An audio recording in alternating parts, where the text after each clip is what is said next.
The History of Herodotus. Book I. The first book of the Histories, called Clio. This is the showing forth of the inquiry of Herodotus of Halicarnassos, to the end that neither the deeds of men may be forgotten by lapse of time, nor the works great and marvellous, which have been produced some by Hellenes and some by barbarians, may lose their renown. And especially that the causes may be remembered for which these waged war with one another. 1. Those of the Persians who have knowledge of history declare that the Phoenicians first began the quarrel. These, they say, came from that which is called the Erythraean Sea to this of ours, and having settled in the land where they continue even now to dwell, set themselves forthwith to make long voyages by sea. And conveying merchandise of Egypt and of Assyria, they arrived at other places and also at Argos. Now Argos was at that time in all points the first of the states within that land which is now called Hellas. The Phoenicians arrived then at this land of Argos, and began to dispose of their ships' cargo, and on the 5th or 6th day after they had arrived, when their goods had been almost all sold, there came down to the sea a great company of women. And among them the daughter of the king. And her name, as the Hellenes also agree, was Io the daughter of Inachos. These standing near to the stern of the ship were buying of the wares such as pleased them most, when of a sudden the Phoenicians, passing the word from one to another, made a rush upon them. And the greater part of the women escaped by flight, but Io and certain others were carried off. So they put them on board their ship, and forthwith departed, sailing away to Egypt. 2. In this manner the Persians report that Io came to Egypt, not agreeing therein with the Hellenes, and this they say was the first beginning of wrongs. Then after this, they say, certain Hellenes, but the name of the people they are not able to report, put into the city of Tyre in Phoenicia and carried off the king's daughter Europa. These would doubtless be Cretans. And so they were quits for the former injury. After this however the Hellenes, they say, were the authors of the second wrong. For they sailed into Aia of Colchis and to the river Phasis with a ship of war, and from thence, after they had done the other business for which they came, they carried off the king's daughter Medea, and the king of Colchis sent a herald to the land of Hellas and demanded satisfaction for the rape and to have his daughter back. But they answered that, as the barbarians had given them no satisfaction for the rape of Io the Argive, so neither would they give satisfaction to the barbarians for this. 3. In the next generation after this, they say, Alexander the son of Priam, having heard of these things, desired to get a wife for himself by violence from Hellas. Being fully assured that he would not be compelled to give any satisfaction for this wrong, inasmuch as the Hellenes gave none for theirs. So he carried off Helen, and the Hellenes resolved to send messengers first and to demand her back with satisfaction for the rape. And when they put forth this demand, the others alleged to them the rape of Medea, saying that the Hellenes were now desiring satisfaction to be given to them by others, though they had given none themselves nor had surrendered the person when demand was made. For, up to this point, they say, nothing more happened than the carrying away of women on both sides, but after this the Hellenes were very greatly to blame. For they set the first example of war, making an expedition into Asia before the barbarians made any into Europe. Now they say that in their judgment, though it is an act of wrong to carry away women by force, it is a folly to set one's heart on taking vengeance for their rape, and the wise course is to pay no regard when they have been carried away. For it is evident that they would never be carried away if they were not themselves willing to go. And the Persians say that they, namely the people of Asia, when their women were carried away by force, had made it a matter of no account, but the Hellenes on account of a woman of Lacedaemon gathered together a great armament, and then came to Asia and destroyed the dominion of Priam. And that from this time forward they had always considered the Hellenic race to be their enemy, for Asia and the barbarian races which dwell there the Persians claim as belonging to them. But Europe and the Hellenic race they consider to be parted off from them. 5. The Persians for their part say that things happened thus. And they conclude that the beginning of their quarrel with the Hellenes was on account of the taking of Ilion, but as regards Io the Phoenicians do not agree with the Persians in telling the tale thus. For they deny that they carried her off to Egypt by violent means, and they say on the other hand that when they were in Argos she was intimate with the master of their ship, and perceiving that she was with child, she was ashamed to confess it to her parents, and therefore sailed away with the Phoenicians of her own will, for fear of being found out.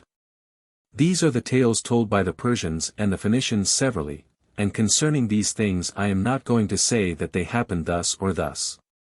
But when I have pointed to the man who first within my own knowledge began to commit wrong against the Hellenes, I shall go forward further with the story, giving an account of the cities of men, small as well as great, for those which in old times were great have for the most part become small, while those that were in my own time great used in former times to be small. So then, since I know that human prosperity never continues steadfast, I shall make mention of both indifferently.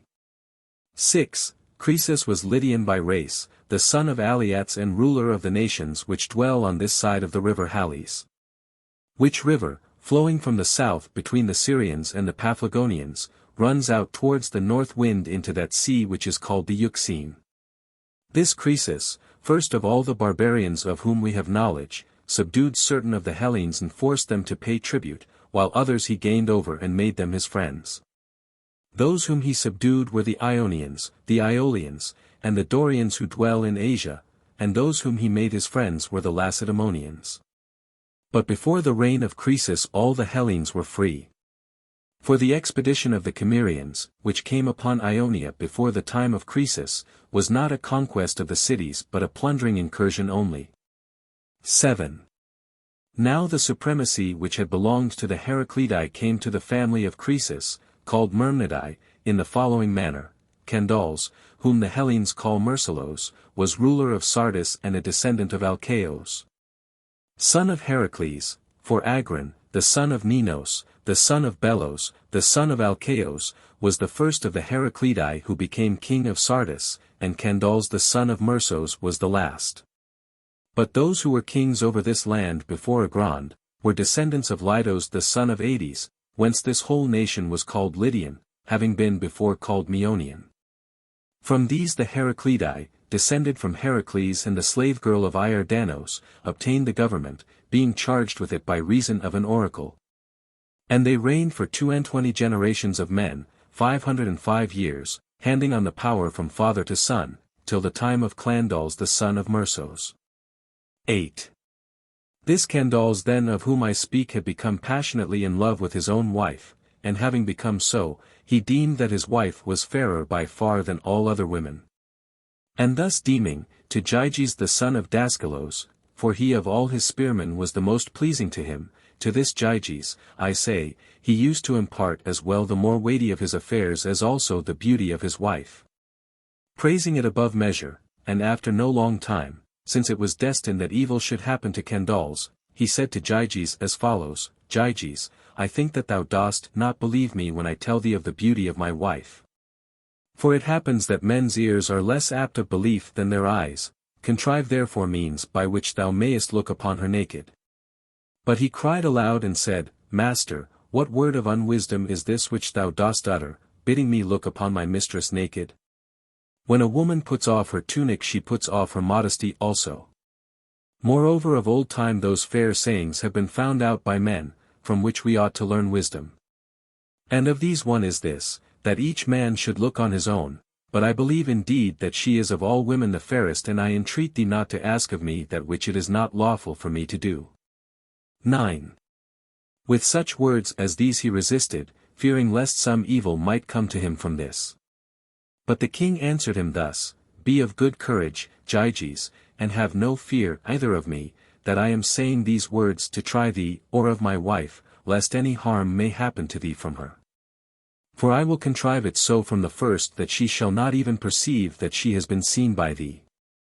I will place thee in the room where we sleep, behind the open door, and after I have gone in, my wife also will come to lie down.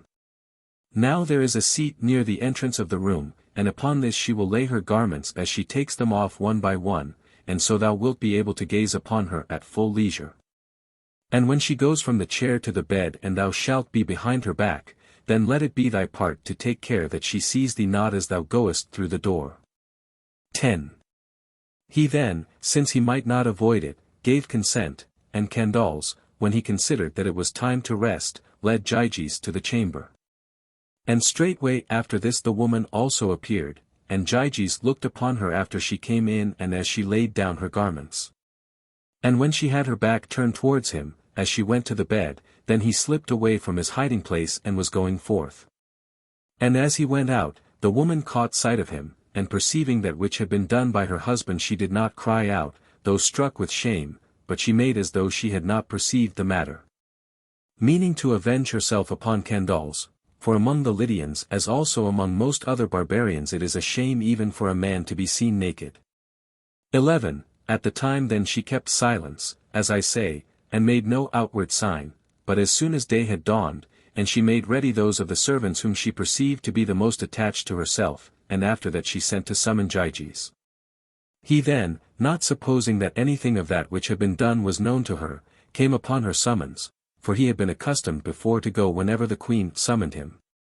And when Gyges was come, the woman said to him these words, There are now 2 ways open to thee, Gyges, and I give thee the choice which of the 2 thou wilt prefer to take. Either thou must slay Candaus and possess both me and the kingdom of Lydia, or thou must thyself here on the spot be slain, so that thou mayest not in future, by obeying Candaus in all things, see that which thou shouldest not. Either he must die who formed this design, or thou who hast looked upon me naked and done that which is not accounted lawful. For a time then Gyges was amazed at these words, and afterwards he began to entreat her that she would not bind him by necessity to make such a choice, then however, as he could not prevail with her, but saw that necessity was in truth set before him either to slay his master or to be himself slain by others, he made the choice to live himself. And he inquired further as follows, Since thou dost compel me to take my master's life against my own will, let me hear from thee also what is the manner in which we shall lay hands upon him. And she answering said, From that same place shall the attempt be, where he displayed me naked, and we will lay hands upon him as he sleeps. 12. So after they had prepared the plot, when night came on, for Gyges was not let go nor was there any way of escape for him, but he must either be slain himself or slay Candaus, he followed the woman to the bedchamber. And she gave him a dagger and concealed him behind that very same door. Then afterwards, while Candaus was sleeping, Gyges came privily up to him and slew him, and he obtained both his wife and his kingdom. Of him moreover Archilochos the Parian, who lived about that time, made mention in a trimeter iambic verse. 13. He obtained the kingdom however and was strengthened in it by means of the oracle at Delphi.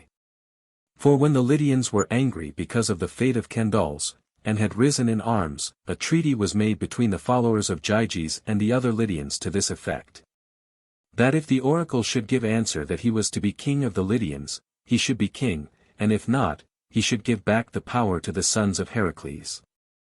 So the oracle gave answer, and Gyges accordingly became king, yet the Pythian prophetess said this also, that vengeance for the Heraclidi should come upon the descendants of Gyges in the 5th generation. Of this oracle the Lydians and their kings made no account until it was in fact fulfilled. 14. Thus the Myrmidai obtained the government having driven out from it the Heraclidi, and Gyges when he became ruler sent votive offerings to Delphi not a few. For of all the silver offerings at Delphi his are more in number than those of any other man. And besides the silver he offered a vast quantity of gold, and especially one offering which is more worthy of mention than the rest, namely 6 golden mixing bowls, which are dedicated there as his gift, of these the weight is 30 talents.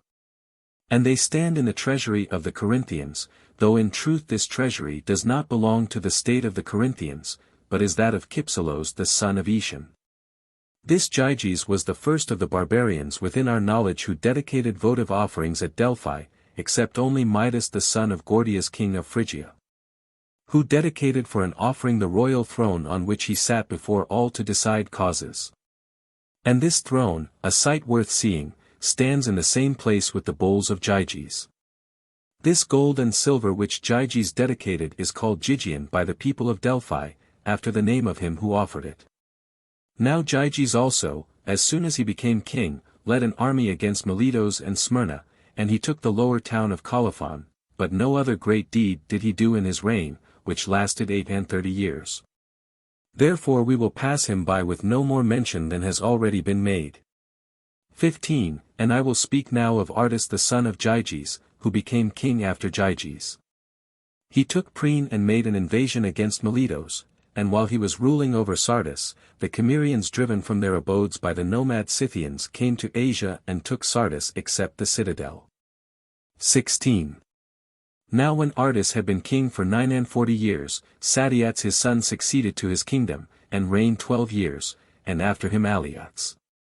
This last made war against Cyaxares the descendant of Deiox and against the Medes, and he drove the Cimmerians forth out of Asia, and he took Smyrna which had been founded from Colophon, and made an invasion against Clazomenae. From this he returned not as he desired, but with great loss. During his reign however he performed other deeds very worthy of mention as follows. 17. He made war with those of Miletos, having received this war as an inheritance from his father, for he used to invade their land and besiege Miletos in the following manner, whenever there were ripe crops upon the land. Then he led an army into their confines, making his march to the sound of pipes and harps and flutes both of male and female tone, and when he came to the Milesian land, he neither pulled down the houses that were in the fields, nor set fire to them nor tore off their doors, but let them stand as they were. The trees however and the crops that were upon the land he destroyed, and then departed by the way he came, for the men of Miletos had command of the sea, so that it was of no use for his army to blockade them, and he abstained from pulling down the houses to the end that the Milesians might have places to dwell in while they sowed and tilled the land. And by the means of their labor he might have somewhat to destroy when he made his invasion. 18. Thus he continued to war with them for 11 years, and in the course of these years the Milesians suffered 2 great defeats, once when they fought a battle in the district of Lymenion in their own land, and again in the plain of Maeander.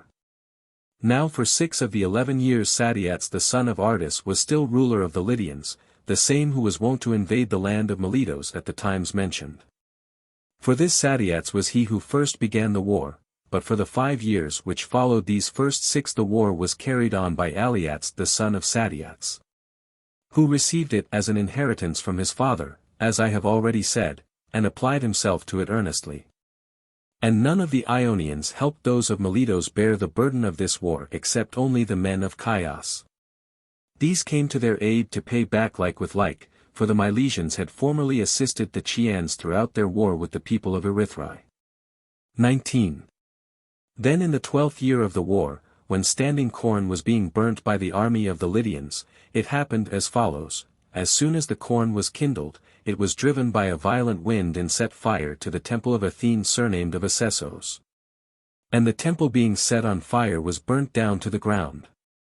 Of this no account was made then.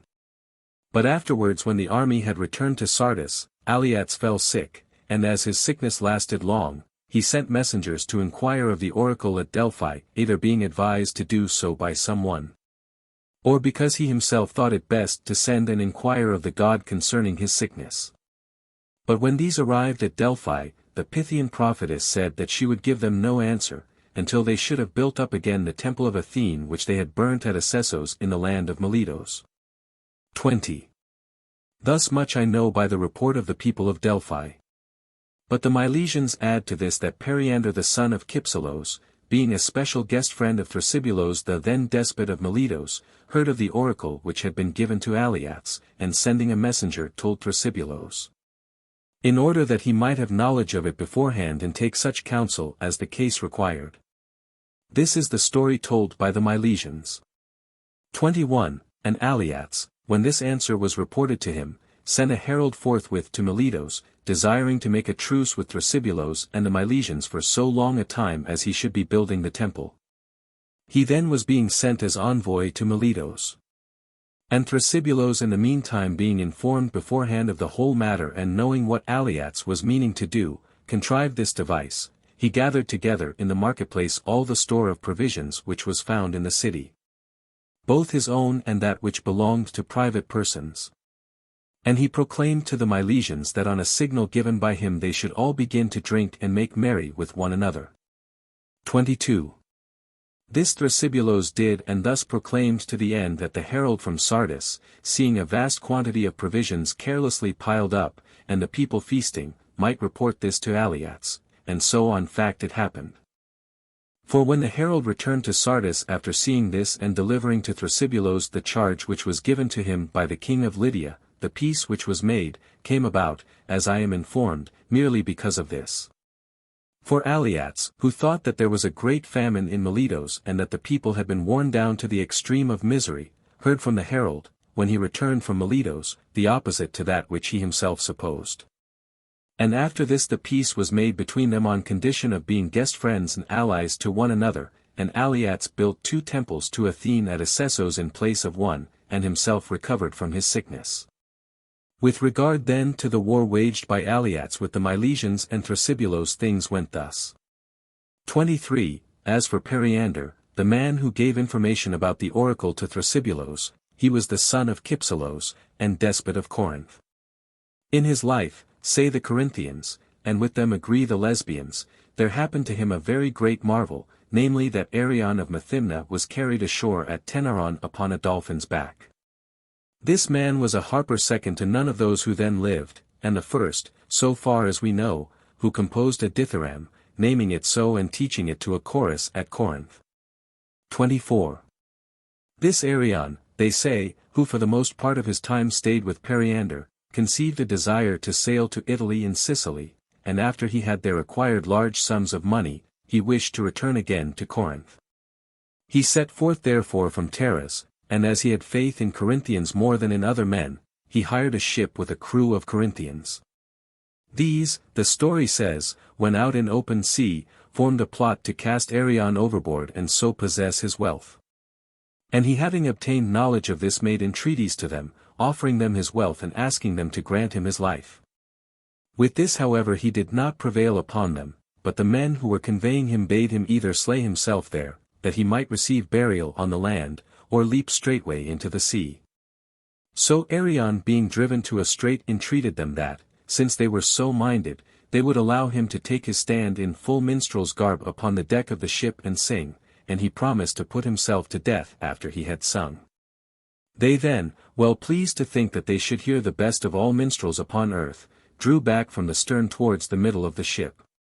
And he put on the full minstrel's garb and took his lyre, and standing on the deck performed the Orthian measure. Then as the measure ended, he threw himself into the sea just as he was, in his full minstrel's garb. And they went on sailing away to Corinth, but him, they say, a dolphin supported on its back and brought him to shore at Tenaron, and when he had come to land he proceeded to Corinth with his minstrel's garb. Thither having arrived he related all that had been done, and Periander doubting of his story kept Arion in guard and would let him go nowhere, while he kept careful watch for those who had conveyed him. When these came, he called them and inquired of them if they had any report to make of Arion. And when they said that he was safe in Italy and that they had left him at Taras faring well, Arion suddenly appeared before them in the same guise as when he made his leap from the ship. And they being struck with amazement were no longer able to deny when they were questioned. This is the tale told by the Corinthians and Lesbians alike, and there is at Tenaron a votive offering of Arion of no great size, namely a bronze figure of a man upon a dolphin's back. 25. Aliats the Lydian, when he had thus waged war against the Milesians, afterwards died, having reigned 57 years. This king, when he recovered from his sickness, dedicated a votive offering at Delphi, being the second of his house who had so done, namely a great mixing bowl of silver with a stand for it of iron welded together. Which last is a sight worth seeing above all the offerings at Delphi and the work of Glaucus the Chian, who of all men first found out the art of welding iron. 26. After Aliats was dead, Croesus the son of Aliats received the kingdom in succession, being 35 years of age. He, as I said, fought against the Hellenes, and of them he attacked the Ephesians first. The Ephesians then, being besieged by him, dedicated their city to Artemis and tied a rope from the temple to the wall of the city. Now the distance between the ancient city, which was then being besieged, and the temple is 7 furlongs. These, I say, were the first upon whom Croesus laid hands, but afterwards he did the same to the other Ionian and Aeolian cities one by one, alleging against them various causes of complaint, and making serious charges against those in whose cases he could find serious grounds, while against others of them he charged merely trifling offences. 27. Then when the Hellenes in Asia had been conquered and forced to pay tribute, he designed next to build for himself ships and to lay hands upon those who dwelt in the islands. And when all was prepared for his building of ships, they say that Bias of Priene, or, according to another account, Pictacos of Mytilene, came to Sardis, and being asked by Croesus whether there was any new thing doing in Hellas, brought to an end his building of ships by this saying, "O king," said he, "the men of the islands are hiring a troop of 10,000 horse, and with this they mean to march to Sardis and fight against thee." And Croesus, supposing that what he reported was true, said, "May the gods put it into the minds of the dwellers of the islands to come with horses against the sons of the Lydians." And he answered and said, "O king, I perceive that thou dost earnestly desire to catch the men of the islands on the mainland riding upon horses. And it is not unreasonable that thou shouldest wish for this. What else however thinkest thou the men of the islands desire and have been praying for ever since the time they heard that thou wert about to build ships against them? Then that they might catch the Lydians upon the sea, so as to take vengeance upon thee for the Hellenes who dwell upon the mainland, whom thou dost hold enslaved." Croesus, they say, was greatly pleased with this conclusion, and obeying his suggestion, for he judged him to speak suitably, he stopped his building of ships, and upon that he formed a friendship with the Ionians dwelling in the islands. 28. As time went on, when nearly all those dwelling on this side the river Halys had been subdued, for except the Cilicians and Lycians Croesus subdued and kept under his rule all the nations, that is to say Lydians, Phrygians, Mysians, Mariandyni, Calibians, Paphlagonians, Thracians both Thynian and Bithynian, Carians, Ionians, Dorians, Aeolians, and Pamphylians. 29. When these, I say, had been subdued, and while he was still adding to his Lydian dominions, there came to Sardis. Then at the height of its wealth, all the wise men of the Hellas who chanced to be alive at that time, brought thither severally by various occasions. And of them one was Solon the Athenian, who after he had made laws for the Athenians at their bidding, left his native country for 10 years and sailed away saying that he desired to visit various lands, in order that he might not be compelled to repeal any of the laws which he had proposed. For of themselves the Athenians were not competent to do this, having bound themselves by solemn oaths to submit for 10 years to the laws which Solon should propose for them. 30. So Solon, having left his native country for this reason and for the sake of seeing various lands, came to Amasis in Egypt, and also to Croesus at Sardis. Having there arrived he was entertained as a guest by Croesus in the king's palace. And afterwards, on the 3rd or 4th day, at the bidding of Croesus his servants led Solon round to see his treasuries. And they showed him all things, how great and magnificent they were, and after he had looked upon them all and examined them as he had occasion, Croesus asked him as follows, "Athenian guest, much report of thee has come to us, both in regard to thy wisdom and thy wanderings, how that in thy search for wisdom thou hast traversed many lands to see them. Now therefore a desire has come upon me to ask thee whether thou hast seen any whom thou deemest to be of all men the most happy." This he asked supposing that he himself was the happiest of men. But Solon, using no flattery but the truth only, said, "Yes, O king, Telos the Athenian." And Croesus, marveling at that which he said, asked him earnestly, "In what respect dost thou judge Telos to be the most happy?" And he said, "Telos, in the first place, living while his native state was prosperous, had sons fair and good and saw from all of them children begotten and living to grow up. And secondly he had what with us is accounted wealth, and after his life a most glorious end, for when a battle was fought by the Athenians at Eleusis against the neighboring people, he brought up supports and routed the foe and there died by a most fair death. And the Athenians buried him publicly where he fell, and honored him greatly." 31. So when Solon had moved Croesus to inquire further by the story of Telos, recounting how many points of happiness he had, the king asked again whom he had seen proper to be placed next after this man. supposing that he himself would certainly obtain at least the second place. But he replied, Cleobis and Biton, for these, who were of Argos by race, possessed a sufficiency of wealth and, in addition to this, strength of body such as I shall tell. Both equally had won prizes in the games, and moreover the following tale is told of them. There was a feast of Hera among the Argives, and it was by all means necessary that their mother should be borne in a car to the temple. But since their oxen were not brought up in time from the field, the young men, barred from all else by lack of time, submitted themselves to the yoke and drew the wain, their mother being borne by them upon it. And so they brought it on for 45 furlongs, and came to the temple. Then after they had done this and had been seen by the assembled crowd, there came to their life a most excellent ending. And in this the deity declared that it was better for man to die than to continue to live. For the Argive men were standing round and extolling the strength of the young men, while the Argive women were extolling the mother to whose lot it had fallen to have such sons. And the mother being exceedingly rejoiced both by the deed itself and by the report made of it, took her stand in front of the image of the goddess and prayed that she would give to Cleobis and Biton her sons, who had honored her greatly.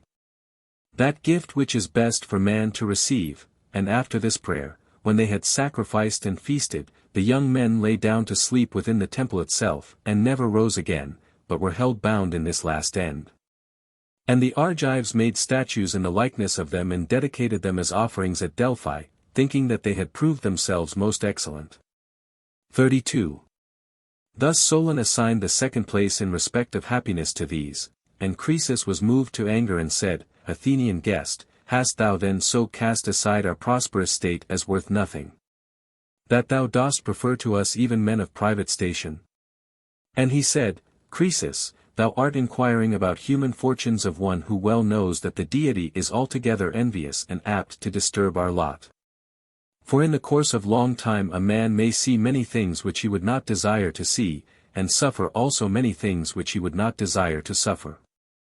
The limit of life for a man I lay down at 70 years, and these 70 years give 25,200 days, not reckoning for any intercalated month. Then if every other one of these years shall be made longer by 1 month, that the seasons may be caused to come round at the due time of the year, the intercalated months will be in number 35 besides the 70 years. And of these months the days will be 1,050. Of all these days, being in number 26,250, which go to the 70 years, one day produces nothing at all which resembles what another brings with it. Thus then, O Croesus, man is altogether a creature of accident. As for thee, I perceive that thou art both great in wealth and king of many men, but that of which thou didst ask me I cannot call thee yet. Until I learn that thou hast brought thy life to a fair ending, for the very rich man is not at all to be accounted more happy than he who has but his subsistence from day to day. Unless also the fortune go with him of ending his life well in possession of all things fair. For many very wealthy men are not happy, while many who have but a moderate living are fortunate. And in truth the very rich man who is not happy has two advantages only as compared with the poor man who is fortunate, whereas this latter has many as compared with the rich man who is not happy. The rich man is able better to fulfill his desire, and also to endure a great calamity if it fall upon him. Whereas the other has advantage over him in these things which follow. He is not indeed able equally with the rich man to endure a calamity or to fulfill his desire, but these his good fortune keeps away from him, while he is sound of limb. Free from disease, untouched by suffering, the father of fair children and himself of comely form. And if in addition to this he shall end his life well, he is worthy to be called that which thou seekest, namely a happy man, but before he comes to his end it is well to hold back and not to call him yet happy but only fortunate. Now to possess all these things together is impossible for one who is mere man, just as no single land suffices to supply all things for itself, but one thing it has and another it lacks. And the land that has the greatest number of things is the best, so also in the case of a man, no single person is complete in himself, for one thing he has and another he lacks. But whosoever of men continues to the end in possession of the greatest number of these things and then has a gracious ending of his life, he is by me accounted worthy, O king, to receive this name. But we must of everything examine the end and how it will turn out at the last, for to many God shows but a glimpse of happiness and then plucks them up by the roots and overturns them. 33. Thus saying he refused to gratify Croesus, who sent him away from his presence holding him in no esteem, and thinking him utterly senseless in that he passed over present good things and bade men look to the end of every matter.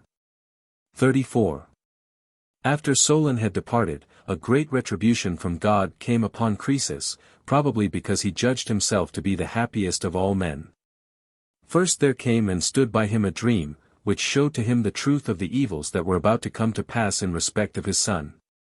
Now Croesus had 2 sons, of whom one was deficient, seeing that he was deaf and dumb, while the other far surpassed his companions of the same age in all things, and the name of this last was Hades. As regards this Hades then, the dream signified to Croesus that he should lose him by the blow of an iron spear point, and when he rose up from sleep and considered the matter with himself, he was struck with fear on account of the dream. And first he took for his son a wife, and whereas his son had been wont to lead the armies of the Lydians, he now no longer sent him forth anywhere on any such business. And the javelins and lances and all such things which men use for fighting he conveyed out of the men's apartments and piled them up in the inner bedchambers, for fear lest something hanging up might fall down upon his son. 35. Then while he was engaged about the marriage of his son, there came to Sardis a man under a misfortune and with hands not clean, a Phrygian by birth and of the royal house. This man came to the house of Croesus, and according to the customs which prevail in that land made request that he might have cleansing. And Croesus gave him cleansing. Now the manner of cleansing among the Lydians is the same almost as that which the Hellenes use. So when Croesus had done that which was customary, he asked of him whence he came and who he was, saying as follows, Man, who art thou, and from what region of Phrygia didst thou come to sit upon my hearth? And whom of men or women didst thou slay? And he replied, O king, I am the son of Gordias, the son of Midas, and I am called Adrastos. And I slew my own brother against my will, and therefore am I here, having been driven forth by my father and deprived of all that I had. And Croesus answered thus, Thou art, as it chances, the offshoot of men who are our friends, and thou hast come to friends, among whom thou shalt want of nothing so long as thou shalt remain in our land, and thou wilt find it most for thy profit to bear this misfortune as lightly as may be. So he had his abode with Croesus. 36. During this time there was produced in the Mysian Olympos a boar of monstrous size.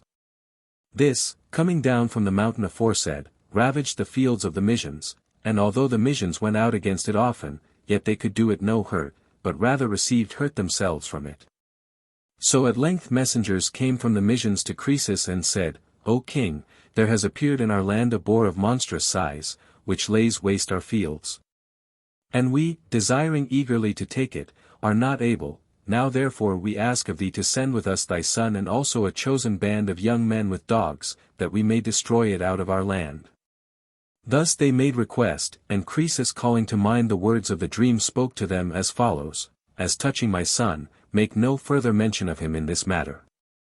For I will not send him with you, seeing that he is newly married and is concerned now with the affairs of his marriage, but I will send with you chosen men of the Lydians and the whole number of my hunting dogs. And I will give command to those who go, to be as zealous as may be in helping you to destroy the wild beast out of your land. 37. Thus he made reply, and while the Mysians were being contented with this answer, there came in also the son of Croesus, having heard of the request made by the Mysians, and when Croesus said that he would not send his son with them, the young man spoke as follows, My father, in times past the fairest and most noble part was allotted to us, to go out continually to wars and to the chase and so have good repute. But now thou hast debarred me from both of these, although thou hast not observed in me any cowardly or faint-hearted spirit. And now with what face must I appear when I go to and from the marketplace of the city? What kind of a man shall I be esteemed by the citizens, and what kind of a man shall I be esteemed by my newly married wife? With what kind of a husband will she think that she is mated? Therefore either let me go to the hunt, or persuade me by reason that these things are better for me done as now they are. 38. And Croesus made answer thus, My son, not because I have observed in thee any spirit of cowardice or any other ungracious thing, do I act thus. But a vision of a dream came and stood by me in my sleep and told me that thou shouldest be short-lived, and that thou shouldest perish by a spear-point of iron. With thought of this vision therefore I both urged on this marriage for thee, and I refuse now to send thee upon the matter which is being taken in hand. Having a care of thee that I may steal thee from thy fate at least for the period of my own life, if by any means possible for me to do so. For thou art, as it chances, my only son, the other I do not reckon as one, seeing that he is deficient in hearing. 39. The young man made answer thus, It may well be forgiven in thee, O my father, that thou shouldest have a care of me after having seen such a vision. But that which thou dost not understand, and in which the meaning of the dream has escaped thee, it is right that I should expound to thee. Thou sayest the dream declared that I should end my life by means of a spear-point of iron, but what hands has a boar, or what spear-point of iron, of which thou art afraid? If the dream had told thee that I should end my life by a tusk, or any other thing which resembles that, it would be right for thee doubtless to do as thou art doing, but it said, by a spear-point. Since therefore our fight will not be with men, let me now go. 40. Croesus made answer, My son, thou dost partly prevail with me by declaring thy judgment about the dream. Therefore, having been prevailed upon by thee, I change my resolution and allow thee to go to the chase. 41. Having thus said Croesus went to summon Adrastos the Phrygian. And when he came, he addressed him thus, Adrastos, when thou wast struck with a grievous misfortune, with which I reproach thee not, I cleansed thee, and I have received thee into my house supplying all thy costs. Now therefore, since having first received kindness from me thou art bound to requite me with kindness, I ask of thee to be the protector of my son who goes forth to the chase, lest any evil robbers come upon you by the way to do you harm. And besides this thou too oughtest to go where thou mayest become famous by thy deeds, for it belongs to thee as an inheritance from thy fathers so to do, and moreover thou hast strength for it. 42. Adrastos made answer, O king, but for this I should not have been going to any such contest of valor. For first it is not fitting that one who is suffering such a great misfortune as mine should seek the company of his fellows who are in prosperity, and secondly I have no desire for it, and for many reasons I should have kept myself away. But now, since thou art urgent with me, and I ought to gratify thee, for I am bound to requite thee with kindness, I am ready to do this, expect therefore that thy son, whom thou commandest me to protect, will return home to thee unhurt.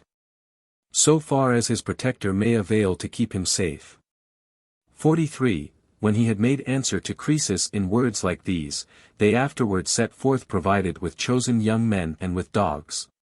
And when they were come to Mount Olympos, they tracked the animal. And having found it and taken their stand round in a circle, they were hurling against it their spears. Then the guest, he who had been cleansed of manslaughter, whose name was Adrastos, hurling a spear at it missed the boar and struck the son of Croesus. So he being struck by the spear point fulfilled the saying of the dream. And one ran to report to Croesus that which had come to pass, and having come to Sardis he signified to him of the combat and of the fate of his son. And Croesus was very greatly disturbed by the death of his son, and was much the more moved to complaining by this, namely that his son was slain by the man whom he had himself cleansed of manslaughter. And being grievously troubled by the misfortune he called upon Zeus the cleanser, protesting to him that which he had suffered from his guest, and he called moreover upon the protector of suppliants and the guardian of friendship. Naming still the same God, and calling upon him as the protector of suppliants because when he received the guest into his house he had been fostering ignorantly the slayer of his son. And as the guardian of friendship because having sent him as a protector he had found him the worst of foes. 45. After this the Lydians came bearing the corpse, and behind it followed the slayer, and he taking his stand before the corpse delivered himself up to Croesus, holding forth his hands and bidding the king slay him over the corpse. Speaking of his former misfortune and saying that in addition to this he had now been the destroyer of the man who had cleansed him of it. And that life for him was no more worth living. But Croesus hearing this pitied Adrastos, although he was himself suffering so great an evil of his own, and said to him, Guest, I have already received from thee all the satisfaction that is due, seeing that thou dost condemn thyself to suffer death. And not thou alone art the cause of this evil, except in so far as thou wert the instrument of it against thine own will, but some one, as I suppose, of the gods, who also long ago signified to me that which was about to be. So Croesus buried his son as was fitting, but Adrastos the son of Gordias, the son of Midas, he who had been the slayer of his own brother and the slayer also of the man who had cleansed him, when silence came of all men round about the tomb, recognizing that he was more grievously burdened by misfortune than all men of whom he knew, slew himself upon the grave. 46. For 2 years then Croesus remained quiet in his mourning, because he was deprived of his son, but after this period of time the overthrowing of the rule of Astyages the son of Cyaxares by Cyrus the son of Cambyses, and the growing greatness of the Persians caused Croesus to cease from his mourning, and led him to a care of cutting short the power of the Persians, if by any means he might, while yet it was in growth and before they should have become great. So having formed this design he began forthwith to make trial of the oracles, both those of the Hellenes and that in Libya, sending messengers some to one place and some to another, some to go to Delphi, others to Abai of the Phocians, and others to Dodona. And some were sent to the shrine of Amphiaraos and to that of Trophonios, others to Branchidae in the land of Miletos. These are the oracles of the Hellenes to which Croesus sent messengers to seek divination. And others he sent to the shrine of Ammon in Libya to inquire there. Now he was sending the messengers abroad to the end that he might try the oracles and find out what knowledge they had, so that if they should be found to have knowledge of the truth, he might send and ask them secondly whether he should attempt to march against the Persians. 47. And to the Lydians whom he sent to make trial of the oracles he gave charge as follows.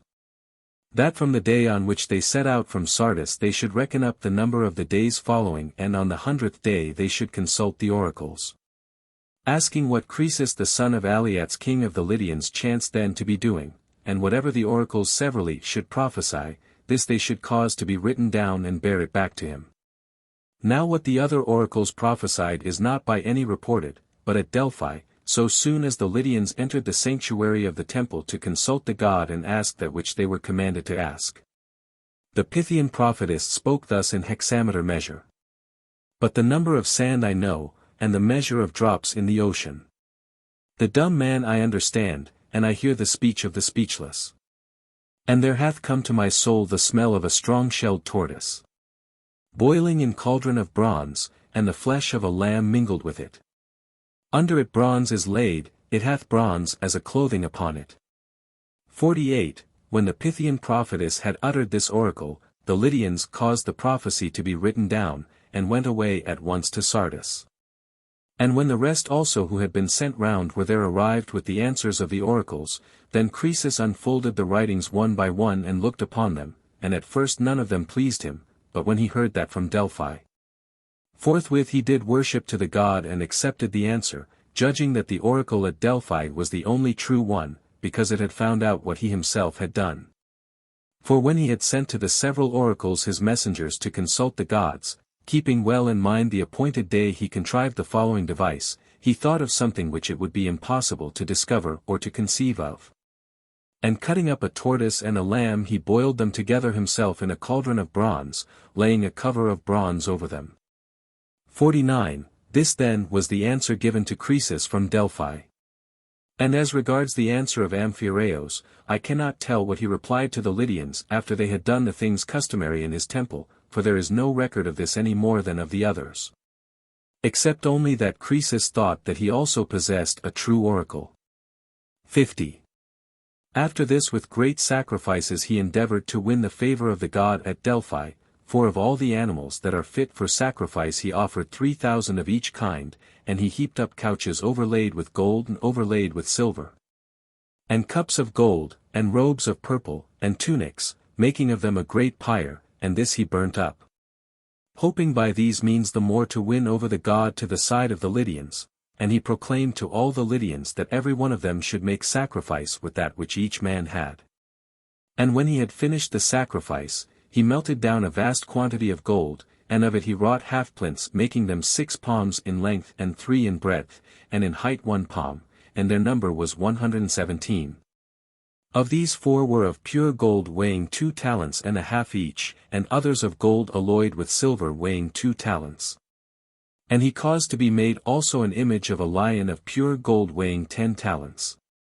Which lion, when the temple of Delphi was being burnt down, fell from off the half-plinths, for upon these it was set, and is placed now in the treasury of the Corinthians, weighing 6 talents and a half. For 3 talents and a half were melted away from it. 51. So Croesus having finished all these things sent them to Delphi, and with them these besides, 2 mixing bowls of great size, one of gold and the other of silver, of which the golden bowl was placed on the right hand as one enters the temple, and the silver on the left, but the places of these also were changed after the temple was burnt down, and the golden bowl is now placed in the treasury of the people of Clazomenae, weighing 8.5 talents and 12 pounds over. While the silver one is placed in the corner of the vestibule and holds 600 ampore, being filled with wine by the Delphians on the feast of the Theophania. This the people of Delphi say is the work of Theodoros the Samian, and, as I think, rightly, for it is evident to me that the workmanship is of no common kind. Moreover Croesus sent 4 silver wine jars, which stand in the treasury of the Corinthians, and 2 vessels for lustral water, one of gold and the other of silver, of which the gold one is inscribed, from the Lacedaemonians, who say that it is their offering, therein however they do not speak rightly. For this also is from Croesus, but one of the Delphians wrote the inscription upon it, desiring to gratify the Lacedaemonians, and his name I know but will not make mention of it. The boy through whose hand the water flows is from the Lacedaemonians, but neither of the vessels for lustral water. And many other votive offerings Croesus sent with these, not specially distinguished, among which are certain castings of silver of a round shape, and also a golden figure of a woman 3 cubits high, which the Delphians say is a statue of the baker of Croesus. Moreover Croesus dedicated the ornaments from his wife's neck and her girdles. 52. These are the things which he sent to Delphi. And to Amphiaraos, having heard of his valor and of his evil fate, he dedicated a shield made altogether of gold throughout, and a spear all of solid gold, the shaft being of gold also as well as the 2 points. Which offerings were both remaining even to my time at Thebes in the temple of Ismenian Apollo. 53. To the Lydians who were to carry these gifts to the temples Croesus gave charge that they should ask the oracles this question also, whether Croesus should march against the Persians, and if so, whether he should join with himself any army of men as his friends. And when the Lydians had arrived at the places to which they had been sent and had dedicated the votive offerings, they inquired of the oracles and said, Croesus, king of the Lydians and of other nations, considering that these are the only true oracles among men, presents to you gifts such as your revelations deserve, and asks you again now whether he shall march against the Persians, and if so, whether he shall join with himself any army of men as allies. They inquired thus, and the answers of both the oracles agreed in one, declaring to Croesus that if he should march against the Persians he should destroy a great empire, and they counseled him to find out the most powerful of the Hellenes and join these with himself as friends. 54. So when the answers were brought back and Croesus heard them, he was delighted with the oracles, and expecting that he would certainly destroy the kingdom of Cyrus, he sent again to Pytho, and presented to the men of Delphi, having ascertained the number of them, 2 staters of gold for each man, and in return for this the Delphians gave to Croesus and to the Lydians precedence in consulting the oracle and freedom from all payments, and the right to front seats at the games, with this privilege also for all time, that any one of them who wished should be allowed to become a citizen of Delphi. 55. And having made presents to the men of Delphi, Croesus consulted the oracle the 3rd time, for from the time when he learnt the truth of the oracle, he made abundant use of it. And consulting the oracle he inquired whether his monarchy would endure for a long time. And the Pythian prophetess answered him thus. But when it cometh to pass that a mule of the Medes shall be monarch, then by the pebbly Hermos, O Lydian delicate-footed, flee and stay not, and be not ashamed to be called a coward. 56. By these lines when they came to him Croesus was pleased more than by all the rest, for he supposed that a mule would never be ruler of the Medes instead of a man, and accordingly that he himself and his heirs would never cease from their rule. Then after this he gave thought to inquire which people of the Hellenes he should esteem the most powerful and gain over to himself as friends. And inquiring he found that the Lacedaemonians and the Athenians had the preeminence, the first of the Dorian and the others of the Ionian race. For these were the most eminent races in ancient time, the second being a Pelasgian and the first a Hellenic race, and the one never migrated from its place in any direction, while the other was very exceedingly given to wanderings. For in the reign of Deucalion this race dwelt in Tyotis, and in the time of Doros the son of Hellen in the land lying below Ossa and Olympos, which is called Histiaiotis. And when it was driven from Histiaiotis by the sons of Cadmos, it dwelt in Pindos and was called Macednian, and thence it moved afterwards to Dryopus, and from Dryopus it came finally to Peloponnesus, and began to be called Dorian. 57. What language however the Pelasgians used to speak I am not able with certainty to say. But if one must pronounce judging by those that still remain of the Pelasgians who dwelt in the city of Creston above the Tersenians, and who were once neighbors of the race now called Dorian, dwelling then in the land which is now called Thessaliotis, and also by those that remain of the Pelasgians who settled at Placia and Skylake in the region of the Hellespont, who before that had been settlers with the Athenians. And of the natives of the various other towns which are really Pelasgian, though they have lost the name, if one must pronounce judging by these, the Pelasgians used to speak a barbarian language. If therefore all the Pelasgian race was such as these, then the Attic race, being Pelasgian, at the same time when it changed and became Hellenic, unlearnt also its language. For the people of Creston do not speak the same language with any of those who dwell about them, nor yet do the people of Phakia. But they speak the same language one as the other, and by this it is proved that they still keep unchanged the form of language which they brought with them when they migrated to these places.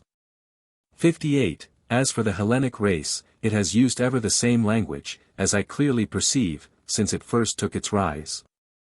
But since the time when it parted off feeble at first from the Pelasgian race, setting forth from a small beginning it has increased to that great number of races which we see, and chiefly because many barbarian races have been added to it besides. Moreover it is true, as I think, of the Pelasgian race also, that so far as it remained barbarian it never made any great increase.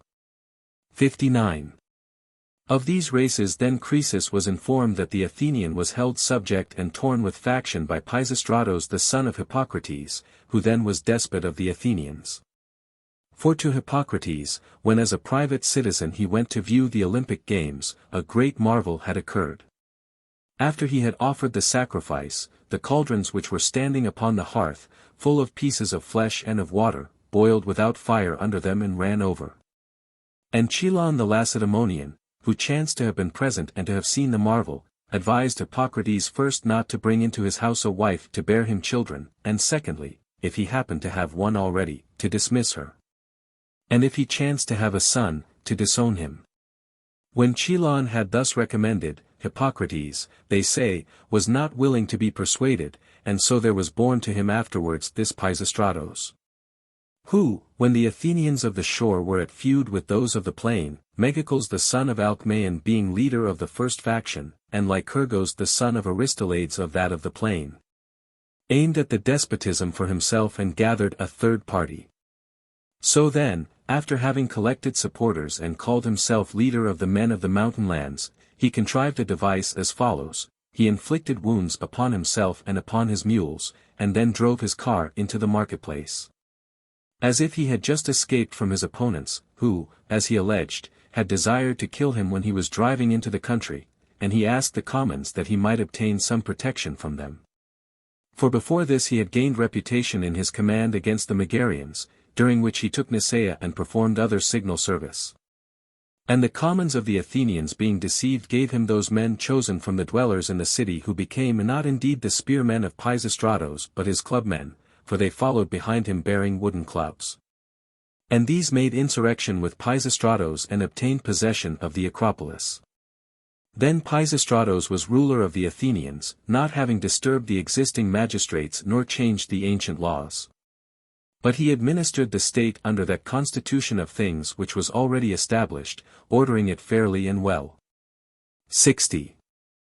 However, no long time after this the followers of Megacles and those of Lycurgos joined together and drove him forth. Thus Pisistratos had obtained possession of Athens for the first time, and thus he lost the power before he had it firmly rooted. But those who had driven out Pisistratos became afterwards at feud with one another again. And Megacles, harassed by the party strife, sent a message to Pisistratos asking whether he was willing to have his daughter to wife on condition of becoming despot. And Pisistratos having accepted the proposal and made an agreement on these terms, they contrived with a view to his return a device the most simple by far, as I think, that ever was practiced. Considering at least that it was devised at a time when the Hellenic race had been long marked off from the barbarian as more skillful and further removed from foolish simplicity. And among the Athenians who are accounted the first of the Hellenes in ability. In the demi of Paeania there was a woman whose name was Phaia, in height 4 cubits all but 3 fingers, and also fair of form.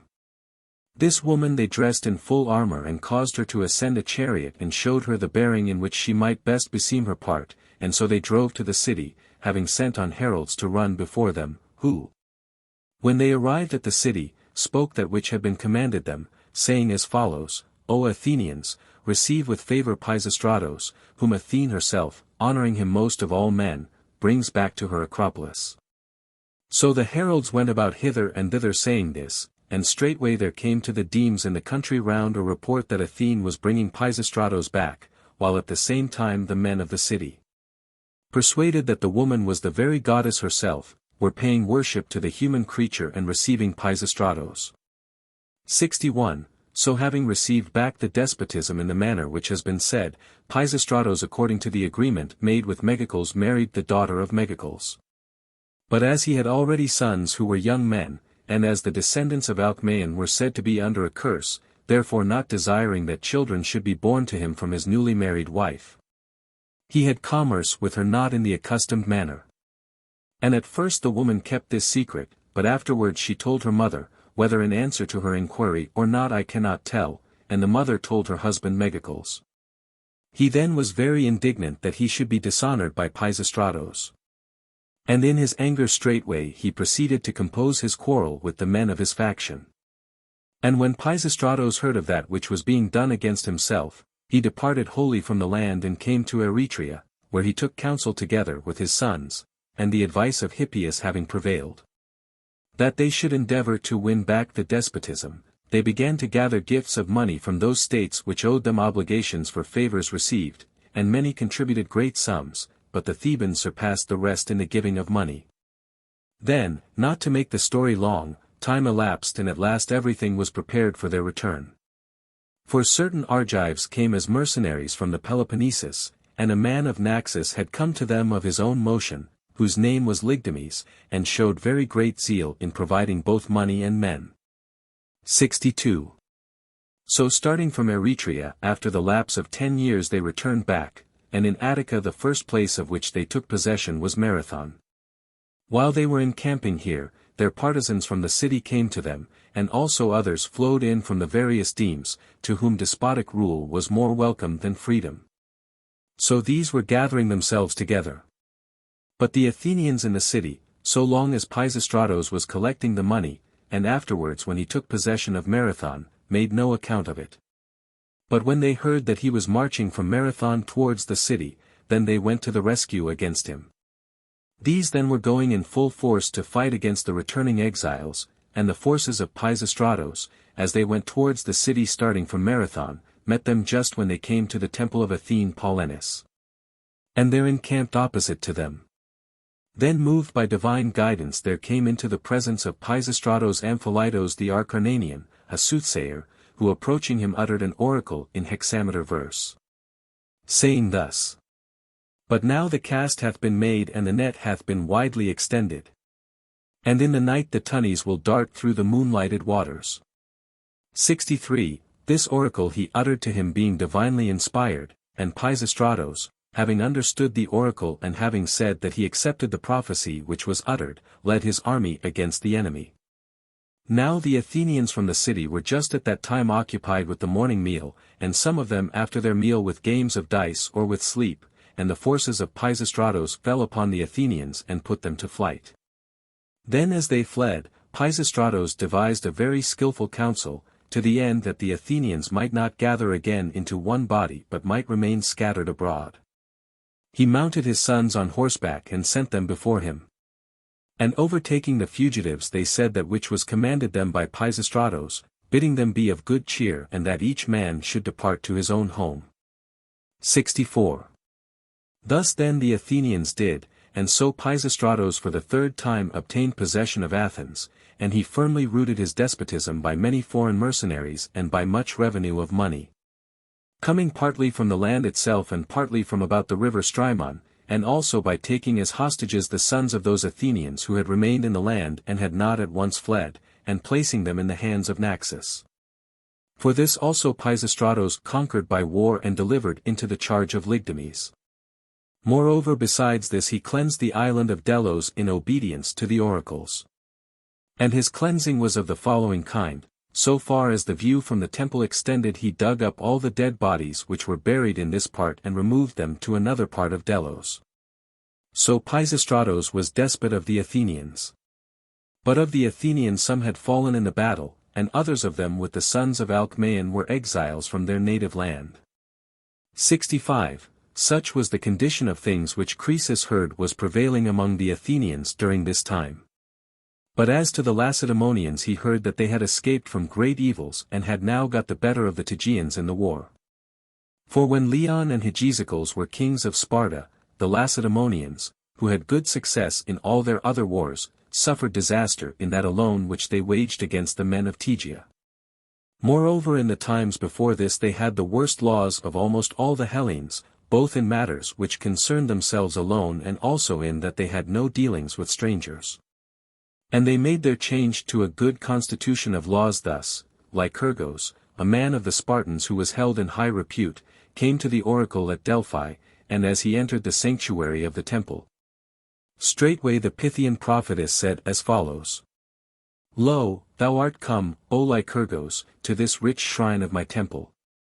Loved thou by Zeus and by all who possess the abodes of Olympos. Whether to call thee a god, I doubt, in my voice is prophetic. God or a man, but rather a god I think, O Lycurgos. 66. Some say in addition to this that the Pythian prophetess also set forth to him the order of things which is now established for the Spartans. But the Lacedaemonians themselves say that Lycurgos having become guardian of Leobotes his brother's son, who was king of the Spartans, brought in these things from Crete. For as soon as he became guardian, he changed all the prevailing laws, and took measures that they should not transgress his institutions, and after this Lycurgos established that which appertained to war, namely Enomides and Tricads and common meals, and in addition to this the ephors and the senate. Having changed thus, the Spartans had good laws, and to Lycurgos after he was dead they erected a temple, and they pay him great worship. So then, as might be supposed, with a fertile land and with no small number of men dwelling in it, they straightway shot up and became prosperous, and it was no longer sufficient for them to keep still. But presuming that they were superior in strength to the Arcadians, they consulted the oracle at Delphi respecting conquest of the whole of Arcadia, and the Pythian prophetess gave answer thus: The land of Arcadia thou askest me much. I refuse it. Many there are in Arcadian land, stout men, eating acorns. These will prevent thee from this, but I am not grudging towards thee. Tegea beaten with sounding feet I will give thee to dance in. And a fair plain I will give thee to measure with line and divide it. When the Lacedaemonians heard report of this, they held off from the other Arcadians, and marched against the Tegeans with fetters in their hands, trusting to a deceitful oracle and expecting that they would make slaves of the men of Tegea. But having been worsted in the encounter, those of them who were taken alive worked wearing the fetters which they themselves brought with them and having measured with line and divided the plain of the Tegeans. And these fetters with which they had been bound were preserved even to my own time at Tegea, hanging about the temple of Athene Alia. 67. In the former war then I say they struggled against the Tegeans continually with ill success. But in the time of Croesus and in the reign of Anaxandrides and Ariston at Lacedaemon the Spartans had at length become victors in the war. And they became so in the following manner, as they continued to be always worsted in the war by the men of Tegea. They sent messengers to consult the oracle at Delphi and inquired what god they should propitiate in order to get the better of the men of Tegea in the war, and the Pythian prophetess made answer to them that they should bring into their land the bones of Orestes the son of Agamemnon. Then as they were not able to find the grave of Orestes, they sent men again to go to the god and to inquire about the spot where Orestes was laid, and when the messengers who were sent asked this, the prophetess said as follows. Tegea there is. In Arcadian land, in a smooth place founded. Where there do blow two blasts by strong compulsion together. Stroke two there is and stroke in return, and trouble on trouble. There Agamemnon's son in the life-giving earth is reposing. Him if thou bring with thee home, of Tegea thou shalt be master. When the Lacedaemonians had heard this they were none the less far from finding it out, though they searched all places. Until the time that Lycus, one of those Spartans who are called well-doers, discovered it. Now the well-doers are of the citizens the eldest who are passing from the ranks of the horsemen, in each year 5. And these are bound during that year in which they pass out from the horsemen, to allow themselves to be sent without ceasing to various places by the Spartan state. 68. Lycus then, being one of these, discovered it in Tegea by means both of fortune and ability. For as there were at that time dealings under truce with the men of Tegea, he had come to a forge there and was looking at iron being wrought. And he was in wonder as he saw that which was being done. The smith therefore, perceiving that he marveled at it, ceased from his work and said, Surely, thou stranger of Lacedaemon, if thou hadst seen that which I once saw, thou wouldst have marveled much. Since now it falls out that thou dost marvel so greatly at the working of this iron. For I, desiring in this enclosure to make a well, lighted in my digging upon a coffin of 7 cubits in length. And not believing that ever there had been men larger than those of the present day, I opened it, and I saw that the dead body was equal in length to the coffin. Then after I had measured it, I filled in the earth over it again. He then thus told him of that which he had seen. And the other, having thought upon that which was told, conjectured that this was Orestes according to the saying of the oracle, forming his conjecture in the following manner, whereas he saw that the smith had 2 pairs of bellows. He concluded that these were the winds spoken of, and that the anvil and the hammer were the stroke and the stroke in return, and that the iron which was being wrought was the trouble laid upon trouble. Making comparison by the thought that iron has been discovered for the evil of mankind. Having thus conjectured he came back to Sparta and declared the whole matter to the Lacedaemonians, and they brought a charge against him on a fictitious pretext and drove him out into exile. So having come to Tegea, he told the smith of his evil fortune and endeavored to hire from him the enclosure, but at first he would not allow him to have it. At length however Lycus persuaded him and he took up his abode there. And he dug up the grave and gathered together the bones and went with them away to Sparta. From that time, whenever they made trial of one another, the Lacedaemonians had much the advantage in the war. And by now they had subdued to themselves the greater part of Peloponnesus besides. 69. Croesus accordingly being informed of all these things was sending messengers to Sparta with gifts in their hands to ask for an alliance. Having commanded them what they ought to say, and they when they came said, Croesus king of the Lydians and also of other nations sent us hither and saith as follows, O Lacedaemonians. Whereas the god by an oracle bade me join with myself the Hellene as a friend, therefore, since I am informed that ye are the chiefs of Hellas, I invite you according to the oracle. Desiring to be your friend and your ally apart from all guile and deceit. Thus did Croesus announce to the Lacedaemonians through his messengers. And the Lacedaemonians, who themselves also had heard of the oracle given to Croesus, were pleased at the coming of the Lydians and exchanged oaths of friendship and alliance, for they were bound to Croesus also by some services rendered to them even before this time.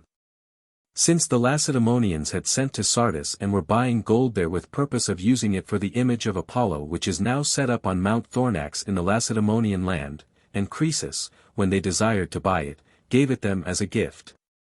70. For this reason therefore the Lacedaemonians accepted the alliance, and also because he chose them as his friends, preferring them to all the other Hellenes. And not only were they ready themselves when he made his offer, but they caused a mixing bowl to be made of bronze, covered outside with figures round the rim and of such a size as to hold 300 ampore, and this they conveyed, desiring to give it as a gift in return to Croesus. This bowl never came to Sardis for reasons of which two accounts are given as follows. The Lacedaemonians say that when the bowl was on its way to Sardis and came opposite the land of Samos, the men of Samos having heard of it sailed out with ships of war and took it away. But the Samians themselves say that the Lacedaemonians who were conveying the bowl, finding that they were too late and hearing that Sardis had been taken and Croesus was a prisoner, sold the bowl in Samos.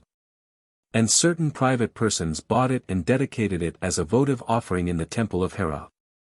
And probably those who had sold it would say when they returned to Sparta that it had been taken from them by the Samians. 71. Thus then it happened about the mixing bowl, but meanwhile Croesus, mistaking the meaning of the oracle, was making a march into Cappadocia, expecting to overthrow Cyrus and the power of the Persians, and while Croesus was preparing to march against the Persians, one of the Lydians, who even before this time was thought to be a wise man but in consequence of this opinion got a very great name for wisdom among the Lydians, had advised Croesus as follows. The name of the man was Sandanes. O king, thou art preparing to march against men who wear breeches of leather, and the rest of their clothing is of leather also. And they eat food not such as they desire but such as they can obtain, dwelling in a land which is rugged, and moreover they make no use of wine but drink water, and no figs have they for dessert, nor any other good thing. On the one hand, if thou shalt overcome them, what wilt thou take away from them, seeing they have nothing? And on the other hand, if thou shalt be overcome, consider how many good things thou wilt lose. For once having tasted our good things, they will cling to them fast and it will not be possible to drive them away. I for my own part feel gratitude to the gods that they do not put it into the minds of the Persians to march against the Lydians. Thus he spoke not persuading Croesus, for it is true indeed that the Persians before they subdued the Lydians had no luxury nor any good thing. 72. Now the Cappadocians are called by the Hellene Syrians. And these Syrians, before the Persians had rule, were subjects of the Medes, but at this time they were subjects of Cyrus.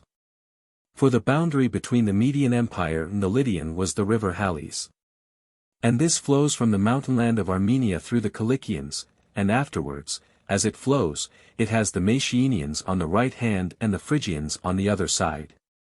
Then passing by these and flowing up towards the north wind, it bounds on the one side the Cappadocian Syrians and on the left hand the Paphlagonians. Thus the river Halys cuts off from the rest almost all the lower parts of Asia by a line extending from the sea that is opposite Cyprus to the Euxine. And this tract is the neck of the whole peninsula, the distance of the journey being such that 5 days are spent on the way by a man without encumbrance. 73. Now for the following reasons Croesus was marching into Cappadocia, first because he desired to acquire the land in addition to his own possessions. And then especially because he had confidence in the oracle and wished to take vengeance on Cyrus for Astyages. For Cyrus the son of Cambyses had conquered Astyages and was keeping him in captivity, who was brother by marriage to Croesus and king of the Medes, and he had become the brother by marriage of Croesus in this manner. A horde of the nomad Scythians at feud with the rest withdrew and sought refuge in the land of the Medes, and at this time the ruler of the Medes was Cyaxares the son of Phordes, the son of Deiox, who at first dealt well with these Scythians, being suppliants for his protection. And esteeming them very highly he delivered boys to them to learn their speech and the art of shooting with the bow. Then time went by, and the Scythians used to go out continually to the chase and always brought back something. Till once it happened that they took nothing, and when they returned with empty hands Cyaxares, being, as he showed on this occasion, not of an eminently good disposition, dealt with them very harshly and used insult towards them. And they, when they had received this treatment from Cyaxares, considering that they had suffered indignity, planned to kill and to cut up one of the boys who were being instructed among them.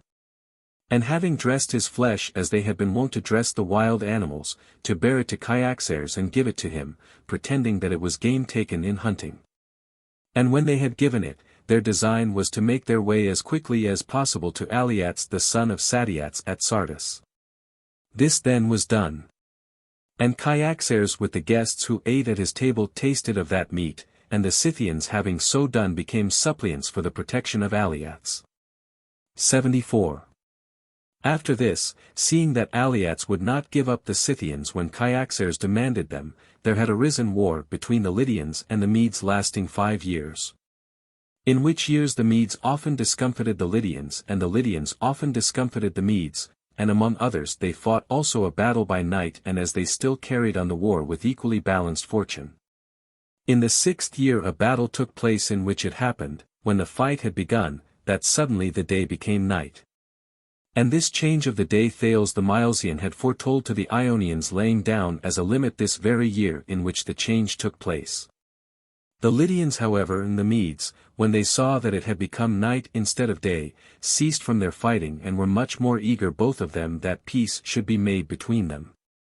And they who brought about the peace between them were Cynesis the Cilician and Labanidos the Babylonian. These were they who urged also the taking of the oath by them, and they brought about an interchange of marriages. For they decided that Aliats should give his daughter Arienes to Astyages the son of Cyaxares, seeing that without the compulsion of a strong tie agreements are apt not to hold strongly together. Now these nations observe the same ceremonies in taking oaths as the Hellenes, and in addition to them they make incision into the skin of their arms, and then lick up the blood each of the other. 75. This Astyages then, being his mother's father, Cyrus had conquered and made prisoner for a reason which I shall declare in the history which comes after. This then was the complaint which Croesus had against Cyrus when he sent to the oracles to ask if he should march against the Persians. And when a deceitful answer had come back to him, he marched into the dominion of the Persians, supposing that the answer was favorable to himself. And when Croesus came to the river Halys, then, according to my account, he passed his army across by the bridges which there were. But, according to the account which prevails among the Hellenes, Thales the Milesian enabled him to pass his army across. For, say they, when Croesus was at a loss how his army should pass over the river, since, they add, there were not yet at that time the bridges which now there are, Thales being present in the army caused the river, which flowed then on the left hand of the army, to flow partly also on the right. And he did it thus. Beginning above the camp he proceeded to dig a deep channel, directing it in the form of a crescent moon, so that the river might take the camp there pitched in the rear. Being turned aside from its ancient course by this way along the channel, and afterwards passing by the camp might fall again into its ancient course. So that as soon as the river was thus parted in two it became fordable by both branches, and some say even that the ancient course of the river was altogether dried up. But this tale I do not admit as true, for how then did they pass over the river as they went back? 76. And Croesus, when he had passed over with his army, came to that place in Cappadocia which is called Tyria.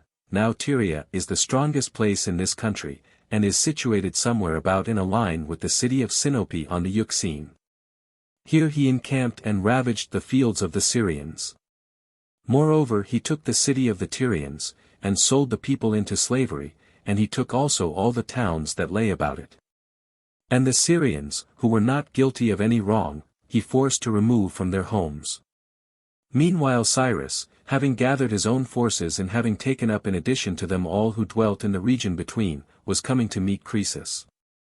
Before he began however to lead forth his army, he had sent heralds to the Ionians and tried to induce them to revolt from Croesus, but the Ionians would not do as he said. Then when Cyrus was come and had encamped over against Croesus, they made trial of one another by force of arms in the land of Tyria, and after hard fighting, when many had fallen on both sides, at length, night having come on, they parted from one the other with no victory on either side. 77. Thus the two armies contended with one another, and Croesus being ill-satisfied with his own army in respect of number, for the army which he had when he fought was far smaller than that of Cyrus, being dissatisfied with it I say on this account. As Cyrus did not attempt to advance against him on the following day, marched back to Sardis. Having it in his mind to call the Egyptians to his help according to the oath which they had taken, for he had made an alliance with Amasis king of Egypt before he made the alliance with the Lacedaemonians. And to summon the Babylonians as well, for with these also an alliance had been concluded by him, Labynetos being at that time ruler of the Babylonians. And moreover to send a message to the Lacedaemonians bidding them appear at a fixed time, and then after he had got all these together and had gathered his own army. His design was to let the winter go by and at the coming of spring to march against the Persians.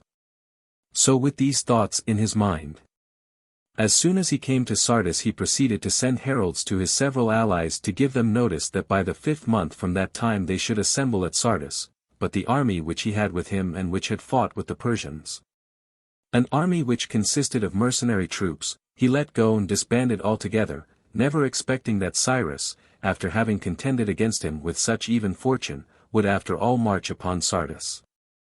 78. When Croesus had these plans in his mind, the suburb of the city became of a sudden all full of serpents, and when these had appeared, the horses leaving off to feed in their pastures came constantly thither and devoured them.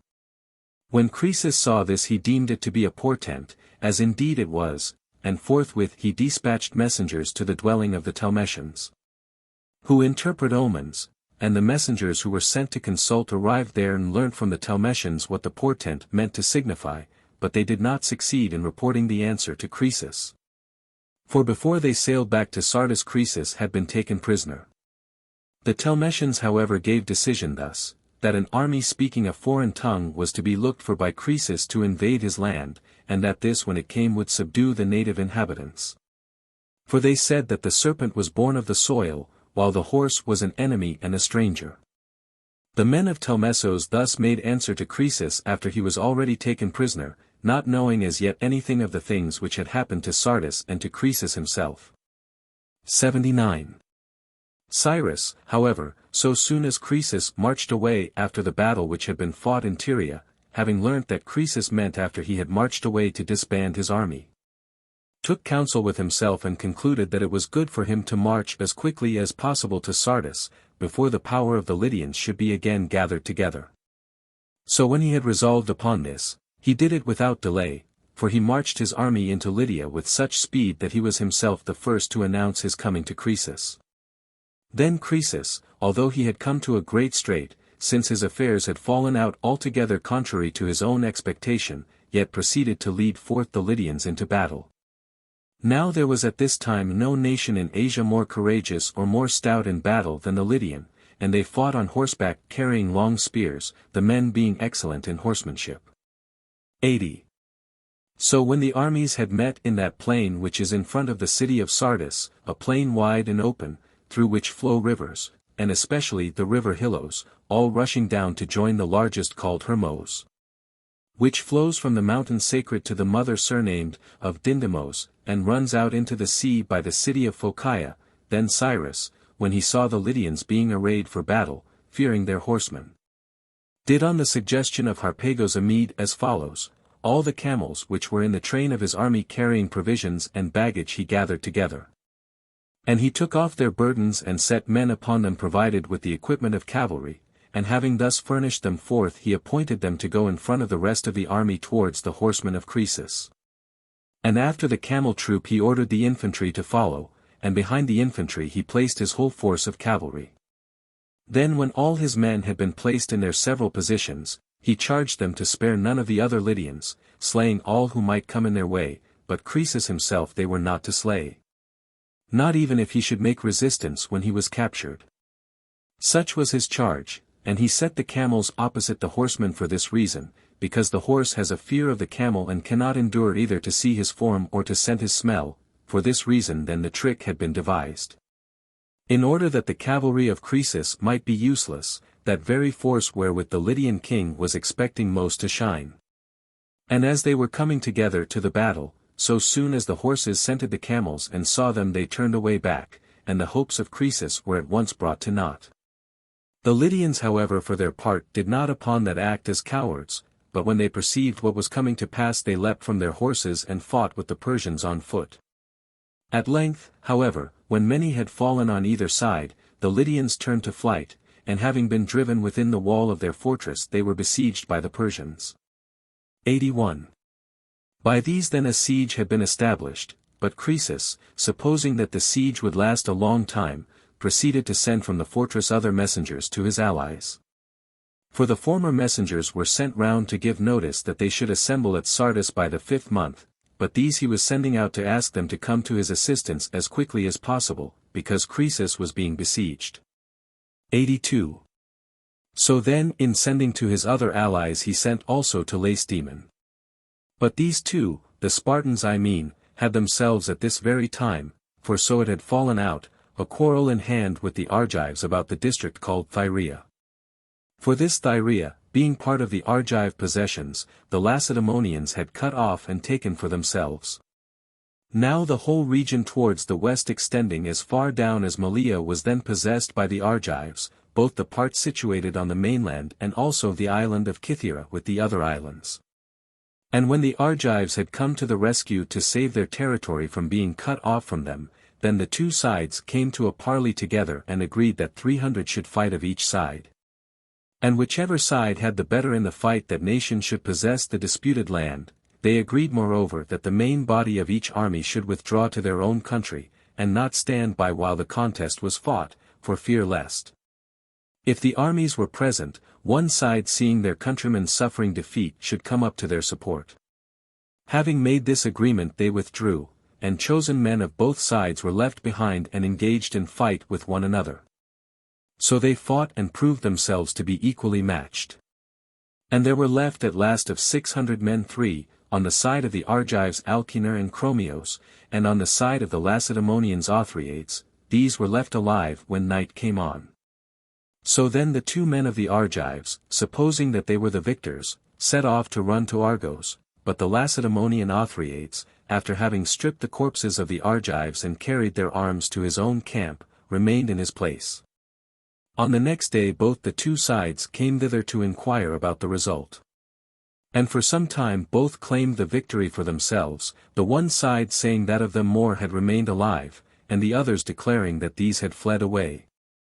Whereas their own man had stood his ground and had stripped the corpses of the other party, and at length by reason of this dispute they fell upon one another and began to fight. And after many had fallen on both sides, the Lacedaemonians were the victors. The Argives then cut their hair short, whereas formerly they were compelled by law to wear it long, and they made a law with a curse attached to it, that from that time forth no man of the Argives should grow the hair long nor their women wear ornaments of gold, until they should have won back Thyrea.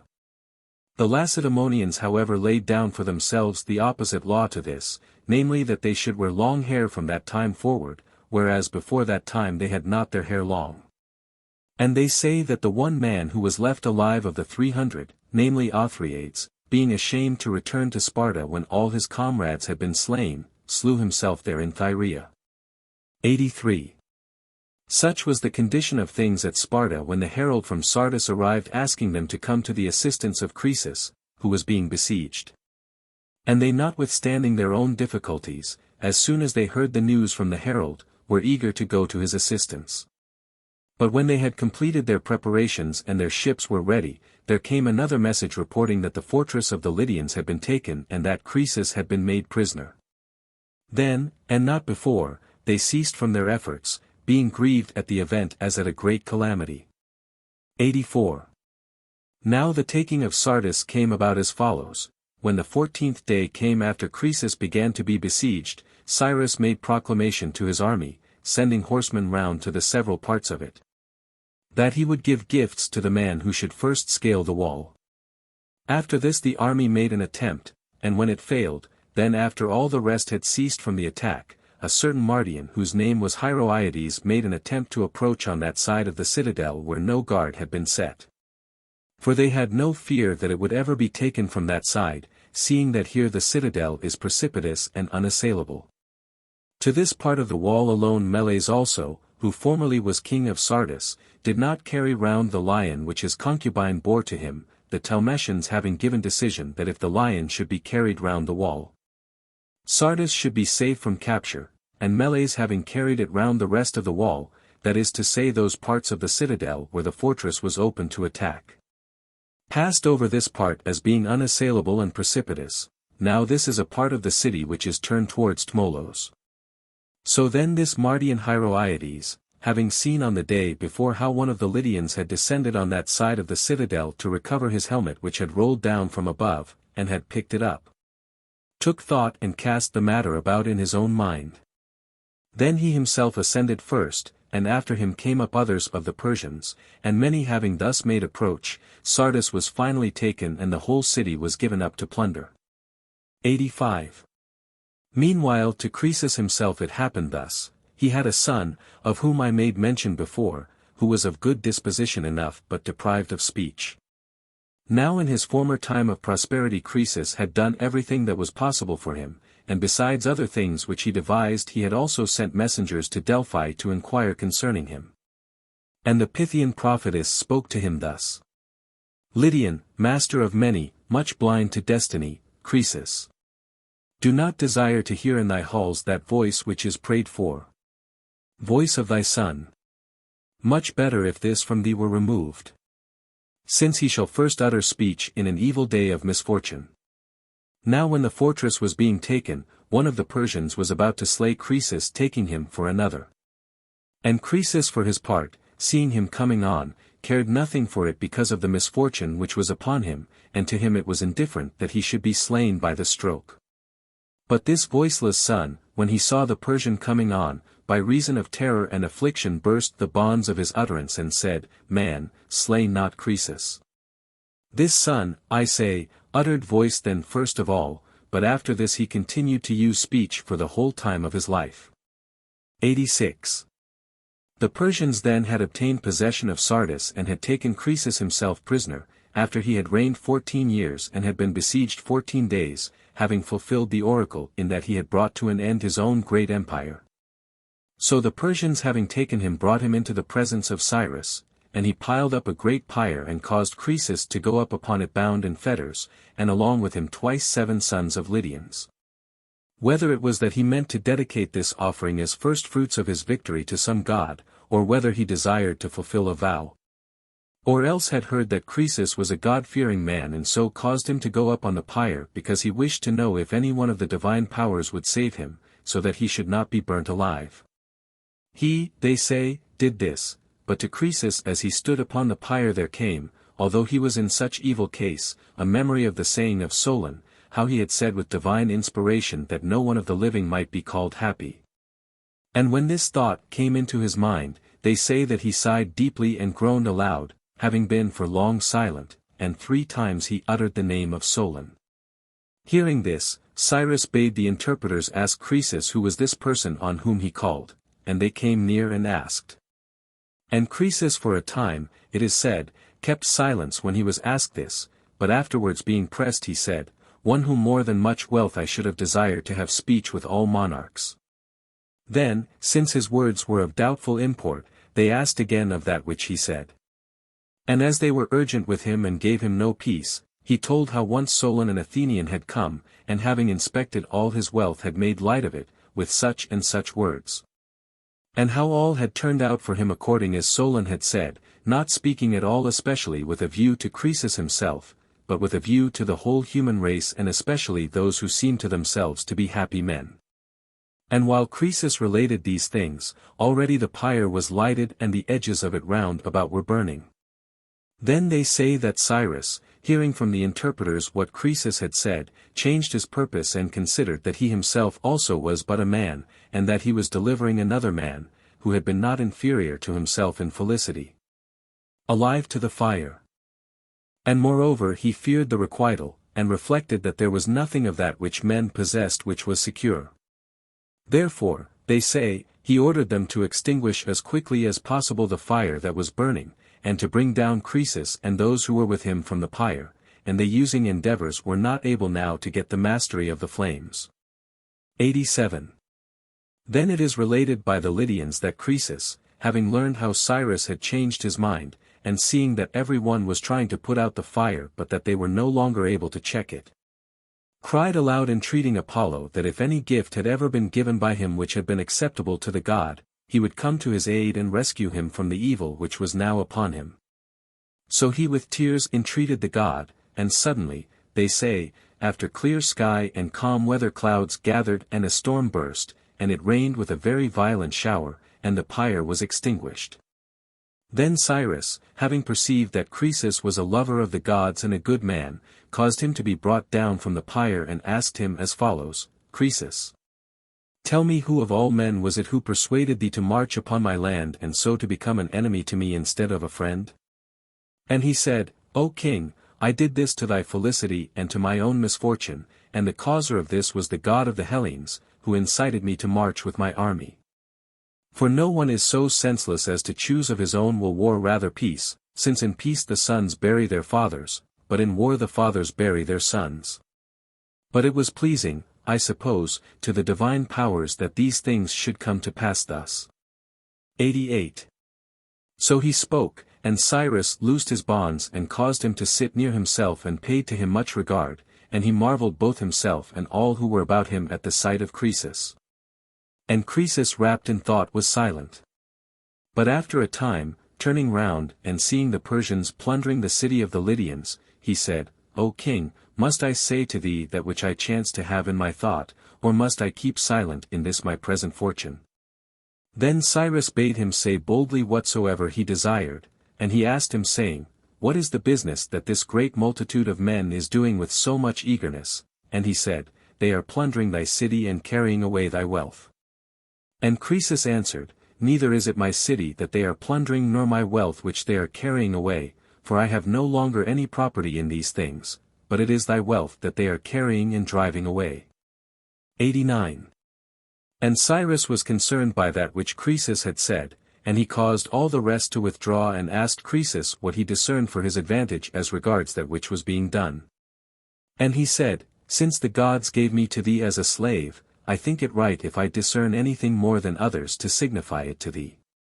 The Persians, who are by nature unruly, are without wealth, if therefore thou shalt suffer them to carry off and plunder great wealth and to take possession of it, then it is to be looked for that thou wilt experience this result. Thou must expect namely that whosoever gets possession of the largest share will make insurrection against thee. Now therefore, if that which I say is pleasing to thee, do this, set spearmen of thy guard to watch at all the gates, and let these take away the things. And say to the men who are bearing them out of the city that they must first be tithed for Zeus, and thus thou on the one hand wilt not be hated by them for taking away the things by force, and they on the other will willingly let the things go, acknowledging within themselves that thou art doing that which is just. 90. Hearing this, Cyrus was above measure pleased, because he thought that Croesus advised well. And he commended him much and enjoined the spearmen of his guard to perform that which Croesus had advised, and after that he spoke to Croesus thus, Croesus, since thou art prepared, like a king as thou art, to do good deeds and speak good words, therefore ask me for a gift, whatsoever thou desirest to be given thee forthwith. And he said, Master, thou wilt most do me a pleasure if thou wilt permit me to send to the god of the Hellenes, whom I honored most of all gods, these fetters. And to ask him whether it is accounted by him right to deceive those who do well to him. Then Cyrus asked him what accusation he made against the god, that he thus requested. And Croesus repeated to him all that had been in his mind, and the answers of the oracles, and especially the votive offerings. And how he had been incited by the prophecy to march upon the Persians, and thus speaking he came back again to the request that it might be permitted to him to make this reproach against the god. And Cyrus laughed and said, Not this only shalt thou obtain from me, Croesus, but also whatsoever thou mayst desire of me at any time. Hearing this Croesus sent certain of the Lydians to Delphi, enjoining them to lay the fetters upon the threshold of the temple and to ask the god whether he felt no shame that he had incited Croesus by his prophecies to march upon the Persians. Persuading him that he should bring to an end the empire of Cyrus, seeing that these were the first fruits of spoil which he had won from it, at the same time displaying the fetters. This they were to ask, and moreover also whether it was thought right by the gods of the Hellenes to practice ingratitude. 91. When the Lydians came and repeated that which they were enjoined to say, it is related that the Pythian prophetess spoke as follows: the fated destiny it is impossible even for a god to escape. And Croesus paid the debt due for the sin of his fifth ancestor, who being one of the spearmen of the Heraclidae followed the treacherous device of a woman, and having slain his master took possession of his royal dignity, which belonged not to him of right. And although Loxias eagerly desired that the calamity of Sardis might come upon the sons of Croesus and not upon Croesus himself, it was not possible for him to draw the destinies aside from their course. But so much as these granted he brought to pass, and gave it as a gift to Croesus, for he put off the taking of Sardis by 3 years.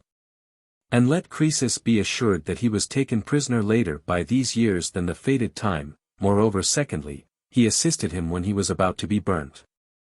And as to the oracle which was given, Croesus finds fault with good ground, for Loxias told him beforehand that if he should march upon the Persians he should destroy a great empire, and he upon hearing this, if he wished to take counsel well, ought to have sent and asked further whether the god meant his own empire or that of Cyrus, but as he did not comprehend that which was uttered and did not ask again, let him pronounce himself to be the cause of that which followed.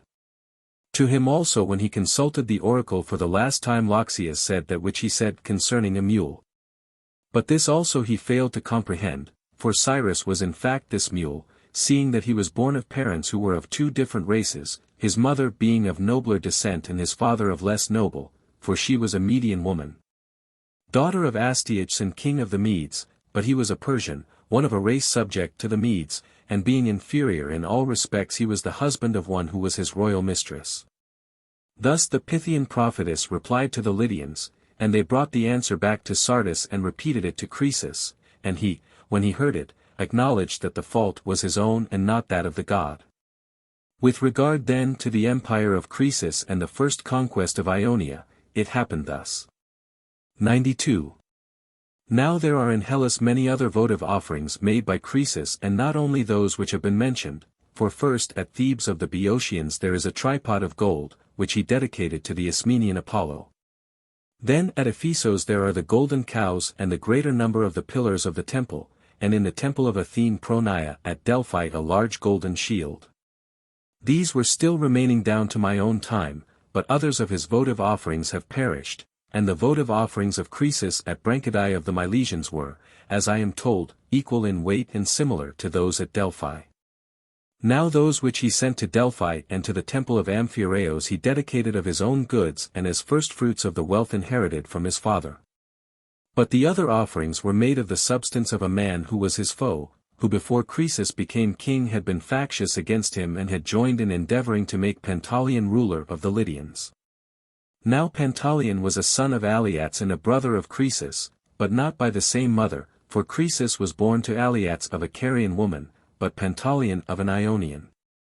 And when Croesus had gained possession of the kingdom by the gift of his father, he put to death the man who opposed him, drawing him upon the carding comb. And his property, which even before that time he had vowed to dedicate, he then offered in the manner mentioned to those shrines which have been named. About his votive offerings let it suffice to have said so much. 93. Of marvels to be recorded the land of Lydia has no great store as compared with other lands, excepting the gold dust which is carried down from Tmolos. But one work it has to show which is larger far than any other except only those in Egypt and Babylon, for there is there the sepulchral monument of Aliates the father of Croesus, of which the base is made of larger stones and the rest of the monument is of earth piled up. And this was built by contributions of those who practice trade and of the artisans and the girls who plied their traffic there. And still there existed to my own time boundary stones 5 in number erected upon the monument above, on which were carved inscriptions telling how much of the work was done by each class. And upon measurement it was found that the work of the girls was the greatest in amount. For the daughters of the common people in Lydia practice prostitution one and all, to gather for themselves dowries, continuing this until the time when they marry, and the girls give themselves away in marriage. Now the circuit of the monument is 6 furlongs and 200 feet, and the breadth is 1300 feet. And adjoining the monument is a great lake, which the Lydians say has a never-failing supply of water, and it is called the Lake of Gyges. Such is the nature of this monument. 94. Now the Lydians have very nearly the same customs as the Hellenes, with the exception that they prostitute their female children, and they were the first of men, so far as we know, who struck and used coin of gold or silver. And also they were the first retail traders. And the Lydians themselves say that the games which are now in use among them and among the Hellenes were also their invention. These they say were invented among them at the same time as they colonized Tersinia, and this is the account they give of them. In the reign of Aedes the son of Manes their king there came to be a grievous dearth over the whole of Lydia. And the Lydians for a time continued to endure it, but afterwards, as it did not cease, they sought for remedies, and one devised one thing and another of them devised another thing. And then were discovered, they say, the ways of playing with the dice and the knucklebones and the ball, and all the other games excepting draughts, for the discovery of this last is not claimed by the Lydians. These games they invented as a resource against the famine, and thus they used to do. On one of the days they would play games all the time in order that they might not feel the want of food.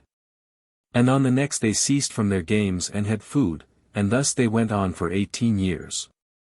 As however the evil did not slacken but pressed upon them ever more and more, therefore their king divided the whole Lydian people into two parts, and he appointed by lot one part to remain and the other to go forth from the land. And the king appointed himself to be over that one of the parts which had the lot to stay in the land, and his son to be over that which was departing, and the name of his son was Tersinos. So the one party of them, having obtained the lot to go forth from the land, went down to the sea at Smyrna and built ships for themselves, wherein they placed all the movable goods which they had and sailed away to seek for means of living and a land to dwell in. Until after passing by many nations they came at last to the land of the Ambracans, and there they founded cities and dwell up to the present time, and changing their name they were called after the king's son who led them out from home. Not Lydians but Tersenians, taking the name from him. The Lydians then had been made subject to the Persians as I say. 95, and after this our history proceeds to inquire about Cyrus, who he was that destroyed the empire of Croesus, and about the Persians, in what manner they obtained the lead of Asia. Following then the report of some of the Persians, those I mean who do not desire to glorify the history of Cyrus but to speak that which is in fact true, according to their report, I say, I shall write. But I could set forth also the other forms of the story in three several ways. The Assyrians ruled Upper Asia for 520 years, and from them the Medes were the first who made revolt. These having fought for their freedom with the Assyrians proved themselves good men, and thus they pushed off the yoke of slavery from themselves and were set free.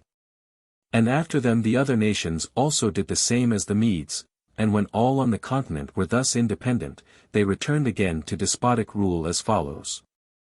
96.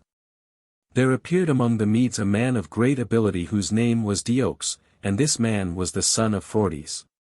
This Diox, having formed a desire for despotic power, did thus, whereas the Medes dwelt in separate villages, he, being even before that time of great repute in his own village, set himself to practice just dealing much more and with greater zeal than before. And this he did although there was much lawlessness throughout the whole of Media, and although he knew that injustice is ever at feud with justice. And the Medes of the same village, seeing his manners, chose him for their judge.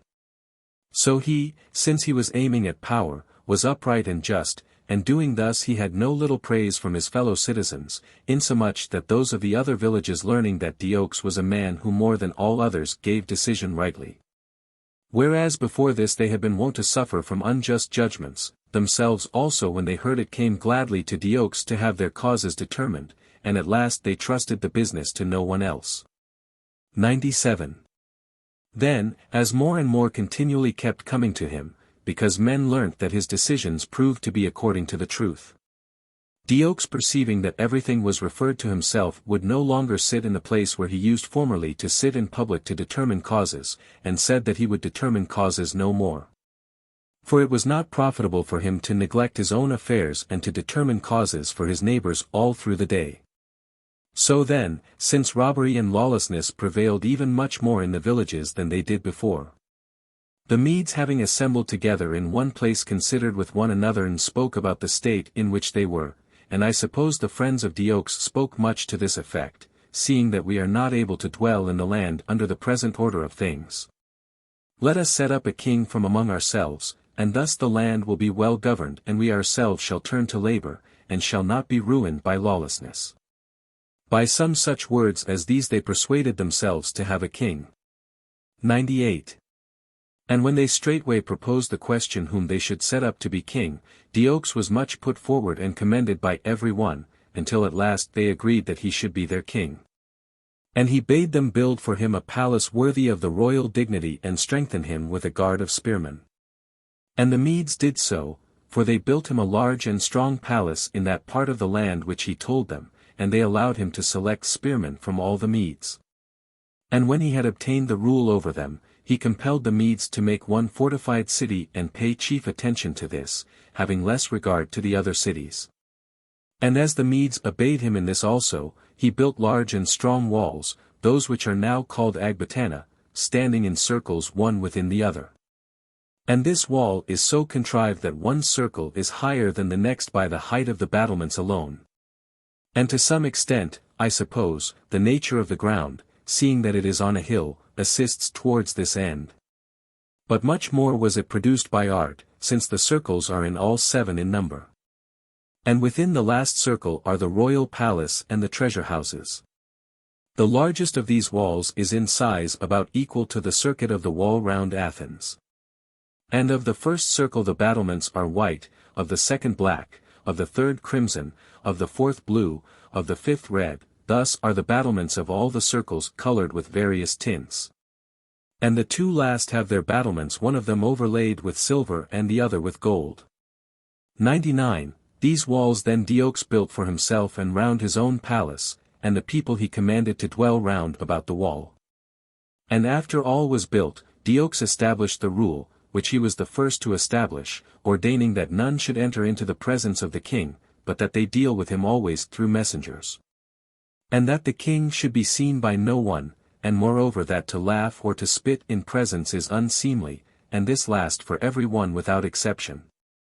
Now he surrounded himself with this state to the end that his fellows, who had been brought up with him and were of no meaner family nor behind him in manly virtue, might not be grieved by seeing him and make plots against him. But that being unseen by them he might be thought to be of different mold. 100. Having set these things in order and strengthened himself in his despotism, he was severe in preserving justice. And the people used to write down their causes and send them in to his presence, and he determined the questions which were brought in to him and sent them out again. Thus he used to do about the judgment of causes. And he also took order for this, that is to say, if he heard that any one was behaving in an unruly manner, he sent for him and punished him according as each act of wrong deserved. And he had watchers and listeners about all the land over which he ruled. 101. Diox then united the Median race alone, and was ruler of this, and of the Medes there are the tribes which here follow, namely, Buzai, Paradicenians, Strucates, Arazantians, Budians, Magians. The tribes of the Medes are so many in number. 102. Now the son of Diox was Phordes, who when Diox was dead, having been king for 53 years, received the power in succession. And having received it he was not satisfied to be ruler of the Medes alone, but marched upon the Persians, and attacking them first before others, he made these first subject to the Medes. After this, being ruler of these 2 nations and both of them strong, he proceeded to subdue Asia going from one nation to another, until at last he marched against the Assyrians, those Assyrians I mean who dwelt at Nineveh. And who formerly had been rulers of the whole, but at that time they were left without support their allies having revolted from them, though at home they were prosperous enough. Phordes marched, I say, against these, and was both himself slain, after he had reigned 22 years, and the greater part of his army was destroyed. 103. When Phordes had brought his life to an end, Cyaxares the son of Phordes, the son of Diox, received the power. This king is said to have been yet much more warlike than his forefathers. And he first banded the men of Asia into separate divisions, that is to say, he first arrayed apart from one another the spearmen and the archers and the horsemen, for before that time they were all mingled together without distinction. This was he who fought with the Lydians when the day became night as they fought, and who also united under his rule the whole of Asia above the river Halys. And having gathered together all his subjects he marched upon Nineveh to avenge his father, and also because he desired to conquer that city. And when he had fought a battle with the Assyrians and had defeated them, while he was sitting down before Nineveh there came upon him a great army of Scythians, and the leader of them was Maugeas the son of Protohias, king of the Scythians. These had invaded Asia after driving the Cimmerians out of Europe, and in pursuit of them as they fled they had come to the land of Media. 104. Now from the Myosian lake to the river Phasis and to the land of the Colchians is a journey of 30 days for one without encumbrance. And from Colchis it is not far to pass over to Media, for there is only one nation between them, the Saspirians, and passing by this nation you are in Media. However the Scythians did not make their invasion by this way, but turned aside from it to go by the upper road which is much longer, keeping Mount Caucasus on their right hand. Then the Medes fought with the Scythians, and having been worsted in the battle they lost their power, and the Scythians obtained rule over all Asia. 105, Thence they went on to invade Egypt. And when they were in Syria which is called Palestine, Psammetichos king of Egypt met them. And by gifts and entreaties he turned them from their purpose, so that they should not advance any further, and as they retreated, when they came to the city of Ascalon in Syria, most of the Scythians passed through without doing any damage. But a few of them who had stayed behind plundered the temple of Aphrodite Urania. Now this temple, as I find by inquiry, is the most ancient of all the temples which belong to this goddess. For the temple in Cyprus was founded from this, as the people of Cyprus themselves report, and it was the Phoenicians who founded the temple in Kythera, coming from this land of Syria. So these Scythians who had plundered the temple at Ascalon, and their descendants forever, were smitten by the divinity with a disease which made them women instead of men, and the Scythians say that it was for this reason that they were diseased. And that for this reason travelers who visit Scythia now, see among them the affection of those who by the Scythians are called Enares.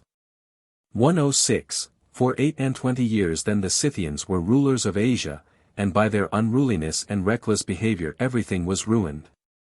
For on the one hand they exacted that in tribute from each people which they laid upon them, and apart from the tribute they rode about and carried off by force the possessions of each tribe. Then Cyaxares with the Medes, having invited the greater number of them to a banquet, made them drunk and slew them, and thus the Medes recovered their power, and had rule over the same nations as before. And they also took Nineveh, the manner how it was taken I shall set forth in another history, and made the Assyrians subject to them excepting only the land of Babylon.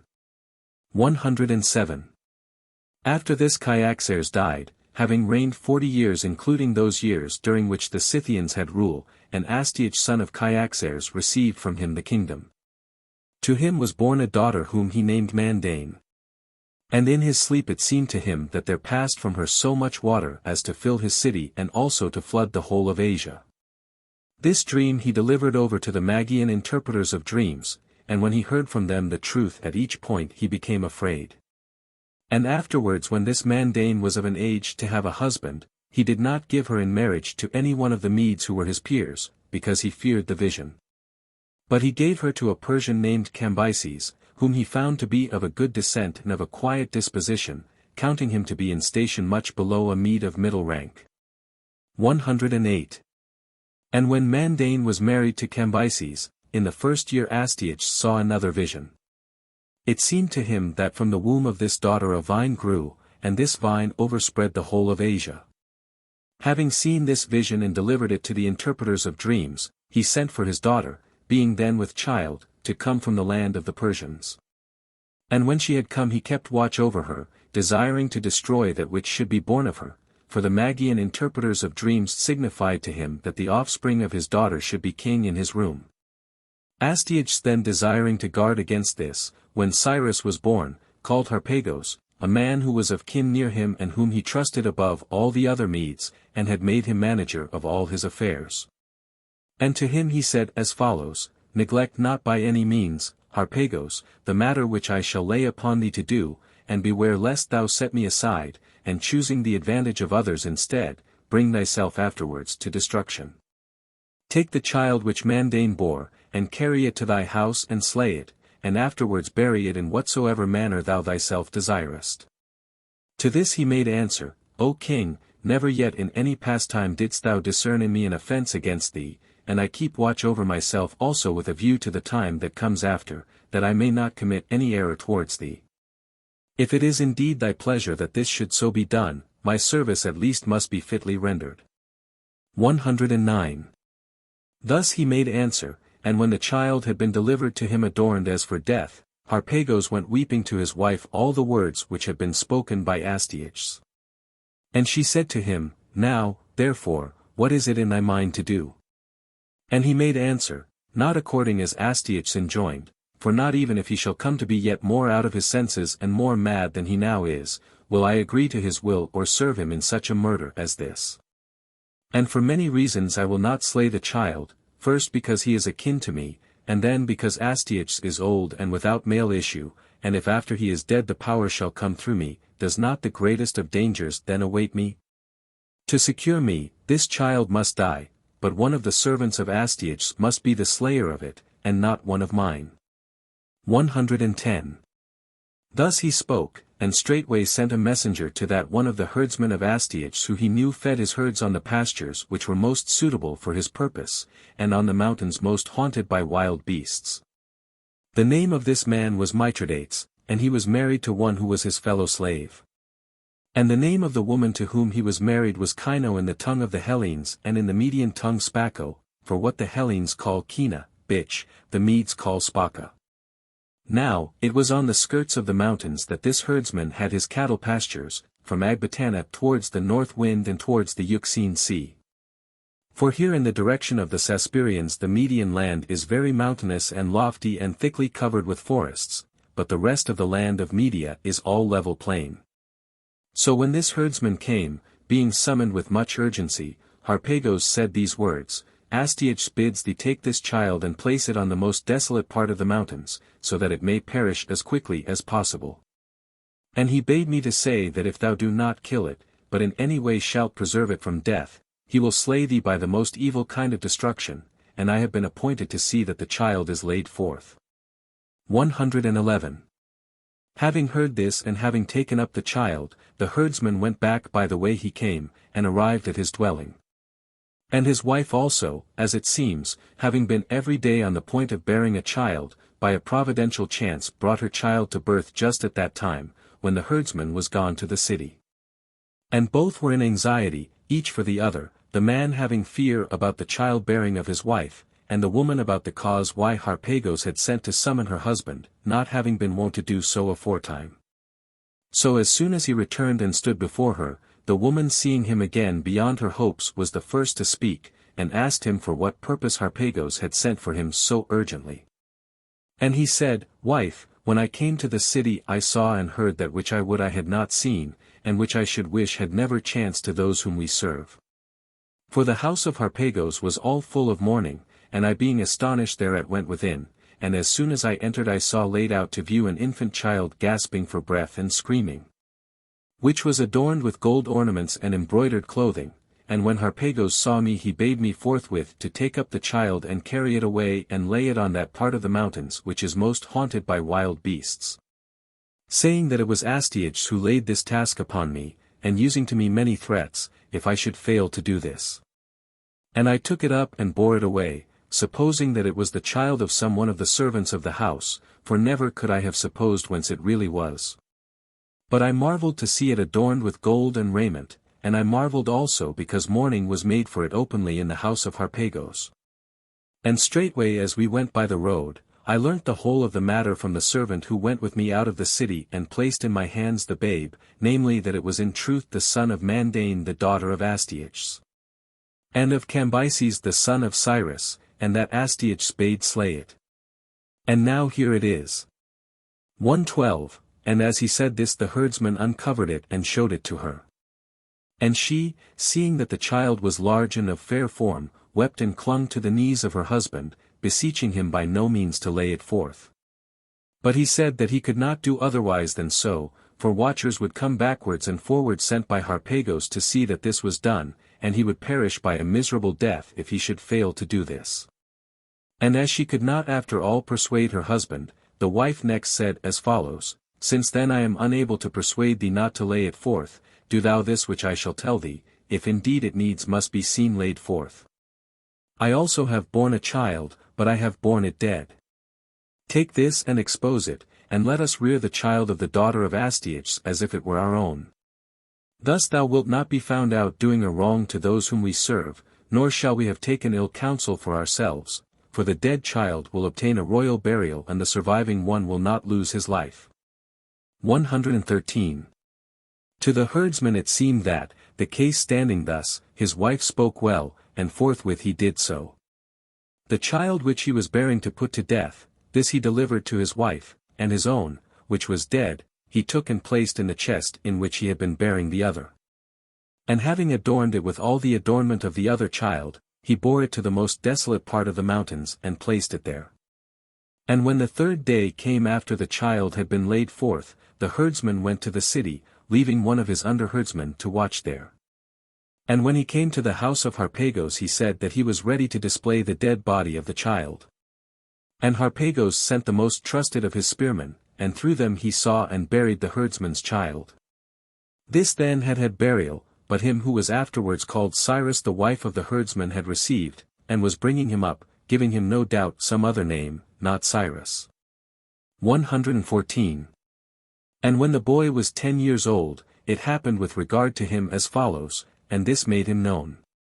He was playing in the village in which were stalls for oxen, he was playing there, I say, with other boys of his age in the road.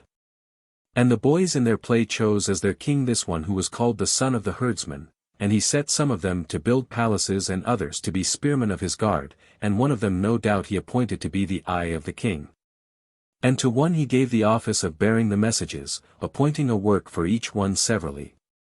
Now one of these boys who was playing with the rest, the son of Artambares a man of repute among the Medes, did not do that which Cyrus appointed him to do. Therefore Cyrus bade the other boys seize him hand and foot, and when they obeyed his command he dealt with the boy very roughly, scourging him. But he, so soon as he was let go, being made much more angry because he considered that he had been treated with indignity, went down to the city and complained to his father of the treatment which he had met with from Cyrus, calling him not Cyrus. For this was not yet his name, but the son of the herdsman of Astyages. And Artambares in the anger of the moment went at once to Astyages, taking the boy with him, and he declared that he had suffered things that were unfitting and said, O king, by thy slave, the son of a herdsman, we have been thus outraged. Showing him the shoulders of his son. 115, and Astyages having heard and seen this, wishing to punish the boy to avenge the honor of Artambares, sent for both the herdsman and his son. And when both were present, Astyages looked at Cyrus and said, Didst thou dare, being the son of so mean a father as this, to treat with such unseemly insult the son of this man who is first in my favor? And he replied thus, Master, I did so to him with right. For the boys of the village, of whom he also was one, in their place set me up as king over them, for I appeared to them most fitted for this place. Now the other boys did what I commanded them, but this one disobeyed and paid no regard, until at last he received the punishment due. If therefore for this I am worthy to suffer any evil, here I stand before thee. 116. While the boy thus spoke, there came upon Astyages a sense of recognition of him, and the lineaments of his face seemed to him to resemble his own, and his answer appeared to be somewhat over free for his station. While the time of the laying forth seemed to agree with the age of the boy. Being struck with amazement by these things, for a time he was speechless. And having at length with difficulty recovered himself, he said, desiring to dismiss Artambares, in order that he might get the herdsman by himself alone and examine him, Artambares. I will so order these things that thou and thy son shall have no cause to find fault. And so he dismissed Artambares, and the servants upon the command of Astyages led Cyrus within. And when the herdsman was left alone with the king, Astyages being alone with him asked whence he had received the boy, and who it was who had delivered the boy to him. And the herdsman said that he was his own son, and that the mother was living with him still as his wife. But Astyages said that he was not well advised in desiring to be brought to extreme necessity, and as he said this he made a sign to the spearmen of his guard to seize him. So he, as he was being led away to the torture, then declared the story as it really was. And beginning from the beginning he went through the whole, telling the truth about it, and finally ended with entreaties, asking that he would grant him pardon. 117. So when the herdsman had made known the truth, Astyages now cared less about him, but with Harpagos he was very greatly displeased and bade his spearmen summon him. And when Harpagos came, Astyages asked him thus, By what death, Harpagos, didst thou destroy the child whom I delivered to thee, born of my daughter? And Harpagos, seeing that the herdsman was in the king's palace, turned not to any false way of speech, lest he should be convicted and found out, but said as follows, O king, so soon as I received the child, I took counsel and considered how I should do according to thy mind, and how without offense to thy command I might not be guilty of murder against thy daughter and against thyself. I did therefore thus, I called this herdsman and delivered the child to him, saying first that thou wert he who bade him slay it, and in this at least I did not lie, for thou didst so command. I delivered it, I say, to this man commanding him to place it upon a desolate mountain, and to stay by it and watch it until it should die, threatening him with all kinds of punishment if he should fail to accomplish this. And when he had done that which was ordered and the child was dead, I sent the most trusted of my eunuchs and through them I saw and buried the child. Thus, O king, it happened about this matter, and the child had this death which I say. 118. So Harpagos declared the truth, and Astyages concealed the anger which he kept against him for that which had come to pass, and first he related the matter over again to Harpagos according as he had been told it by the herdsman, and afterwards. When it had been thus repeated by him, he ended by saying that the child was alive and that that which had come to pass was well, for, continued he, I was greatly troubled by that which had been done to this child. And I thought it no light thing that I had been made at variance with my daughter. Therefore consider that this is a happy change of fortune, and first send thy son to be with the boy who is newly come, and then, seeing that I intend to make a sacrifice of thanksgiving for the preservation of the boy to those gods to whom that honor belongs, be here thyself to dine with me. 119. When Harpagos heard this, he did reverence and thought it a great matter that his offense had turned out for his profit and moreover that he had been invited to dinner with happy augury, and so he went to his house. And having entered it straightway, he sent forth his son, for he had one only son of about 13 years old, bidding him go to the palace of Astyages and do whatsoever the king should command. And he himself being overjoyed told his wife that which had befallen him. But Astyages, when the son of Harpagos arrived, cut his throat and divided him limb from limb, and having roasted some pieces of the flesh and boiled others he caused them to be dressed for eating and kept them ready. And when the time arrived for dinner and the other guests were present and also Harpagos, then before the other guests and before Astyages himself were placed tables covered with flesh of sheep. But before Harpagos was placed the flesh of his own son, all but the head and the hands and the feet, and these were laid aside covered up in a basket. Then when it seemed that Harpagos was satisfied with food, Astyages asked him whether he had been pleased with the banquet. And when Harpagos said that he had been very greatly pleased, they who had been commanded to do this brought to him the head of his son covered up, together with the hands and the feet. And standing near they bade Harpagos uncover and take of them that which he desired.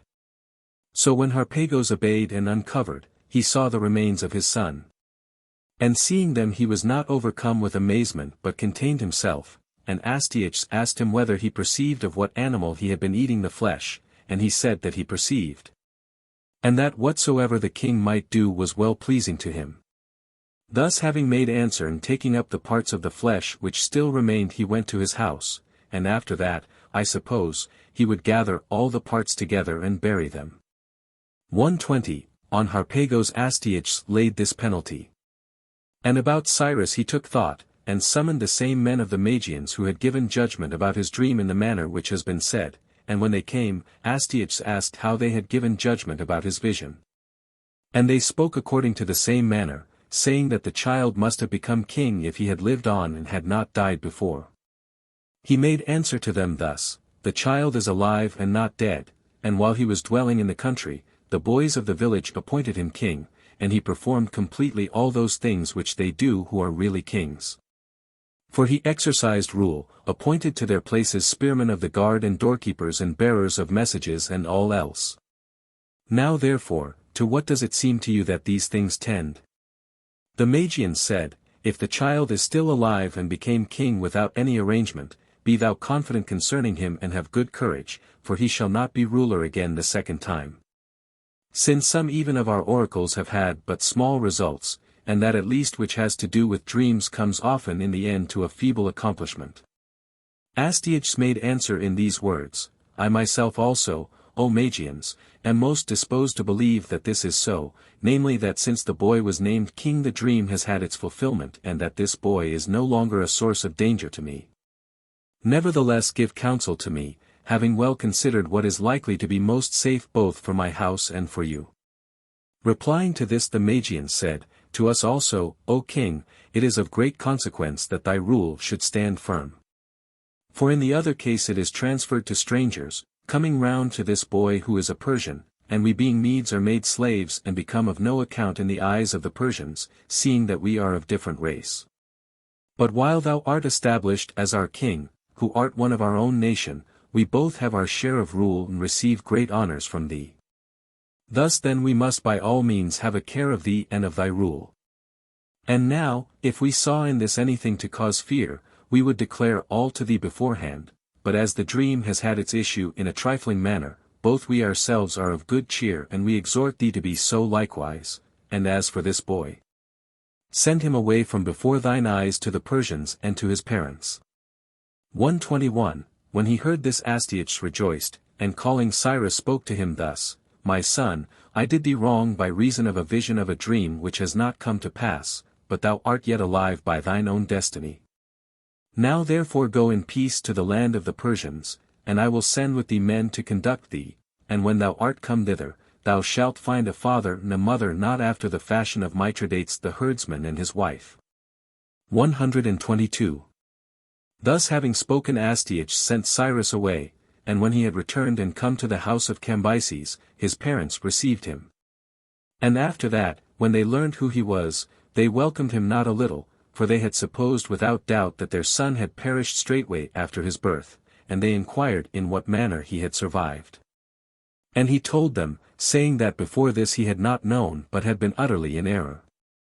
On the way, however, he had learnt all his own fortunes, for he had supposed without doubt that he was the son of the herdsman of Astyages, but since his journey from the city began he had learnt the whole story from those who conducted him. And he said that he had been brought up by the wife of the herdsman, and continued to praise her throughout, so that Clio was the chief person in his tale. And his parents took up this name from him, and in order that their son might be thought by the Persians to have been preserved in a more supernatural manner, they set on foot a report that Cyrus when he was exposed had been reared by a bitch, and from that source has come this report. 123, Then as Cyrus grew to be a man, being of all those of his age the most courageous and the best beloved, Harpagos sought to become his friend and sent him gifts, because he desired to take vengeance on Astyages. For he saw not how from himself, who was in a private station, punishment should come upon Astyages, but when he saw Cyrus growing up, he endeavored to make him an ally, finding a likeness between the fortunes of Cyrus and his own. And even before that time he had effected something, for Astyages being harsh towards the Medes, Harpagos communicated severally with the chief men of the Medes, and persuaded them that they must make Cyrus their leader and cause Astyages to cease from being king. When he had effected this and when all was ready, then Harpagos wishing to make known his design to Cyrus, who lived among the Persians, could do it no other way, seeing that the roads were watched, but devised a scheme as follows. He made ready a hare, and having cut open its belly but without pulling off any of the fur, he put into it, just as it was, a piece of paper, having written upon it that which he thought good. And then he sewed up again the belly of the hare, and giving nets as if he were a hunter to that one of his servants whom he trusted most, he sent him away to the land of the Persians, enjoining him by word of mouth to give the hare to Cyrus. And to tell him at the same time to open it with his own hands and let no one else be present when he did so. 124. This then was accomplished, and Cyrus having received from him the hair, cut it open, and having found within it the paper he took and read it over. And the writing said this, Son of Cambyses, over thee the gods keep guard, for otherwise thou wouldst never have come to so much good fortune. Do thou therefore take vengeance on Astyages who is thy murderer, for so far as his will is concerned thou art dead, but by the care of the gods and of me thou art still alive. And this I think thou hast long ago learnt from first to last, both how it happened about thyself, and also what things I have suffered from Astyages, because I did not slay thee but gave thee to the herdsmen. If therefore thou wilt be guided by me, thou shalt be ruler of all that land over which now Astyages is ruler. Persuade the Persians to revolt, and march any army against the Medes, and whether I shall be appointed leader of the army against thee, or any other of the Medes who are in repute, thou hast what thou desirest. For these will be the first to attempt to destroy Astyages, revolting from him and coming over to thy party. Consider then that here at least all is ready, and therefore do this and do it with speed. 125. Cyrus having heard this began to consider in what manner he might most skillfully persuade the Persians to revolt, and on consideration he found that this was the most convenient way. And so in fact he did. He wrote first on a paper that which he desired to write, and he made an assembly of the Persians. Then he unfolded the paper and reading from it said that Astyages appointed him commander of the Persians, and now, O Persians, he continued, I give you command to come to me each one with a reaping hook. Cyrus then proclaimed this command. Now there are of the Persians many tribes, and some of them Cyrus gathered together and persuaded to revolt from the Medes, namely those, upon which all the other Persians depend, the Pasargadae, the Marathians and the Maspians. And of these the Pasargadae are the most noble, of whom also the Achaemenidae are a clan, whence are sprung the Perseid kings. But other Persian tribes there are, as follows, the Panthalians, the Darusians and the Germanians, these are all tillers of the soil, and the rest are nomad tribes, namely the Daoi, Mardians, Dropicans and Sagartians. 126. Now there was a certain region of the Persian land which was overgrown with thorns, extending some 18 or 20 furlongs in each direction. And when all had come with that which they had been before commanded to bring, Cyrus bade them clear this region for cultivation within 1 day, and when the Persians had achieved the task proposed, then he bade them come to him on the next day bathed and clean. Meanwhile Cyrus, having gathered together in one place all the flocks of goats and sheep and the herds of cattle belonging to his father, slaughtered them and prepared with them to entertain the host of the Persians. And moreover with wine and other provisions of the most agreeable kind. So when the Persians came on the next day, he made them recline in a meadow and feasted them. And when they had finished dinner, Cyrus asked them whether that which they had on the former day or that which they had now seemed to them preferable. They said that the difference between them was great, for the former day had for them nothing but evil, and the present day nothing but good. Taking up this saying Cyrus proceeded to lay bare his whole design, saying, Men of the Persians, thus it is with you. If ye will do as I say, ye have these and 10,000 other good things, with no servile labor. But if ye will not do as I say, ye have labors like that of yesterday innumerable. Now therefore do as I say and make yourselves free, for I seem to myself to have been born by providential fortune to take these matters in hand. And I think that ye are not worse men than the Medes, either in other matters or in those which have to do with war. Consider then that this is so, and make revolt from Astyages forthwith. 127. So the Persians having obtained a leader willingly attempted to set themselves free, since they had already for a long time been indignant to be ruled by the Medes, but when Astyages heard that Cyrus was acting thus, he sent a messenger and summoned him.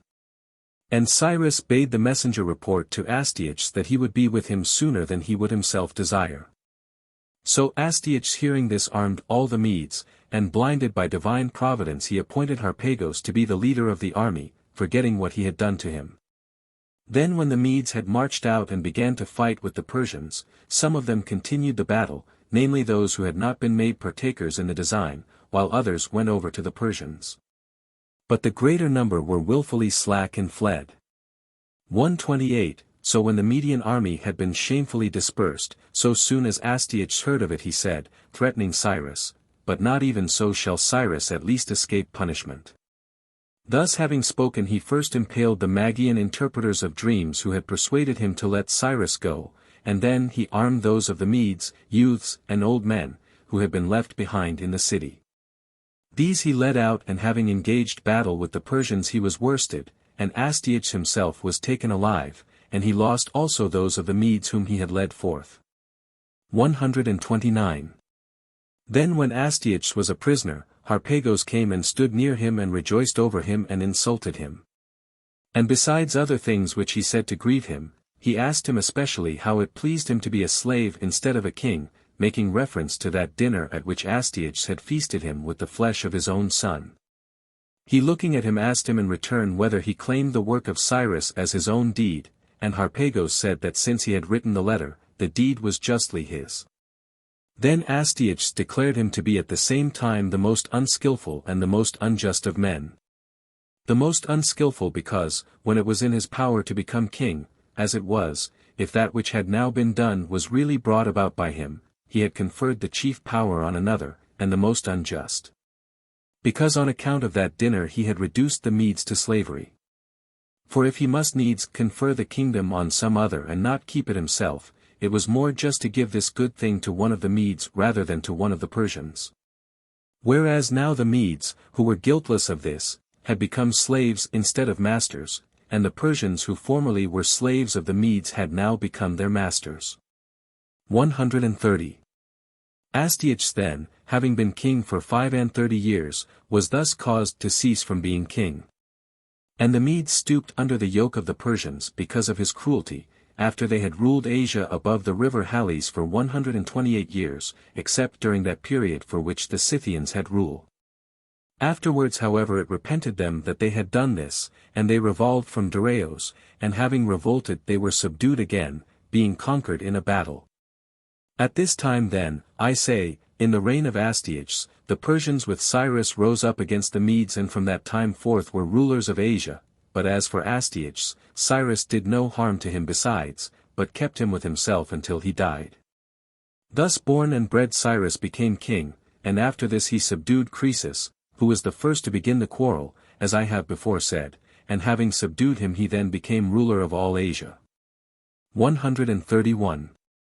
These are the customs, so far as I know, which the Persians practice. Images and temples and altars they do not account it lawful to erect, nay they even charge with folly those who do these things. And this, as it seems to me, because they do not account the gods to be in the likeness of men, as do the Hellenes. But it is their wont to perform sacrifices to Zeus going up to the most lofty of the mountains, and the whole circle of the heavens they call Zeus, and they sacrifice to the sun and the moon and the earth.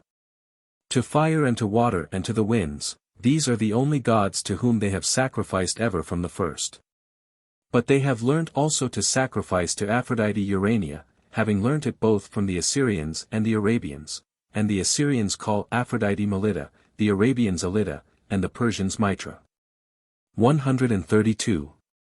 Now this is the manner of sacrifice for the gods aforesaid which is established among the Persians, they make no altars neither do they kindle fire.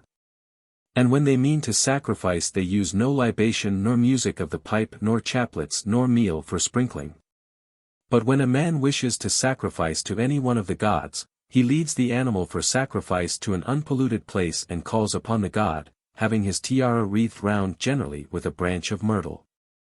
For himself alone separately the man who sacrifices may not request good things in his prayer, but he prays that it may be well with all the Persians and with the king, for he himself also is included of course in the whole body of Persians.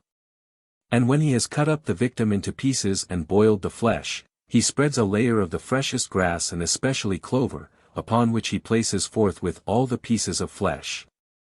And when he has placed them in order, a Magian man stands by them and chants over them a theogony, for of this nature they say that their incantation is, seeing that without a Magian it is not lawful for them to make sacrifices. Then after waiting a short time the sacrificer carries away the flesh and uses it for whatever purpose he pleases. 133. And of all days their wont is to honor most that on which they were born, each one, on this they think it right to set out a feast more liberal than on other days.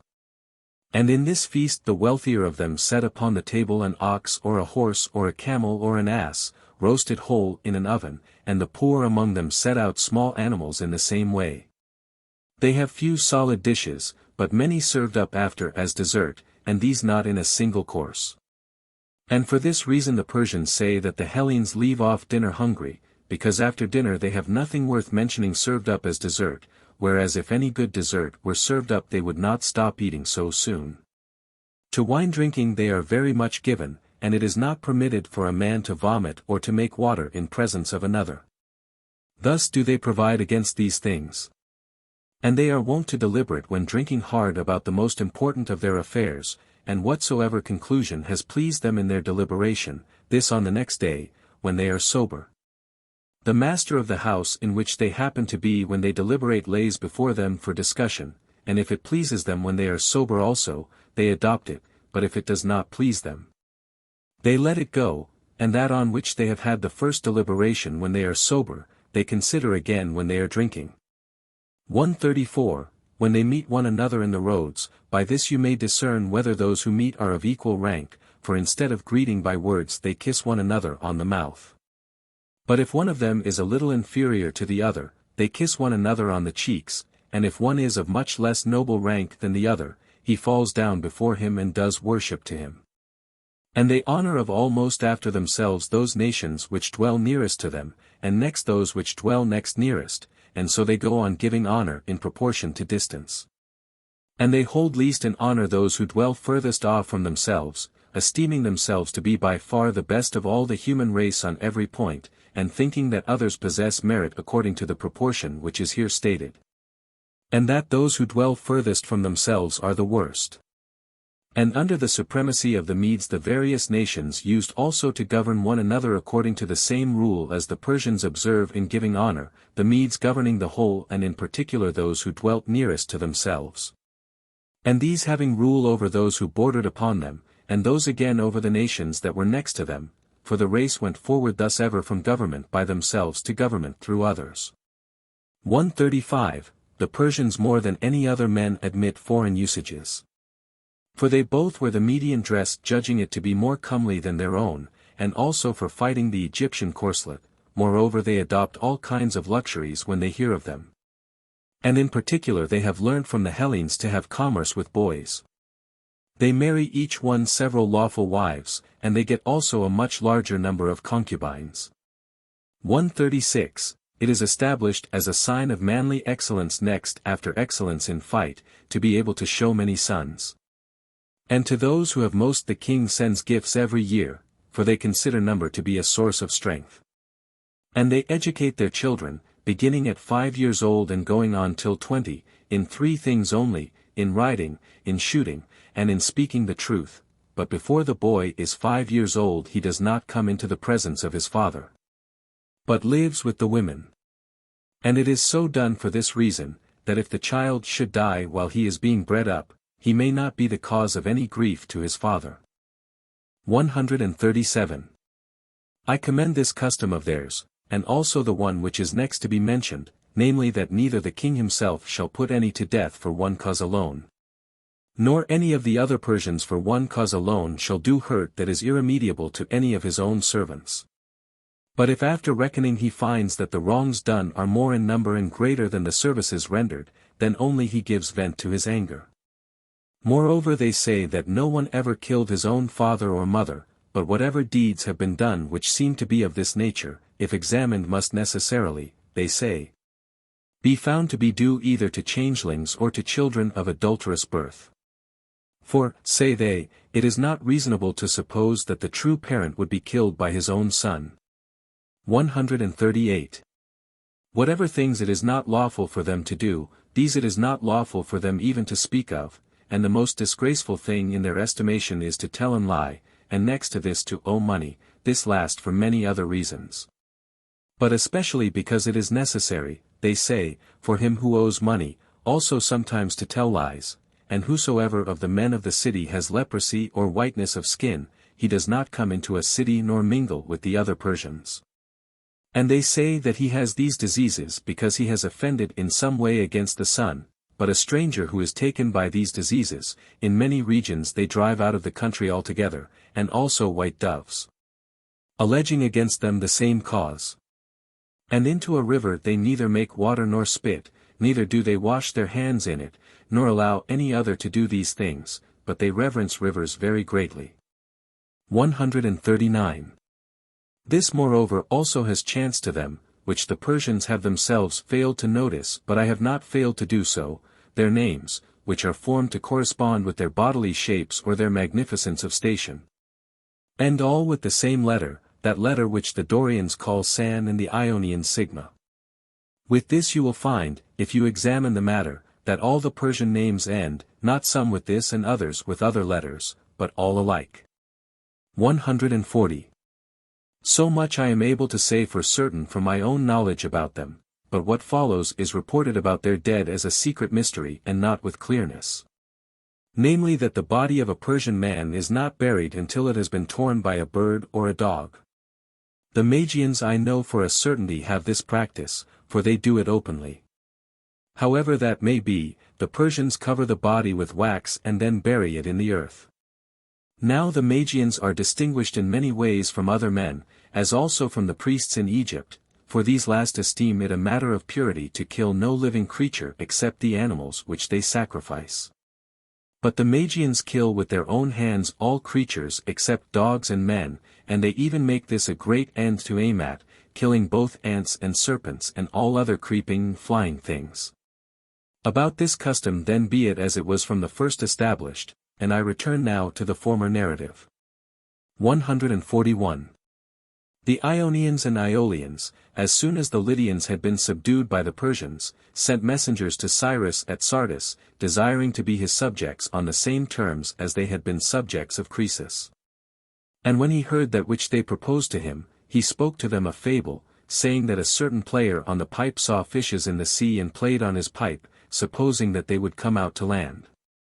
But being deceived in his expectation, he took a casting net and enclosed a great multitude of the fishes and drew them forth from the water, and when he saw them leaping about, he said to the fishes, Stop dancing I pray you now. Seeing that ye would not come out and dance before when I piped.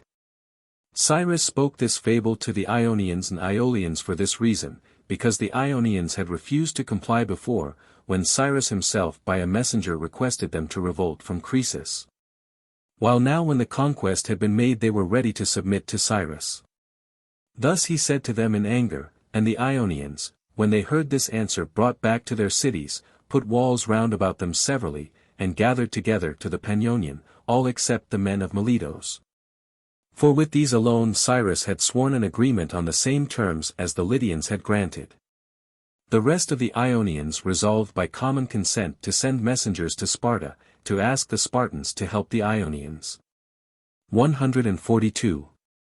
These Ionians to whom belongs the Pannonian had the fortune to build their cities in the most favorable position for climate and seasons of any men whom we know, for neither the regions above Ionia nor those below, neither those towards the east nor those towards the west, produced the same results as Ionia itself, the regions in the one direction being oppressed by cold and moisture, and those in the other by heat and drought. And these do not use all the same speech, but have 4 different variations of language. First of their cities on the side of the south lies Miletos, and next to it Myus and Priene. These are settlements made in Curia, and speak the same language with one another. And the following are in Lydia, Ephesos, Colophon, Libidos, Teos, Clazomenae, Phocaea. These cities resemble not at all those mentioned before in the speech which they use, but they agree one with another. There remain besides 3 Ionian cities, of which 2 are established in the islands of Samos and Chios, and one is built upon the mainland, namely Erythrae. Now the men of Chios and of Erythrae use the same form of language. But the Samians have one for themselves alone. Thus there result 4 separate forms of language. 143. Of these Ionians then those of Miletos were sheltered from danger, since they had sworn an agreement. And those of them who lived in islands had no cause for fear, for the Phoenicians were not yet subjects of the Persians and the Persians themselves were not seamen. Now these were parted off from the other Ionians for no other reason than this: the whole Hellenic nation was at that time weak, but of all its races the Ionian was much the weakest and of least account, except Athens, indeed. It had no considerable city. Now the other Ionians, and among them the Athenians, avoided the name, not wishing to be called Ionians. Nay, even now I perceive that the greater number of them are ashamed of the name, but these 12 cities not only prided themselves on the name but established a temple of their own, to which they gave the name of Panionion. And they made resolution not to grant a share in it to any other Ionians, nor indeed did any ask to share it except those of Smyrna. 144, just as the Dorians of that district which is now called the 5 cities but was formerly called the 6 cities, take care not to admit any of the neighboring Dorians to the temple of Triopian. And even exclude from sharing in it those of their own body who commit any offense as regards the temple. For example, in the games of the Triopian Apollo they used formerly to set bronze tripods as prizes for the victors, and the rule was that those who received them should not carry them out of the temple but dedicate them then and there to the god. There was a man then of Halicarnassos, whose name was Agasicles, who being a victor paid no regard to this rule, but carried away the tripod to his own house and hung it up there upon a nail. On this ground the other 5 cities, Lindos, Ialissos and Chimeros, Kos and Cnidus, excluded the 6th city Halicarnassos from sharing in the temple. 145. Upon these they laid this penalty, but as for the Ionians, I think that the reason why they made of themselves 12 cities and would not receive any more into their body, was because when they dwelt in Peloponnesus there were of them 12 divisions, just as now there are 12 divisions of the Achaeans who drove the Ionians out, for first, beginning from the side of Sicyon, comes Pallene, then Igira and Igai. In which last is the river Crathis with a perpetual flow, whence the river of the same name in Italy received its name, and Bura and Helice, to which the Ionians fled for refuge when they were worsted by the Achaeans in fight. And Aegean and Ripes and Patris and Phareus and Olinos, where is the great river Peiros, and Dyme and Trite, of which the last alone has an inland position. These form now 12 divisions of the Achaeans, and in former times they were divisions of the Ionians. 146. For this reason then the Ionians also made for themselves 12 cities. For at any rate to say that these are any more Ionians than the other Ionians, or have at all a nobler descent, is mere folly, considering that a large part of them are Abantians from Euboea, who have no share even in the name of Ionia. And Minyae of Orchomenos have been mingled with them, and Cadmeans and Dryopians and Phocians who seceded from their native state, and Molossians and Pelasgians of Arcadia and Dorians of Epidaurus and many other races have been mingled with them. And those of them who set forth to their settlements from the city hall of Athens and who esteem themselves the most noble by descent of the Ionians, these, I say, brought no women with them to their settlement, but took Carian women, whose parents they slew, and on account of this slaughter these women laid down for themselves a rule, imposing oaths on one another, and handed it on to their daughters, that they should never eat with their husbands. Nor should a wife call her own husband by name, for this reason, because the Ionians had slain their fathers and husbands and children, and then having done this had them to wife. This happened at Miletos. 147. Moreover some of them set Lycian kings over them, descendants of Glaukos and Hippolokos, while others were ruled by Cauconians of Pylus, descendants of Codros the son of Melanthos, and others again by princes of the 2 races combined. Since however these hold on to the name more than the other Ionians, let them be called, if they will, the Ionians of truly pure descent, but in fact all are Ionians who have their descent from Athens and who keep the feast of Apaturia. And this all keep except the men of Ephesos and Colophon, for these alone of all the Ionians do not keep the Apaturia, and that on the ground of some murder committed. 148. Now the Panionion is a sacred place on the north side of Mycale, set apart by common agreement of the Ionians for Poseidon of Helice. And this Mycale is a promontory of the mainland running out westwards toward Samos, where the Ionians gathering together from their cities used to hold a festival which they called the Pannonia. And not only the feasts of the Ionians but also those of all the Hellenes equally are subject to this rule, that their names all end in the same letter, just like the names of the Persians. These then are the Ionian cities. 149, and those of Iolia are as follows: Kyme, which is called Phrcones, Larissae, Neontychos, Temnos, Killa, Notion, Ageroessa, Pitane, Aigai, Marina, Grynea. These are the ancient cities of the Iolians, 11 in number, since one, Smyrna, was severed from them by the Ionians, for these cities, that is those on the mainland, used also formerly to be 12 in number. And these Iolians had the fortune to settle in a land which is more fertile than that of the Ionians but in respect of climate less favored. 150. Now the Iolians lost Smyrna in the following manner: certain men of Colophon, who had been worsted in party strife and had been driven from their native city, were received there for refuge, and after this the Colophonian exiles watched for a time when the men of Smyrna were celebrating a festival to Dionysus outside the walls, and then they closed the gates against them and got possession of the city. After this, when the whole body of Iolians came to the rescue, they made an agreement that the Ionians should give up the movable goods, and that on this condition the Iolians should abandon Smyrna.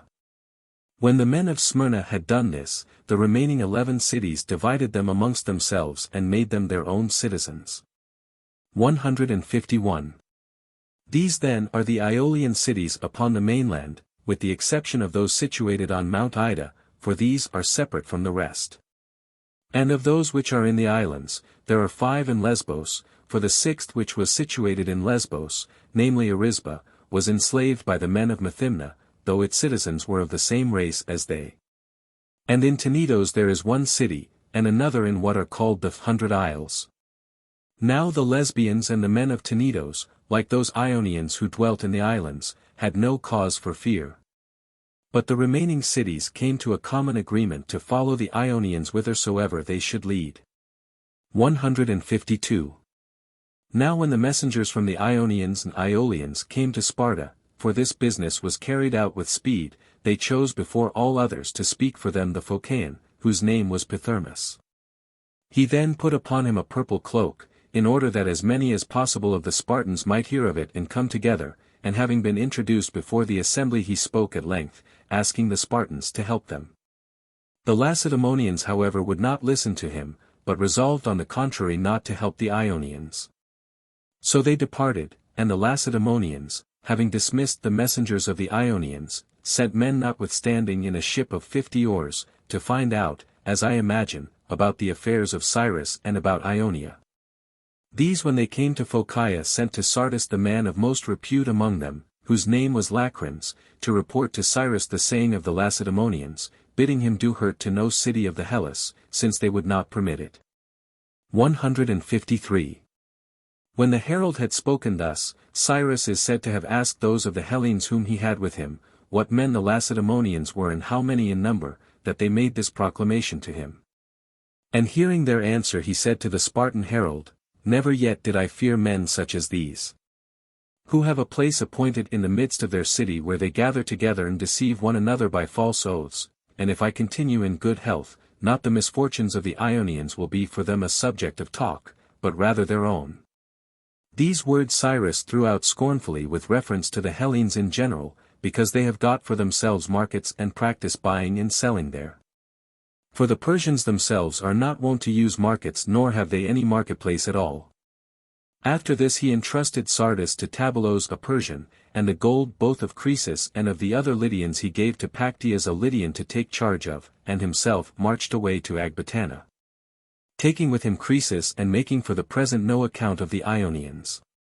For Babylon stood in his way still, as also the Bactrian nation and the Sacans and the Egyptians, and against these he meant to make expeditions himself, while sending some other commander about the Ionians. 154. But when Cyrus had marched away from Sardis, Pactias caused the Lydians to revolt from Tabelos and from Cyrus. This man went down to the sea, and having in his possession all the gold that there had been in Sardis, he hired for himself mercenaries and persuaded the men of the sea-coast to join his expedition. So he marched on Sardis and besieged Tabelos, having shut himself up in the citadel. 155. Hearing this on his way, Cyrus said to Croesus as follows, Croesus, what end shall I find of these things which are coming to pass? The Lydians will not cease as it seems, from giving trouble to me and from having it themselves. I doubt me if it were not best to sell them all as slaves.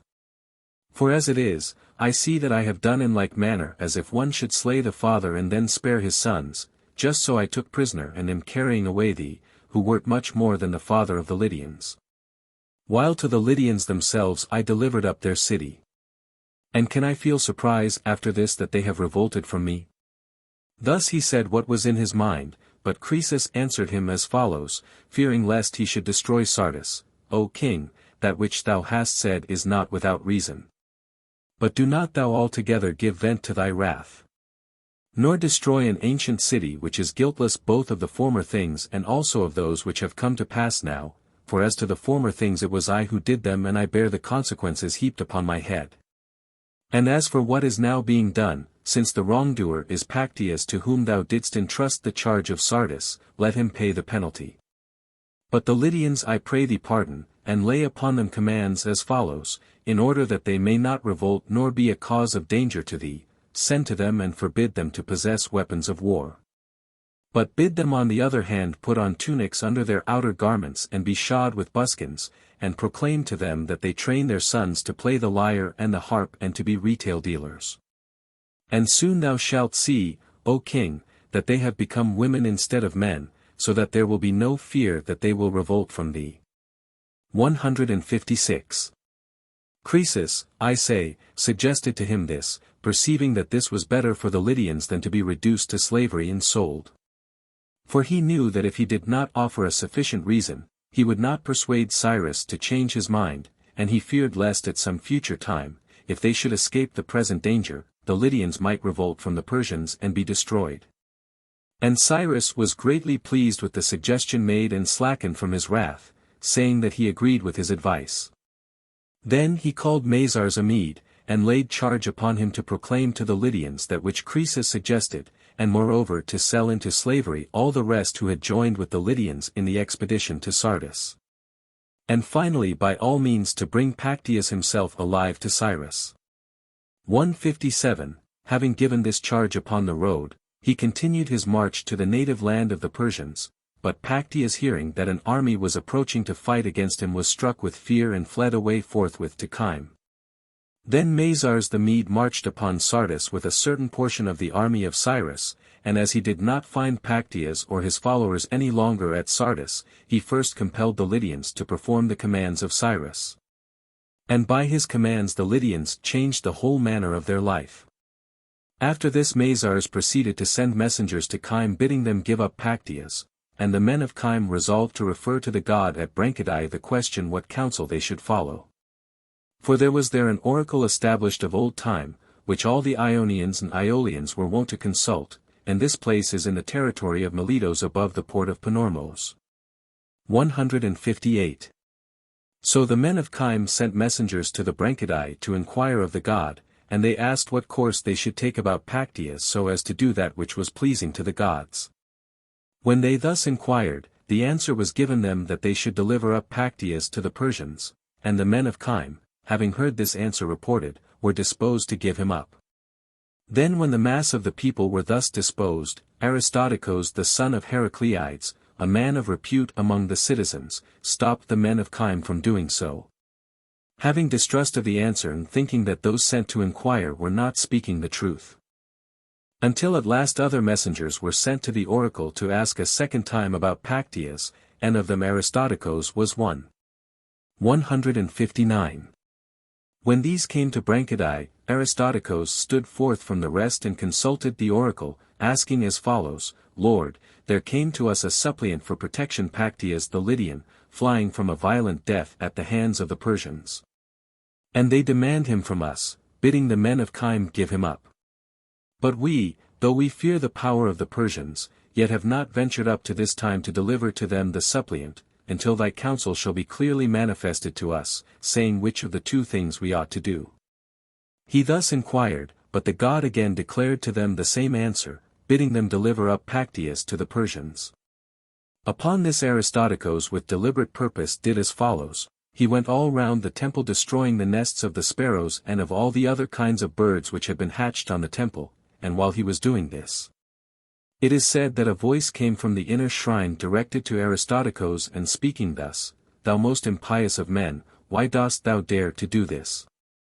Dost thou carry away by force from my temple the suppliants for my protection?" And Aristodicus, it is said, not being at all at a loss replied to this: "Lord, dost thou thus come to the assistance of thy suppliants, and yet biddest the men of Chyme deliver up theirs?"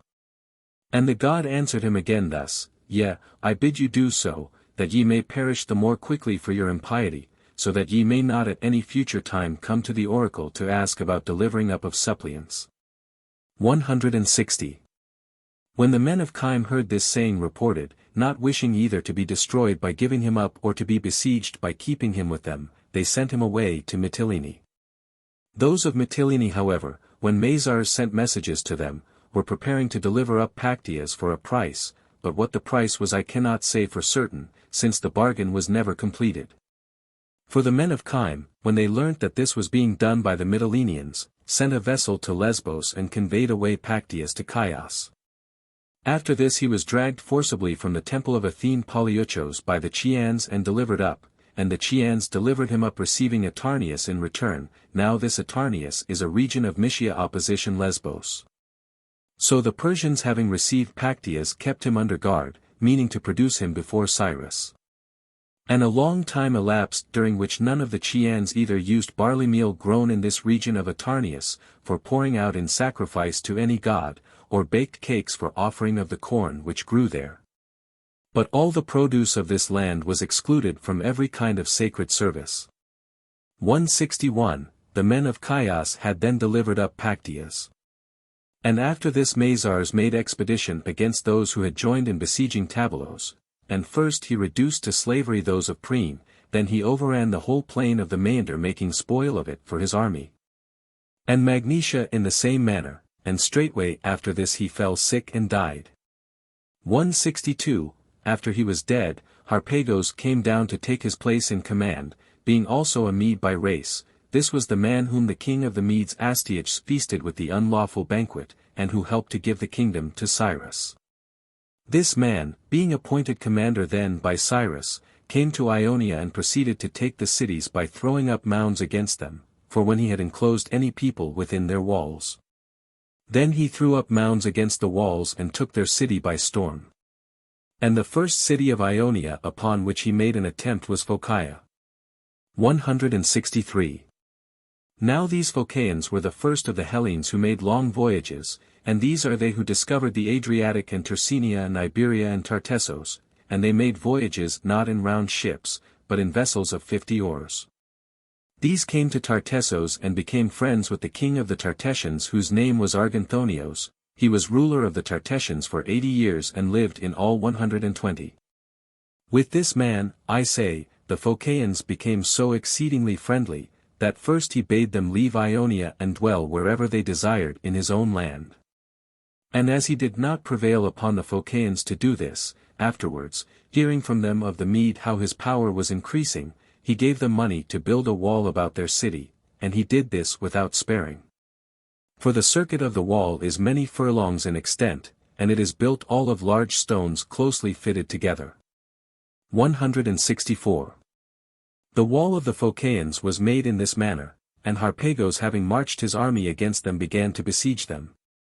At the same time holding forth to them proposals and saying that it was enough to satisfy him if the Phocaeans were willing to throw down one battlement of their wall and dedicate one single house.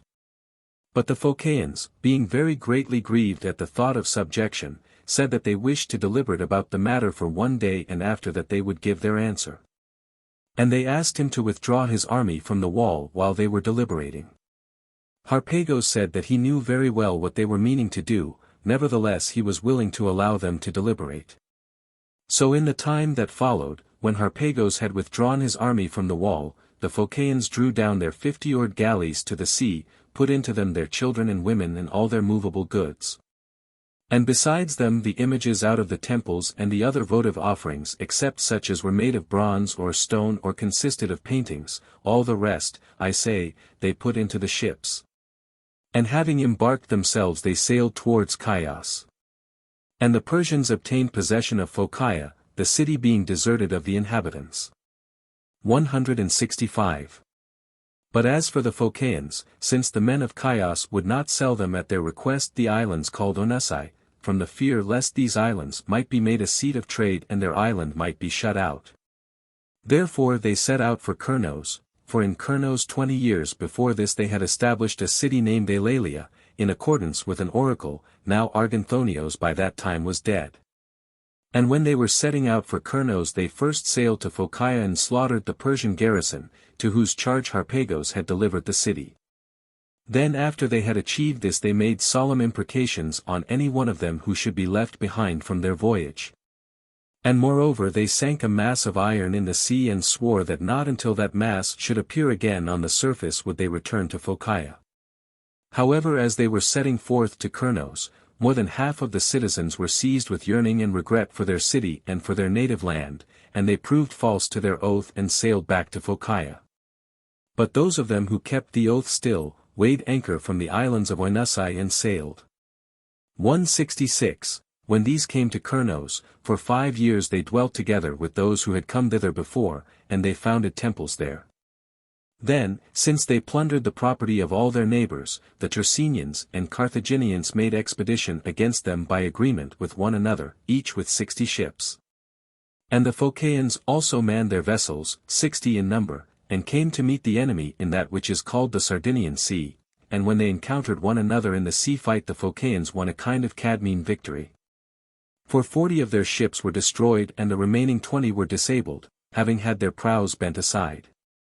So they sailed into Eulalia and took up their children and their women and their other possessions as much as their ships proved capable of carrying, and then they left Kurnos behind them and sailed to Rhegium. 167. But as for the crews of the ships that were destroyed, the Carthaginians and Tersenians obtained much the greater number of them, and these they brought to land and killed by stoning. After this the men of Agylla found that everything which passed by the spot where the Phocaeans were laid after being stoned, became either distorted, or crippled, or paralyzed. Both small cattle and beasts of burden and human creatures, so the men of Agylla sent to Delphi desiring to purge themselves of the offense. And the Pythian prophetess bade them do that which the men of Agylla still continue to perform, that is to say, they make great sacrifices in honor of the dead, and hold at the place a contest of athletics and horse racing. These then of the Phocaeans had the fate which I have said, but those of them who took refuge at Rhegium started from thence and took possession of that city in the land of Oinotria which now is called Elia. This they founded having learnt from a man of Poseidonia that the Pythian prophetess by her answer meant them to found a temple to Kurnos, who was a hero, and not to found a settlement in the island of Kurnos. 168. About Phocaea in Ionia it happened thus, and nearly the same thing also was done by the men of Teos, for as soon as Harpagos took their wall with a mound, they embarked in their ships and sailed straightway for Thrace. And there they founded the city of Abdera, which before them Timesios of Clazomenae founded and had no profit therefrom, but was driven out by the Thracians, and now he is honored as a hero by the Taians in Abdera. 169. These alone of all the Ionians left their native cities because they would not endure subjection, but the other Ionians except the Milesians did indeed contend in arms with Harpagos like those who left their homes, and proved themselves brave men, fighting each for his own native city. But when they were defeated and captured they remained all in their own place and performed that which was laid upon them. But the Milesians, as I have also said before, had made a sworn agreement with Cyrus himself and kept still. Thus for the second time Ionia had been reduced to subjection. And when Harpagos had conquered the Ionians on the mainland, then the Ionians who dwelt in the islands, being struck with fear by these things, gave themselves over to Cyrus. 170. When the Ionians had been thus evilly entreated but were continuing still to hold their gatherings as before at the Pannonium, Bias a man of Priene set forth to the Ionians, as I am informed, a most profitable counsel. by following which they might have been the most prosperous of all the Hellenes. He urged that the Ionians should set forth in one common expedition and sail to Sardinia, and after that found a single city for all the Ionians, and thus they would escape subjection and would be prosperous, inhabiting the largest of all islands and being rulers over others. Whereas, if they remained in Ionia, he did not perceive, he said, that freedom would any longer exist for them. This was the counsel given by Bias of Priene after the Ionians had been ruined. But a good counsel too was given before the ruin of Ionia by Thales, a man of Miletos, who was by descent of Phoenician race. He advised the Ionians to have one single seat of government, and that this should be at Teos, for Teos, he said, was in the center of Ionia, and that the other cities should be inhabited as before, but accounted just as if they were demes. These men set forth to them counsels of the kind which I have said. 171, but Harpagos, after subduing Ionia, proceeded to march against the Carians and Conians and Lycians, taking also Ionians and Aeolians to help him. Of these the Carians came to the mainland from the islands. For being of old time subjects of Minos and being called Leleges, they used to dwell in the islands, paying no tribute, so far back as I am able to arrive by hearsay, but whenever Minos required it. They used to supply his ships with seamen, and as Minos subdued much land and was fortunate in his fighting, the Carian nation was of all nations by much the most famous at that time together with him. And they produced 3 inventions of which the Hellenes adopted the use. That is to say, the Carians were those who first set the fashion of fastening crests on helmets, and of making the devices which are put onto shields, and these also were the first who made handles for their shields. Whereas up to that time all who were wont to use shields carried them without handles and with leathern straps to guide them, having them hung about their necks and their left shoulders. Then after the lapse of a long time the Dorians and Ionians drove the Carians out of the islands, and so they came to the mainland. With respect to the Carians the Cretans relate that it happened thus. The Carians themselves however do not agree with this account, but suppose that they are dwellers on the mainland from the beginning. And that they went always by the same name which they have now, and they point as evidence of this to an ancient temple of Carian Zeus at Mylasa, in which the Mysians and Lydians share as being brother races of the Carians. For they say that Lydos and Mysos were brothers of Car. These share in it, but those who being of another race have come to speak the same language as the Carians, these have no share in it. 172. It seems to me however that the Conians are dwellers there from the beginning, though they say themselves that they came from Crete, but they have been assimilated to the Carian race in language or else the Carians to the Conian race. I cannot with certainty determine which. They have customs however in which they differ very much from all other men as well as from the Carians. For example, the fairest thing in their estimation is to meet together in numbers for drinking, according to equality of age or friendship, both men, women, and children. And again when they had founded temples for foreign deities, afterwards they changed their purpose and resolved to worship only their own native gods. And the whole body of Conian young men put on their armor and made pursuit as far as the borders of the Calindians, beating the air with their spears. And they said that they were casting the foreign gods out of the land. Such are the customs which these have. 173. The Lycians however have sprung originally from Crete, for in old time the whole of Crete was possessed by barbarians, and when the sons of Europa, Sarpedon and Minos, came to be at variance in Crete about the kingdom, Minos having got the better in the strife of parties drove out both Sarpedon himself and those of his party, and they having been expelled came to the land of Milyas in Asia, for the land which now the Lycians inhabit was anciently called Milyas. And the Mylians were then called Solomoi. Now while Sarpedon reigned over them, they were called by the name which they had when they came thither, and by which the Lycians are even now called by the neighboring tribes, namely Termali.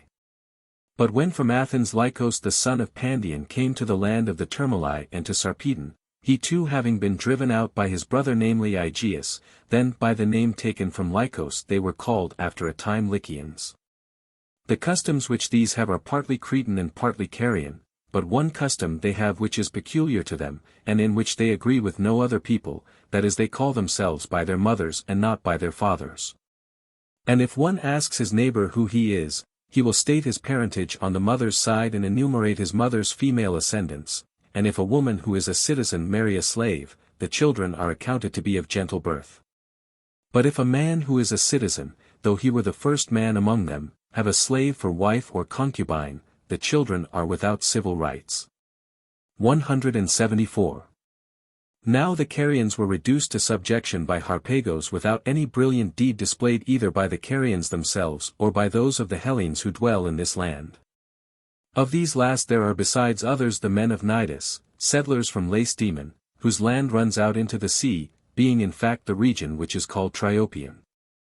Beginning from the peninsula of Bybassos, and since all the land of Cnidus except a small part is washed by the sea, for the part of it which looks towards the north is bounded by the Gulf of Keramos.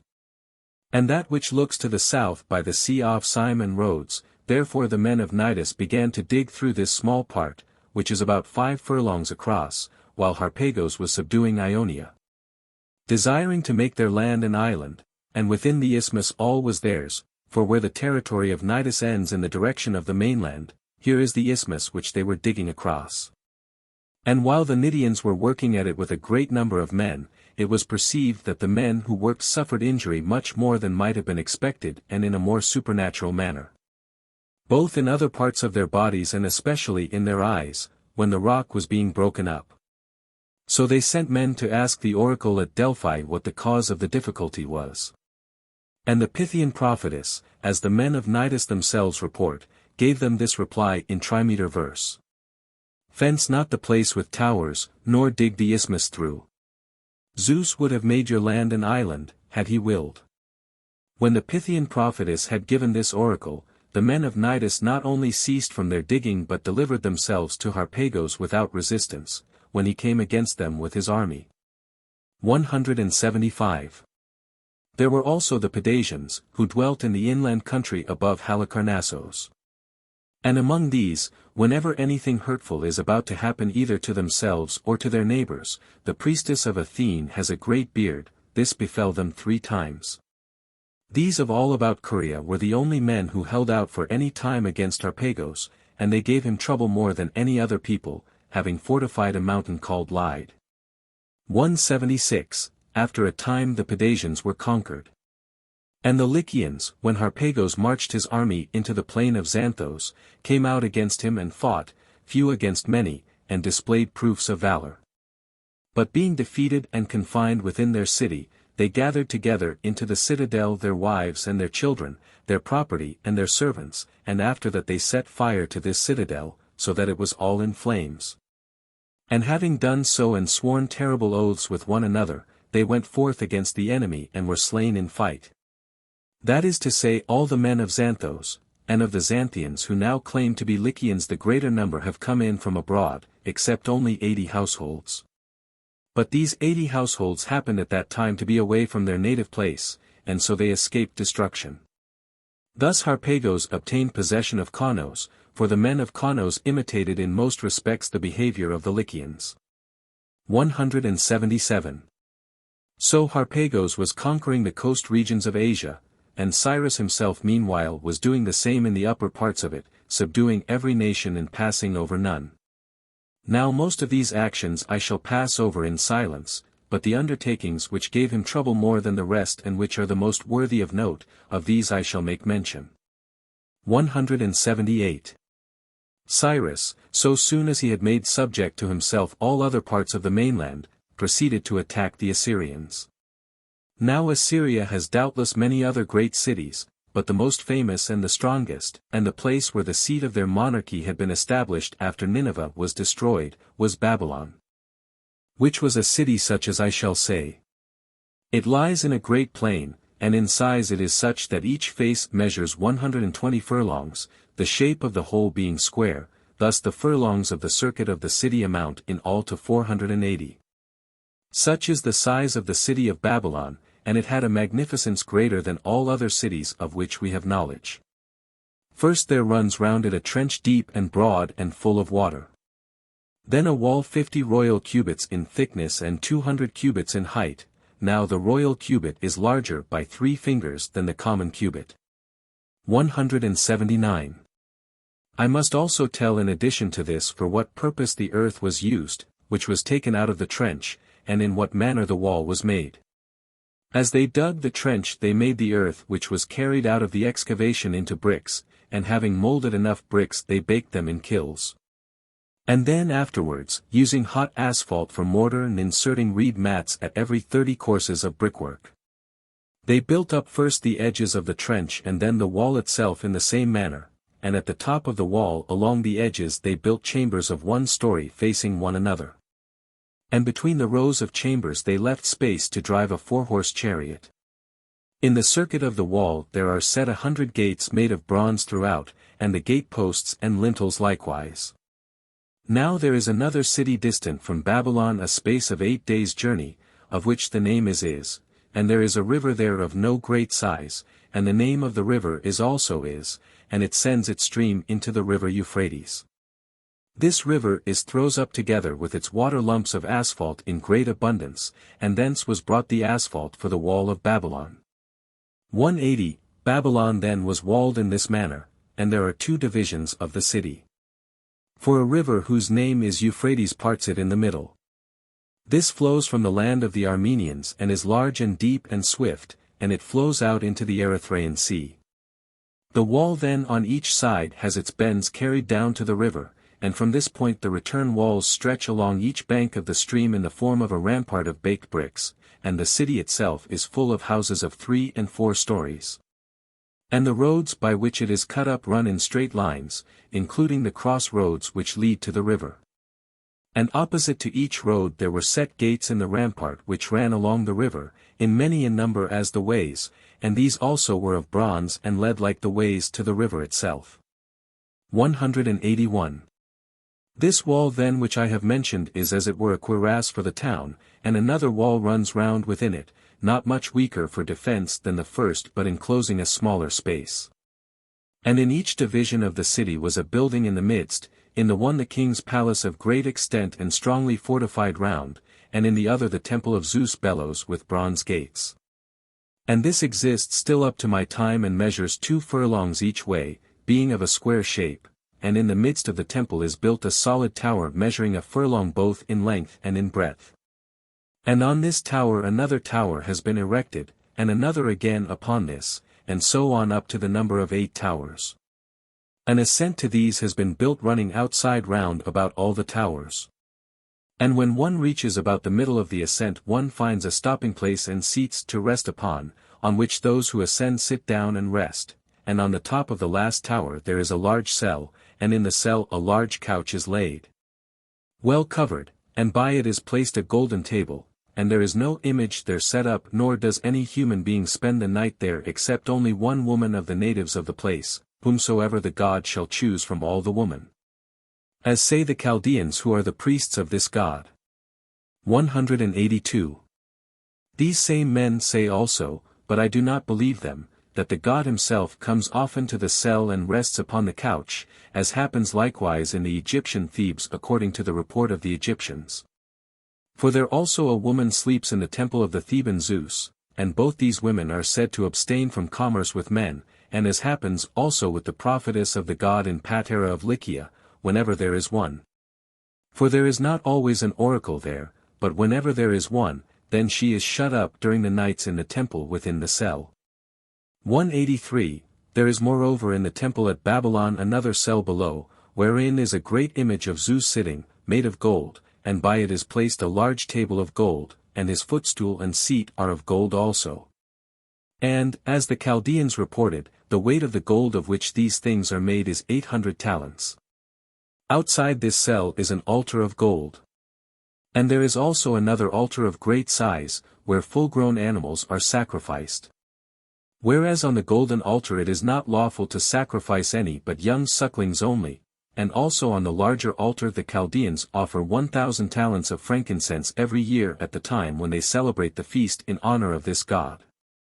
There was moreover in these precincts still remaining at the time of Cyrus, a statue 12 cubits high, of gold and solid. This I did not myself see, but that which is related by the Chaldeans I relate. Against this statue Dareios the son of Hystaspes formed the design, but he did not venture to take it. It was taken however by Xerxes the son of Darius, who also killed the priest when he forbade him to meddle with the statue. This temple, then, is thus adorned with magnificence, and there are also many private votive offerings. 184. Of this Babylon, besides many other rulers, of whom I shall make mention in the Assyrian history, and who added improvement to the walls and temples, there were also 2 who were women.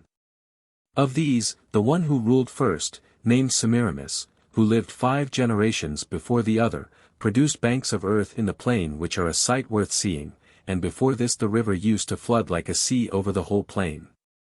185. The queen who lived after her time, named Nitocris, was wiser than she who had reigned before, and in the first place she left behind her monuments which I shall tell of. Then secondly, seeing that the monarchy of the Medes was great and not apt to remain still, but that besides other cities even Nineveh had been captured by it, she made provision against it in so far as she was able. First, as regards the river Euphrates which flows through the midst of their city, whereas before this it flowed straight. She by digging channels above made it so winding that it actually comes 3 times in its course to one of the villages in Assyria.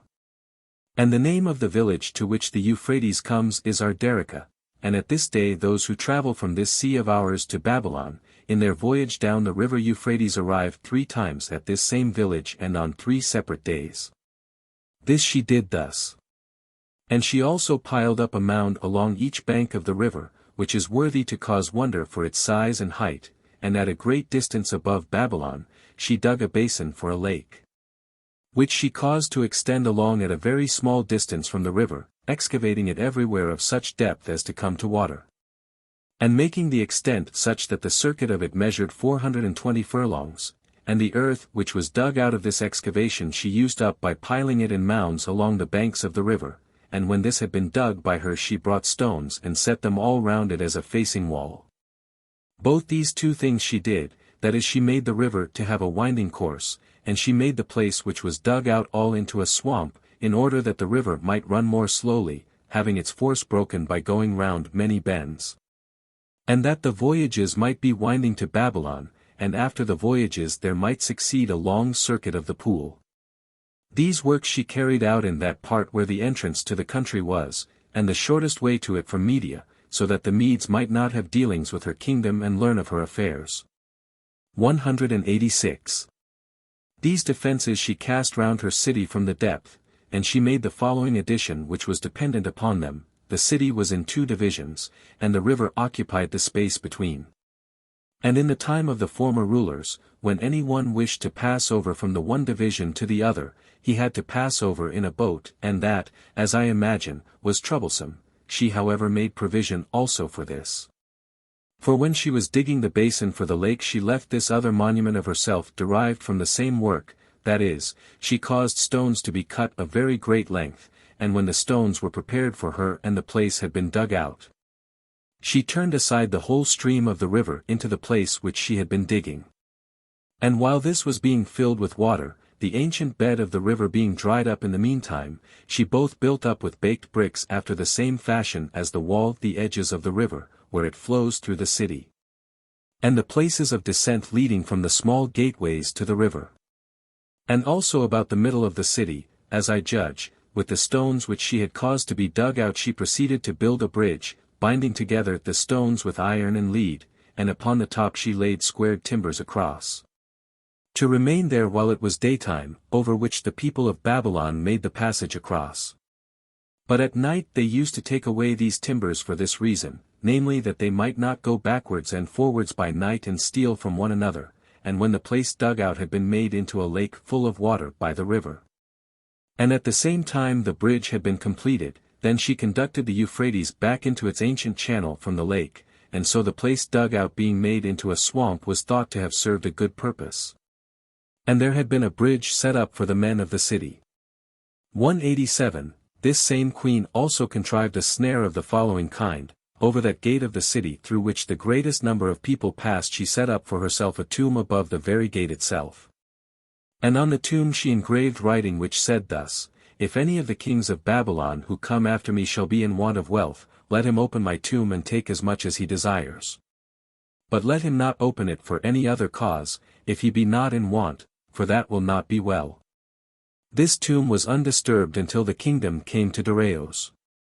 But to Darius it seemed that it was a monstrous thing not to make any use of this gate, and also, when there was money lying there, not to take it, considering that the money itself invited him to do so. Now the reason why he would not make any use of this gate was because the corpse would have been above his head as he drove through. He then, I say, opened the tomb and found not indeed money but the corpse, with writing which said thus, If thou hadst not been insatiable of wealth and basely covetous, thou wouldest not have opened the resting places of the dead. 188.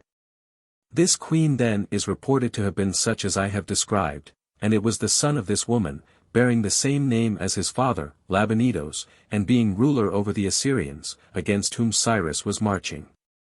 Now the great king makes his marches not only well furnished from home with provisions for his table and with cattle, but also taking with him water from the river Chosps, which flows by Susa.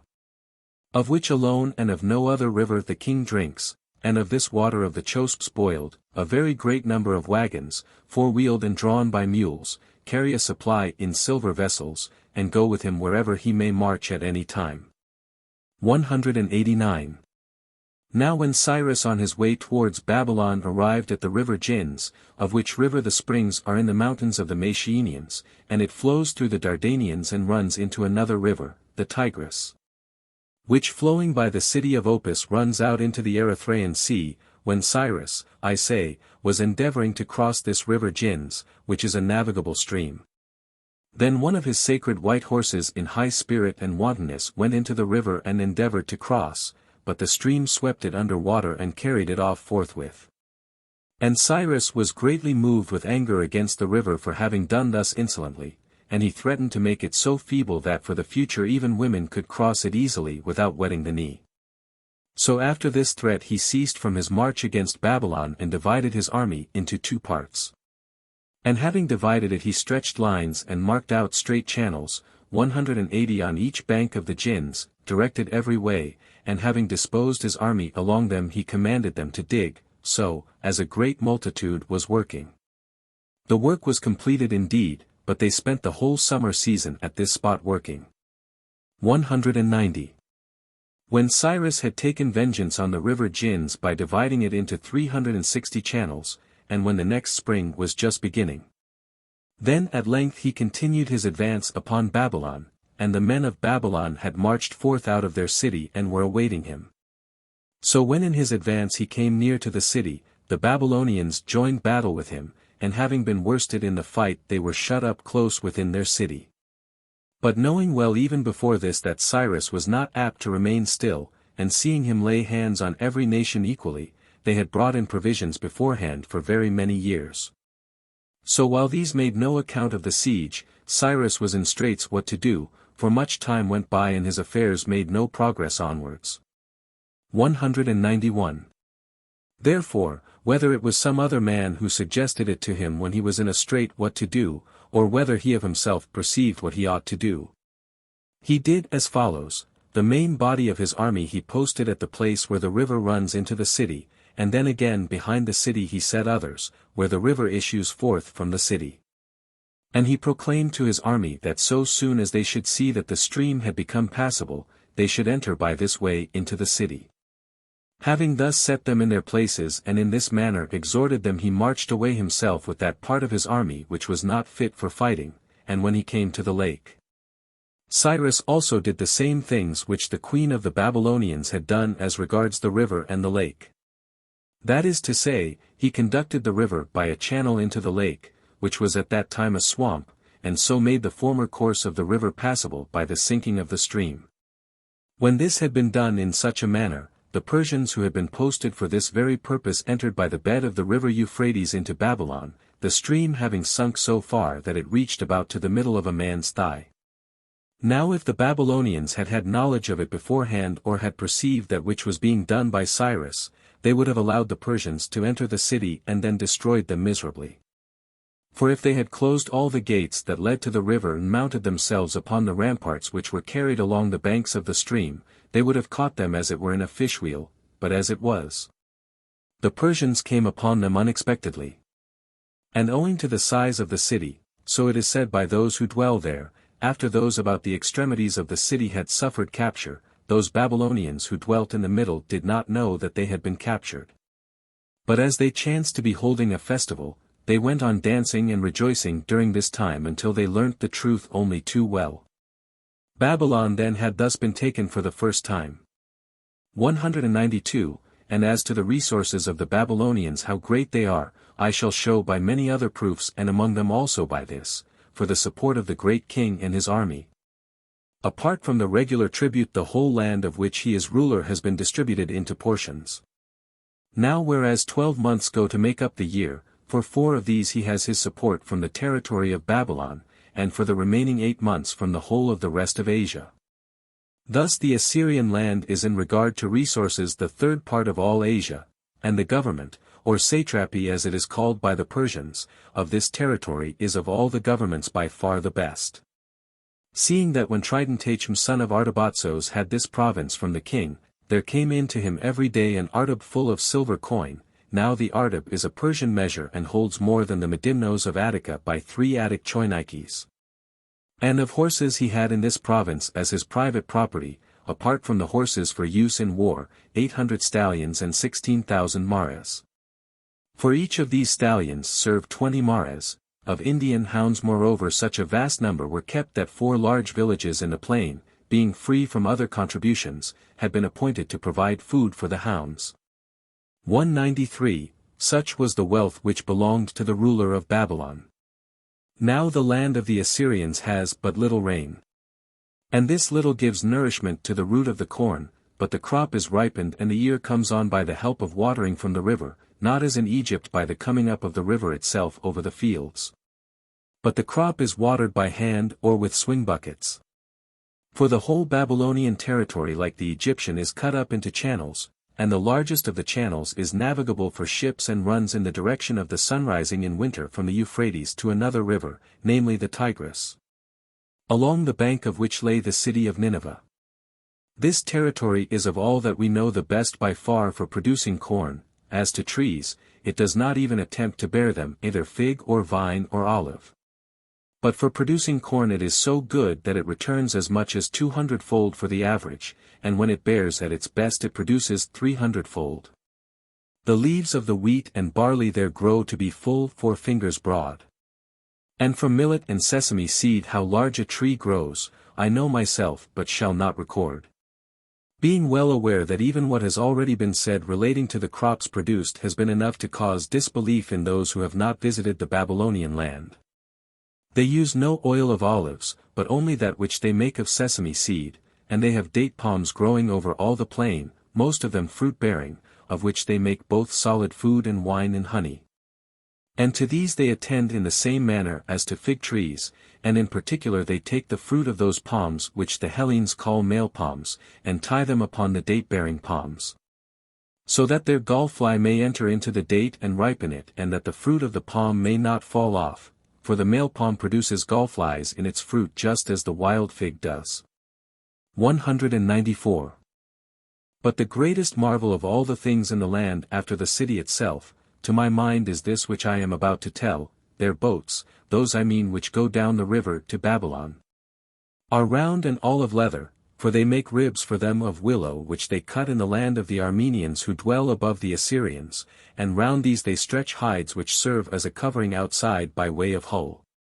Not making broad the stern nor gathering in the prow to a point, but making the boats round like a shield, and after that they stow the whole boat with straw and suffer it to be carried down the stream full of cargo. And for the most part these boats bring down casks of palm wood filled with wine. The boat is kept straight by 2 steering oars and 2 men standing upright, and the man inside pulls his oar while the man outside pushes. These vessels are made both of very large size and also smaller, the largest of them having a burden of as much as 5,000 talents weight, and in each one there is a live ass, and in those of larger size several. So when they have arrived at Babylon in their voyage and have disposed of their cargo, they sell by auction the ribs of the boat and all the straw. But they pack the hides upon their asses and drive them off to Armenia, for up the stream of the river it is not possible by any means to sail, owing to the swiftness of the current. And for this reason they make their boats not of timber but of hides. Then when they have come back to the land of the Armenians, driving their asses with them, they make other boats in the same manner. 195, such are their boats. And the following is the manner of dress which they use, namely a linen tunic reaching to the feet, and over this they put on another of wool, and then a white mantle thrown round. While they have shoes of a native fashion rather like the Boeotian slippers. They wear their hair long and bind their heads round with fillets, and they are anointed over the whole of their body with perfumes. Each man has a seal and a staff carved by hand, and on each staff is carved either an apple or a rose or a lily or an eagle or some other device, for it is not their custom to have a staff without a device upon it. 196. Such is the equipment of their bodies, and the customs which are established among them are as follows, the wisest in our opinion being this, which I am informed that the Enetoi in Illyria also have. In every village once in each year it was done as follows: when the maidens grew to the age for marriage, they gathered these all together and brought them in a body to one place. And round them stood a company of men, and the crier caused each one severally to stand up, and proceeded to sell them, first the most comely of all, and afterwards, when she had been sold and had fetched a large sum of money, he would put up another who was the most comely after her, and they were sold for marriage. Now all the wealthy men of the Babylonians who were ready to marry vied with one another in bidding for the most beautiful maidens. Those however of the common sort who were ready to marry did not require a fine form, but they would accept money together with less comely maidens. For when the crier had made an end of selling the most comely of the maidens, then he would cause to stand up that one who was least shapely, or any one of them who might be crippled in any way, and he would make proclamation of her, asking who was willing for least gold to have her in marriage, until she was assigned to him who was willing to accept least, and the gold would be got from the sale of the comely maidens. And so those of beautiful form provided dowries for those which were unshapely or crippled. But to give in marriage one's own daughter to whomsoever each man would, was not allowed, nor to carry off the maiden after buying her without a surety. For it was necessary for the man to provide sureties that he would marry her, before he took her away, and if they did not agree well together, the law was laid down that he should pay back the money. It was allowed also for anyone who wished it to come from another village and buy. This then was their most honorable custom. It does not however still exist at the present time, but they have found out of late another way, in order that the men may not ill-treat them or take them to another city, for since the time when being conquered they were oppressed and ruined. Each one of the common people when he is in want of livelihood prostitutes his female children. 197, next in wisdom to that, is this other custom which was established among them, they bear out the sick into the marketplace, for of physicians they make no use.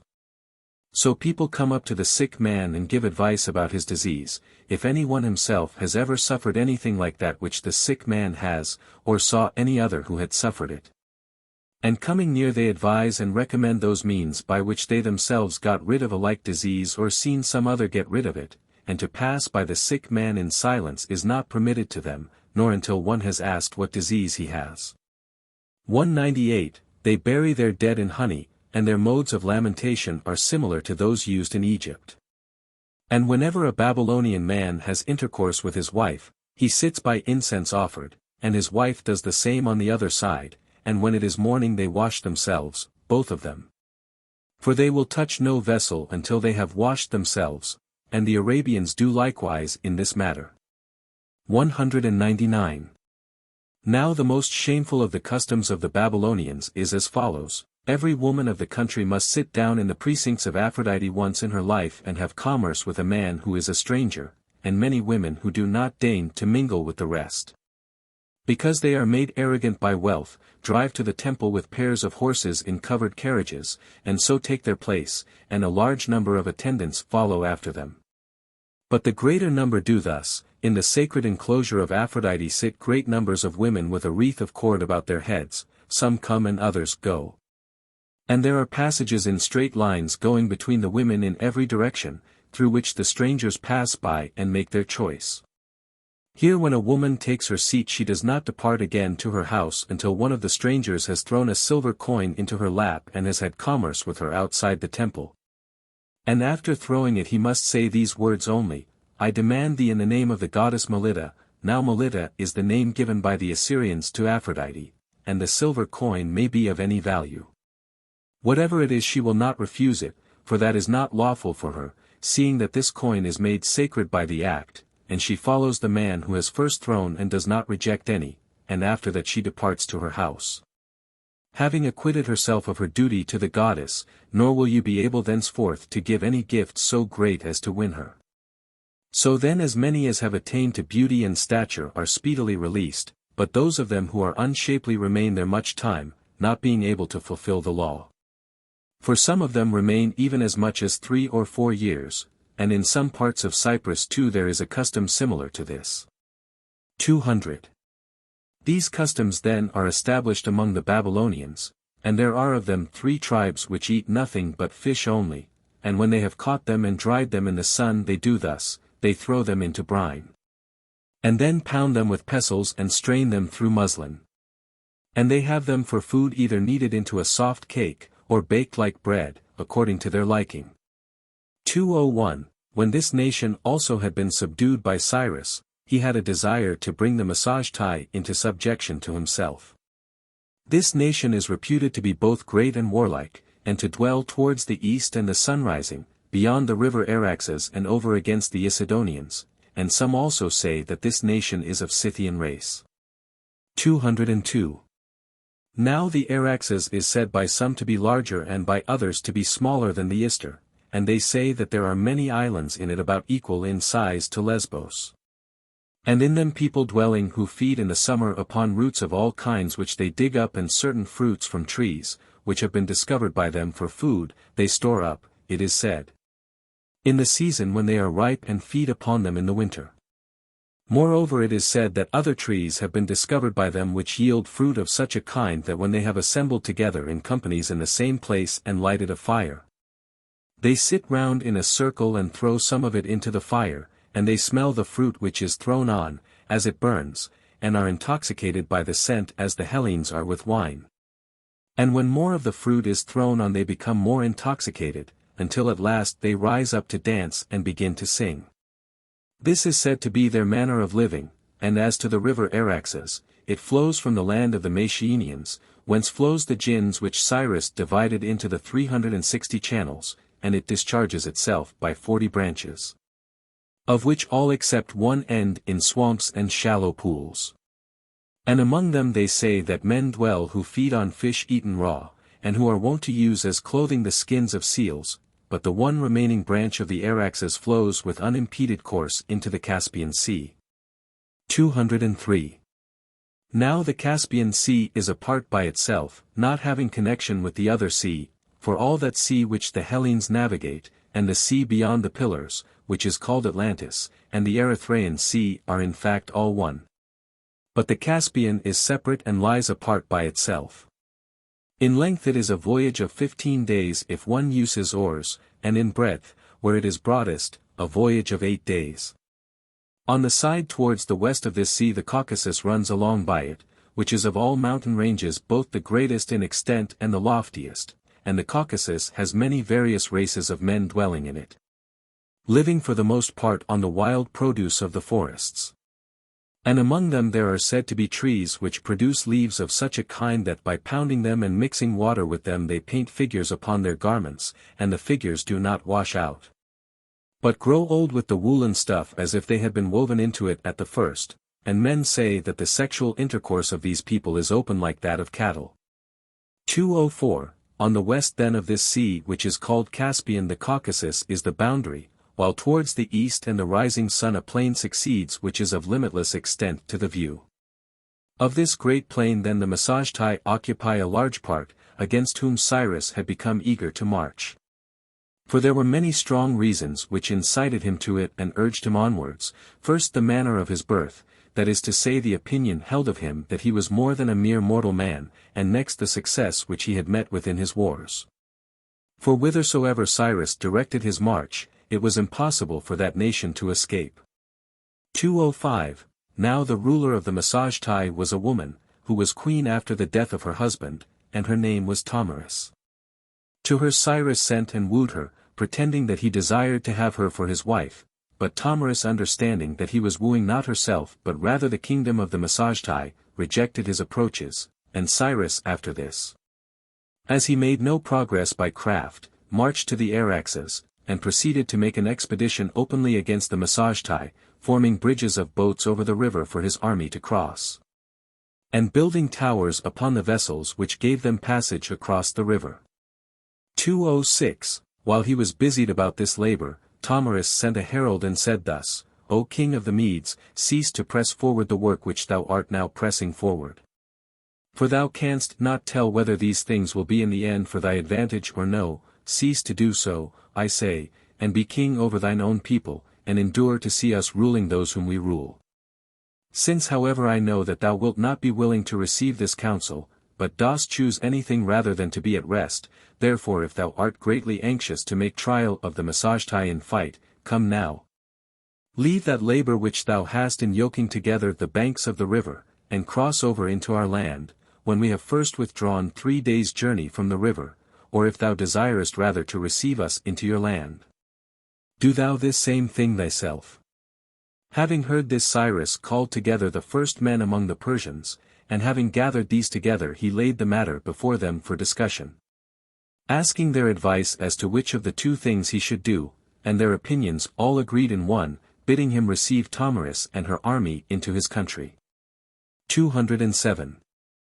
But Croesus the Lydian, being present and finding fault with this opinion, declared an opinion opposite to that which had been set forth, saying as follows, O king, I told thee in former time also, that since Zeus had given me over to thee, I would avert according to my power whatever occasion of falling I might see coming near thy house, and now my sufferings, which have been bitter, have proved to be lessons of wisdom to me.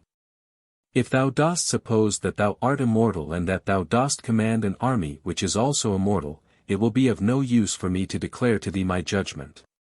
But if thou hast perceived that thou art a mortal man thyself and dost command others who are so likewise, then learn this first, that for the affairs of men there is a revolving wheel, and that this in its revolution suffers not the same persons always to have good fortune.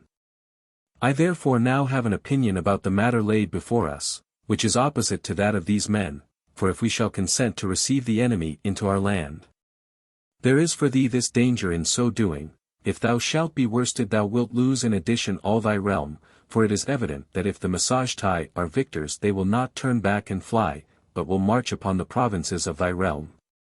And on the other hand if thou shalt be the victor, thou wilt not be victor so fully as if thou shouldest overcome the Massagetai after crossing over into their land and shouldest pursue them when they fled. For against that which I said before I will set the same again here, and say that thou, when thou hast conquered, wilt march straight against the realm of Tomarus. Moreover besides that which has been said, it is a disgrace and not to be endured that Cyrus the son of Cambyses should yield to a woman and so withdraw from her land. Now therefore it seems good to me that we should cross over and go forward from the crossing as far as they go in their retreat, and endeavor to get the better of them by doing as follows. The Massagetai, as I am informed, are without experience of Persian good things, and have never enjoyed any great luxuries.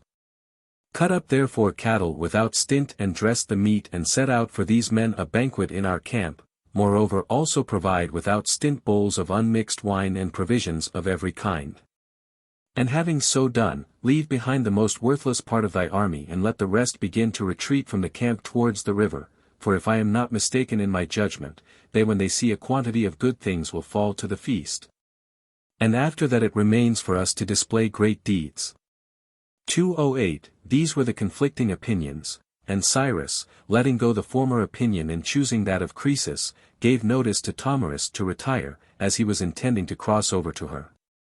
She then proceeded to retire, as she had at first engaged to do, but Cyrus delivered Croesus into the hands of his son Cambyses, to whom he meant to give the kingdom, and gave him charge earnestly to honor him and to treat him well, if the crossing over to go against the Massagetai should not be prosperous.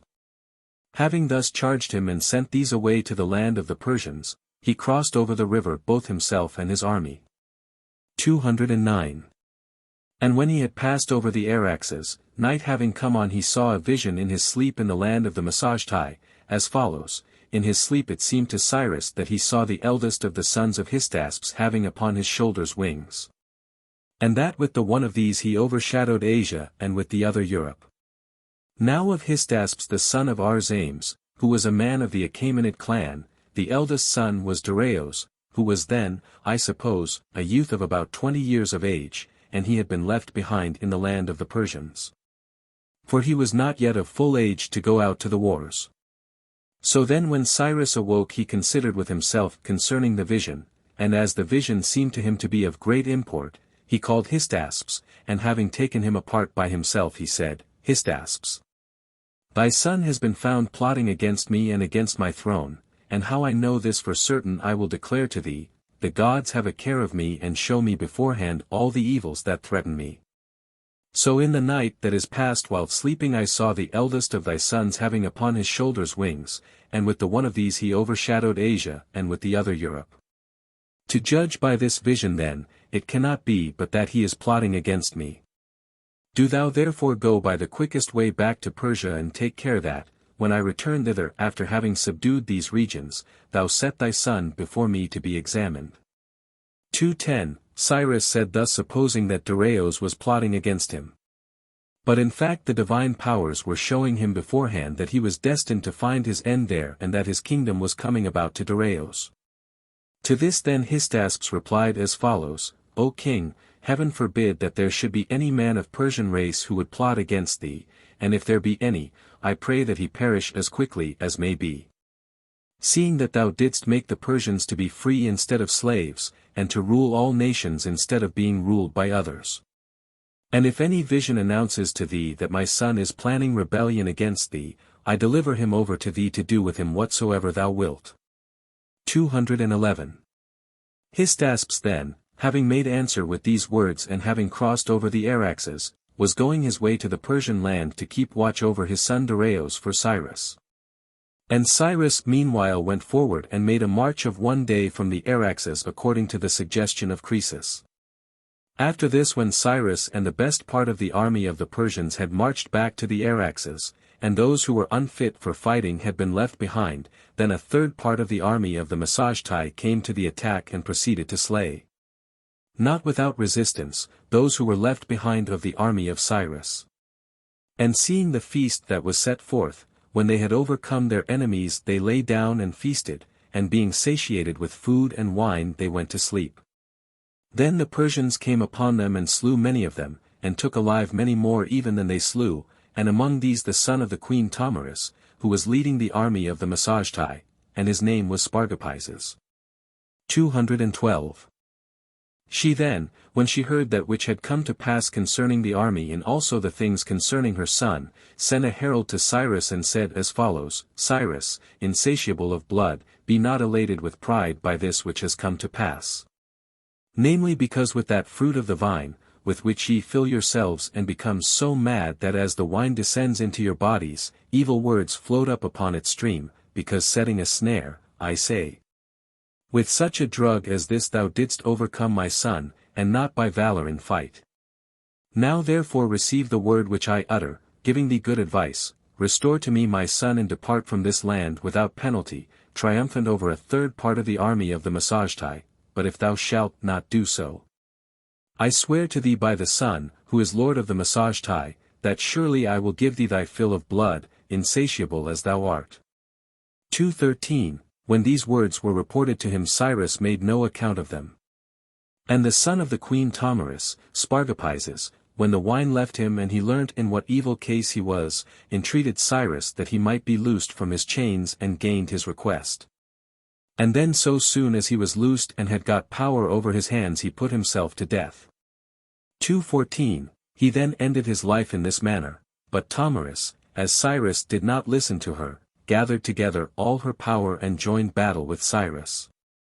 This battle of all the battles fought by barbarians I judge to have been the fiercest, and I am informed that it happened thus. First, it is said, they stood apart and shot at one another, and afterwards when their arrows were all shot away, they fell upon one another and engaged in close combat with their spears and daggers. And so they continued to be in conflict with one another for a long time, and neither side would flee. But at last the Massagetai got the better in the fight, and the greater part of the Persian army was destroyed there on the spot, and Cyrus himself brought his life to an end there, after he had reigned in all 30 years wanting one. Then Tomarus filled a skin with human blood and had search made among the Persian dead for the corpse of Cyrus, and when she found it, she let his head down into the skin, and doing outrage to the corpse she said at the same time, this, though I yet live and have overcome thee in fight.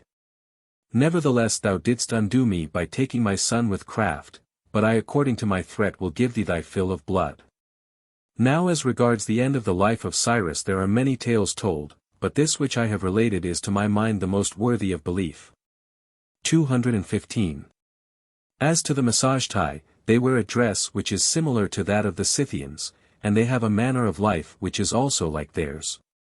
And there are of them horsemen and also men who do not ride on horses, for they have both fashions, and moreover there are both archers and spearmen, and their custom it is to carry battle-axes. And for everything they use either gold or bronze, for in all that has to do with spear points or arrowheads or battle-axes they use bronze. But for headdresses and girdles and belts round the armpits they employ gold as ornament, and in like manner as regards their horses, they put breastplates of bronze about their chests. But on their bridles and bits and cheek-pieces they employ gold. Iron however and silver they use not at all, for they have them not in their land, but gold and bronze in abundance. 216. These are the customs which they have, each marries a wife, but they have their wives in common.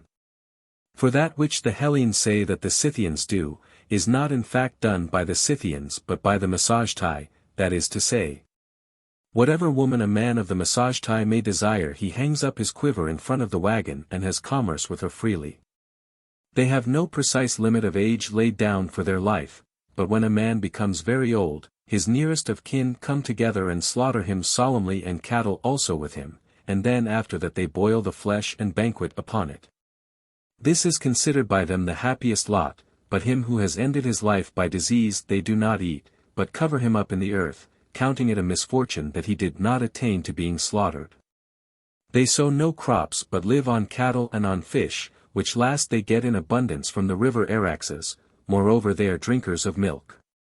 Of gods they reverence the sun alone, and to him they sacrifice horses, and the rule of the sacrifice is this, to the swiftest of the gods they assign the swiftest of all mortal things. Notes to Book I. 1. Herodotus Alicarnessios Histories Apodexasid, OSKTL. The meaning of the word, history, passes gradually from research or inquiry to narrative, history, CP 7. 96. Aristotle in quoting these words writes Thuria, for Alicarnessios, Herodotus of Thurii, and we know from Plutarch that this reading existed in his time as a variation. 2. Probably, Urga, may here mean enduring monuments like the pyramids and the works at Samos, CPI, 93, 2. 35, etc. In that case, ta te ala, refers back to ta genomina, though the verb epolemesin derives its subject from the mention of Hellenes and barbarians in the preceding clause. 3. Many editors have, with the Phoenicians, on the authority of some inferior Muses and of the Aldine edition. 4. Our pages, 401, thus or in some other particular way. 5. Sir Ion, ch 72. Herodotus perhaps meant to distinguish Surioi from Suroi, and to use the first name for the Cappadocians and the second for the people of Palestine, CP 2. 104, but they are naturally confused in the Muses. 6. Ex epidromes are page. 7. Tes anoigamines thuers, the door that is opened. 8. Or, because she was ashamed. 9. Phoiton.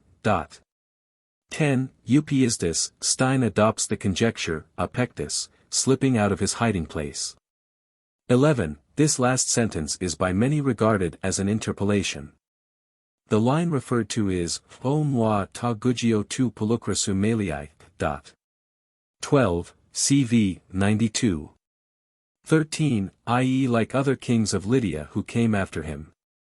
14, Kolophonos to Astu, as opposed apparently to the Acropolis, cp 8. 51. 15, ch 73. 16, O Chi es Balantenicata es 10 Milesian 10 Stratian, an allusion apparently to the invasions of the Milesian land at harvest time, which are described above. All the operations mentioned in the last chapter have been loosely described to Aliats, and a correction is here added to inform the reader that they belong equally to his father. It will hardly mend matters much if we take O autos in ch 17 to include both father and son. 17, Didexanta. 18, this name is applied by Herodotus to the southern part of the peninsula only. 19, Tarentum. 20, En toisi adoliosi, properly, benches, but probably here the raised deck at the stern. 21, Ou mega, many of the Muses have, mega. 22, Stadioi, furlongs of about 606 English feet. 23, to Epilogo. 24, this list of nations is by some suspected as an interpolation, see Stein's note on the passage. 25, Sophistae, cp 2. 49, and 4. 95. 26, Itheto. 27, Albiotitan. 28, Stadius. 29, Roman, many of the Muses have, nomen, good disposition. 30, i.e. their mother, but some understand it to mean the goddess. 31, En telei tuto escanto. 32, Analbioi. 33, Eutukes. 34, Aperos of the Muses have, Apeiros. 35, Acme Sideri Blethenta. 36, in the house of Croesus. 37, Epistion. 38, Iterian. 39, Sugrapsaminus, i.e. have it written down by the propseats, c7. 111 and 8. 37, who interpreted and put into regular verse the inspired utterances of the prophetess, Promantis. 40, es to Megaron. 41, oida de ego, oracles often have a word of connection such as de, or, alla, at the beginning, cp ch 55, 174, etc., which may indicate that they are part of a larger connected utterance. 42, cp 7. 178 and 9. 91, I accept the omen. 43, c 8. 134. 44, Kai Tutin, i.e. Amphiaraos, many editors retain the readings of the Aldine edition, Kai Tuto, that in this too he had found a true oracle. 45, Emaplinthia, the plinth being supposed to be square. 46, Exapoliota, the palm being about 3 inches, cp 2. 149. 47, Epepthacrusu, refined gold. 48, Triton Emitalanton, the MSS.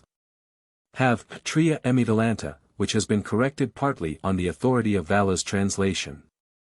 49, White gold. 50, arranged evidently in stages, of which the highest consisted of the 4 half-plinths of pure gold, the second of 15 half-plinths, the third of 35, the fourth of 63, making 117 in all, see Stein's note.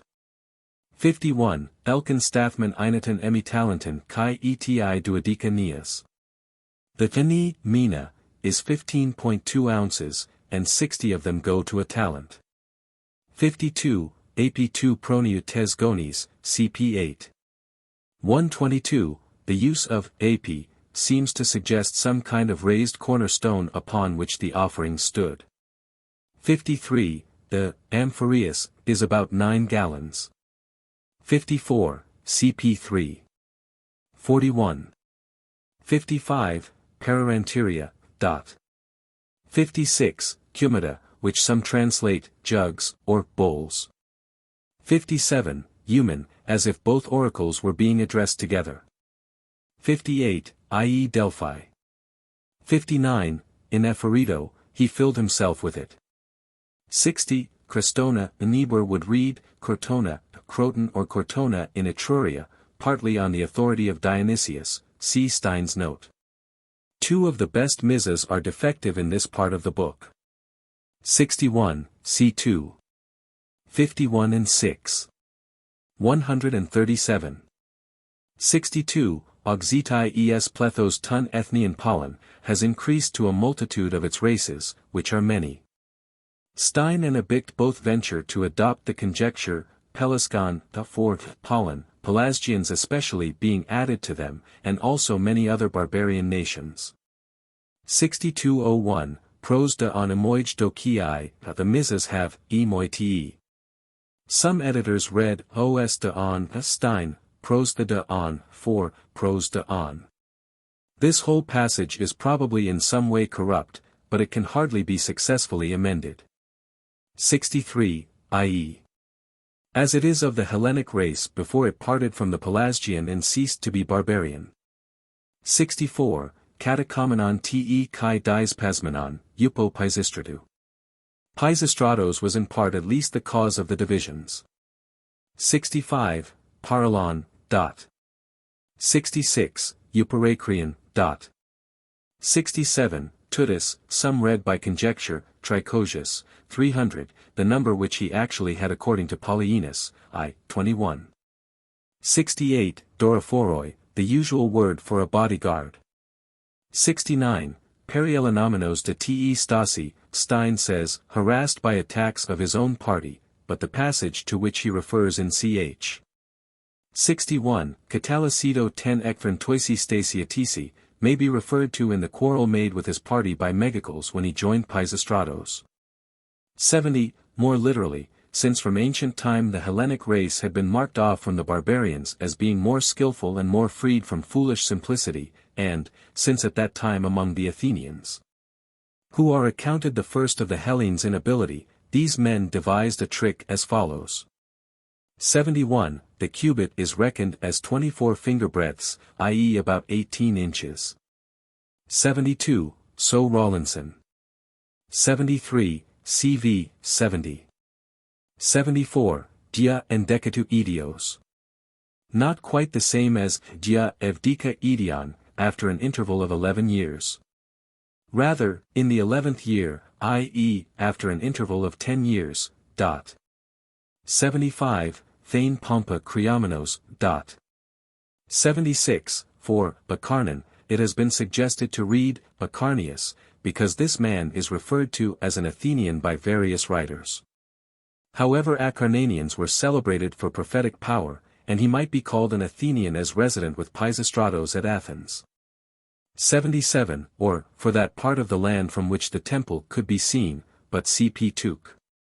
3, 104. In either case the meaning is the same. 7701, Enomotias kai Triacotas kai Sicitia. The Enomotia was the primary division of the Spartan army. Of the Triacas, nothing is known for certain. 78, Kibdalo, properly, counterfeit, cp. Ch 75. 79, Skoino diametresemenoi, whether actually, for the purpose of distributing the work among them, or because the rope which fastened them together lay on the ground like a measuring tape, is left uncertain. 80, cp 9. 70. 81, Epiterothos. Elsewhere, that is in Homer, the word always means helper, and Stein translates it so here, thou shalt be protector and patron of Tegia, in the place of Orestes. Mr.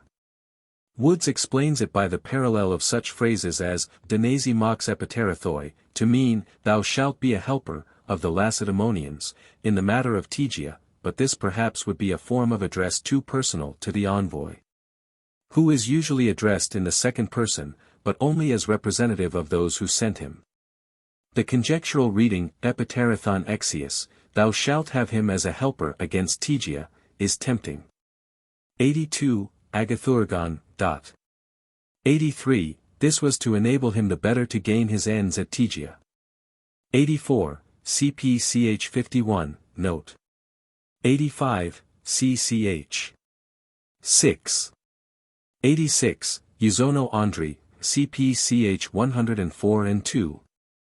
34, the word, Usonos, is used of light-armed troops. Hesychius says, Usonos, me ekon fortune. 87, Origin uk akros, this is the reading of all the best MSS. And it is sufficiently supported by the parallel of v. 124, Sukan uk akros.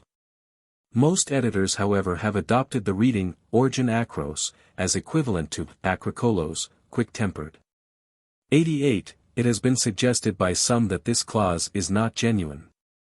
It should not, however, be taken to refer to the battle which was interrupted by the eclipse, for, 1, that did not occur in the period here spoken of. 2, the next clause is introduced by the, which can hardly here stand for, gar, 3, when the eclipse occurred the fighting ceased, therefore it was no more a noctomachon than any other battle which is interrupted by darkness coming on. 89, CCH 188. Nabunida was his true name. 90, CCH 107 FF. 91, not somewhere near the city of Sinope, for it must have been at a considerable distance and probably far inland. Sinope itself is at least 50 miles to the west of the Halys. I take it to mean that Tyria was nearly due south of Sinope, i.e. that the nearest road from Tyria to the sea led to Sinope. Tyria no doubt was the name of a region as well as of a city. 92, Anastatus Epyes. 93, this is the son of the man mentioned in ch 74. 94, us and Autozionikos. Stein translates so much of it as was mercenary, but it may be doubted if this is possible. Mr. Woods, which army of his was a foreign one? 95, Metros Dindamenes, i.e. Kybele, the mountain is Dindymos in Phrygia. 96, i.e. the whole strip of territory to the west of the peninsula of Argolis, which includes Thyrea and extends southwards to Malea, westwards as far as Malea, would be absurd. 97, Utos, a conjectural emendation of autos. 98, autos, some Mises read, O autos, this same man. 99, Anini Kamenon, nearly equivalent to, Anastomaxanta, cp hom.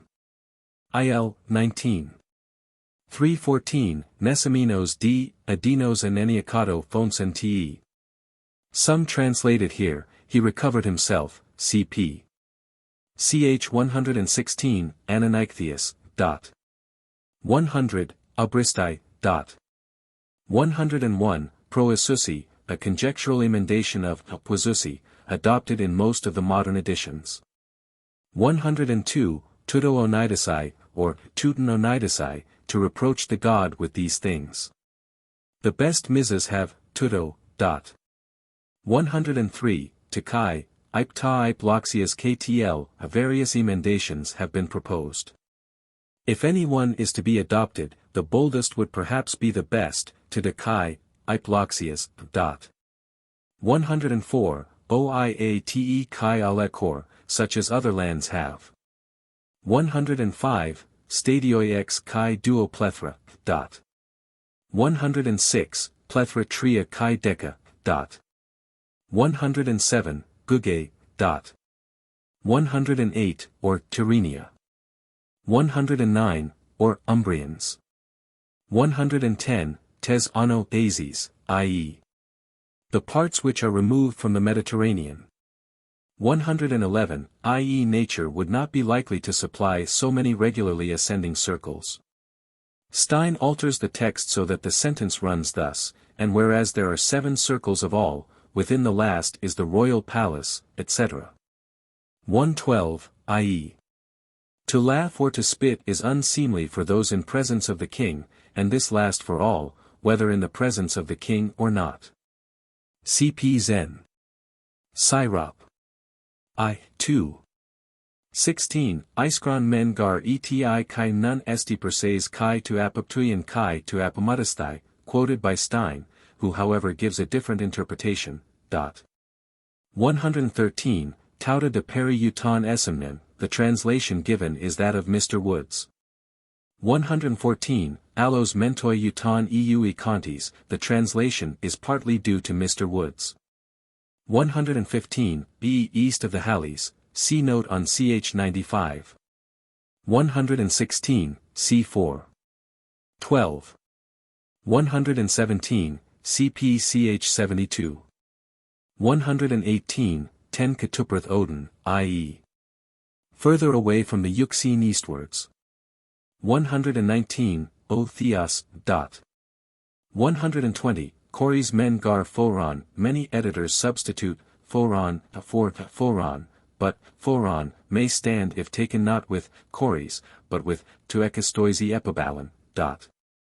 121, cpch. 184, the Assyrian history. 122, Operthemenos, a conjectural emendation of Opothemenos, cpch 108, where the Muses give Operthemenos, the Medicean with Upo written above as a correction. 123, or, expose me to risk, stake my safety. 124, or, thou wilt suffer the most evil kind of death, cpch 167. 12401, tas Agelius Farine, i.e. to have the office of Agaliferos, ch 120, or s Agelius 3. 84, the chamberlain through whom communications passed. 125, Dialabian. So translated by Mr. Woods. 126, Estas and Agkas, to the necessity, mentioned above. 127, or, to celebrate good fortune. 128, Acreon Chiron te Chi Podan, cp2. 121, Apodamonta n to Omo 10 Chira. 129, Stte o Pius Chi Periesti. So translated by Mr. Woods. 130, Berkey, a few inferior MSS. Have, Ike, which is adopted by several editors. 131, Parasmicra, Kekarik, have come out equal to trifles. 132, Kuon, cpch 110. 133, Su Nun, answering to Se gar Theoi Aporiusi, the MSS. And some editors read, Su Nun. 134, i.e. of the race of Perses, c7. 61. 135, how his change from a throne to slavery was as compared with that feast, etc., i.e. what did he think of it as a retribution. 136, cch 106. The actual duration of the Median supremacy would be therefore 100 years. 13601, this is by some altered to Alilat, by comparison of 3. 8. 137, Stemesai, i.e. the chaplets wound round with wool which were worn at Hellenic sacrifices. 138, Belisi. 13801, cp7. 61. 139, Satoisi, perhaps, plain dishes. 140, Proskenii, i.e. kisses his feet or the ground. 141, Tun legomenon, a correction of, to legamino. The Medicean MS has, toi legomenoi, like the rest, not, toi legamino, as stated by Stein. 142, Ekomenon, kata tun auton de logon, the Muses and most editors have, Ekomenon. Kata tun auton de logon, and this same rule the Persians observe in giving honor. This, however, makes it difficult, though not impossible, to refer, to ethnos, in the next clause to the Medes, and it can hardly be referred to the Persians, who certainly had not the same system of government. Perhaps however we may translate thus, for each race extended forward thus their rule or their deputed authority. 143, cp7. 194. 144, Poloi, omitted, or corrected variously, by editors. There is, perhaps, something wrong about the text in the next clause also, for it seems clear that white doves were not objected to by the Persians. See Stein's note. 145, ch 95.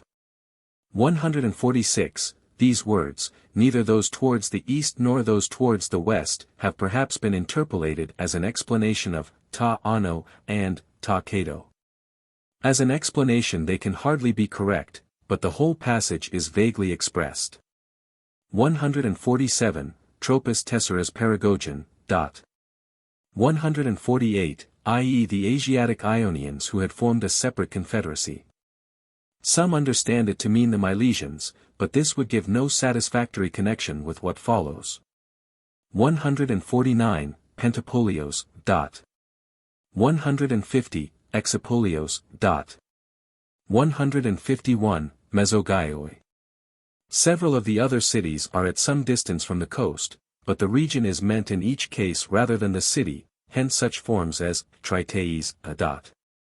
152, Elaconio.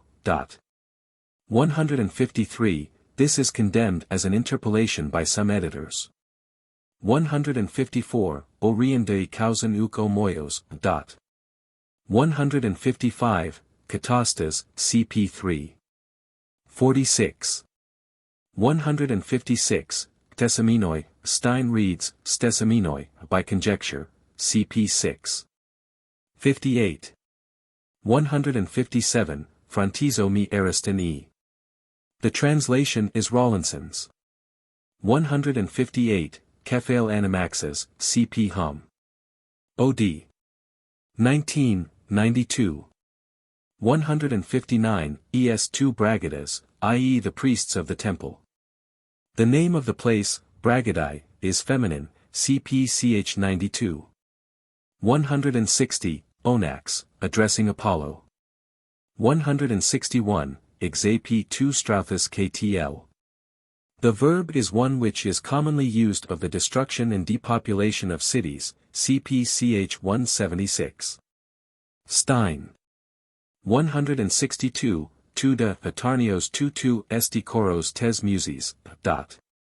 163, Buk Oligoi Stadioi. 164, Katarosai, i.e. dedicated to the king as a token of submission. 165, i.e. Corsica. 166, Anaphaninai, the MSS.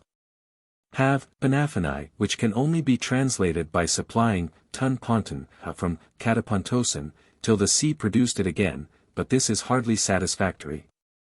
167, Carcadonioi.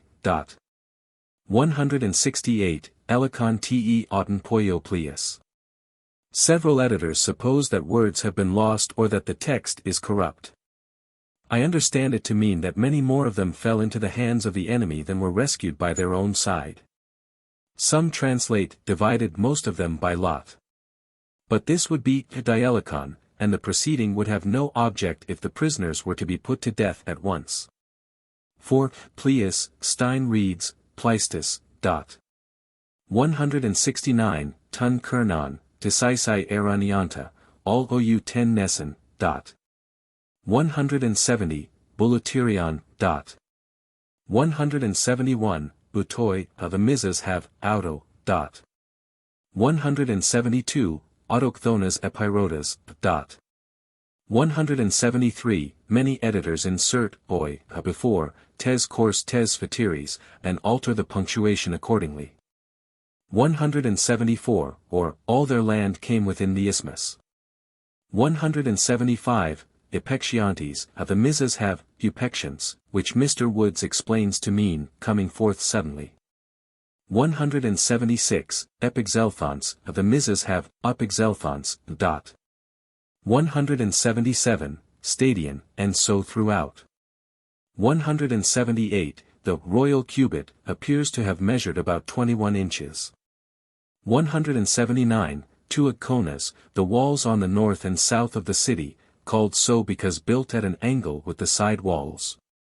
180, Lore, lanes. 181, Kaiautai, but perhaps the text is not sound.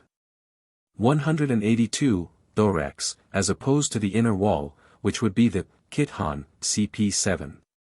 139, 183, Steinoteron, Mr. Wood says, of less thickness, the top of the wall being regarded as a road. 184, duo stadion pant, i.e. 404 yards square.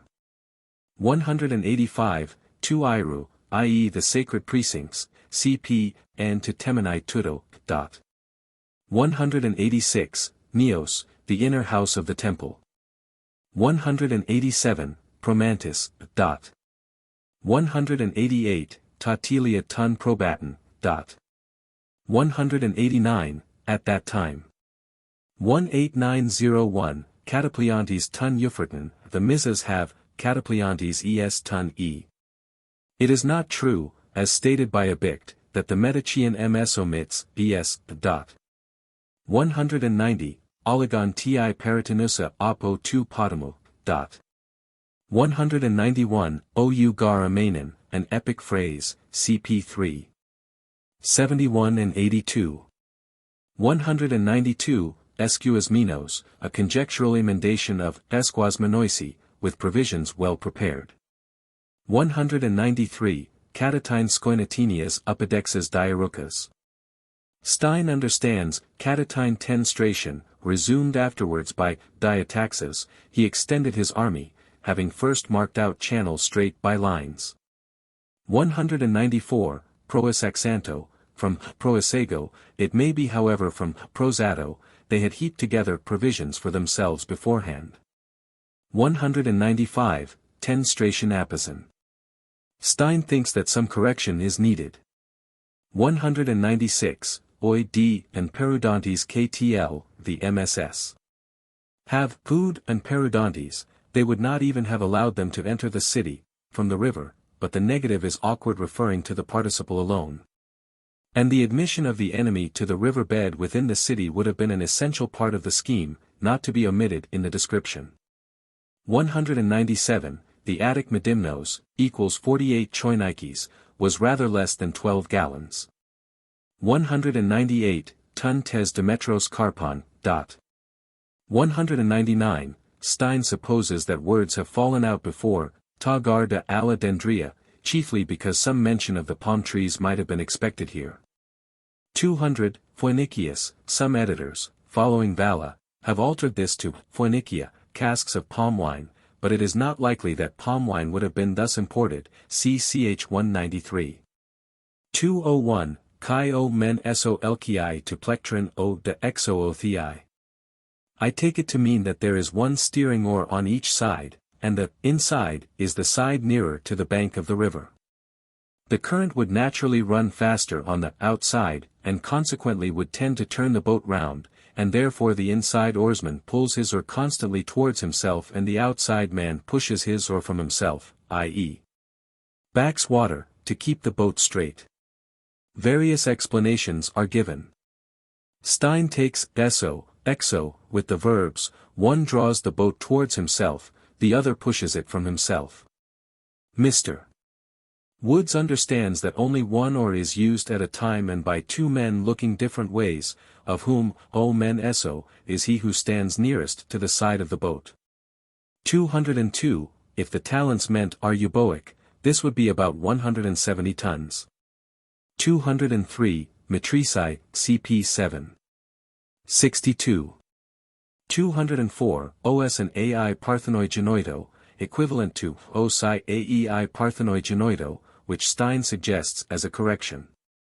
205, this sentence, in order that, city, is thought by Stein to be either interpolated or misplaced. 206, katestiki, some editors adopt the correction, katestik, is established. 207, iron, afterwards called, teminos. 208, Pantatropon Odin, some Muses have Odin for Odin, and Odin ekusi might perhaps mean afford a passage. The reading of the Medicean ms is Odin. 209, I call upon Melita against thee. Or perhaps, I call upon Melita to be favorable to thee. 210, Aposiasamine te theo. 211, Eidios te epimenai isai kai megatheos. 212, Patriae, 213, Antion. 214, that is perhaps, if one rows as well as sails, using oars when the wind is not favorable, cp 2. 11. 215, Genomene, or Ginomene, which he met with. 216, Ianta Acarita, most of the MSS. Have, ta Ianta Acarita, with which reading the sentence would be, the sufferings which I have proved bitter lessons of wisdom to me. 217, me ei. 218, tu katharostratu, perhaps, the effective part, without the encumbrances, cp 4. 135. 219, Alexamenus. 220, Sagaris Namazantes Akin, cp 4. 5. 221, Mascalisteras. 222, Thuasi. 223, Nomos, the conjecture, noos, meaning, which is adopted by many editors, may be right, but, nomos, seems to mean the customary rule which determines this form of sacrifice, the rule namely of swift to the swift. Book 2. The second book of the Histories, called Euterpe. 1.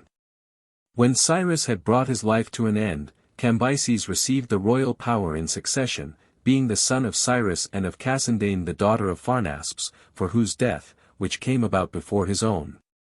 Cyrus had made great mourning himself and also had proclaimed to all those over whom he bore rule that they should make mourning for her, Cambyses, I say, being the son of this woman and of Cyrus, regarded the Ionians and Aeolians as slaves inherited from his father. And he proceeded to march an army against Egypt, taking with him as helpers not only the other nations of which he was the ruler, but also those of the Hellenes over whom he had power besides. 2. Now the Egyptians, before the time when Psammetichos became king over them, were wont to suppose that they had come into being first of all men.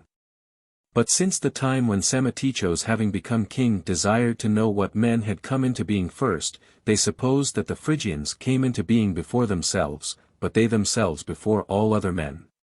Now Psammetichos, when he was not able by inquiry to find out any means of knowing who had come into being first of all men, contrived a device of the following kind: taking 2 newborn children belonging to persons of the common sort, he gave them to a shepherd to bring up at the place where his flocks were, with a manner of bringing up such as I shall say. Charging him namely that no man should utter any word in their presence, and that they should be placed by themselves in a room where none might come, and at the proper time he should bring to them she-goats. And when he had satisfied them with milk he should do for them whatever else was needed. These things Psammetichos did and gave him this charge, wishing to hear what word the children would let break forth first, after they had ceased from wailings without sense. And accordingly so it came to pass. For after a space of 2 years had gone by, during which the shepherd went on acting so, at length, when he opened the door and entered, both the children fell before him in entreaty and uttered the word Bekos, stretching forth their hands. At first when he heard this the shepherd kept silence. But since this word was often repeated, as he visited them constantly and attended to them, at last he declared the matter to his master, and at his command he brought the children before his face. Then Psammetichos, having himself also heard it, began to inquire about what nation of men named anything Bekos, and inquiring he found that the Phrygians had this name for bread. In this manner, and guided by an indication such as this, the Egyptians were brought to allow that the Phrygians were a more ancient people than themselves. 3. That so it came to pass I heard from the priests of that Hephaestos who dwells at Memphis. But the Hellenes relate, besides many other idle tales, that Psammetichos cut out the tongues of certain women, and then caused the children to live with these women. With regard then to the rearing of the children they related so much as I have said, and I heard also other things at Memphis when I had speech with the priests of Hephaestos. Moreover I visited both Thebes and Heliopolis for this very cause, namely because I wished to know whether the priests at these places would agree in their accounts with those at Memphis. For the men of Heliopolis are said to be the most learned in records of the Egyptians. Those of their narrations which I heard with regard to the gods I am not earnest to relate in full, but I shall name them only, because I consider that all men are equally ignorant of these matters, and whatever things of them I may record, I shall record only because I am compelled by the course of the story. 4. But as to those matters which concern men, the priests agreed with one another in saying that the Egyptians were the first of all men on earth to find out the course of the year, having divided the seasons into 12 parts to make up the whole. And this they said they found out from the stars, and they reckoned to this extent more wisely than the Hellenes, as it seems to me, inasmuch as the Hellenes throw in an intercalated month every other year, to make the seasons right. Whereas the Egyptians, reckoning the 12 months at 30 days each, bring in also every year 5 days beyond the number, and thus the circle of their seasons is completed and comes round to the same point whence it set out. They said moreover that the Egyptians were the first who brought into use appellations for the 12 gods and the Hellenes took up the use from them. And that they were the first who assigned altars and images and temples to the gods, and who engraved figures on stones, and with regard to the greater number of these things they showed me by actual facts that they had happened so. They said also that the first man who became king of Egypt was Min. And that in his time all Egypt except the district of Thebes was a swamp, and none of the regions were then above water which now lie below the lake of Moeris, to which lake it is a voyage of 7 days up the river from the sea. 5. And I thought that they said well about the land. For it is manifest in truth even to a person who has not heard it beforehand but has only seen, at least if he have understanding, that the Egypt to which the Hellenes come in ships is a land which has been won by the Egyptians as an addition. And that it is a gift of the river, moreover the regions which lie above this lake also for a distance of 3 days' sail, about which they did not go on to say anything of this kind, are nevertheless another instance of the same thing, for the nature of the land of Egypt is as follows. First, when you are still approaching it in a ship and are distant a day's run from the land, if you let down a sounding line you will bring up mud and will find yourself in 11 fathoms. This then so far shows that there is a silting forward of the land. 6. Then secondly, as to Egypt itself, the extent of it along the sea is 60 skoines, according to our definition of Egypt as extending from the Gulf of Plinthine to the Serbonian lake, along which stretches Mount Cassian. From this lake then the 60 skoines are reckoned, for those of men who are poor in land have their country measured by fathoms, those who are less poor by furlongs, those who have much land by parasangs. And those who have land in very great abundance by skoines. Now the parasang is equal to 30 furlongs, and each skoin, which is an Egyptian measure, is equal to 60 furlongs. So there would be an extent of 3,600 furlongs for the coastland of Egypt. 7. From thence and as far as Heliopolis inland Egypt is broad. And the land is all flat and without springs of water and formed of mud, and the road as one goes inland from the sea to Heliopolis is about the same in length as that which leads from the altar of the 12 gods at Athens to Pisa and the temple of Olympian Zeus. Reckoning up you would find the difference very small by which these roads fail of being equal in length. Not more indeed than 15 furlongs. For the road from Athens to Pisa wants 15 furlongs of being 1,500, while the road to Heliopolis from the sea reaches that number completely. 8. From Heliopolis however, as you go up, Egypt is narrow. For on the one side a mountain range belonging to Arabia stretches along by the side of it, going in a direction from north towards the midday and the south wind, tending upwards without a break to that which is called the Erythraean Sea.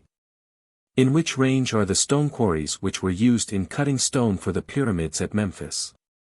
On this side then the mountain ends where I have said, and then takes a turn back, and where it is widest, as I was informed, it is a journey of 2 months across from east to west.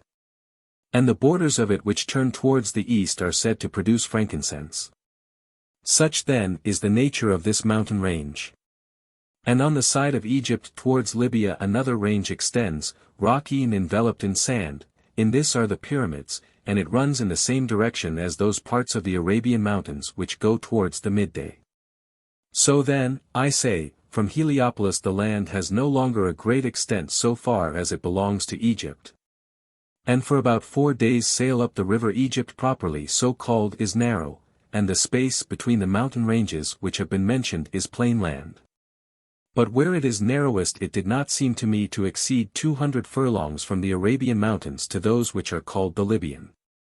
After this again Egypt is broad. 9. Such is the nature of this land, and from Heliopolis to Thebes is a voyage up the river of 9 days, and the distance of the journey in furlongs is 4,860, the number of the Scoines being 81. If these measures of Egypt in furlongs be put together, the result is as follows. I have already before this shown that the distance along the sea amounts to 3,600 furlongs.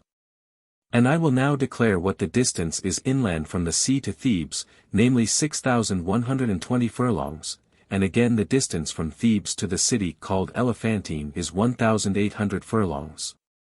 10. Of this land then, concerning which I have spoken, it seemed to myself also, according as the priest said, that the greater part had been won as an addition by the Egyptians. For it was evident to me that the space between the aforesaid mountain ranges, which lie above the city of Memphis, once was a gulf of the sea, like the regions about Ilion and Tithrania and Ephesos and the plain of the Maeander. If it be permitted to compare small things with great. And small these are in comparison, for of the rivers which heaped up the soil in those regions none is worthy to be compared in volume with a single one of the mouths of the Nile, which has 5 mouths. Moreover there are other rivers also, not in size at all equal to the Nile, which have performed great feats. Of which I can mention the names of several, and especially the Achelous, which flowing through Acarnania and so issuing out into the sea has already made half of the Echinides from islands into mainland.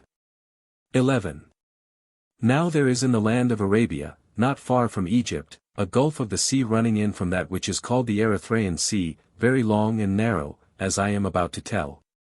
With respect to the length of the voyage along it, one who set out from the innermost point to sail out through it into the open sea, would spend 40 days upon the voyage, using oars. And with respect to breadth, where the gulf is broadest it is half a day's sail across, and there is in it an ebb and flow of tide every day. Just such another gulf I suppose that Egypt was, and that the one ran in towards Ethiopia from the northern sea, and the other, the Arabian, of which I am about to speak, tended from the south towards Syria. The gulfs boring in so as almost to meet at their extreme points, and passing by one another with but a small space left between. If then the stream of the Nile should turn aside into this Arabian Gulf, what would hinder that gulf from being filled up with silt as the river continued to flow, at all events within a period of 20,000 years? Indeed for my part one am of opinion that it would be filled up even within 10,000 years. How, then, in all the time that has elapsed before I came into being should not a gulf be filled up even of much greater size than this by a river so great and so active? 12. As regards Egypt then, I both believe those who say that things are so, and for myself also I am strongly of opinion that they are so. Because I have observed that Egypt runs out into the sea further than the adjoining land, and that shells are found upon the mountains of it, and an efflorescence of salt forms upon the surface, so that even the pyramids are being eaten away by it. And moreover that of all the mountains of Egypt, the range which lies above Memphis is the only one which has sand, besides which I notice that Egypt resembles neither the land of Arabia, which borders upon it, nor Libya. Nor yet Syria, for they are Syrians who dwell in the parts of Arabia lying along the sea, but that it has soil which is black and easily breaks up. Seeing that it is in truth mud and silt brought down from Ethiopia by the river, but the soil of Libya, we know, is reddish in color and rather sandy, while that of Arabia and Syria is somewhat clayey and rocky. 13. The priests also gave me a strong proof concerning this land as follows, namely that in the reign of King Maurice, whenever the river reached a height of at least 8 cubits it watered Egypt below Memphis. And not yet 900 years had gone by since the death of Maurice, when I heard these things from the priests. Now however, unless the river rises to 16 cubits or 15 at the least, it does not go over the land. I think too that those Egyptians who dwell below the lake of Maurice and especially in that region which is called the Delta, if that land continues to grow in height according to this proportion and to increase similarly in extent, will suffer for all remaining time, from the Nile not overflowing their land. That same thing which they themselves said that the Hellenes would at some time suffer, for hearing that the whole land of the Hellenes has rain and is not watered by rivers as theirs is. They said that the Hellenes would at some time be disappointed of a great hope and would suffer the ills of famine.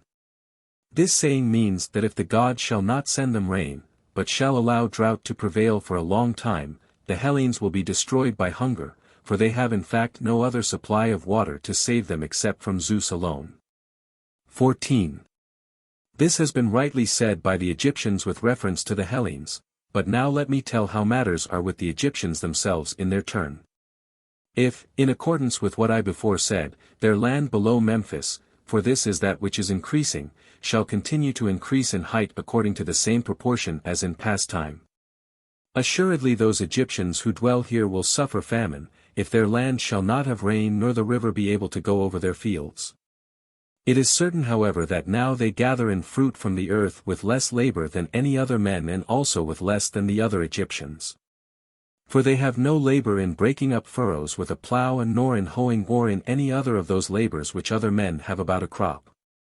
But when the river has come up of itself and watered their fields and after watering has left them again, then each man sows his own field and turns into it swine, and when he has trodden the seed into the ground by means of the swine. After that he waits for the harvest. And when he has threshed the corn by means of the swine, then he gathers it in. 15. If we desire to follow the opinions of the Ionians as regards Egypt, who say that the delta alone is Egypt, reckoning its seacoast to be from the watchtower called of Perseus to the fish-curing houses of Pelusium, a distance of 40 skoines. And counting it to extend inland as far as the city of Kirkosoros, where the Nile divides and runs to Pelusium and Conobos, while as for the rest of Egypt, they assign it partly to Libya and partly to Arabia, if, I say, we should follow this account, we should thereby declare that in former times the Egyptians had no land to live in. For, as we have seen, their delta at any rate is alluvial, and has appeared, so to speak, lately, as the Egyptians themselves say and as my opinion is. If then at the first there was no land for them to live in, why did they waste their labor to prove that they had come into being before all other men? They needed not to have made trial of the children to see what language they would first utter. However, I am not of opinion that the Egyptians came into being at the same time as that which is called by the Ionians the Delta, but that they existed always ever since the human race came into being, and that as their land advanced forwards. Many of them were left in their first abodes and many came down gradually to the lower parts. At least it is certain that in old times Thebes had the name of Egypt, and of this the circumference measures 6,120 furlongs. 16. If then we judge aright of these matters, the opinion of the Ionians about Egypt is not sound, but if the judgment of the Ionians is right. I declare that neither the Hellenes nor the Ionians themselves know how to reckon, since they say that the whole earth is made up of 3 divisions, Europe, Asia, and Libya, for they ought to count in addition to these the delta of Egypt, since it belongs neither to Asia nor to Libya. For at least it cannot be the river Nile by this reckoning which divides Asia from Libya, but the Nile is cleft at the point of this delta so as to flow round it, and the result is that this land would come between Asia and Libya. 17. We dismiss then the opinion of the Ionians, and express a judgment of our own in this matter also, that Egypt is all that land which is inhabited by Egyptians. Just as Cilicia is that which is inhabited by Cilicians and Assyria that which is inhabited by Assyrians, and we know of no boundary properly speaking between Asia and Libya except the borders of Egypt. If however we shall adopt the opinion which is commonly held by the Hellenes, we shall suppose that the whole of Egypt, beginning from the cataract and the city of Elephantine, is divided into 2 parts and that it thus partakes of both the names. Since one side will thus belong to Libya and the other to Asia. For the Nile from the cataract onwards flows to the sea cutting Egypt through the midst, and as far as the city of Kirkosoros the Nile flows in one single stream, but from this city onwards it is parted into 3 ways. And one, which is called the Pelusian mouth, turns towards the east, the second of the ways goes towards the west, and this is called the Canobic mouth. But that one of the ways which is straight runs thus: when the river in its course downwards comes to the point of the delta, then it cuts the delta through the midst and so issues out to the sea. In this we have a portion of the water of the river which is not the smallest nor the least famous, and it is called the Sebennytic mouth. There are also two other mouths which part off from the Sebennytic and go to the sea, and these are called, one the Saitic, the other the Mendesian mouth. The Bulbitonitic and Bucolic mouths, on the other hand, are not natural but made by digging. 18. Moreover also the answer given by the oracle of Ammon bears witness in support of my opinion that Egypt is of the extent which I declare it to be in my account, and of this answer I heard after I had formed my own opinion about Egypt. For those of the city of Maria and of Apis, dwelling in the parts of Egypt which border on Libya, being of opinion themselves that they were Libyans and not Egyptians, and also being burdened by the rules of religious service. Because they desired not to be debarred from the use of cow's flesh, sent to Ammon saying that they had not in common with the Egyptians, for they dwelt outside the delta and agreed with them in nothing. And they said they desired that it might be lawful for them to eat everything without distinction. The god however did not permit them to do so, but said that that land which was Egypt which the Nile came over and watered, and that those were Egyptians who dwelling below the city of Elephantine drank of that river. Thus it was answered to them by the oracle about this. 19. And the Nile, when it is in flood, goes over not only the delta but also of the land which is called Libyan and of that which is called Arabian sometimes as much as 2 days' journey on each side, and at times even more than this or at times less. As regards the nature of the river, neither from the priests nor yet from any other man was I able to obtain any knowledge, and I was desirous especially to learn from them about these matters. Namely why the Nile comes down increasing in volume from the summer solstice onwards for 100 days, and then, when it has reached the number of these days, turns and goes back, failing in its stream. So that through the whole winter season it continues to be low, and until the summer solstice returns. Of none of these things was I able to receive any account from the Egyptians, when I inquired of them what power the Nile has whereby it is of a nature opposite to that of other rivers. And I made inquiry, desiring to know both this which I say and also why, unlike all other rivers, it does not give rise to any breezes blowing from it. 20. However some of the Hellenes who desired to gain distinction for cleverness have given an account of this water in 3 different ways. 2 of these I do not think it worth while even to speak of except only to indicate their nature. Of which the one says that the Etesian winds are the cause that makes the river rise, by preventing the Nile from flowing out into the sea. But often the Etesian winds fail and yet the Nile does the same work as it is wont to do. And moreover, if these were the cause, all the other rivers also which flow in a direction opposed to the Etesian winds ought to have been affected in the same way as the Nile, and even more. Inasmuch as they are smaller and present to them a feebler flow of stream, but there are many of these rivers in Syria and many also in Libya, and they are affected in no such manner as the Nile. 21. The second way shows more ignorance than that which has been mentioned, and it is more marvelous to tell, for it says that the river produces these effects because it flows from the ocean, and that the ocean flows round the whole earth. 22. The third of the ways is much the most specious, but nevertheless it is the most mistaken of all, for indeed this way has no more truth in it than the rest, alleging as it does that the Nile flows from melting snow. Whereas it flows out of Libya through the midst of the Ethiopians, and so comes out into Egypt. How then should it flow from snow, when it flows from the hottest parts to those which are cooler? And indeed most of the facts are such as to convince a man, one at least who is capable of reasoning about such matters, that it is not at all likely that it flows from snow. The first and greatest evidence is afforded by the winds, which blow hot from these regions. The second is that the land is rainless always and without frost, whereas after snow has fallen rain must necessarily come within 5 days, so that if it snowed in those parts rain would fall there. The third evidence is afforded by the people dwelling there, who are of a black color by reason of the burning heat. Moreover kites and swallows remain there through the year and do not leave the land. And cranes flying from the cold weather which comes on in the region of Scythia come regularly to these parts for wintering, if then it snowed ever so little in that land through which the Nile flows and in which it has its rise. None of these things would take place, as necessity compels us to admit. 23. As for him who talked about the ocean, he carried his tale into the region of the unknown, and so he need not be refuted. Since I for my part know of no river ocean existing, but I think that Homer or one of the poets who were before him invented the name and introduced it into his verse. 24. If however after I have found fault with the opinions proposed, I am bound to declare an opinion of my own about the matters which are in doubt, I will tell what to my mind is the reason why the Nile increases in the summer. In the winter season the sun, being driven away from his former path through the heaven by the stormy winds, comes to the upper parts of Libya. If one would set forth the matter in the shortest way, all has now been said. For whatever region this god approaches most and stands directly above, this it may reasonably be supposed is most in want of water, and its native streams of rivers are dried up most.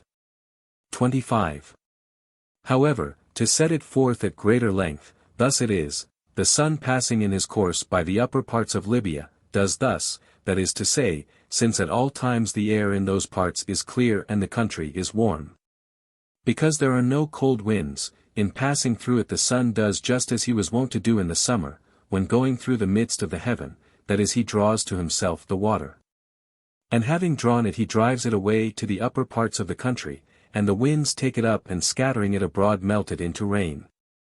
So it is natural that the winds which blow from this region, namely the south and southwest winds, should be much the most rainy of all the winds.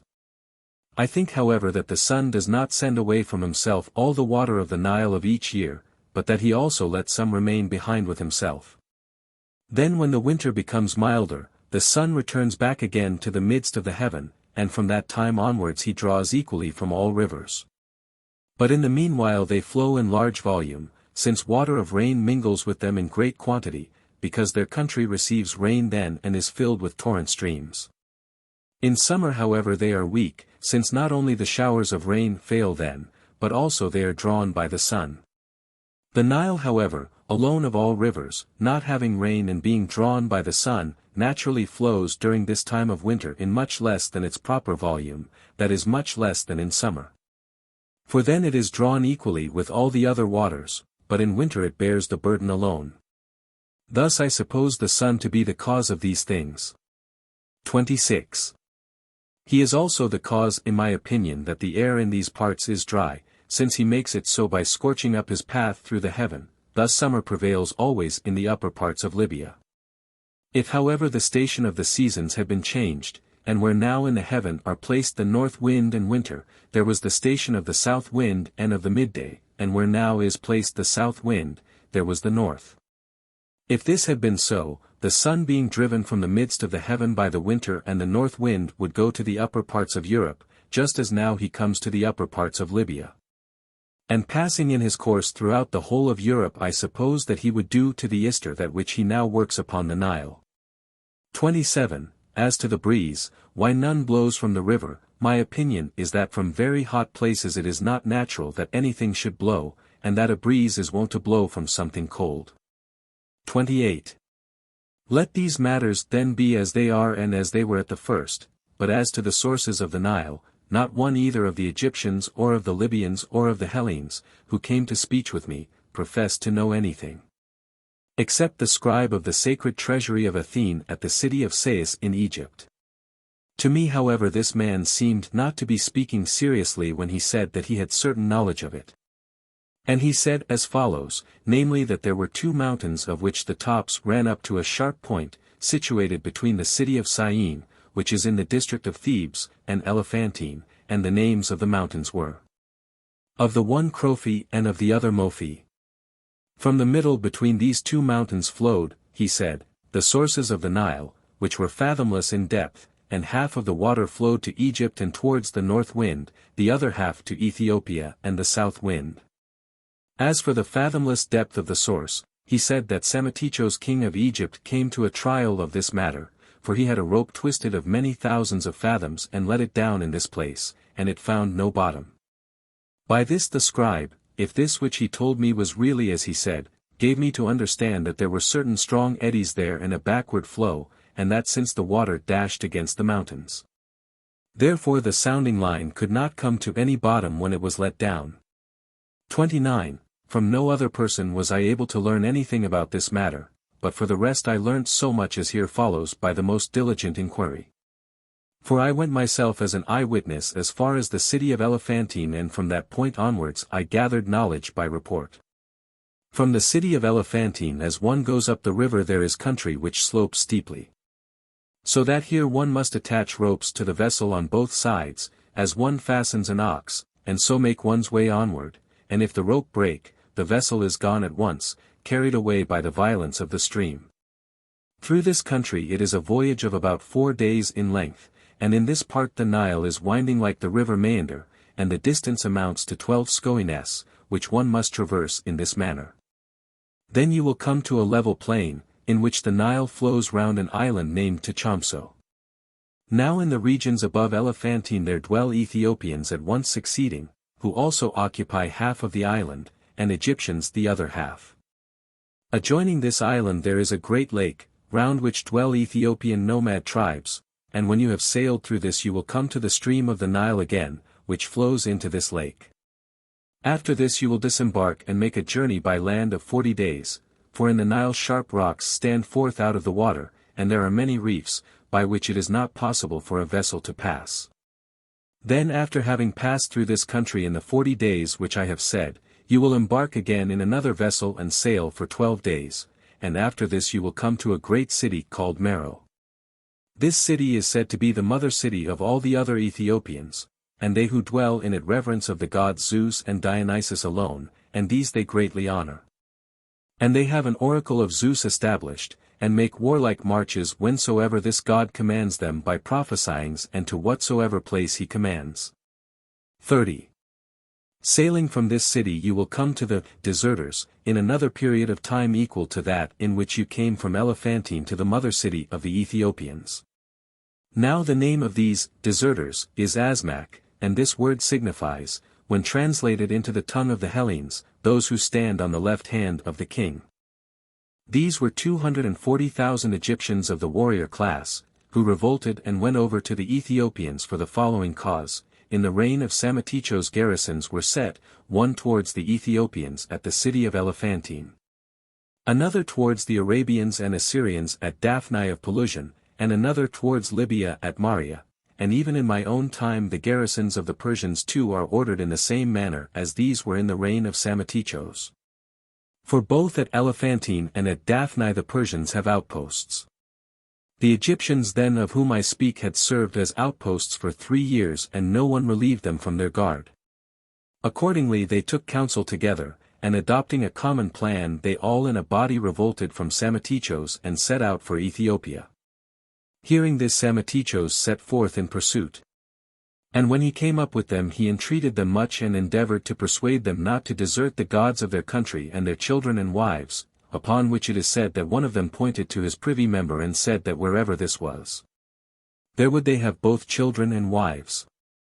When these came to Ethiopia they gave themselves over to the king of the Ethiopians, and he rewarded them as follows. There were certain of the Ethiopians who had come to be at variance with him, and he bade them drive these out and dwell in their land. So since these men settled in the land of the Ethiopians have come to be of milder manners, from having learnt the customs of the Egyptians. 31. The Nile then, besides that part of its course which is in Egypt, is known as far as a 4 months' journey by river and land, for that is the number of months which are found by reckoning to be spent in going from Elephantine to these deserters, and the river runs from the west and the setting of the sun. But what comes after that no one can clearly say, for this land is desert by reason of the burning heat. 32. Thus much however I heard from men of Cyrene, who told me that they had been to the oracle of Ammon, and had come to speech with Eteurchos king of the Ammonians, and it happened that after speaking of other matters they fell to discourse about the Nile and how no one knew the sources of it.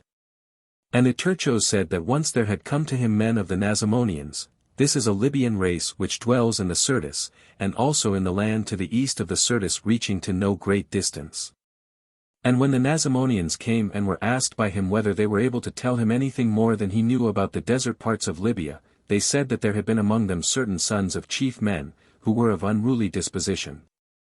And these when they grew up to be men had devised various other extravagant things, and also they had told off by lot 5 of themselves to go to see the desert parts of Libya and to try whether they could discover more than those who had previously explored furthest, for in those parts of Libya which are by the northern sea, beginning from Egypt and going as far as the headland of Solois, which is the extreme point of Libya, Libyans, and of them many races, extend along the whole coast, except so much as the Hellenes and Phoenicians hold.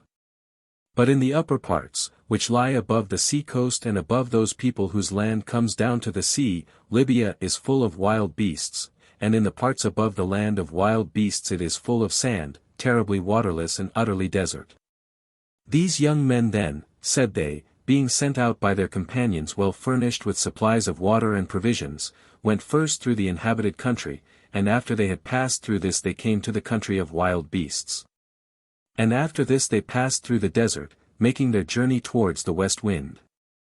And having passed through a great tract of sand in many days, they saw at last trees growing in a level place. And having come up to them, they were beginning to pluck the fruit which was upon the trees, but as they began to pluck it, there came upon them small men, of less stature than men of the common size, and these seized them and carried them away. And neither could the Nasamonians understand anything of their speech, nor could those who were carrying them off understand anything of the speech of the Nasamonians, and they led them, so it was said, through very great swamps. And after passing through these they came to a city in which all the men were in size like those who carried them off and in color of skin black. And by the city ran a great river, which ran from the west towards the sun rising, and in it were seen crocodiles. 33. Of the account given by Eteurchos the Ammonian let so much suffice as is here said, except that, as the men of Cyrene told me, he alleged that the Nasamonians returned safe home, and that the people to whom they had come were all wizards. Now this river which ran by the city, Eteurchos conjectured to be the Nile, and moreover reason compels us to think so. For the Nile flows from Libya and cuts Libya through in the midst, and as I conjecture, judging of what is not known by that which is evident to the view, it starts at a distance from its mouth equal to that of the Ister, for the river Ister begins from the Keltoi and the city of Pyrene and so runs that it divides Europe in the midst. Now the Keltoi are outside the pillars of Heracles and border upon the Cynesians, who dwell furthest towards the sunset of all those who have their dwelling in Europe. And the Ister ends, having its course through the whole of Europe, by flowing into the Euxine Sea at the place where the Milesians have their settlement of Istria. 34.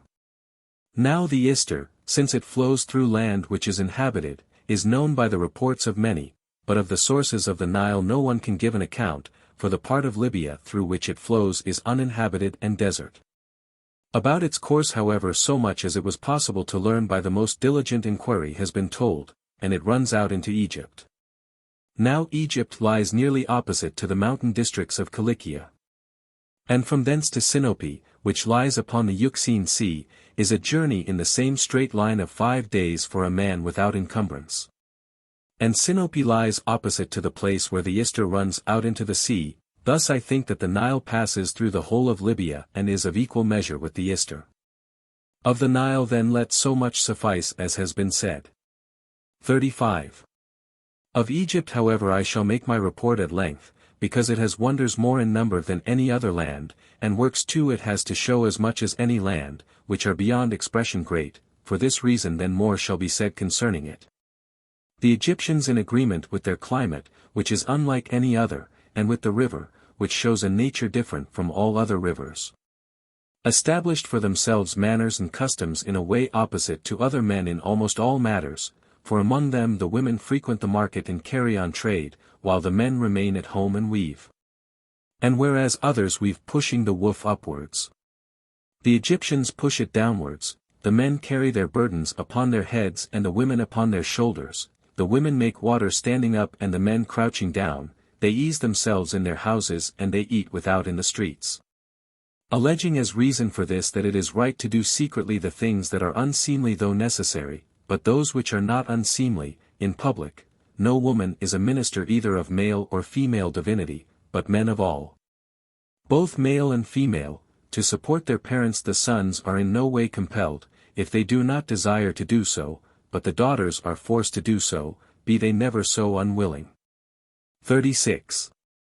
The priests of the gods in other lands wear long hair, but in Egypt they shave their heads. Among other men the custom is that in mourning those whom the matter concerns most nearly have their hair cut short, but the Egyptians, when deaths occur, let their hair grow long, both that on the head and that on the chin, having before been close shaven. Other men have their daily living separated from beasts, but the Egyptians have theirs together with beasts. Other men live on wheat and barley.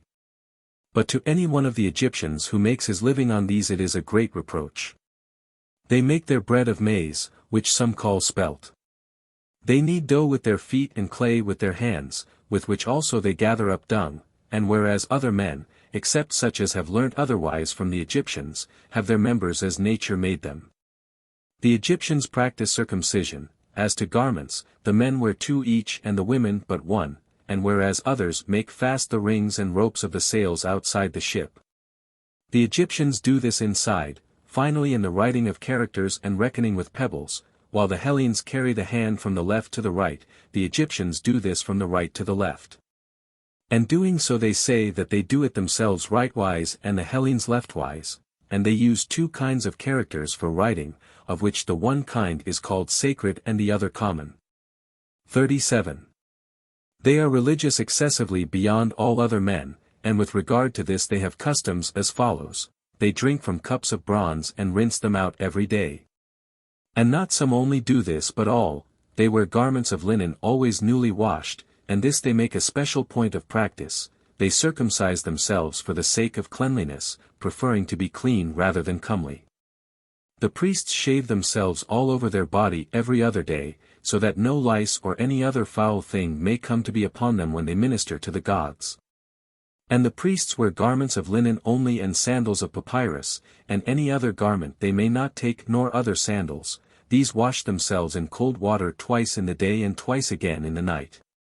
And other religious services they perform, one may almost say, of infinite number. They enjoy also good things not a few, for they do not consume or spend anything of their own substance, but there is sacred bread baked for them and they have each great quantity of flesh of oxen and geese coming in to them each day. And also wine of grapes is given to them. But it is not permitted to them to taste of fish. Beans moreover the Egyptians do not at all sow in their land, and those which grow they neither eat raw nor boil for food. Nay, the priests do not endure even to look upon them, thinking this to be an unclean kind of pulse, and there is not one priest only for each of the gods but many, and of them one is chief priest. And whenever a priest dies his son is appointed to his place. 38. The males of the ox kind they consider to belong to Epiphos, and on account of him they test them in the following manner: if the priest sees one single black hair upon the beast he counts it not clean for sacrifice.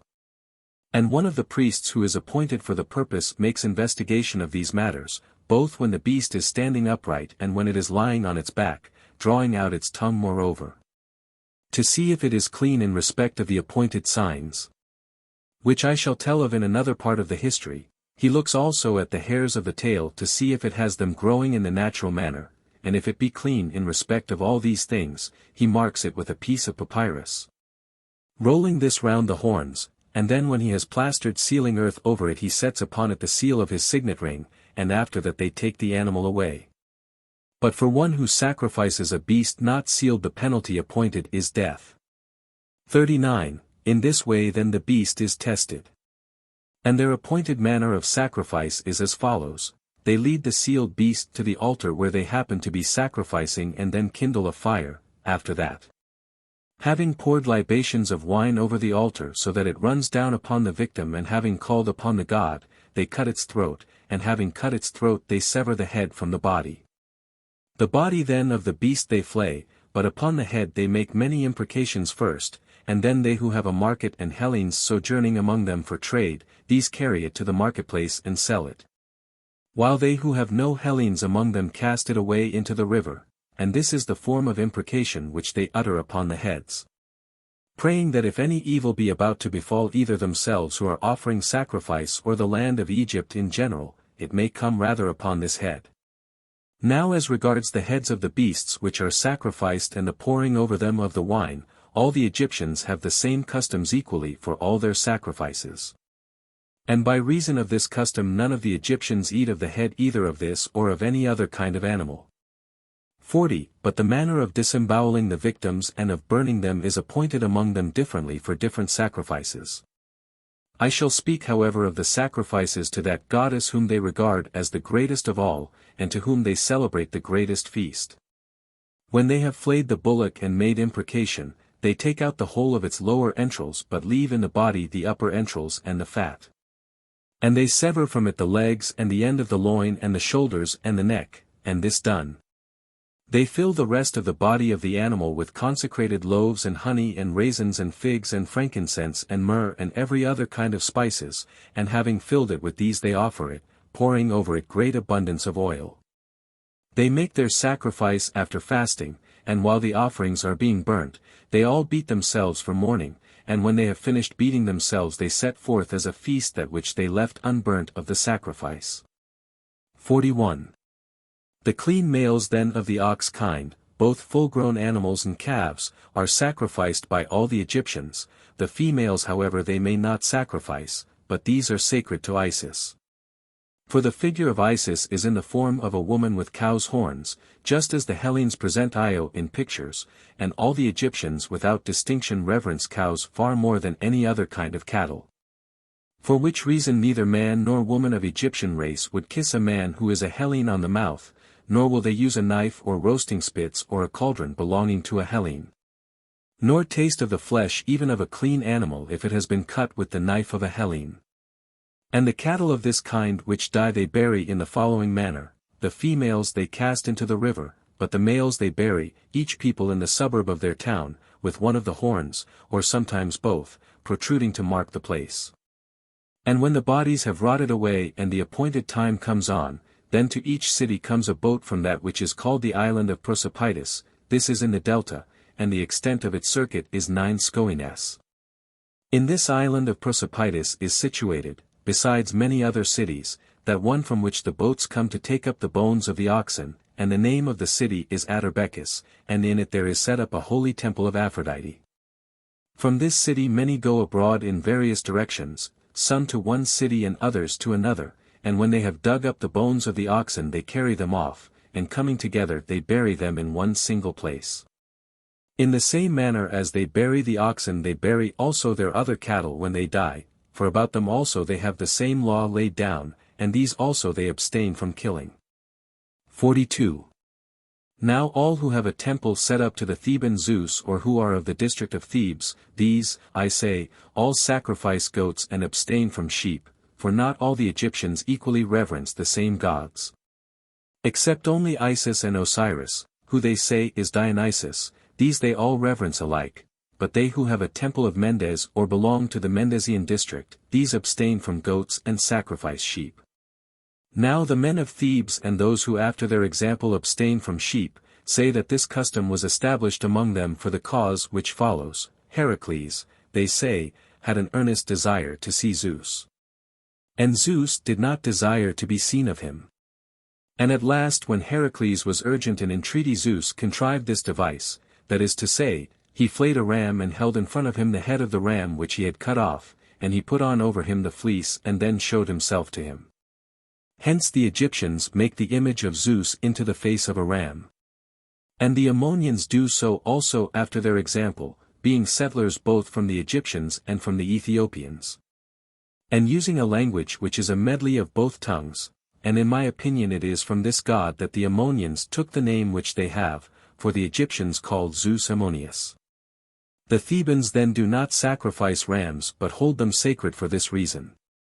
On one day however in the year, on the feast of Zeus, they cut up in the same manner and flay one single ram and cover with its skin the image of Zeus, and then they bring up to it another image of Heracles.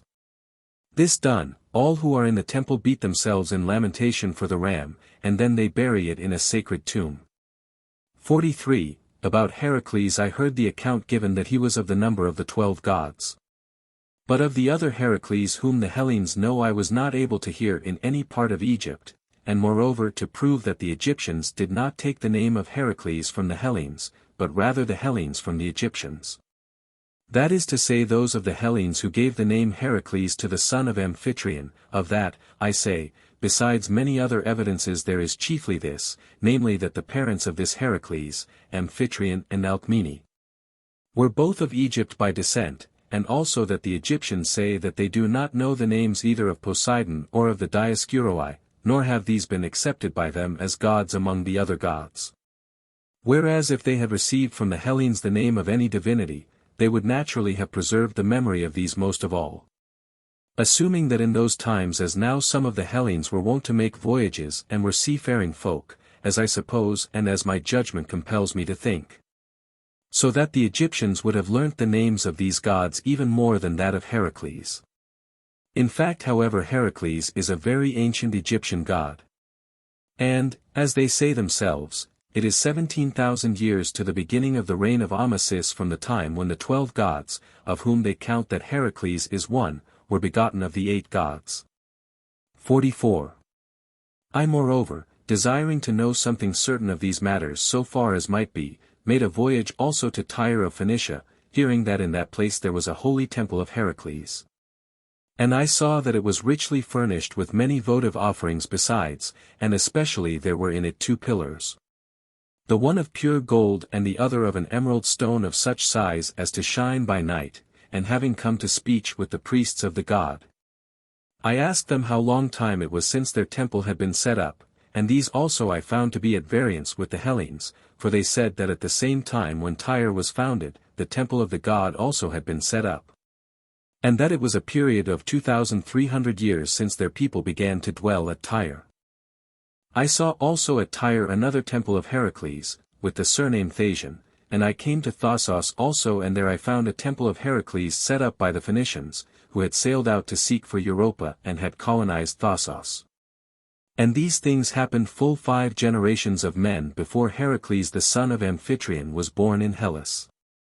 So then my inquiries show clearly that Heracles is an ancient god, and those of the Hellenes seem to me to act most rightly who have 2 temples of Heracles set up, and who sacrifice to the one as an immortal god and with the title Olympian, and make offerings of the dead to the other as a hero. 45.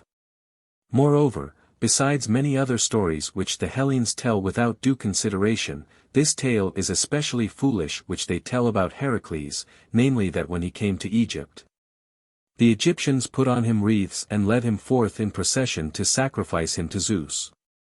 And he for some time kept quiet, but when they were beginning the sacrifice of him at the altar, he betook himself to prowess and slew them all.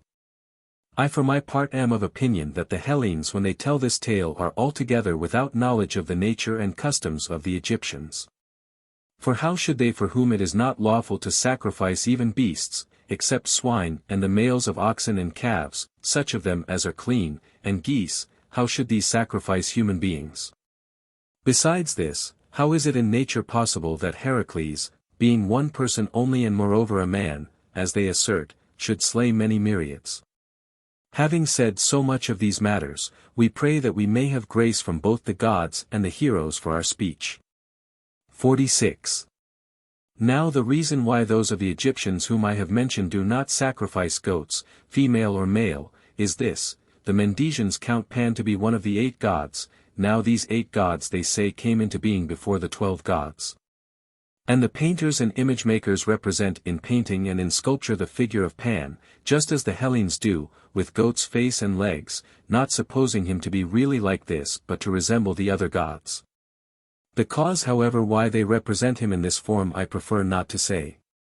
The Mendesians then reverence all goats and the males more than the females, and the goatherds too have greater honor than other herdsmen, but of the goats one especially is reverenced. And when he dies there is great mourning in all the Mendesian district, and both the goat and Pan are called in the Egyptian tongue Mendes. Moreover in my lifetime there happened in that district this marvel, that is to say a he-goat had intercourse with a woman publicly, and this was so done that all men might have evidence of it. 47. The pig is accounted by the Egyptians an abominable animal, and first, if any of them in passing by touch a pig, he goes into the river and dips himself forthwith in the water together with his garments. And then 2 swineherds, though they be native Egyptians, unlike all others, do not enter any of the temples in Egypt, nor is anyone willing to give his daughter in marriage to one of them or to take a wife from among them. But the swineherds both give in marriage to one another and take from one another. Now to the other gods the Egyptians do not think it right to sacrifice swine. But to the moon and to Dionysus alone at the same time and on the same full moon they sacrifice swine, and then eat their flesh, and as to the reason why, when they abominate swine at all their other feasts, they sacrifice them at this. There is a story told by the Egyptians. And this story I know, but it is not a seemly one for me to tell. Now the sacrifice of the swine to the moon is performed as follows: when the priest has slain the victim, he puts together the end of the tail and the spleen and the caul, and covers them up with the whole of the fat of the animal which is about the paunch, and then he offers them with fire. And the rest of the flesh they eat on that day of full moon upon which they have held the sacrifice. But on any day after this they will not taste of it. The poor however among them by reason of the scantiness of their means shape pigs of dough, and having baked them they offer these as a sacrifice. 48. Then for Dionysus on the eve of the festival each one kills a pig by cutting its throat before his own doors, and after that he gives the pig to the swineherd who sold it to him, to carry away again. And the rest of the feast of Dionysus is celebrated by the Egyptians in the same way as by the Hellenes in almost all things except choral dances, but instead of the phallos they have invented another contrivance. Namely figures of about a cubit in height worked by strings, which women carry about the villages. With the privy member made to move and not much less in size than the rest of the body, and a flute goes before and they follow singing the praises of Dionysus. As to the reason why the figure has this member larger than is natural and moves it, though it moves no other part of the body, about this there is a sacred story told. 49. Now I think that Melampus the son of Ametheon was not without knowledge of these rites of sacrifice, but was acquainted with them, for Melampus is he who first set forth to the Hellenes the name of Dionysus and the manner of sacrifice and the procession of the phallos. Strictly speaking indeed, he when he made it known did not take in the whole, but those wise men who came after him made it known more at large. Melampus then is he who taught of the phallos which is carried in procession for Dionysus, and from him the Hellenes learnt to do that which they do. I say then that Melampus being a man of ability contrived for himself an art of divination, and having learnt from Egypt he taught the Hellenes many things, and among them those that concern Dionysus. Making changes in some few points of them, for I shall not say that that which is done in worship of the god in Egypt came accidentally to be the same with that which is done among the Hellenes. For then these rites would have been in character with the Hellenic worship and not lately brought in. Nor certainly shall I say that the Egyptians took from the Hellenes either this or any other customary observance, but I think it most probable that Melampus learnt the matters concerning Dionysus from Cadmos the Tyrian and from those who came with him from Phoenicia to the land which we now call Boeotia. 50.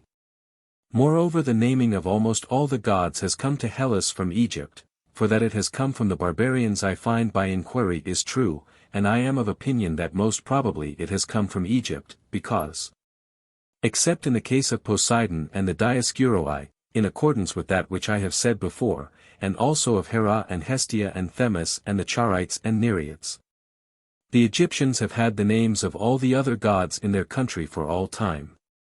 What I say here is that which the Egyptians think themselves, but as for the gods whose names they profess that they do not know, these I think received their naming from the Pelasgians, except Poseidon. But about this god the Hellenes learnt from the Libyans, for no people except the Libyans have had the name of Poseidon from the first and have paid honor to this god always. Nor, it may be added, have the Egyptians any custom of worshipping heroes. 51. These observances then, and others besides these which I shall mention, the Hellenes have adopted from the Egyptians.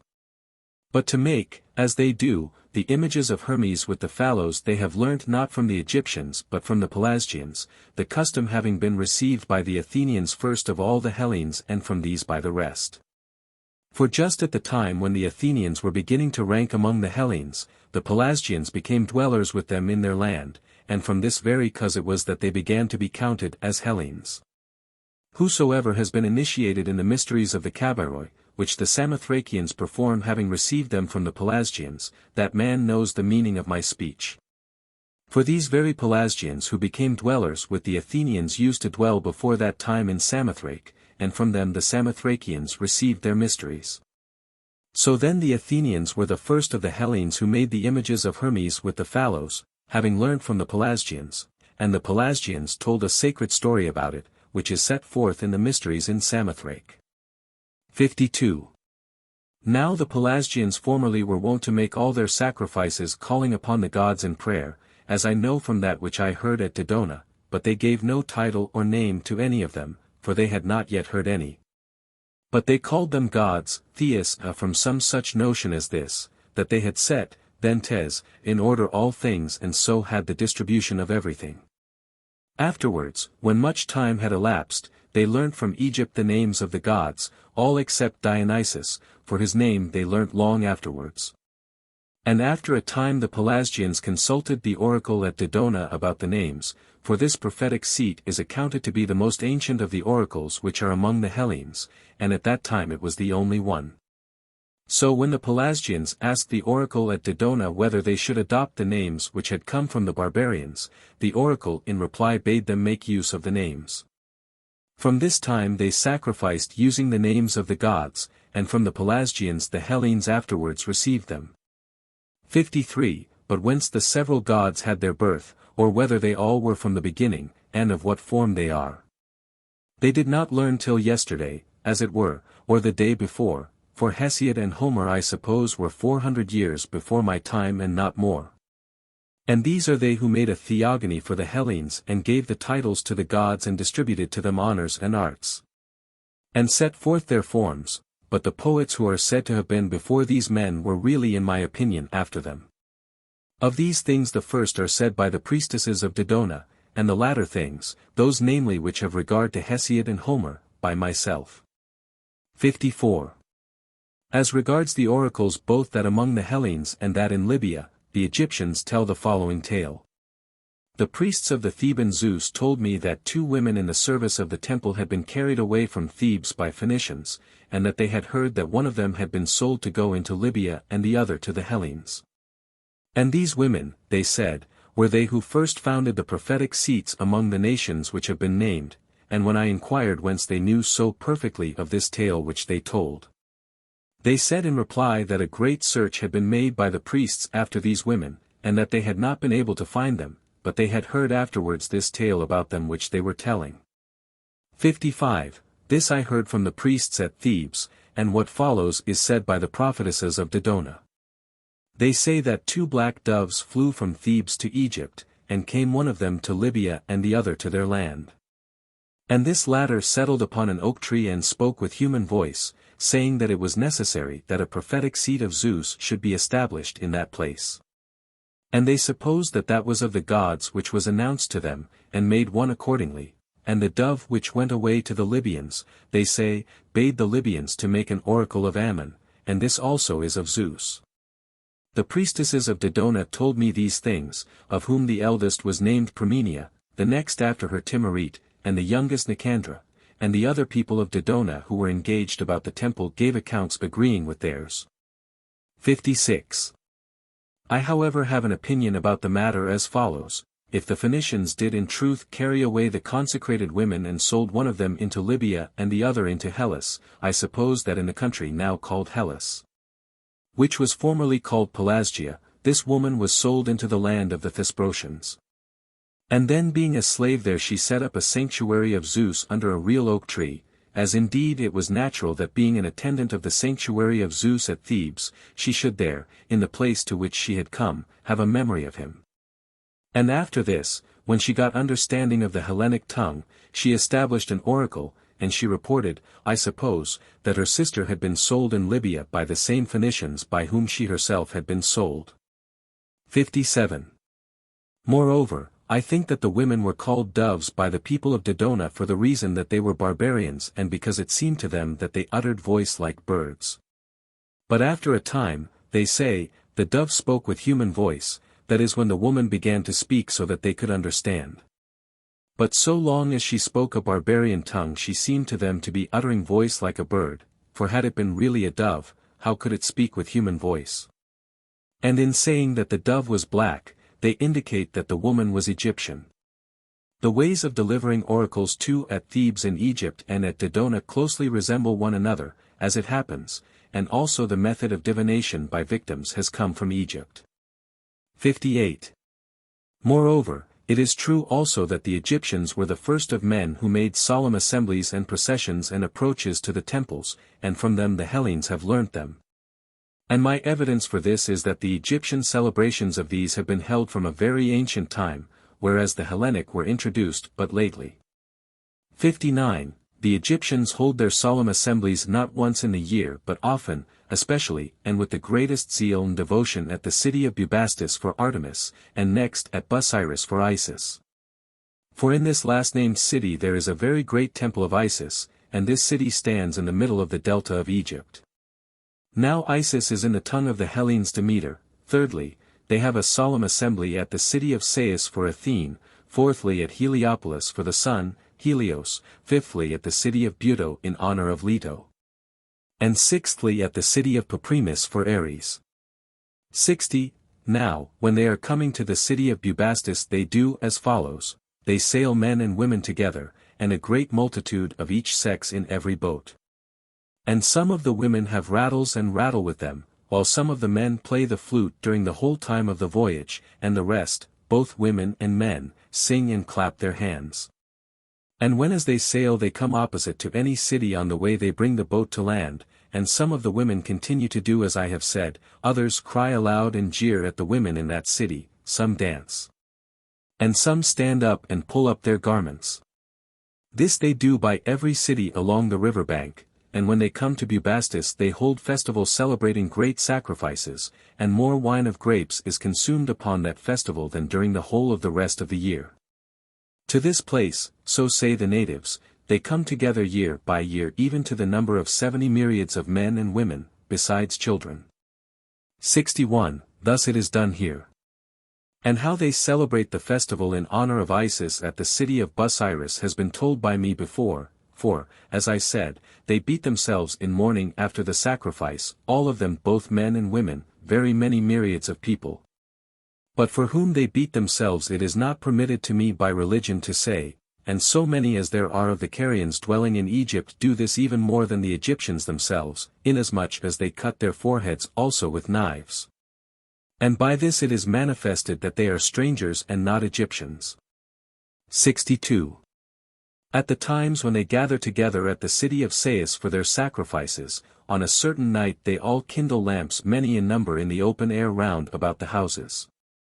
Now the lamps are saucers full of salt and oil mixed, and the wick floats by itself on the surface, and this burns during the whole night, and to the festival is given the name Lychnicaea, the lighting of the lamps.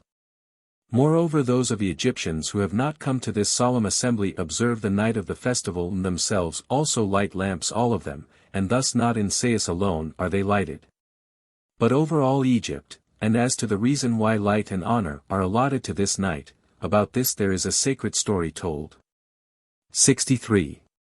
To Heliopolis and Buto they go year by year and do sacrifice only, but at Papremis they do sacrifice and worship as elsewhere, and besides that, when the sun begins to go down, while some few of the priests are occupied with the image of the god. The greater number of them stand in the entrance of the temple with wooden clubs, and other persons to the number of more than 1,000 men with purpose to perform a vow, these also having all of them staves of wood. Stand in a body opposite to those, and the image, which is in a small shrine of wood covered over with gold, they take out on the day before to another sacred building. The few then who have been left about the image, draw a wain with 4 wheels, which bears the shrine and the image that is within the shrine, and the other priests standing in the gateway try to prevent it from entering. And the men who are under a vow come to the assistance of the god and strike them, while the others defend themselves. Then there comes to be a hard fight with staves, and they break one another's heads, and I am of opinion that many even die of the wounds they receive. The Egyptians however told me that no one died. This solemn assembly the people of the place say that they established for the following reason: the mother of Ares, they say, used to dwell in this temple, and Ares, having been brought up away from her, When he grew up came thither desiring to visit his mother, and the attendants of his mother's temple, not having seen him before, did not permit him to pass in, but kept him away. And he brought men to help him from another city and handled roughly the attendants of the temple, and entered to visit his mother. Hence, they say, this exchange of blows has become the custom in honor of Ares upon his festival. 64. The Egyptians were the first who made it a point of religion not to lie with women in temples, nor to enter into temples after going away from women without first bathing, for almost all other men except the Egyptians and the Hellenes lie with women in temples and enter into a temple after going away from women without bathing. Since they hold that there is no difference in this respect between men and beasts, for they say that they see beasts and the various kinds of birds coupling together both in the temples and in the sacred enclosures of the gods. If then this were not pleasing to the god, the beasts would not do so. 65. Thus do these defend that which they do, which by me is disallowed, but the Egyptians are excessively careful in their observances, both in other matters which concern the sacred rites and also in those which follow. Egypt, though it borders upon Libya, does not very much abound in wild animals, but such as they have are one and all accounted by them sacred, some of them living with men and others not. But if I should say for what reasons the sacred animals have been thus dedicated, I should fall into discourse of matters pertaining to the gods, of which I most desire not to speak. And what I have actually said touching slightly upon them, I said because I was constrained by necessity. About these animals there is a custom of this kind: persons have been appointed of the Egyptians, both men and women, to provide the food for each kind of beast separately, and their office goes down from father to son.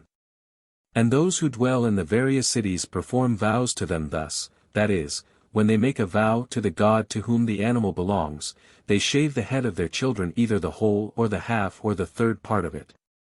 And then set the hair in the balance against silver, and whatever it weighs, this the man gives to the person who provides for the animals, and she cuts up fish of equal value and gives it for food to the animals. Thus food for their support has been appointed, and if any one kill any of these animals, the penalty, if he do it with his own will, is death, and if against his will, such penalty as the priests may appoint, but whosoever shall kill an ibis or a hawk, whether it be with his will or against his will, must die. 66. Of the animals that live with men there are great numbers, and would be many more but for the accidents which befall the cats. For when the females have produced young they are no longer in the habit of going to the males, and these seeking to be united with them are not able.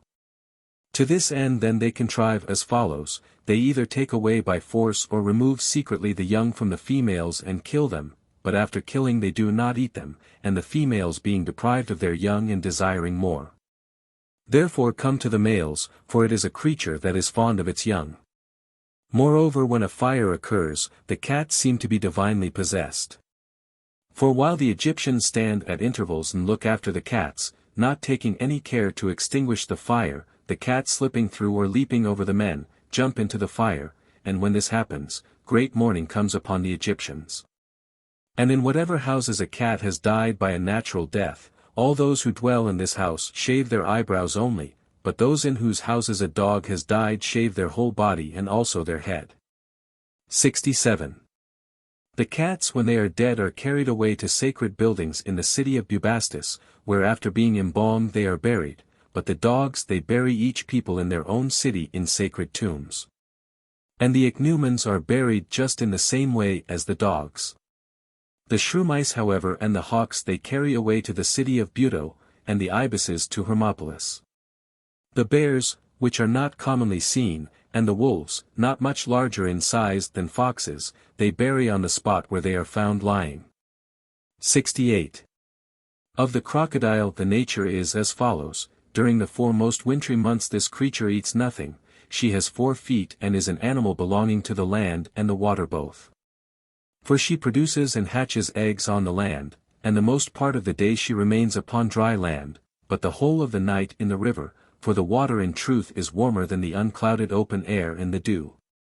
Of all the mortal creatures of which we have knowledge this grows to the greatest bulk from the smallest beginning. For the eggs which she produces are not much larger than those of geese, and the newly hatched young one is in proportion to the egg, but as he grows he becomes as much as 17 cubits long and sometimes yet larger. He has eyes like those of a pig and teeth large and tusky, in proportion to the size of his body. But unlike all other beasts he grows no tongue, neither does he move his lower jaw, but brings the upper jaw towards the lower, being in this too unlike all other beasts. He has moreover strong claws and a scaly hide upon his back which cannot be pierced, and he is blind in the water, but in the air he is of very keen sight. Since he has his living in the water he keeps his mouth all full within of leeches. And whereas all other birds and beasts fly from him, the trochilus is a creature which is at peace with him, seeing that from her he receives benefit. For the crocodile having come out of the water to the land and then having opened his mouth, this he is wont to do generally towards the west wind, the trochilus upon that enters into his mouth and swallows down the leeches. And he being benefited is pleased and does no harm to the trochilus. 69. Now for some of the Egyptians the crocodiles are sacred animals, and for others not so, but they treat them on the contrary as enemies. Those however who dwell about Thebes and about the lake of Moeris hold them to be most sacred. And each of these two peoples keeps one crocodile selected from the whole number, which has been trained to tameness, and they put hanging ornaments of molten stone and of gold into the ears of these and anklets round the front feet. And they give them food appointed and victims of sacrifices and treat them as well as possible while they live, and after they are dead they bury them in sacred tombs, embalming them, but those who dwell about the city of Elephantine even eat them, not holding them to be sacred. They are called not crocodiles but champsi, and the Ionians gave them the name of crocodile, comparing their form to that of the crocodiles, lizards, which appear in their country in the stone walls. 70. There are many ways in use of catching them and of various kinds. I shall describe that which to me seems the most worthy of being told. A man puts the back of a pig upon a hook as bait, and lets it go into the middle of the river, while he himself upon the bank of the river has a young live pig, which he beats. And the crocodile hearing its cries makes for the direction of the sound, and when he finds the pig's back he swallows it down, then they pull, and when he is drawn out to land, first of all the hunter forthwith plasters up his eyes with mud. And having so done he very easily gets the mastery of him, but if he does not do so he has much trouble. 71. The river horse is sacred in the district of Papremis, but for the other Egyptians he is not sacred. And this is the appearance which he presents. He is four-footed, cloven-hoofed like an ox, flat-nosed, with a mane like a horse and showing teeth like tusks, with a tail and voice like a horse, and in size as large as the largest ox. And his hide is so exceedingly thick that when it has been dried shafts of javelins are made of it. 72. There are moreover otters in the river, which they consider to be sacred. And of fish also they esteem that which is called the lepidotos to be sacred, and also the eel, and these they say are sacred to the Nile, and of birds the fox-goose. 73. There is also another sacred bird called the phoenix which I did not myself see except in painting, for in truth he comes to them very rarely, at intervals, as the people of Heliopolis say, of 500 years. And these say that he comes regularly when his father dies. And if he be like the painting, he is of this size and nature, that is to say, some of his feathers are of gold color and others red, and in outline and size he is as nearly as possible like an eagle. This bird they say, but I cannot believe the story, contrives as follows: setting forth from Arabia he conveys his father, they say, to the temple of the sun, Helios, plastered up in myrrh, and buries him in the temple of the sun. And he conveys him thus: he forms first an egg of myrrh as large as he is able to carry, and then he makes trial of carrying it, and when he has made trial sufficiently, then he hollows out the egg and places his father within it and plasters over with other myrrh that part of the egg where he hollowed it out to put his father in, and when his father is laid in it, it proves, they say, to be of the same weight as it was.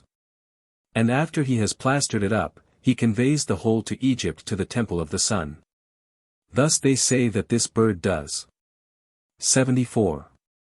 There are also about Thebes sacred serpents, not at all harmful to men, which are small in size and have two horns growing from the top of the head. these they bury when they die in the temple of Zeus, for to this god they say that they are sacred. 75. There is a region moreover in Arabia, situated nearly over against the city of Buto. To which place I came to inquire about the winged serpents, and when I came thither I saw bones of serpents and spines in quantity so great that it is impossible to make report of the number, and there were heaps of spines. Some heaps large and others less large and others smaller still than these, and these heaps were many in number. This region in which the spines are scattered upon the ground is of the nature of an entrance from a narrow mountain pass to a great plain, which plain adjoins the plain of Egypt. And the story goes that at the beginning of spring winged serpents from Arabia fly towards Egypt, and the birds called ibises meet them at the entrance to this country and do not suffer the serpents to go by but kill them. On account of this deed it is, say the Arabians, that the ibis has come to be greatly honored by the Egyptians, and the Egyptians also agree that it is for this reason that they honor these birds. 76. The outward form of the ibis is this: it is a deep black all over, and has legs like those of a crane and a very curved beak, and in size it is about equal to a rail. This is the appearance of the black kind which fight with the serpents. But of those which most crowd round men's feet, for there are two several kinds of ibises, the head is bare and also the whole of the throat.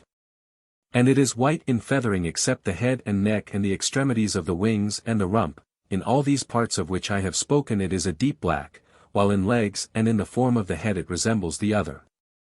As for the serpent its form is like that of the water snake, and it has wings not feathered but most nearly resembling the wings of the bat. Let so much suffice as has been said now concerning sacred animals. 77. Of the Egyptians themselves. Those who dwell in the part of Egypt which is sown for crops practice memory more than any other men and are the most learned in history by far of all those of whom I have had experience, and their manner of life is as follows: for 3 successive days in each month they purge, hunting after health with emetics and clysters, and they think that all the diseases which exist are produced in men by the food on which they live.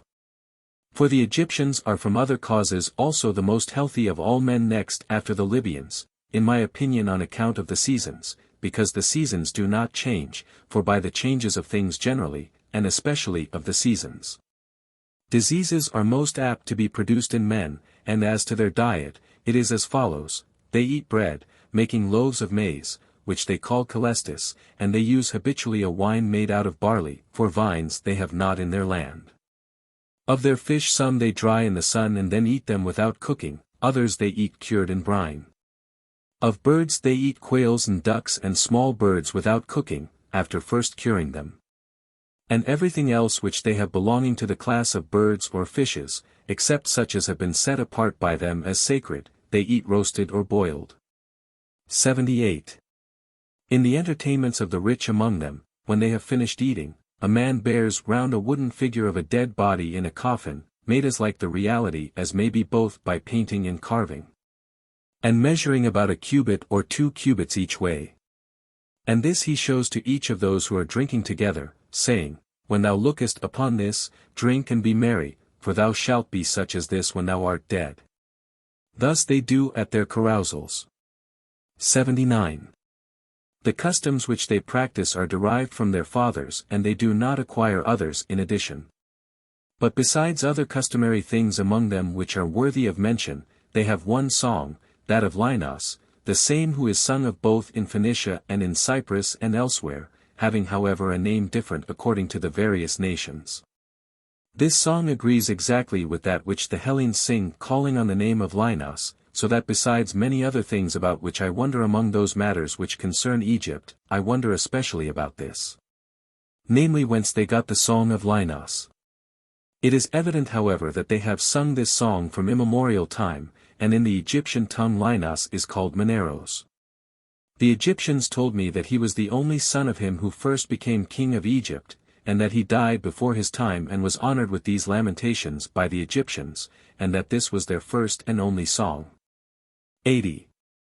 In another respect the Egyptians are in agreement with some of the Hellenes, namely with the Lacedaemonians, but not with the rest, that is to say, the younger of them when they meet the elder give way and move out of the path. And when their elders approach they rise out of their seat. In this which follows however they are not in agreement with any of the Hellenes, instead of addressing one another in the roads they do reverence, lowering their hand down to their knee. 81. They wear tunics of linen about their legs with fringes, which they call calasiris. Above these they have garments of white wool thrown over. Woolen garments however are not taken into the temples, nor are they buried with them, for this is not permitted by religion. In these points they are in agreement with the observances called Orphic and Bakshik, which are really Egyptian, and also with those of the Pythagoreans. For one who takes part in these mysteries is also forbidden by religious rule to be buried in woolen garments.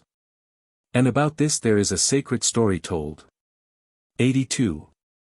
Besides these things the Egyptians have found out also to what god each month and each day belongs, and what fortunes a man will meet with who is born on any particular day, and how he will die. And what kind of a man he will be, and these inventions were taken up by those of the Hellenes who occupied themselves about poesy. Portents too have been found out by them more than by all other men besides. For when a portent has happened, they observe and write down the event which comes of it, and if ever afterwards anything resembling this happens, they believe that the event which comes of it will be similar. 83. Their divination is ordered thus: the art is assigned not to any man, but to certain of the gods, for there are in their land oracles of Heracles, of Apollo, of Athene, of Artemis, of Ares, and of Zeus.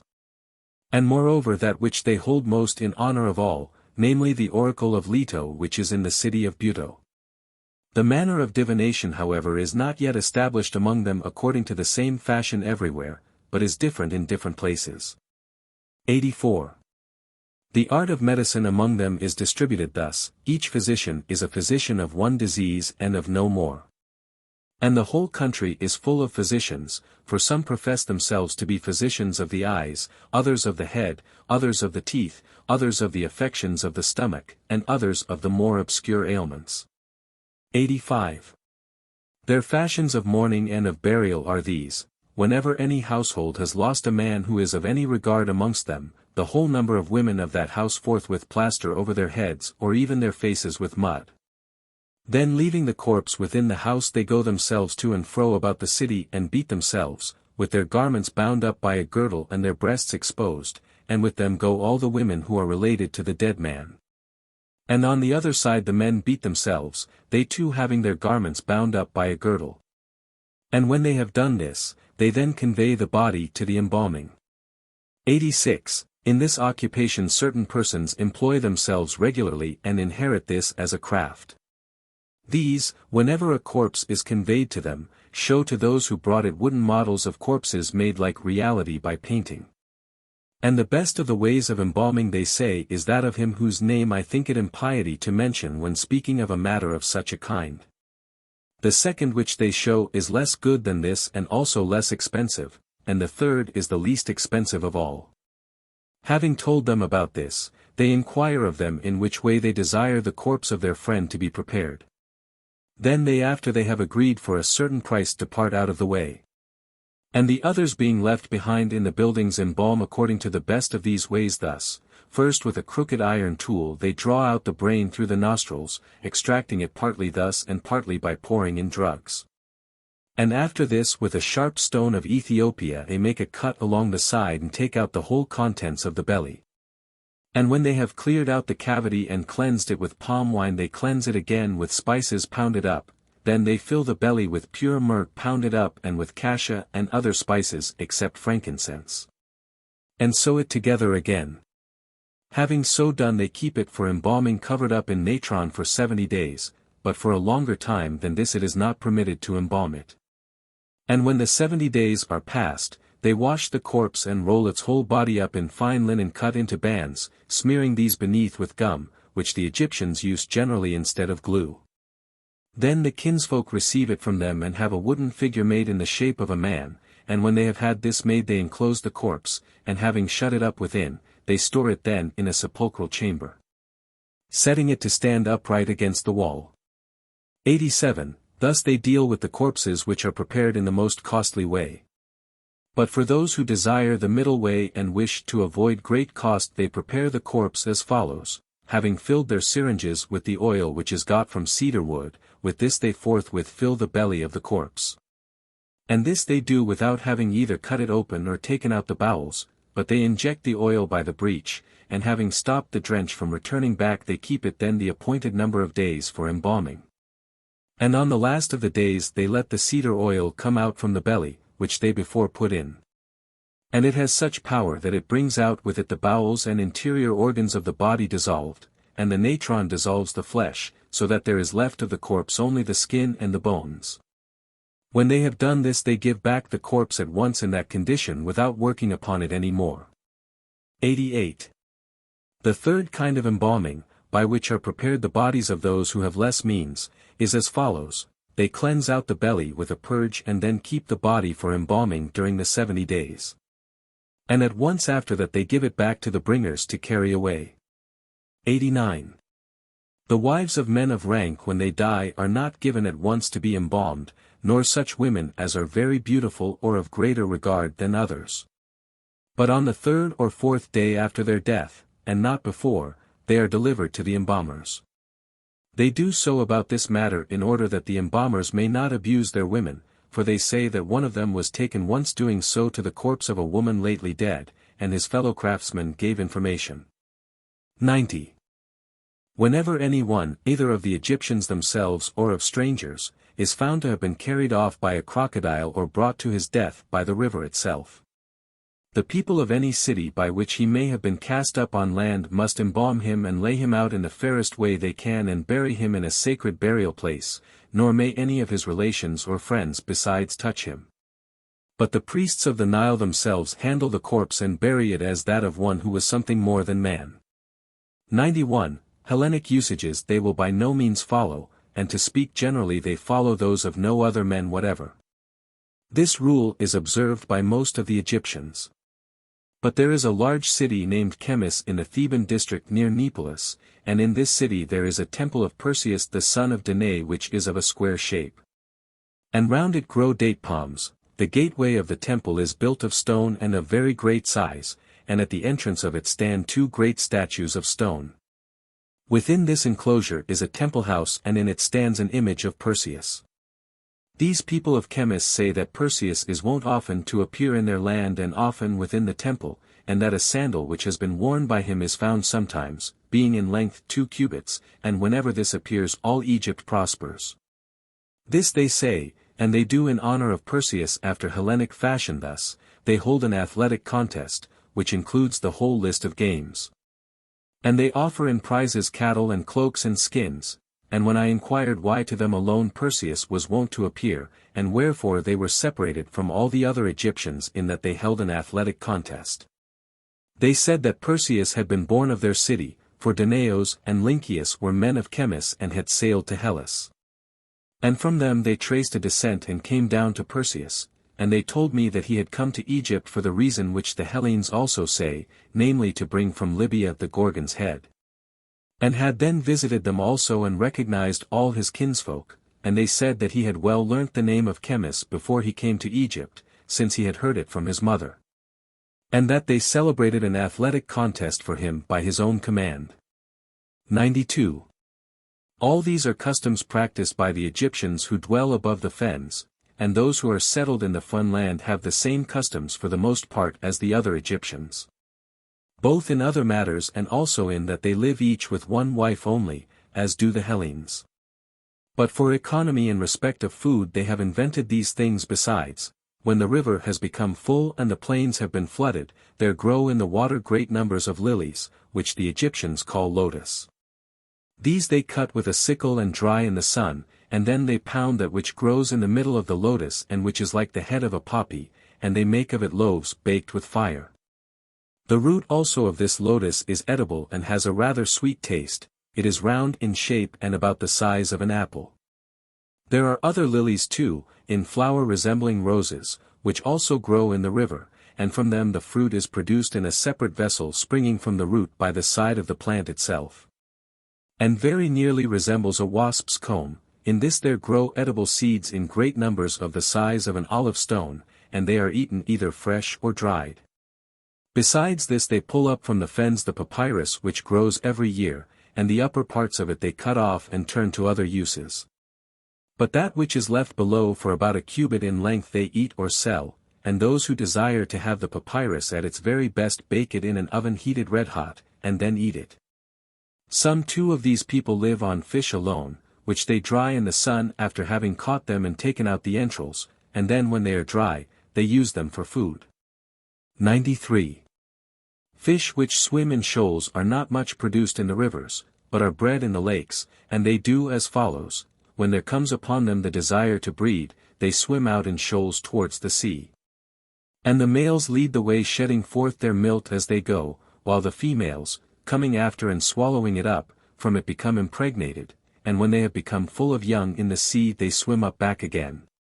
Each shoal to its own haunts. The same however no longer lead the way as before, but the lead comes now to the females, and they leading the way in shoals do just as the males did, that is to say they shed forth their eggs by a few grains at a time. And the males coming after swallow them up.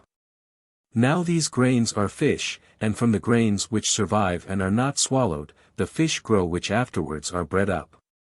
Now those of the fish which are caught as they swim out to sea are found to be rubbed on the left side of the head, but those which are caught as they swim up again are rubbed on the right side.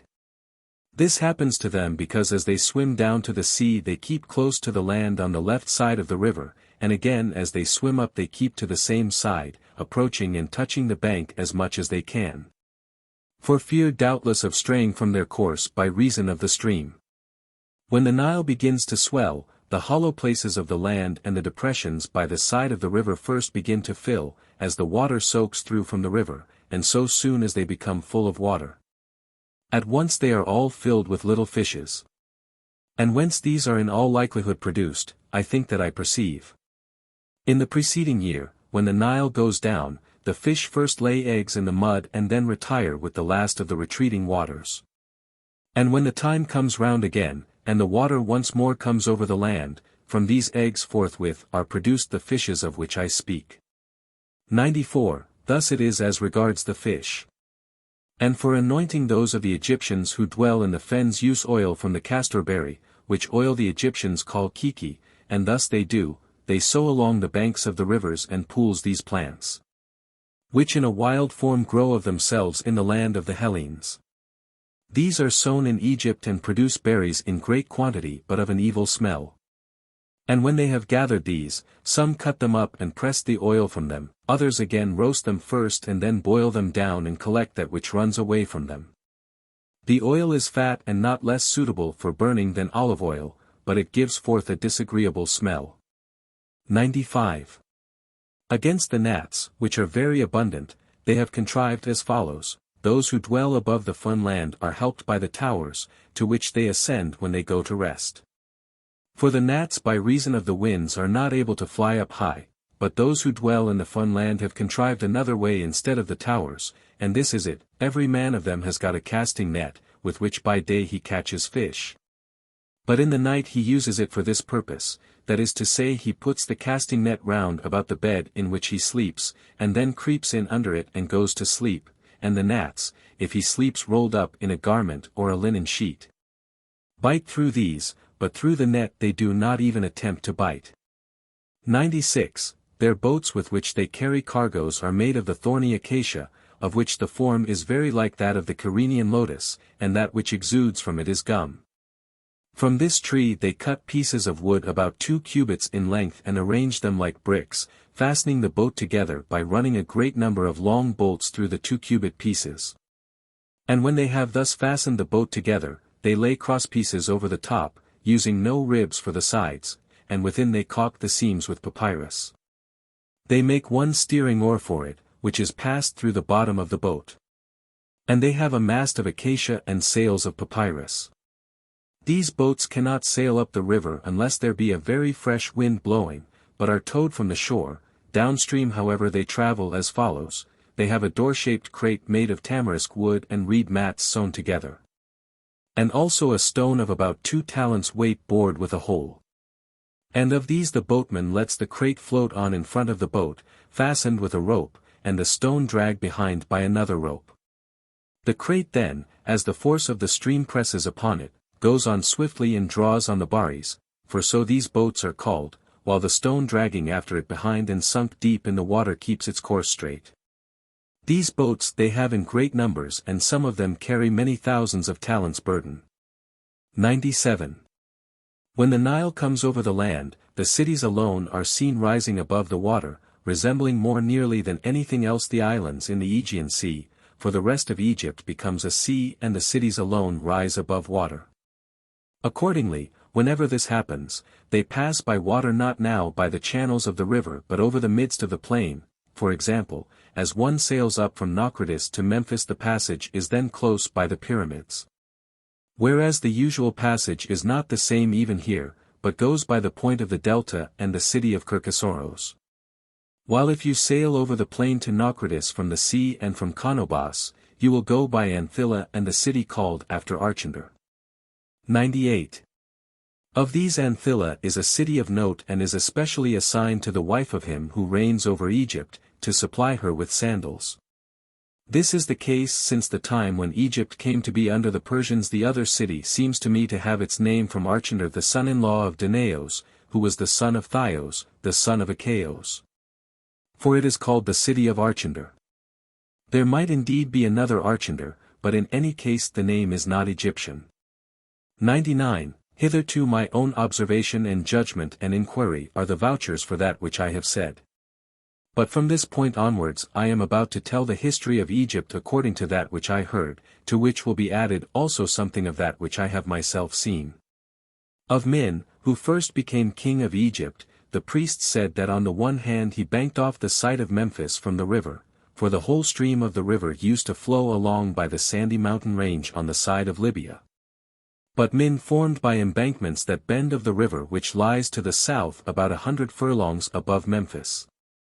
And thus he dried up the old stream and conducted the river so that it flowed in the middle between the mountains, and even now this bend of the Nile is by the Persians kept under very careful watch, that it may flow in the channel to which it is confined, and the bank is repaired every year. For if the river should break through and overflow in this direction, Memphis would be in danger of being overwhelmed by flood. When this Min, who first became king, had made into dry land the part which was dammed off, on the one hand, I say, he founded in it that city which is now called Memphis, for Memphis too is in the narrow part of Egypt.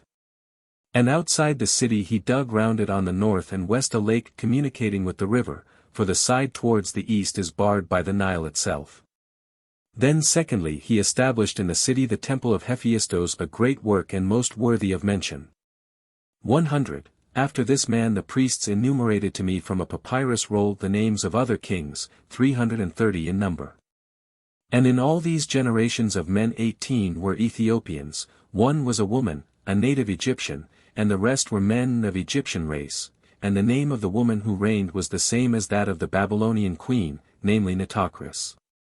Of her they said that desiring to take vengeance for her brother, whom the Egyptians had slain when he was their king, and then, after having slain him, had given his kingdom to her, desiring, I say, to take vengeance for him, she destroyed by craft many of the Egyptians. For she caused to be constructed a very large chamber underground, and making as though she would handsel it, but in her mind devising other things, she invited those of the Egyptians whom she knew to have had most part in the murder, and gave a great banquet.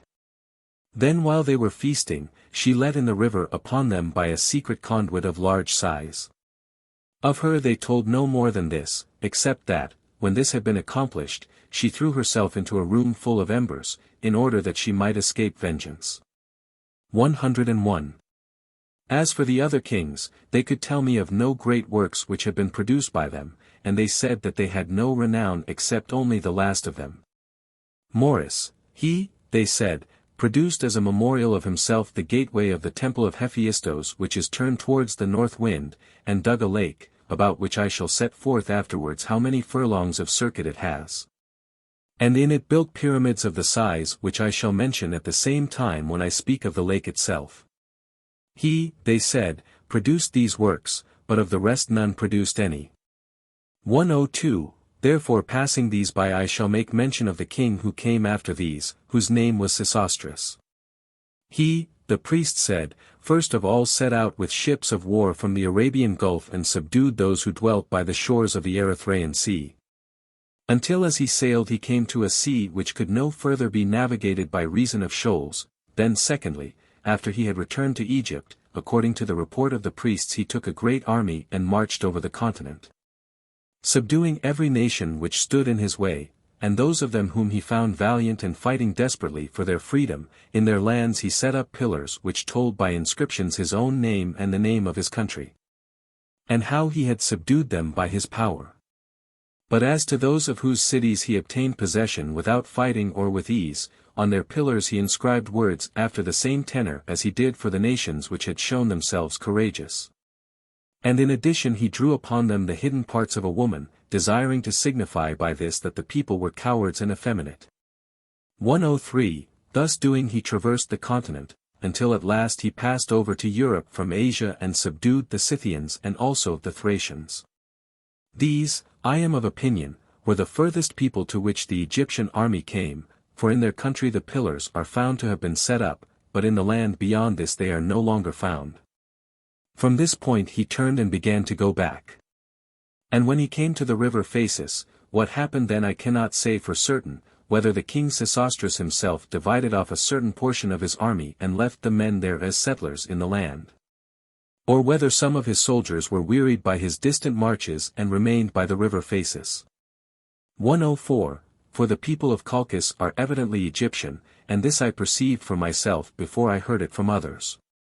So when I had come to consider the matter I asked them both. And the Colchians had remembrance of the Egyptians more than the Egyptians of the Colchians, but the Egyptians said they believed that the Colchians were a portion of the army of Sesostris. That this was so I conjectured myself, not only because they are dark-skinned and have curly hair, this of itself amounts to nothing, for there are other races which are so, but also still more because the Colchians, Egyptians, and Ethiopians alone of all the races of men have practiced circumcision from the first. The Phoenicians and the Syrians who dwell in Palestine confess themselves that they have learnt it from the Egyptians, and the Syrians about the river Thermodon and the river Parthenios, and the Macronians, who are their neighbors, say that they have learnt it lately from the Colchians. These are the only races of men who practice circumcision, and these evidently practice it in the same manner as the Egyptians. Of the Egyptians themselves however and the Ethiopians, I am not able to say which learnt from the other, for undoubtedly it is a most ancient custom. But that the other nations learned it by intercourse with the Egyptians, this among others is to me a strong proof, namely that those of the Phoenicians who have intercourse with Hellas cease to follow the example of the Egyptians in this matter, and do not circumcise their children. 105. Now let me tell another thing about the Colchians to show how they resemble the Egyptians. They alone work flax in the same fashion as the Egyptians. And the two nations are like one another in their whole manner of living and also in their language. Now the linen of Colchis is called by the Hellenes Sardonic, whereas that from Egypt is called Egyptian. 106. The pillars which Sesostris of Egypt set up in the various countries are for the most part no longer to be seen extant, but in Syria-Palestine I myself saw them existing with the inscription upon them which I have mentioned and the emblem. Moreover in Ionia there are two figures of this man carved upon rocks, one on the road by which one goes from the land of Ephesos to Phocaea, and the other on the road from Sardis to Smyrna. In each place there is a figure of a man cut in the rock, of 4 cubits and a span in height, holding in his right hand a spear and in his left a bow and arrows, and the other equipment which he has is similar to this. For it is both Egyptian and Ethiopian, and from the one shoulder to the other across the breast runs an inscription carved in sacred Egyptian characters, saying thus, "This land with my shoulders I won for myself." But who he is and from whence, he does not declare in these places, though in other places he has declared this. Some of those who have seen these carvings conjecture that the figure is that of Memnon, but herein they are very far from the truth. 107. As this Egyptian Sesostris was returning and bringing back many men of the nations whose lands he had subdued, when he came, said the priests, to Daphne in the district of Pelusium on his journey home, His brother to whom Sesostris had entrusted the charge of Egypt invited him and with him his sons to a feast. And then he piled the house round with brushwood and set it on fire, and Sesostris when he discovered this forthwith took counsel with his wife, for he was bringing with him, they said, his wife also. And she counselled him to lay out upon the pyre 2 of his sons, which were 6 in number, and so to make a bridge over the burning mass, and that they passing over their bodies should thus escape. This, they said, Sesostris did, and 2 of his sons were burnt to death in this manner, but the rest got away safe with their father. 108. Then Sesostris, having returned to Egypt and having taken vengeance on his brother, employed the multitude which he had brought in of those whose lands he had subdued. As follows, these were they who drew the stones which in the reign of this king were brought to the temple of Hephaestos, being of very great size.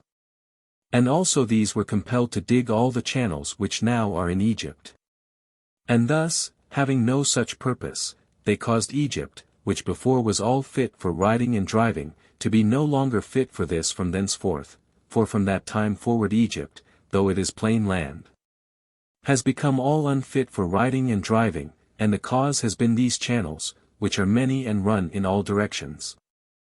But the reason why the king cut up the land was this, namely because those of the Egyptians who had their cities not on the river but in the middle of the country, being in want of water when the river went down from them, found their drink brackish because they had it from wells.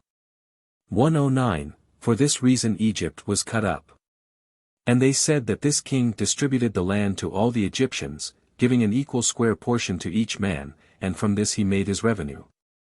Having appointed them to pay a certain rent every year, and if the river should take away anything from any man's portion, he would come to the king and declare that which had happened. And the king used to send men to examine and to find out by measurement how much less the piece of land had become, in order that for the future the man might pay less, in proportion to the rent appointed. And I think that thus the art of geometry was found out and afterwards came into Hellas also. For as touching the sundial and the gnomon and the 12 divisions of the day, they were learnt by the Hellenes from the Babylonians. 110, He moreover alone of all the Egyptian kings had rule over Ethiopia. And he left as memorials of himself in front of the temple of Hephaestos 2 stone statues of 30 cubits each, representing himself and his wife. And others of 20 cubits each representing his 4 sons, and long afterwards the priest of Hephaestos refused to permit Darius the Persian to set up a statue of himself in front of them, saying that deeds had not been done by him equal to those which were done by Sesostris the Egyptian. For Sesostris had subdued other nations besides, not fewer than he, and also the Scythians. But Darius had not been able to conquer the Scythians, wherefore it was not just that he should set up a statue in front of those which Sesostris had dedicated, if he did not surpass him in his deeds. Which speech, they say, Darius took in good part. 111. Now after Sesostris had brought his life to an end, his son Pharos, they told me, received in succession the kingdom, and he made no warlike expedition. And moreover it chanced to him to become blind by reason of the following accident, when the river had come down in flood rising to a height of 18 cubits, higher than ever before that time, and had gone over the fields. A wind fell upon it and the river became agitated by waves, and this king, they say, moved by presumptuous folly took a spear and cast it into the midst of the eddies of the stream. And immediately upon this he had a disease of the eyes and was by it made blind. For 10 years then he was blind, and in the 11th year there came to him an oracle from the city of Buto saying that the time of his punishment had expired, and that he should see again if he washed his eyes with the water of a woman who had accompanied with her own husband only and had not knowledge of other men, and first he made trial of his own wife, and then, as he continued blind, he went on to try all the women in turn. And when he had at last regained his sight he gathered together all the women of whom he had made trial, excepting her by whose means he had regained his sight, to one city which now is named Erythrabalos. And having gathered them to this he consumed them all by fire, as well as the city itself. But as for her by whose means he had regained his sight, he had her himself to wife. Then after he had escaped the malady of his eyes he dedicated offerings at each one of the temples which were of renown. And especially, to mention only that which is most worthy of mention, he dedicated at the temple of the sun works which are worth seeing, namely 2 obelisks of stone, each of a single block, measuring in length 100 cubits each one and in breadth 8 cubits. 112, after him, they said, there succeeded to the throne a man of Memphis, whose name in the tongue of the Hellenes was Proteus, for whom there is now a sacred enclosure at Memphis, very fair and well ordered, lying on that side of the temple of Hephaestos which faces the north wind. Round about this enclosure dwell Phoenicians of Tyre, and this whole region is called the camp of the Tyrians. Within the enclosure of Proteus there is a temple called the temple of the foreign Aphrodite, which temple I conjecture to be one of Helen the daughter of Tyndareus, not only because I have heard the tale how Helen dwelt with Proteus, but also especially because it is called by the name of the foreign Aphrodite, for the other temples of Aphrodite which there are have none of them the addition of the word foreign to the name. 113. And the priests told me, when I inquired, that the things concerning Helen happened thus: Alexander having carried off Helen was sailing away from Sparta to his own land. And when he had come to the Aegean Sea contrary winds drove him from his course to the Sea of Egypt. And after that, since the blasts did not cease to blow, he came to Egypt itself, and in Egypt to that which is now named the Canobic mouth of the Nile and to Tarichaea. Now there was upon the shore, as still there is now, a temple of Heracles, in which if any man's slave take refuge and have the sacred marks set upon him, giving himself over to the god, it is not lawful to lay hands upon him. And this custom has continued still unchanged from the beginning down to my own time. Accordingly the attendants of Alexander, having heard of the custom which existed about the temple, ran away from him, and sitting down as suppliants of the god, accused Alexander, because they desired to do him hurt, telling the whole tale how things were about Helen and about the wrong done to Menelaus. And this accusation they made not only to the priests but also to the warden of this river mouth, whose name was Thonis. 114. Thonis then having heard their tale sent forth with a message to Proteus at Memphis, which said as follows: There hath come a stranger, a Teucrian by race, who hath done in Hellas an unholy deed. For he hath deceived the wife of his own host, and is come hither bringing with him this woman herself and very much wealth, having been carried out of his way by winds to thy land.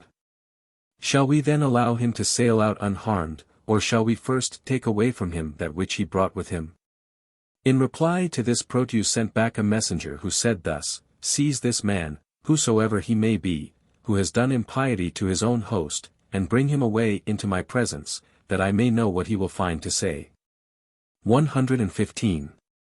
Hearing this, Thonis seized Alexander and detained his ships, and after that he brought the man himself up to Memphis and with him Helen and the wealth he had, and also in addition to them the suppliants. So when all had been conveyed up thither, Proteus began to ask Alexander who he was and from whence he was voyaging. And he both recounted to him his descent and told him the name of his native land, and moreover related of his voyage, from whence he was sailing. After this Proteus asked him whence he had taken Helen. And when Alexander went astray in his account and did not speak the truth, those who had become suppliants convicted him of falsehood, relating in full the whole tale of the wrong done. At length Proteus declared to them this sentence, saying, Were it not that I count it a matter of great moment not to slay any of those strangers who being driven from their course by winds have come to my land hitherto, I should have taken vengeance on thee on behalf of the man of Hellas, seeing that thou, most base of men, having received from him hospitality, didst work against him a most impious deed. For thou didst go into the wife of thine own host, and even this was not enough for thee, but thou didst stir her up with desire and hast gone away with her like a thief. Moreover not even this by itself was enough for thee, but thou art come hither with plunder taken from the house of thy host. Now therefore depart, seeing that I have counted it of great moment not to be a slayer of strangers. This woman indeed and the wealth which thou hast I will not allow thee to carry away, but I shall keep them safe for the Hellene who was thy host, until he come himself and desire to carry them off to his home. To thyself however and thy fellow voyagers I proclaim that ye depart from your anchoring within 3 days and go from my land to some other, and if not, that ye will be dealt with as enemies. 116. This the priest said was the manner of Helen's coming to Proteus. And I suppose that Homer also had heard this story, but since it was not so suitable to the composition of his poem as the other which he followed, he dismissed it finally, making it clear at the same time that he was acquainted with that story also, and according to the manner in which he described the wanderings of Alexander in the Iliad, nor did he elsewhere retract that which he had said, it is clear that when he brought Helen he was carried out of his course, wandering to various lands, and that he came among other places to Sidon in Phoenicia. Of this the poet has made mention in the Prowess of Diomed, and the verses run this. There she had robes many-colored, the works of women of Sidon. Those whom her son himself the godlike of form Alexander carried from Sidon. What time the broad sea path he sailed over, bringing back Helene home, of a noble father begotten. And in the Odyssey also he has made mention of it in these verses. Such had the daughter of Zeus, such drugs of exquisite cunning. Good, which to her the wife of Thon, Polydamna, had given. Dwelling in Egypt, the land where the bountiful meadow produces drugs more than all lands else, many good being mixed, many evil. And thus too Menelaus says to Telemachus.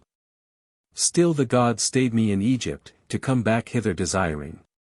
Stayed me from voyaging home, since sacrifice was due I performed not. In these lines he makes it clear that he knew of the wandering of Alexander to Egypt, for Syria borders upon Egypt, and the Phoenicians, of whom is Sidon, dwell in Syria. 117.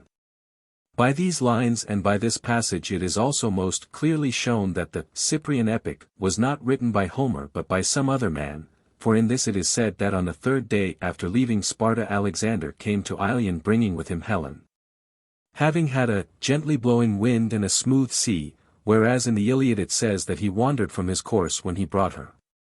118. Let us now leave Homer and the Cyprian epic, but this I will say, namely that I ask the priests whether it is but an idle tale which the Hellenes tell of that which they say happened about Ilion. And they answered me thus, saying that they had their knowledge by inquiries from Menelaus himself. After the rape of Helen there came indeed, they said, to the Teucrian land a large army of Hellenes to help Menelaus. And when the army had come out of the ships to land and had pitched its camp there, they sent messengers to Ilion, with whom went also Menelaus himself. And when these entered within the wall they demanded back Helen and the wealth which Alexander had stolen from Menelaus and had taken away.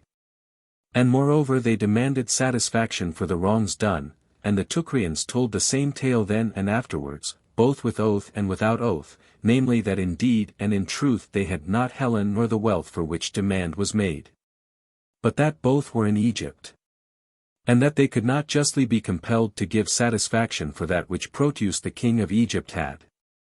The Hellenes however thought that they were being mocked by them and besieged the city, until at last they took it. And when they had taken the wall and did not find Helen, but heard the same tale as before, then they believed the former tale and sent Menelaus himself to Proteus. 119. And Menelaus having come to Egypt and having sailed up to Memphis, told the truth of these matters, and not only found great entertainment, but also received Helen unhurt, and all his own wealth besides. Then however, after he had been thus dealt with, Menelaus showed himself ungrateful to the Egyptians, for when he set forth to sail away, contrary winds detained him, and as this condition of things lasted long, he devised an impious deed. For he took 2 children of natives and made sacrifice of them. After this, when it was known that he had done so, he became abhorred, and being pursued he escaped and got away in his ships to Libya. But whither he went besides after this, the Egyptians were not able to tell. Of these things they said that they found out part by inquiries, and the rest, namely that which happened in their own land, they related from sure and certain knowledge. 120. Thus the priests of the Egyptians told me. And I myself also agree with the story which was told of Helen, adding this consideration, namely that if Helen had been in Ilion she would have been given up to the Hellenes, whether Alexander consented or no. For Priam assuredly was not so mad, nor yet the others of his house, that they were desirous to run risk of ruin for themselves and their children in their city. In order that Alexander might have Helen as his wife, and even supposing that during the first part of the time they had been so inclined, yet when many others of the Trojans besides were losing their lives as often as they fought with the Hellenes. And of the sons of Priam himself always 2 or 3 or even more were slain when a battle took place, if one may trust at all to the epic poets, when, I say, things were coming thus to pass. I consider that even if Priam himself had had Helen as his wife, he would have given her back to the Achaeans, if at least by so doing he might be freed from the evils which oppressed him. Nor even was the kingdom coming to Alexander next, so that when Priam was old the government was in his hands, but Hector, who was both older and more of a man than he, would have received it after the death of Priam. And him it behoved not to allow his brother to go on with his wrongdoing, considering that great evils were coming to pass on his account both to himself privately and in general to the other Trojans. In truth however they lacked the power to give Helen back, and the Hellenes did not believe them, though they spoke the truth. Because, as I declare my opinion, the divine power was purposing to cause them utterly to perish, and so make it evident to men that for great wrongs great also are the chastisements which come from the gods. And thus have I delivered my opinion concerning these matters. 121. After Proteus, they told me, Rhampsinitos received in succession the kingdom, who left as a memorial of himself that gateway to the temple of Hephaestos which is turned towards the west, and in front of the gateway he set up 2 statues. In height 25 cubits, of which the one which stands on the north side is called by the Egyptians summer and the one on the south side winter. And to that one which they call summer they do reverence and make offerings, while to the other which is called winter they do the opposite of these things. This king, they said, got great wealth of silver, which none of the kings born after him could surpass or even come near to. And wishing to store his wealth in safety he caused to be built a chamber of stone, one of the walls whereof was towards the outside of his palace, and the builder of this, having a design against it, contrived as follows, that is, he disposed one of the stones in such a manner that it could be taken out easily from the wall either by 2 men or even by one. So when the chamber was finished, the king stored his money in it, and after some time the builder, being near the end of his life, called to him his sons, for he had 2, and to them he related how he had contrived in building the treasury of the king, and all in forethought for them, that they might have ample means of living. And when he had clearly set forth to them everything concerning the taking out of the stone, he gave them the measurements, saying that if they paid heed to this matter they would be stewards of the king's treasury.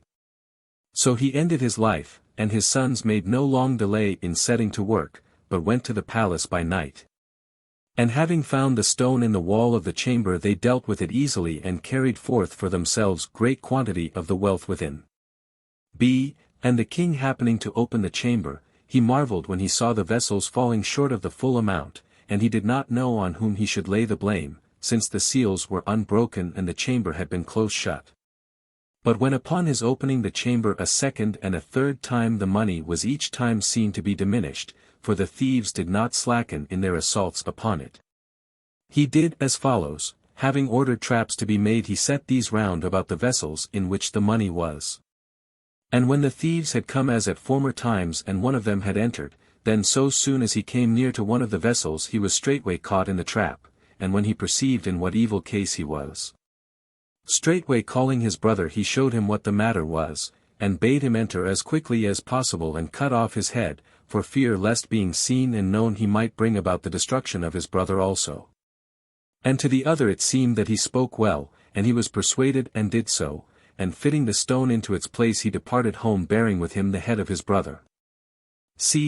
Now when it became day, the king entered into the chamber and was very greatly amazed, seeing the body of the thief held in the trap without his head, and the chamber unbroken, with no way to come in or go out, and being at a loss he hung up the dead body of the thief upon the wall and set guards there, with charge if they saw any one weeping or bewailing himself to seize him and bring him before the king. And when the dead body had been hung up, the mother was greatly grieved, and speaking with the son who survived she enjoined him, in whatever way he could, to contrive means by which he might take down and bring home the body of his dead brother.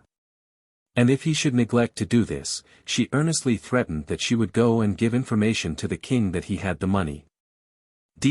so as the mother dealt hardly with the surviving son, and he though saying many things to her did not persuade her.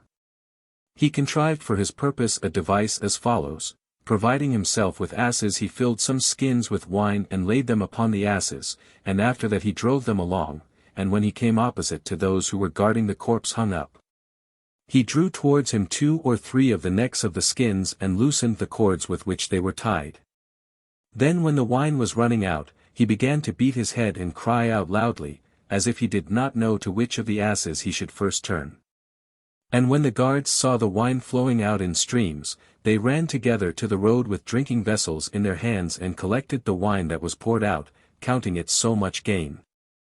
And he abused them all violently, making as if he were angry, but when the guards tried to appease him, after a time he feigned to be pacified and to abate his anger. And at length he drove his asses out of the road and began to set their loads right. Then more talk arose among them, and 1 or 2 of them made jests at him and brought him to laugh with them, and in the end he made them a present of one of the skins in addition to what they had. Upon that they lay down there without more ado, being minded to drink, and they took him into their company and invited him to remain with them and join them in their drinking, so he, as may be supposed, was persuaded and stayed.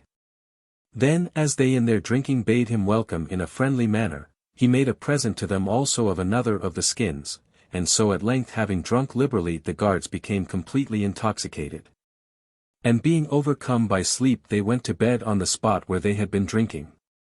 He then, as it was now far on in the night, first took down the body of his brother, and then in mockery shaved the right cheeks of all the guards. And after that he put the dead body upon the asses and drove them away home, having accomplished that which was enjoined him by his mother. Upon this the king, when it was reported to him that the dead body of the thief had been stolen away, displayed great anger. And desiring by all means that it should be found out who it might be who devised these things, did this, so at least they said, but I do not believe the account, he caused his own daughter to sit in the stews. And enjoined her to receive all equally, and before having commerce with any one to compel him to tell her what was the most cunning and what the most unholy deed which had been done by him in all his lifetime. And whosoever should relate that which had happened about the thief, him she must seize and not let him go out. Then as she was doing that which was enjoined by her father, the thief, hearing for what purpose this was done and having a desire to get the better of the king in resource, did thus: from the body of one lately dead he cut off the arm at the shoulder and went with it under his mantle, and having gone in to the daughter of the king, and being asked that which the others also were asked, he related that he had done the most unholy deed when he cut off the head of his brother, who had been caught in a trap in the king's treasure chamber. And the most cunning deed in that he made drunk the guards and took down the dead body of his brother hanging up. And she when she heard it tried to take hold of him, but the thief held out to her in the darkness the arm of the corpse, which she grasped and held, thinking that she was holding the arm of the man himself. But the thief left it in her hands and departed, escaping through the door. Now when this also was reported to the king, he was at first amazed at the ready invention and daring of the fellow, and then afterwards he sent round to all the cities and made proclamation granting a free pardon to the thief, and also promising a great reward if he would come into his presence. The thief accordingly trusting to the proclamation came to the king, and Rhampsinitos greatly marveled at him, and gave him this daughter of his to wife, counting him to be the most knowing of all men. For as the Egyptians were distinguished from all other men, so was he from the other Egyptians. 122. After these things they said this king went down alive to that place which by the Hellenes is called Hades, and there played at dice with Demeter, and in some throws he overcame her and in others he was overcome by her. And he came back again having as a gift from her a handkerchief of gold, and they told me that because of the going down of Rhampsinitos the Egyptians after he came back celebrated a feast, which I know of my own knowledge also that they still observe even to my time. But whether it is for this cause that they keep the feast or for some other, I am not able to say. However, the priests weave a robe completely on the very day of the feast, and forthwith they bind up the eyes of one of them with a fillet, and having led him with the robe to the way by which one goes to the temple of Demeter, they depart back again themselves. This priest, they say, with his eyes bound up is led by 2 wolves to the temple of Demeter, which is distant from the city 20 furlongs, and then afterwards the wolves lead him back again from the temple to the same spot. 123. Now as to the tales told by the Egyptians, any man may accept them to whom such things appear credible. As for me, it is to be understood throughout the whole of the history that I write by hearsay that which is reported by the people in each place. The Egyptians say that Demeter and Dionysus are rulers of the world below. And the Egyptians are also the first who reported the doctrine that the soul of man is immortal, and that when the body dies, the soul enters into another creature which chances then to be coming to the birth. And when it has gone the round of all the creatures of land and sea and of the air, it enters again into a human body as it comes to the birth. And that it makes this round in a period of 3,000 years. This doctrine certain Hellenes adopted, some earlier and some later, as if it were of their own invention, and of these men I know the names but I abstain from recording them. 124. Down to the time when Rhampsinitos was king, they told me there was in Egypt nothing but orderly rule, and Egypt prospered greatly. But after him Cheops became king over them and brought them to every kind of evil, for he shut up all the temples, and having first kept them from sacrificing there, he then bade all the Egyptians work for him. So some were appointed to draw stones from the stone quarries in the Arabian mountains to the Nile, and others he ordered to receive the stones after they had been carried over the river in boats. And to draw them to those which are called the Libyan mountains. And they worked by 100,000 men at a time, for each 3 months continually. Of this oppression there passed 10 years while the causeway was made by which they drew the stones, which causeway they built, and it is a work not much less, as it appears to me, than the pyramid. For the length of it is 5 furlongs and the breadth 10 fathoms and the height, where it is highest, 8 fathoms, and it is made of stone smoothed and with figures carved upon it. For this, they said, the 10 years were spent, and for the underground chambers on the hill upon which the pyramid stand, which he caused to be made as sepulchral chambers for himself in an island, having conducted thither a channel from the Nile. For the making of the pyramid itself there passed a period of 20 years, and the pyramid is square, each side measuring 800 feet, and the height of it is the same. It is built of stone smoothed and fitted together in the most perfect manner, not one of the stones being less than 30 feet in length. 125. This pyramid was made after the manner of steps, which some call rows, and others bases, and when they had first made it thus, they raised the remaining stones with machines made of short pieces of timber. Raising them first from the ground to the first stage of the steps, and when the stone got up to this it was placed upon another machine standing on the first stage, and so from this it was drawn to the second upon another machine. For as many as were the courses of the steps, so many machines there were also, or perhaps they transferred one and the same machine, made so as easily to be carried, to each stage successively, in order that they might take up the stones. For let it be told in both ways, according as it is reported. However that may be, the highest parts of it were finished first, and afterwards they proceeded to finish that which came next to them, and lastly they finished the parts of it near the ground and the lowest ranges. On the pyramid it is declared in Egyptian writing how much was spent on radishes and onions and leeks for the workmen, and if I rightly remember that which the interpreter said in reading to me this inscription. A sum of 1,600 talents of silver was spent.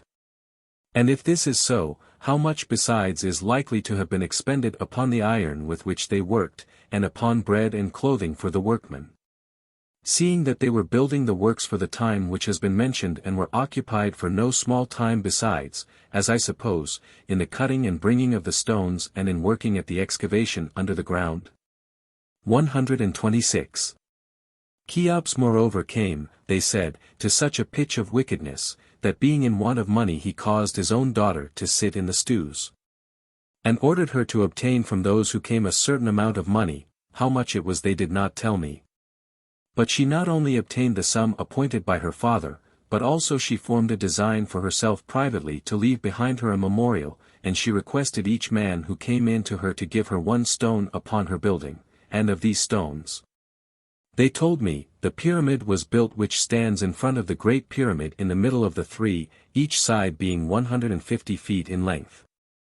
127. This Cheops, the Egyptians said, reigned 50 years, and after he was dead his brother Chephren succeeded to the kingdom.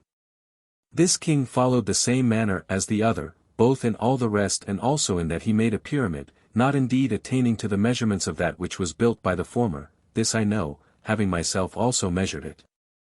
And moreover there are no underground chambers beneath nor does a channel come from the Nile flowing to this one as to the other, in which the water coming through a conduit built for it flows round an island within. Where they say that Cheops himself is laid, but for a basement he built the first course of Ethiopian stone of divers colors. And this pyramid he made 40 feet lower than the other as regards size, building it close to the great pyramid. These stand both upon the same hill, which is about 100 feet high. And Chephren they said reigned 56 years. 128. Here then they reckon 106 years, during which they say that there was nothing but evil for the Egyptians, and the temples were kept closed and not opened during all that time. These kings the Egyptians by reason of their hatred of them are not very willing to name, nay, they even call the pyramids after the name of Thalitus the shepherd, who at that time pastured flocks in those regions. 129. After him, they said, Mykerinos became king over Egypt, who was the son of Cheops. And to him his father's deeds were displeasing, and he both opened the temples and gave liberty to the people, who were ground down to the last extremity of evil, to return to their own business and to their sacrifices. Also he gave decisions of their causes juster than those of all the other kings besides. In regard to this then they commend this king more than all the other kings who had arisen in Egypt before him. For he not only gave good decisions, but also when a man complained of the decision, he gave him recompense from his own goods and thus satisfied his desire. But while Mykerinos was acting mercifully to his subjects and practicing this conduct which has been said, calamities befell him, of which the first was this, namely that his daughter died. The only child whom he had in his house, and being above measure grieved by that which had befallen him, and desiring to bury his daughter in a manner more remarkable than others, he made a cow of wood, which he covered over with gold. And then within it he buried this daughter who, as I said, had died. 130. This cow was not covered up in the ground, but it might be seen even down to my own time in the city of Sais, placed within the royal palace in a chamber which was greatly adorned. And they offer incense of all kinds before it every day, and each night a lamp burns beside it all through the night. Near this cow in another chamber stand images of the concubines of Mykerinos, as the priests at Sais told me. For there are in fact colossal wooden statues, in number about 20, made with naked bodies, but who they are I am not able to say, except only that which is reported. 131. Some however tell about this cow and the colossal statues the following tale, namely that Mykerinos was enamored of his own daughter and afterwards ravished her. And upon this they say that the girl strangled herself for grief, and he buried her in this cow, and her mother cut off the hands of the maids who had betrayed the daughter to her father. Wherefore now the images of them have suffered that which the maids suffered in their life. In thus saying they speak idly, as it seems to me, especially in what they say about the hands of the statues. For as to this, even we ourselves saw that their hands had dropped off from lapse of time, and they were to be seen still lying at their feet even down to my time. 132. The cow is covered up with a crimson robe, except only the head and the neck, which are seen, overlaid with gold very thickly, and between the horns there is the disk of the sun figured in gold. The cow is not standing up but kneeling, and in size it is equal to a large living cow. Every year it is carried forth from the chamber. At those times, I say, the Egyptians beat themselves for that god whom I will not name upon occasion of such a matter. At these times, I say, they also carry forth the cow to the light of day, for they say that she asked of her father Mykerinos, when she was dying, that she might look upon the sun once in the year. 133. After the misfortune of his daughter it happened, they said, secondly to this king as follows. An oracle came to him from the city of Buto, saying that he was destined to live but 6 years more.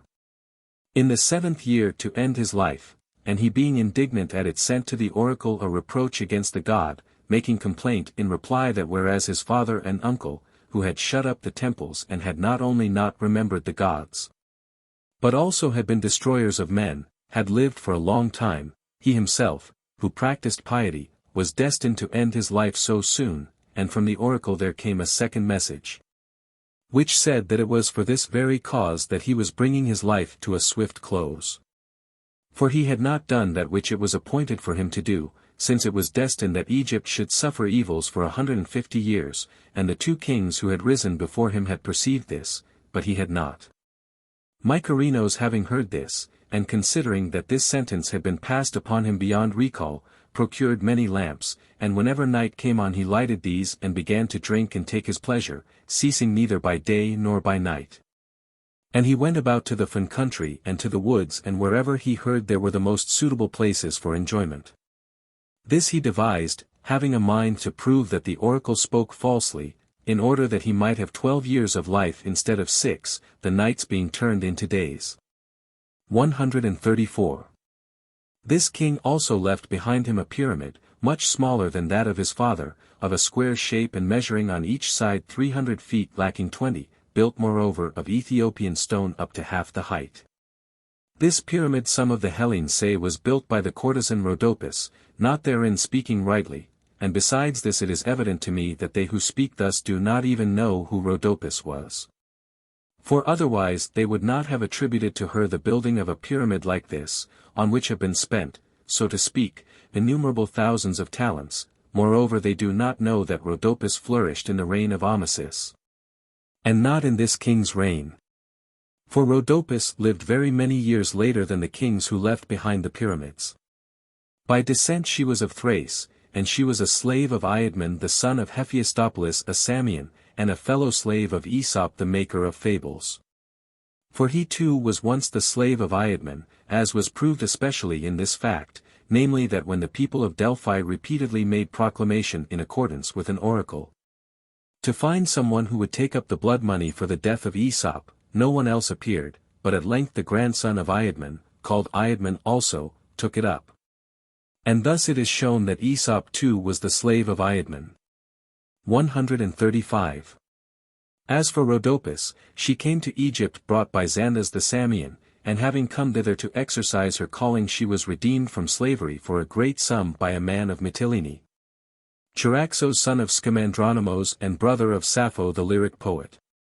Thus was Rhodopis set free, and she remained in Egypt and by her beauty won so much liking that she made great gain of money for one like Rhodopis, though not enough to suffice for the cost of such a pyramid as this. In truth there is no need to ascribe to her very great riches, considering that the tithe of her wealth may still be seen even to this time by any one who desires it, for Rhodopis wished to leave behind her a memorial of herself in Hellas. Namely to cause a thing to be made such as happens not to have been thought of or dedicated in a temple by any besides, and to dedicate this at Delphi as a memorial of herself. Accordingly with the tithe of her wealth she caused to be made spits of iron of size large enough to pierce a whole ox, and many in number, going as far therein as her tithe allowed her. And she sent them to Delphi. These are even at the present time lying there, heaped all together behind the altar which the Chians dedicated, and just opposite to the cell of the temple. Now at Naucratis, as it happens, the courtesans are rather apt to win credit. For this woman first, about whom the story to which I refer is told, became so famous that all the Hellenes without exception come to know the name of Rhodopis. And then after her one whose name was Archedic became a subject of song over all Hellas, though she was less talked of than the other. As for Charaxos, when after redeeming Rhodopis he returned back to Mytilene, Sappho in an ode violently abused him. Of Rhodopis then I shall say no more. 136. After Mykerinos the priest said Asychus became king of Egypt, and he made for Hephaestos the temple gateway which is towards the sunrising, by far the most beautiful and the largest of the gateways. For while they all have figures carved upon them and innumerable ornaments of building besides, this has them very much more than the rest. In this king's reign they told me that, as the circulation of money was very slow, a law was made for the Egyptians that a man might have that money lent to him which he needed, by offering as security the dead body of his father. And there was added moreover to this law another, namely that he who lent the money should have a claim also to the whole sepulchral chamber belonging to him who received it. And that the man who offered that security should be subject to this penalty, if he refused to pay back the debt, namely that neither the man himself should be allowed to have burial when he died, either in that family burial place or in any other. Nor should he be allowed to bury any one of his kinsmen whom he lost by death. This king, desiring to surpass the kings of Egypt who had arisen before him, left as a memorial of himself a pyramid which he made of bricks. And on it there is an inscription carved in stone and saying thus, "Despise not me in comparison with the pyramids of stone, seeing that I excel them as much as Zeus excels the other gods. For with a pole they struck into the lake, and whatever of the mud attached itself to the pole, this they gathered up and made bricks, and in such manner they finished me." Such were the deeds which this king performed. 137, And after him reigned a blind man of the city of Enisis, whose name was Enisis. In his reign the Ethiopians and Sabakos the king of the Ethiopians marched upon Egypt with a great host of men.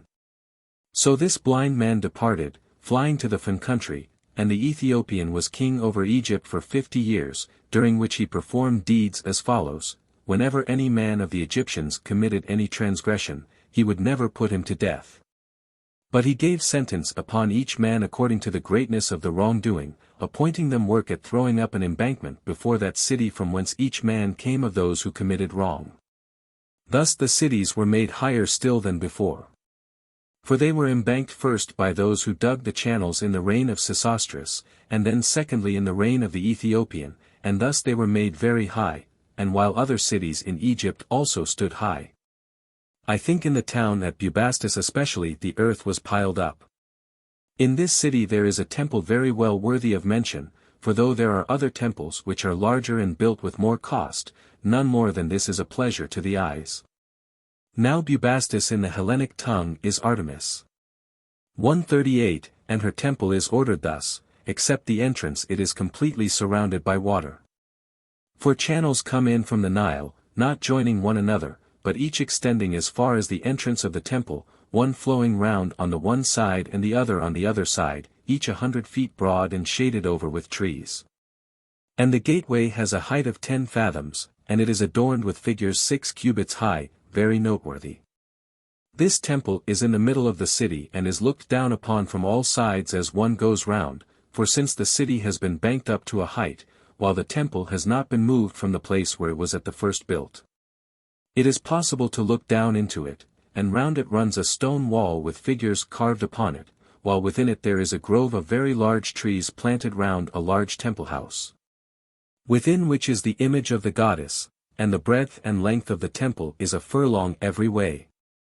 Opposite the entrance there is a road paved with stone for about 3 furlongs, which leads through the marketplace towards the east, with a breadth of about 400 feet. And on this side and on that grow trees of height reaching to heaven, and the road leads to the temple of Hermes. This temple then is thus ordered. 139. The final deliverance from the Ethiopian came about, they said, as follows: he fled away because he had seen in his sleep a vision, in which it seemed to him that a man came and stood by him and counseled him to gather together all the priests of Egypt and cut them asunder in the midst. Having seen this dream, he said that it seemed to him that the gods were foreshowing him this to furnish an occasion against him, in order that he might do an impious deed with respect to religion, and so receive some evil either from the gods or from men. He would not however do so, but in truth, he said, the time had expired, during which it had been prophesied to him that he should rule Egypt before he departed thence. For when he was in Ethiopia the oracles which the Ethiopians consult had told him that it was fated for him to rule Egypt 50 years, since then this time was now expiring, and the vision of the dream also disturbed him. Sabakos departed out of Egypt of his own free will. 140. Then when the Ethiopian had gone away out of Egypt, the blind man came back from the Fen country and began to rule again, having lived there during 50 years upon an island which he had made by heaping up ashes and earth, for whenever any of the Egyptians visited him bringing food, according as it had been appointed to them severally to do without the knowledge of the Ethiopian, he bade them bring also some ashes for their gift. This island none was able to find before Amyrtaeus, that is, for more than 700 years the kings who arose before Amyrtaeus were not able to find it. Now the name of this island is Elbo, and its size is 10 furlongs each way. 141. After him there came to the throne the priest of Hephaestos, whose name was Sethos. This man, they said, neglected and held in no regard the warrior class of the Egyptians, considering that he would have no need of them. And besides other slights which he put upon them, he also took from them the yokes of cornland which had been given to them as a special gift in the reigns of the former kings, 12 yokes to each man. After this, Sennacherib king of the Arabians and of the Assyrians marched a great host against Egypt. Then the warriors of the Egyptians refused to come to the rescue, and the priest, being driven into a strait, entered into the sanctuary of the temple and bewailed to the image of the god the danger which was impending over him. And as he was thus lamenting, sleep came upon him, and it seemed to him in his vision that the god came and stood by him and encouraged him, saying that he should suffer no evil if he went forth to meet the army of the Arabians. For he himself would send him helpers.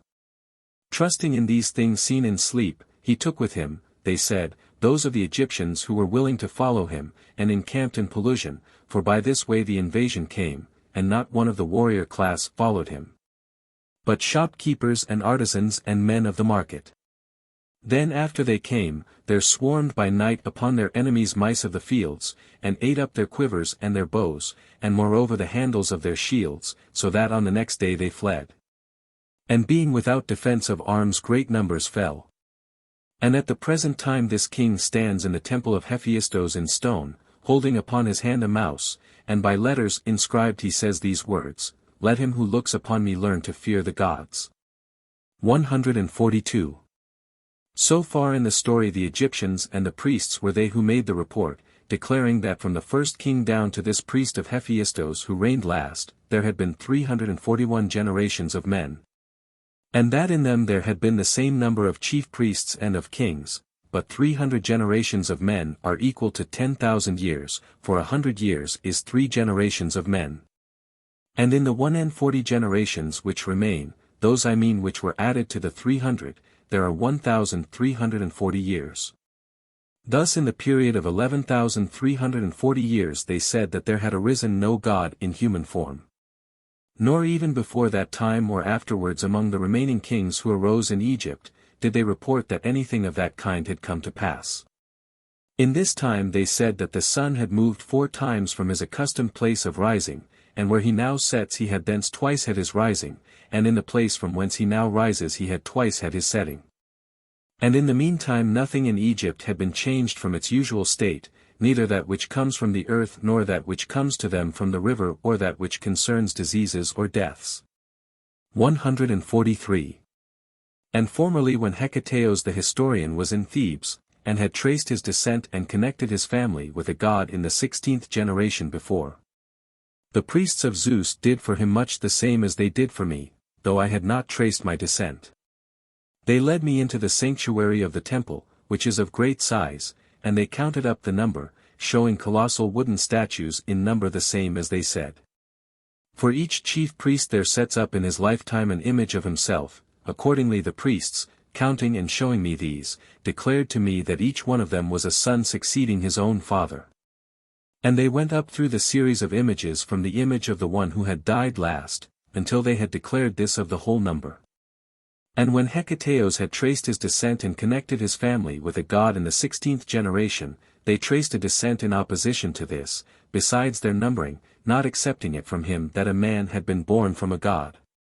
And they traced their counter-descent thus, saying that each one of the statues had been Peiromes son of Peiromes, until they had declared this of the whole 345 statues, each one being surnamed Peiromes. And neither with a god nor a hero did they connect their descent. Now Peiromes means in the tongue of Hellas, honorable and good man. 144. From their declaration then it followed, that they of whom the images were had been of form like this, and far removed from being gods, but in the time before these men they said that gods were the rulers in Egypt, not mingling with men. And that of these always one had power at a time. And the last of them who was king over Egypt was Horus the son of Osiris, whom the Hellenes call Apollo. He was king over Egypt last, having deposed Typhon. Now Osiris in the tongue of Hellas is Dionysus. 145. Among the Hellenes Heracles and Dionysus and Pan are accounted the latest born of the gods. But with the Egyptians Pan is a very ancient god, and he is one of those which are called the 8 gods, while Heracles is of the 2nd rank, who are called the 12 gods, and Dionysus is of the 3rd rank. Namely of those who were born of the 12 gods. Now as to Heracles I have shown already how many years old he is according to the Egyptians themselves, reckoning down to the reign of Amasis, and Pan is said to have existed for yet more years than these. And Dionysus for the smallest number of years as compared with the others. And even for this last they reckon down to the reign of Amasis 15,000 years. This the Egyptians say that they know for a certainty, since they always kept a reckoning and wrote down the years as they came. Now the Dionysus who is said to have been born of Semele the daughter of Cadmos, was born about 1600 years before my time, and Heracles who was the son of Alcmene, about 900 years, and that Pan who was born of Penelope. For of her and of Hermes Pan is said by the Hellenes to have been born, came into being later than the wars of Troy, about 800 years before my time. 146. Of these 2 accounts every man may adopt that one which he shall find the more credible when he hears it. I however, for my part, have already declared my opinion about them. For if these also, like Heracles the son of Amphitryon, had appeared before all men's eyes and had lived their lives to old age in Hellas, I mean Dionysus the son of Semele and Pan the son of Penelope. Then one would have said that these also had been born mere men, having the names of those gods who had come into being long before, but as it is. With regard to Dionysus the Hellenes say that as soon as he was born Zeus sewed him up in his thigh and carried him to Nyssa, which is above Egypt in the land of Ethiopia. And as to Pan, they cannot say whither he went after he was born. Hence it has become clear to me that the Hellenes learnt the names of these gods later than those of the other gods, and traced their descent as if their birth occurred at the time when they first learnt their names. Thus far then the history is told by the Egyptians themselves. 147. But I will now recount that which other nations also tell, and the Egyptians in agreement with the others, of that which happened in this land, and there will be added to this also something of that which I have myself seen. Being set free after the reign of the priest of Hephaestos, the Egyptians, since they could not live any time without a king, set up over them 12 kings, having divided all Egypt into 12 parts. These made intermarriages with one another and reigned, making agreement that they would not put down one another by force, nor seek to get an advantage over one another, but would live in perfect friendship, and the reason why they made these agreements, guarding them very strongly from violation, was this, namely that an oracle had been given to them at first when they began to exercise their rule. That he of them who should pour a libation with a bronze cup in the temple of Hephaestos, should be king of all Egypt, for they used to assemble together in all the temples. 148. Moreover they resolved to join all together and leave a memorial of themselves. And having so resolved they caused to be made a labyrinth, situated a little above the lake of Moeris and nearly opposite to that which is called the City of Crocodiles.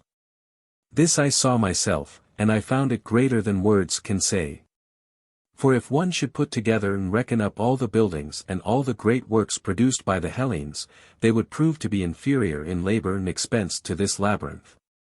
Though it is true that both the temple at Ephesus and that at Samos are works worthy of note. The pyramids also were greater than words can say, and each one of them is equal to many works of the Hellenes, great as they may be, but the labyrinth surpasses even the pyramids. It has 12 courts covered in, with gates facing one another, 6 upon the north side and 6 upon the south, joining on one to another, and the same wall surrounds them all outside. And there are in it 2 kinds of chambers, the one kind below the ground and the other above upon these, 3,000 in number, of each kind 1,500.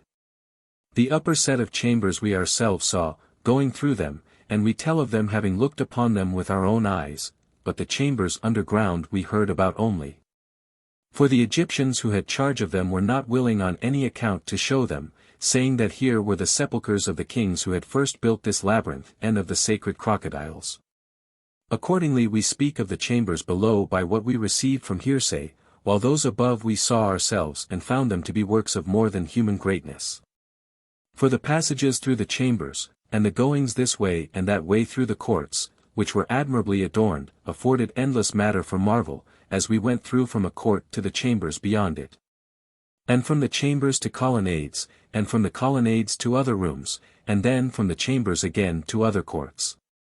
Over the whole of these is a roof made of stone like the walls, and the walls are covered with figures carved upon them, each court being surrounded with pillars of white stone fitted together most perfectly. And at the end of the labyrinth, by the corner of it, there is a pyramid of 40 fathoms, upon which large figures are carved, and to this there is a way made underground. 149, such is this labyrinth. But a cause for marvel even greater than this is afforded by the lake, which is called the Lake of Moeris, along the side of which this labyrinth is built. The measure of its circuit is 3,600 furlongs, being 60 skoines, and this is the same number of furlongs as the extent of Egypt itself along the sea. The lake lies extended lengthwise from north to south, and in depth where it is deepest it is 50 fathoms. That this lake is artificial and formed by digging is self-evident, for about in the middle of the lake stand 2 pyramids, each rising above the water to a height of 50 fathoms. The part which is built below the water being of just the same height. And upon each is placed a colossal statue of stone sitting upon a chair. Thus the pyramids are 100 fathoms high. And these 100 fathoms are equal to a furlong of 600 feet, the fathom being measured as 6 feet or 4 cubits, the feet being 4 palms each, and the cubit 6. The water in the lake does not come from the place where it is, for the country there is very deficient in water, but it has been brought thither from the Nile by a canal, and for 6 months the water flows into the lake. And for 6 months out into the Nile again. And whenever it flows out, then for the 6 months it brings into the royal treasury a talent of silver a day from the fish which are caught, and 20 pounds when the water comes in. 150. The natives of the place moreover said that this lake had an outlet underground to the Syrtis which is in Libya, turning towards the interior of the continent upon the western side and running along by the mountain which is above Memphis. Now since I did not see anywhere existing the earth dug out of this excavation, for that was a matter which drew my attention, I asked those who dwelt nearest to the lake where the earth was which had been dug out. These told me to what place it had been carried away, and I readily believed them, for I knew by report that a similar thing had been done at Nineveh, the city of the Assyrians. There certain thieves formed a design once to carry away the wealth of Sardanapallos son of Ninos, the king, which wealth was very great and was kept in treasure houses under the earth. Accordingly they began from their own dwelling, and making estimate of their direction they dug underground towards the king's palace. And the earth which was brought out of the excavation they used to carry away, when night came on, to the river Tigris which flows by the city of Nineveh, until at last they accomplished that which they desired. Similarly, as I heard, the digging of the lake in Egypt was effected, except that it was done not by night but during the day, for as they dug the Egyptians carried to the Nile the earth which was dug out. And the river, when it received it, would naturally bear it away and disperse it. Thus is this lake said to have been dug out. 151. Now the 12 kings continued to rule justly, but in course of time it happened thus: after sacrifice in the temple of Hephaestos they were about to make libation on the last day of the feast, and the chief priest, in bringing out for them the golden cups with which they had been wont to pour libations, missed his reckoning and brought 11 only for the 12 kings. Then that one of them who was standing last in order, namely Psammetichos, since he had no cup took off from his head his helmet, which was of bronze. And having held it out to receive the wine he proceeded to make libation, likewise all the other kings were wont to wear helmets and they happened to have them then. Now Psammetichos held out his helmet with no treacherous meaning. But they taking note of that which had been done by Psammetichos and of the oracle, namely how it had been declared to them that whosoever of them should make libation with a bronze cup should be sole king of Egypt, recollecting, I say, the saying of the oracle, they did not indeed deem it right to slay Psammetichos, since they found by examination that he had not done it with any forethought. But they determined to strip him of almost all his power and to drive him away into the Fen country, and that from the Fen country he should not hold any dealings with the rest of Egypt. 152. This Psammetichos had formerly been a fugitive from the Ethiopian Sabakas who had killed his father Nikos. From him, I say, he had then been a fugitive in Syria. And when the Ethiopian had departed in consequence of the vision of the dream, the Egyptians who were of the district of Sais brought him back to his own country. Then afterwards, when he was king, it was his fate to be a fugitive a second time on account of the helmet, being driven by the 11 kings into the Fen country. So then holding that he had been grievously wronged by them, he thought how he might take vengeance on those who had driven him out, and when he had sent to the oracle of Leto in the city of Buto, where the Egyptians have their most truthful oracle, there was given to him the reply that vengeance would come when men of bronze appeared from the sea. And he was strongly disposed not to believe that bronze men would come to help him. But after no long time had passed, certain Ionians and Carians who had sailed forth for plunder were compelled to come to shore in Egypt, and they having landed and being clad in bronze armor, one of the Egyptians, not having before seen men clad in bronze armor, came to the Fen land and brought a report to Psammetichos that bronze men had come from the sea and were plundering the plain. So he, perceiving that the saying of the oracle was coming to pass, dealt in a friendly manner with the Ionians and Carians, and with large promises he persuaded them to take his part. Then when he had persuaded them, with the help of those Egyptians who favored his cause and of these foreign mercenaries he overthrew the kings. 153. Having thus got power over all Egypt, Psammetichos made for Hephaestos that gateway of the temple at Memphis which is turned towards the south wind. And he built a court for Apis, in which Apis is kept when he appears, opposite to the gateway of the temple, surrounded all with pillars and covered with figures. And instead of columns there stand to support the roof of the court colossal statues 12 cubits high. Now Apis is in the tongue of the Hellenes Epiphos. 154. To the Ionians and to the Carians who had helped him Psammetichos granted portions of land to dwell in, opposite to one another with the river Nile between, and these were called encampments. These portions of land he gave them. And he paid them besides all that he had promised. Moreover he placed with them Egyptian boys to have them taught the Hellenic tongue. And from these, who learnt the language thoroughly, are descended the present class of interpreters in Egypt. Now the Ionians and Carians occupied these portions of land for a long time, and they are towards the sea a little below the city of Bubastis, on that which is called the Pelusian mouth of the Nile. These men King Amasis afterwards removed from thence and established them at Memphis, making them into a guard for himself against the Egyptians, and they being settled in Egypt. We who are Hellenes know by intercourse with them the certainty of all that which happened in Egypt beginning from King Psammetichos and afterwards.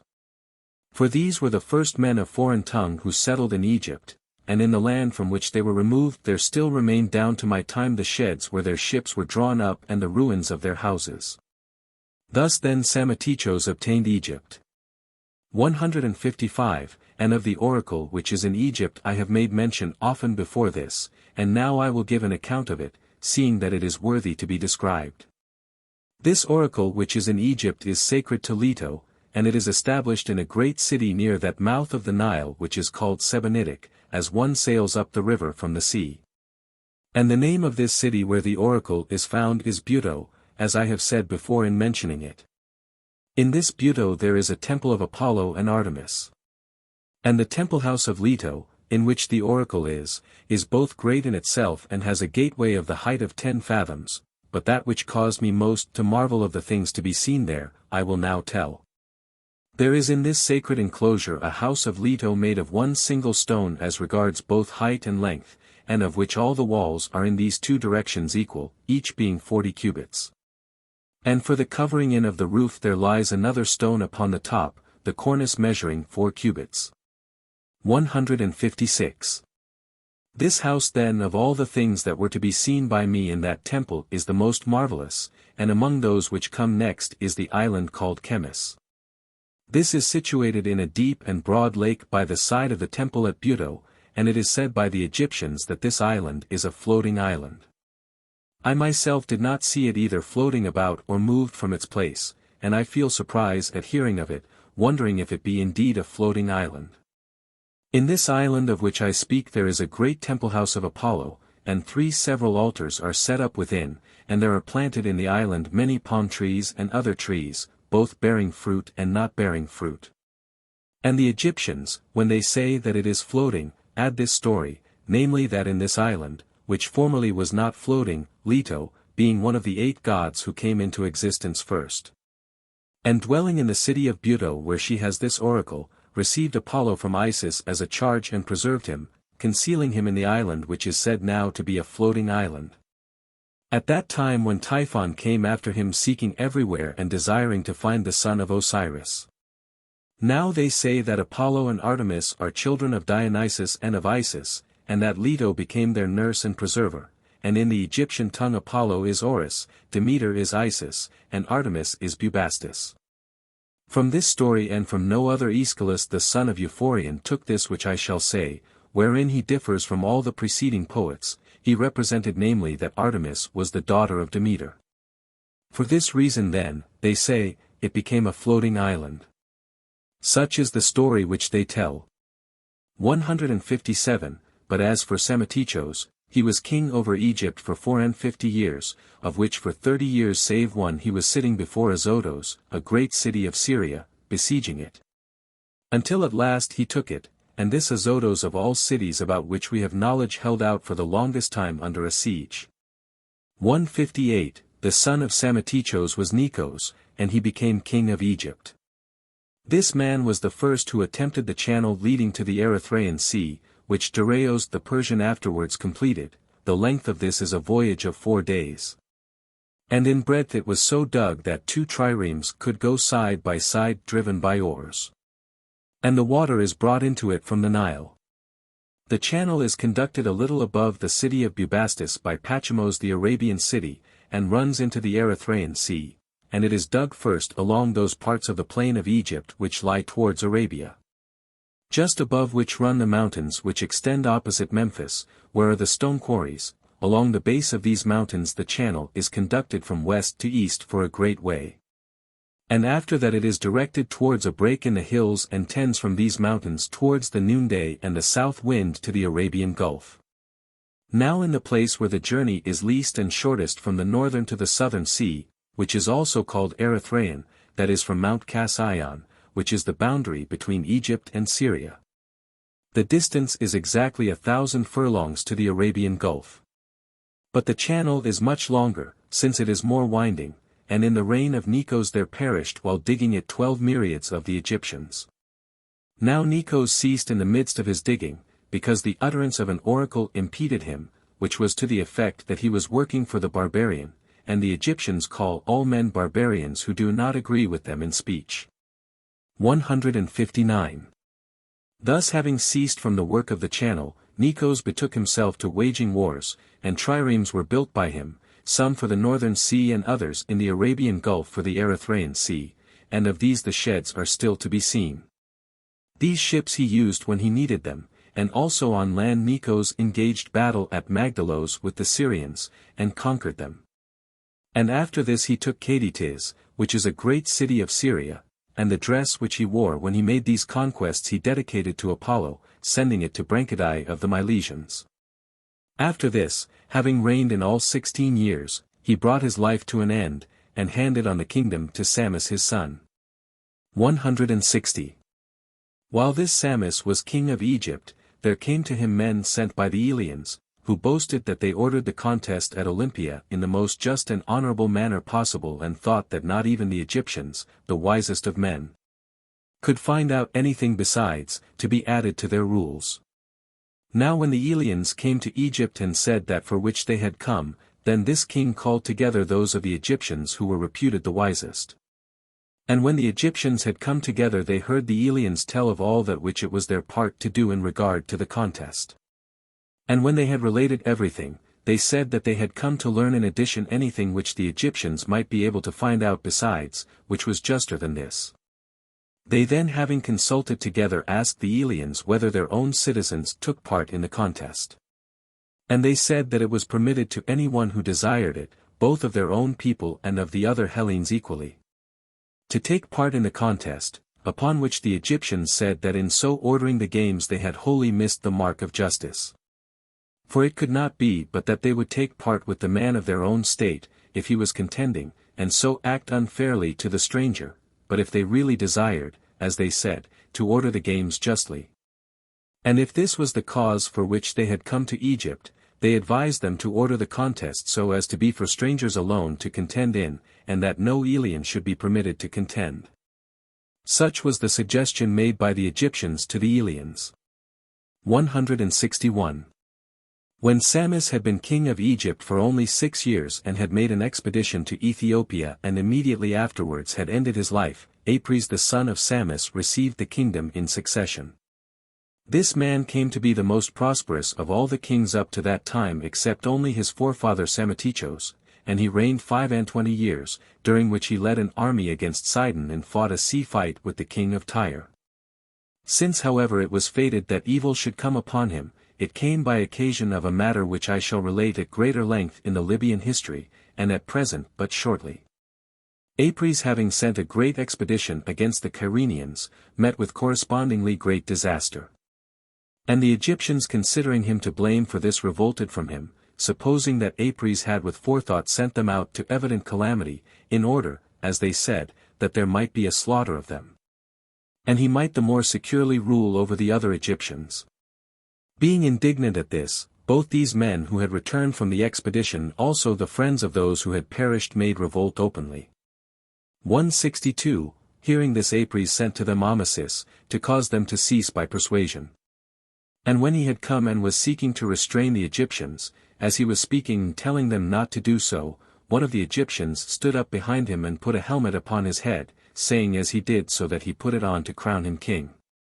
And to him this that was done was in some degree not unwelcome, as he proved by his behavior. For as soon as the revolted Egyptians had set him up as king, he prepared to march against Apries, and Apries hearing this sent to Amasis one of the Egyptians who were about his own person, a man of reputation, whose name was Patarbemes, enjoining him to bring Amasis alive into his presence.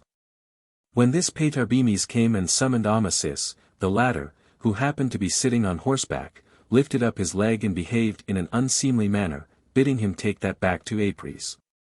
Nevertheless, they say, Patarbemes made demand of him that he should go to the king, seeing that the king had sent to summon him.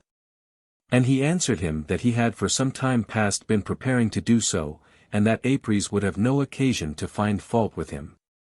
Then Patarbemes both perceiving his intention from that which he said, and also seeing his preparations, departed in haste, desiring to make known as quickly as possible to the king the things which were being done, and when he came back to Apries not bringing Amasis, the king paying no regard to that which he said, but being moved by violent anger, ordered his ears and his nose to be cut off.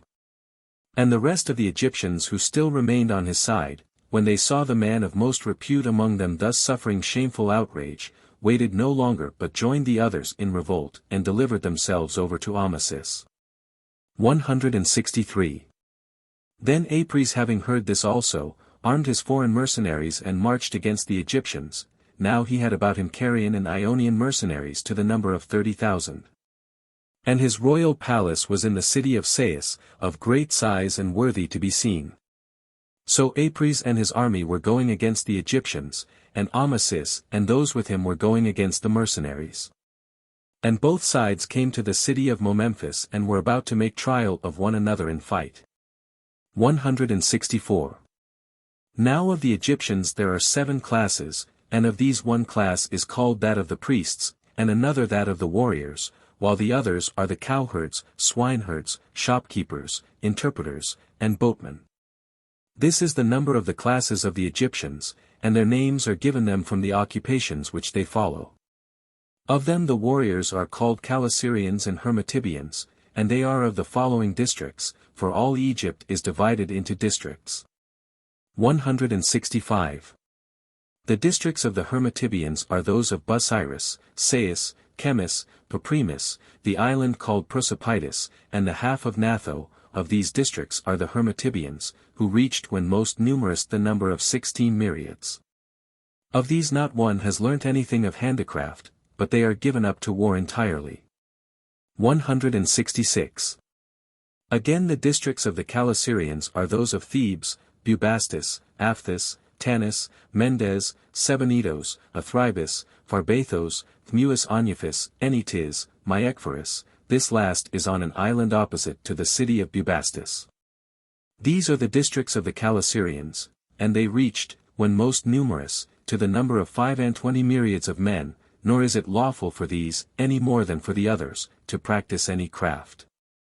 But they practice that which has to do with war only, handing down the tradition from father to son. 167. Now whether the Hellenes have learnt this also from the Egyptians, I am not able to say for certain.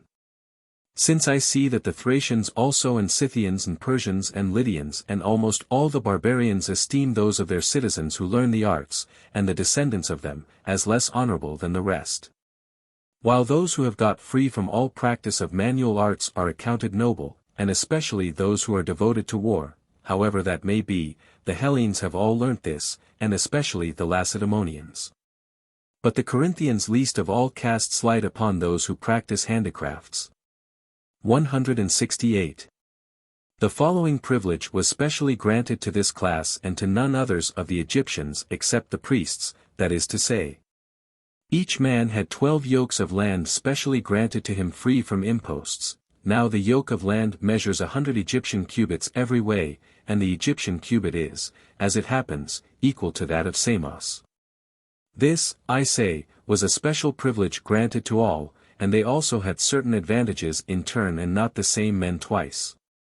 That is to say, 1,000 of the Calasirians and 1,000 of the Hermotybians acted as bodyguard to the king during each year. And these had besides their yokes of land an allowance given them for each day of 5 pounds weight of bread to each man, and 2 pounds of beef, and 4 half-pints of wine. This was the allowance given to those who were serving as the king's bodyguard for the time being. 169. So when Apries leading his foreign mercenaries, and Amasis at the head of the whole body of the Egyptians, in their approach to one another had come to the city of Momemphis, they engaged battle, and although the foreign troops fought well, yet being much inferior in number they were worsted by reason of this. But Apries is said to have supposed that not even a god would be able to cause him to cease from his rule, so firmly did he think that it was established. In that battle then, I say, he was worsted, and being taken alive was brought away to the city of Sais, to that which had formerly been his own dwelling but from thenceforth was the palace of Amasis. There for some time he was kept in the palace, and Amasis dealt well with him. But at last, since the Egyptians blamed him, saying that he acted not rightly in keeping alive him who was the greatest foe both to themselves and to him, therefore he delivered Apries over to the Egyptians. And they strangled him, and after that buried him in the burial place of his fathers. This is in the temple of Athene, close to the sanctuary, on the left hand as you enter. Now the men of Sais buried all those of this district who had been kings, within the temple. For the tomb of Amasis also, though it is further from the sanctuary than that of Apries and his forefathers, yet this too is within the court of the temple, and it consists of a colonnade of stone of great size, with pillars carved to imitate date palms, and otherwise sumptuously adorned. And within the colonnade are double doors, and inside the doors a sepulchral chamber. 170. Also at Sais there is the burial place of him whom I account it not pious to name in connection with such a matter, which is in the temple of Athene behind the house of the goddess, stretching along the whole wall of it.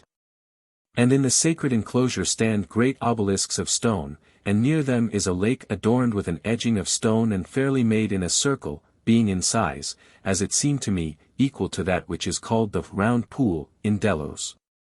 171. On this lake they perform by night the show of his sufferings, and this the Egyptians call mysteries. Of these things I know more fully in detail how they take place, but I shall leave this unspoken. And of the mystic rites of Demeter, which the Hellenes call thesmophoria, of these also, although I know, I shall leave unspoken all except so much as piety permits me to tell. The daughters of Danaos were they who brought this rite out of Egypt and taught it to the women of the Pelasgians. Then afterwards when all the inhabitants of Peloponnese were driven out by the Dorians, the right was lost, and only those who were left behind of the Peloponnesians and not driven out, that is to say the Arcadians, preserved it. 172. Apries having thus been overthrown, Amasis became king, being of the district of Sais, and the name of the city whence he was is Saiaf. Now at the first the Egyptians despised Amasis and held him in no great regard, because he had been a man of the people and was of no distinguished family, but afterwards Amasis won them over to himself by wisdom and not willfulness. Among innumerable other things of price which he had, there was a foot basin of gold in which both Amasis himself and all his guests were wont always to wash their feet. This he broke up, and of it he caused to be made the image of a god, and set it up in the city, where it was most convenient, and the Egyptians went continually to visit the image and did great reverence to it. Then Amasis, having learnt that which was done by the men of the city, called together the Egyptians and made known to them the matter, saying that the image had been produced from the foot basin, into which formerly the Egyptians used to vomit and make water, and in which they washed their feet, whereas now they did to it great reverence. And just so, he continued, had he himself now fared, as the foot basin, for though formerly he was a man of the people, yet now he was their king, and he bade them accordingly honor him and have regard for him. 173. In such manner he won the Egyptians to himself, so that they consented to be his subjects. And his ordering of affairs was thus: in the early morning, and until the time of the filling of the market he did with a good will the business which was brought before him. But after this he passed the time in drinking and in jesting at his boon companions, and was frivolous and playful. And his friends being troubled at it admonished him in some such words as these: O king, thou dost not rightly govern thyself in thus letting thyself descend to behavior so trifling. For thou oughtest rather to have been sitting throughout the day stately upon a stately throne and administering thy business.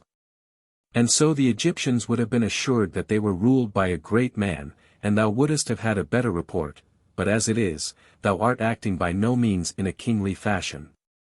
And he answered them thus: they who have bows stretch them at such time as they wish to use them, and when they have finished using them they loose them again. For if they were stretched tight always they would break, so that the men would not be able to use them when they needed them. So also is the state of man: if he should always be in earnest and not relax himself for sport at the due time, he would either go mad or be struck with stupor before he was aware. And knowing this well, I distribute a portion of the time to each of the two ways of living. Thus he replied to his friends. 174. It is said however that Amasis, even when he was in a private station, was a lover of drinking and of jesting, and not at all seriously disposed. And whenever his means of livelihood failed him through his drinking and luxurious living, he would go about and steal.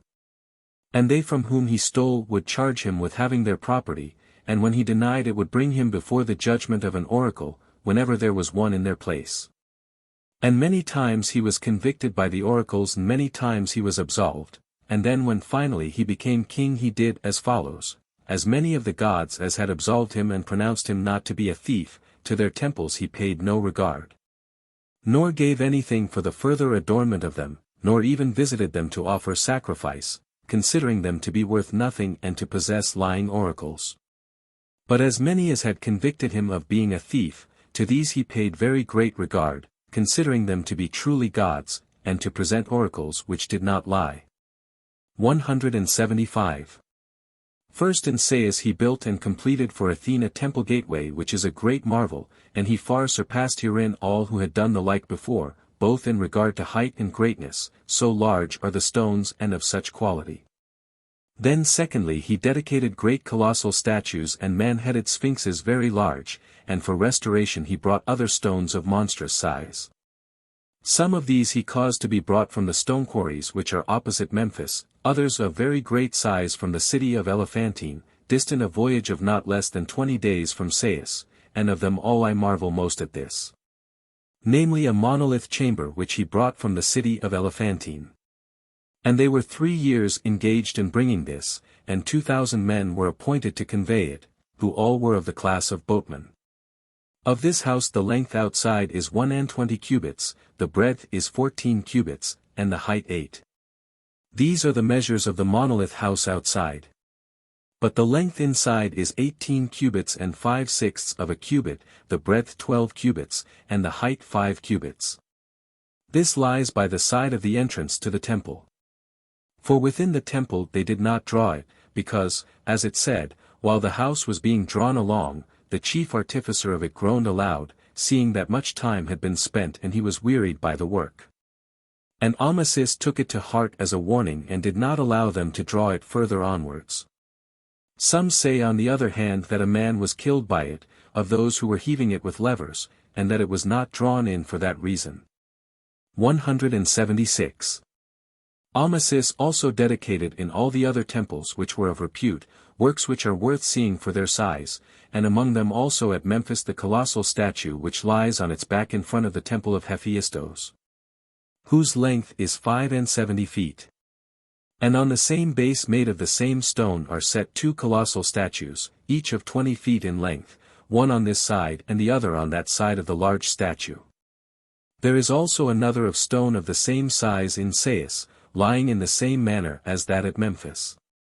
Moreover Amasis was he who built and finished for Isis her temple at Memphis, which is of great size and very worthy to be seen. 177. In the reign of Amasis it is said that Egypt became more prosperous than at any other time before, both in regard to that which comes to the land from the river and in regard to that which comes from the land to its inhabitants. And that at this time the inhabited towns in it numbered in all 20,000. It was Amasis too who established the law that every year each one of the Egyptians should declare to the ruler of his district, from what source he got his livelihood. And if any man did not do this or did not make declaration of an honest way of living, he should be punished with death. Now Solon the Athenian received from Egypt this law and had it enacted for the Athenians, and they have continued to observe it, since it is a law with which none can find fault. 178. Moreover Amasis became a lover of the Hellenes. And besides other proofs of friendship which he gave to several among them, he also granted the city of Naucratis for those of them who came to Egypt to dwell in. And to those who did not desire to stay, but who made voyages thither, he granted portions of land to set up altars and make sacred enclosures for their gods.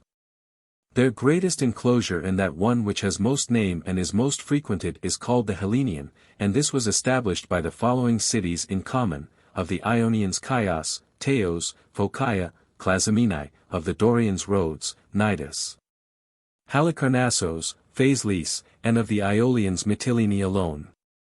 To these belongs this enclosure and these are the cities which appoint superintendents of the port, and all other cities which claim a share in it, are making a claim without any right.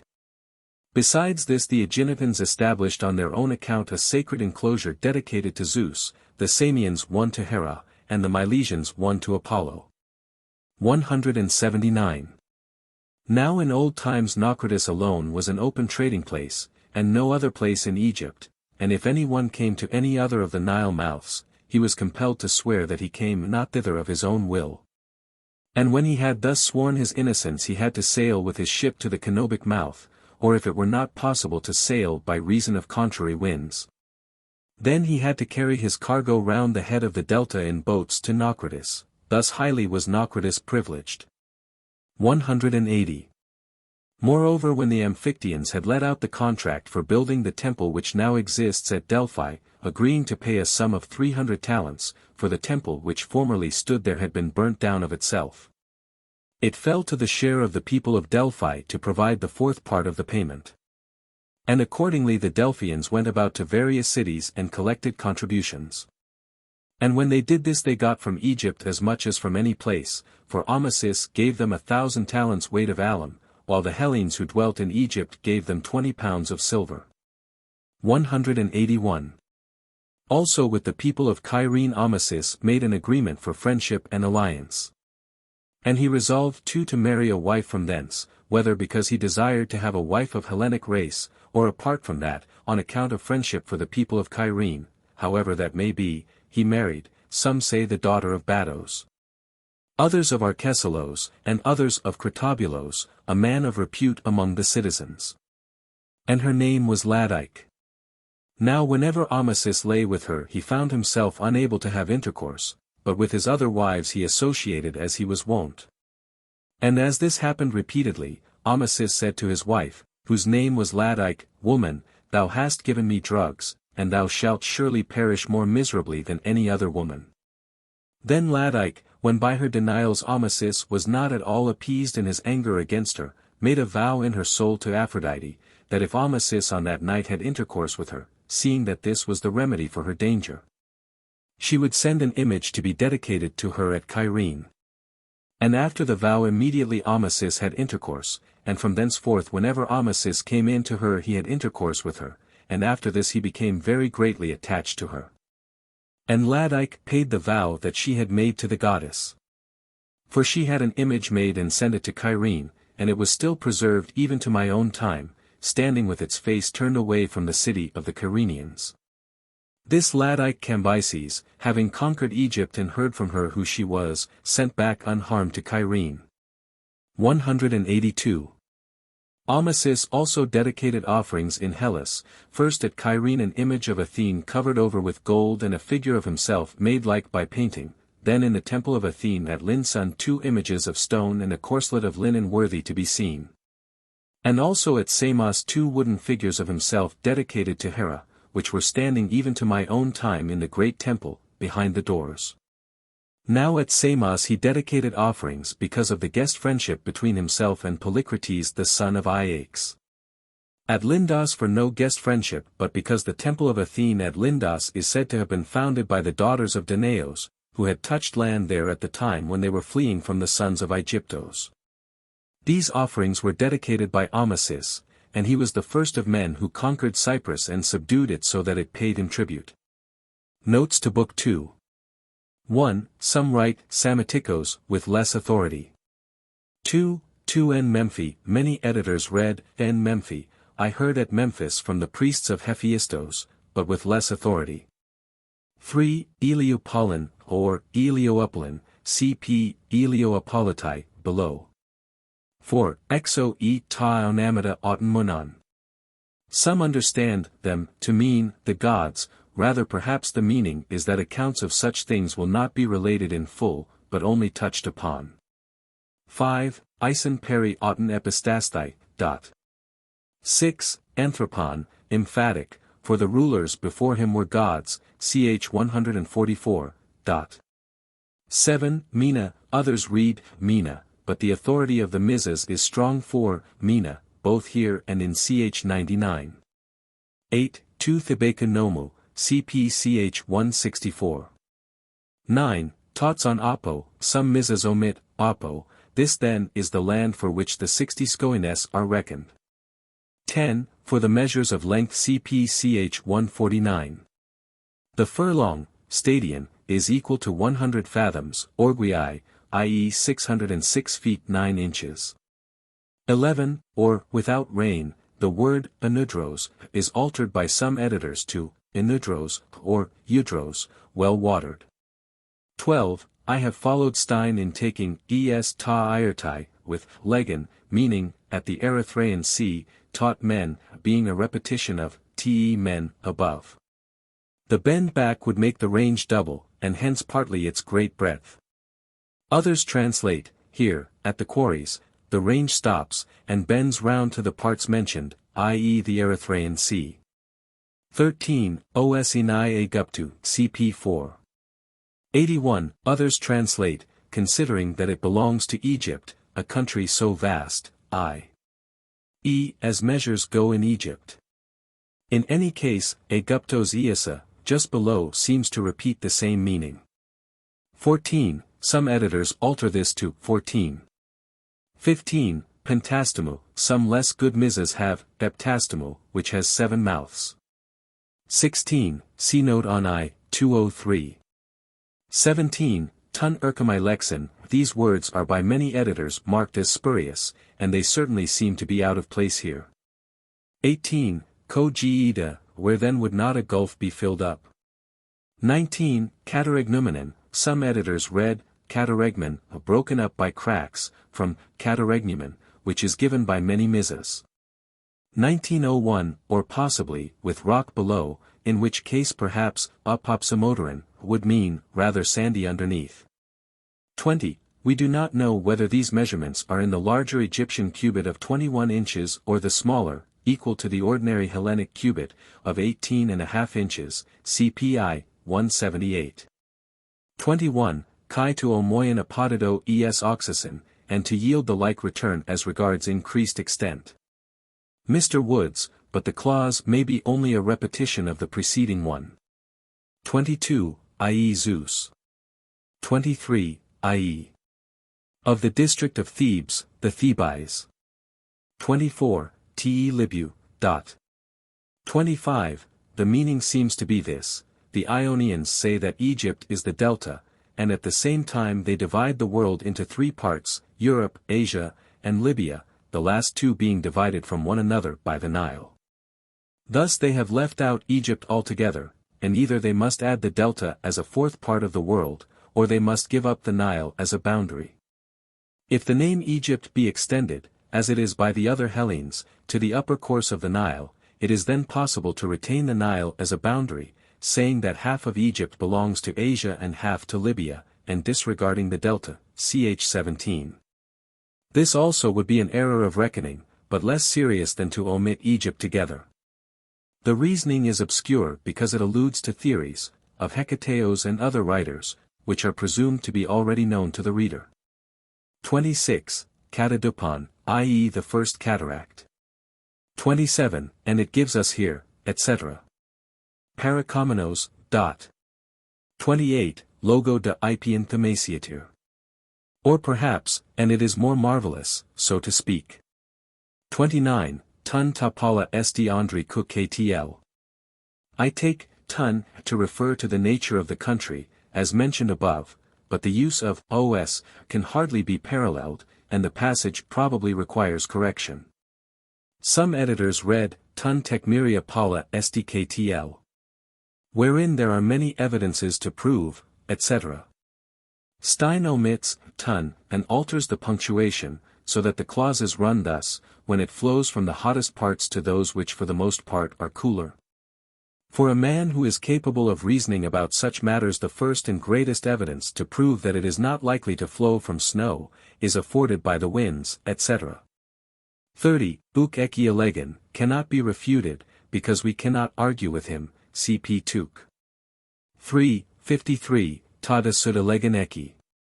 Some translate, does not prove his case.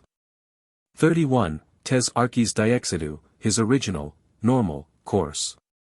32. Buk eon tun anemen sukran, the best Mises read, kai anemen sukran, and there are cold winds, which Stein retains, explaining that the cold north winds would assist evaporation. 33. Autos euta pi poio upedisteros e tu therios. 34. Diacaean ten diexedon auto, i.e., terrari. Some editors read autu with inferior Mises, or alter the word to eutu. 35. Set forth, so far as I understood. 36. Api macrodoton, carrying the inquiry as far as possible, cpch 34. 37. I have little doubt that this means the island of Elephantine, for at this point only would such a mixture of races be found. To this the writer here goes back parenthetically, and then resumes the account of the journey upwards from Tecumseh. This view is confirmed by the fact that Strabo relates the same thing with regard to the island of Philae just above Elephantine. 3701, CPI, 72, note 86. 38, Olurian. 39, Zeas. 40, i.e. the hieratratic and the demotic characters. 41, Murius, os Ipian logo. 42, referring apparently to 3. 28, where the marks of Apis are given. Perhaps no animal could be sacrificed which had any of these marks. 43, Kephale Cain, that head, cp. Koilin Kainen, in the next chapter. 44, Catharon. 45, Baris, cp. ch. 96. 46, or, descended from Aegyptos. 4601, or, assuming that in those days as now, they were wont to make voyages, and that some of the Hellenes were seafaring folk. 47. Stelae, upright blocks. 48. Lampontos tas nuktas megathos, some editors alter megathos to megalos, or megaphos. 49. Anagisusi. 50. Yun, some editors read oin sheep, on the authority of 1 ms. 51. Ta'aunamata, which means here rather the forms of personification than the actual names. 52. Ai Promantius. 53. Phagon. 54. Eupo Phago Pafuki, i.e. the oak tree of the legend was a real growing tree, though the dove was symbolical. 55. Panegyrias. 56. Prosagogas, with the idea of bringing offerings or introducing persons. 57. Epoiethesin, were first celebrated. 58. So br. 59. Sumphoidiausi. 5901, i.e. 700,000. 60. CCH 40.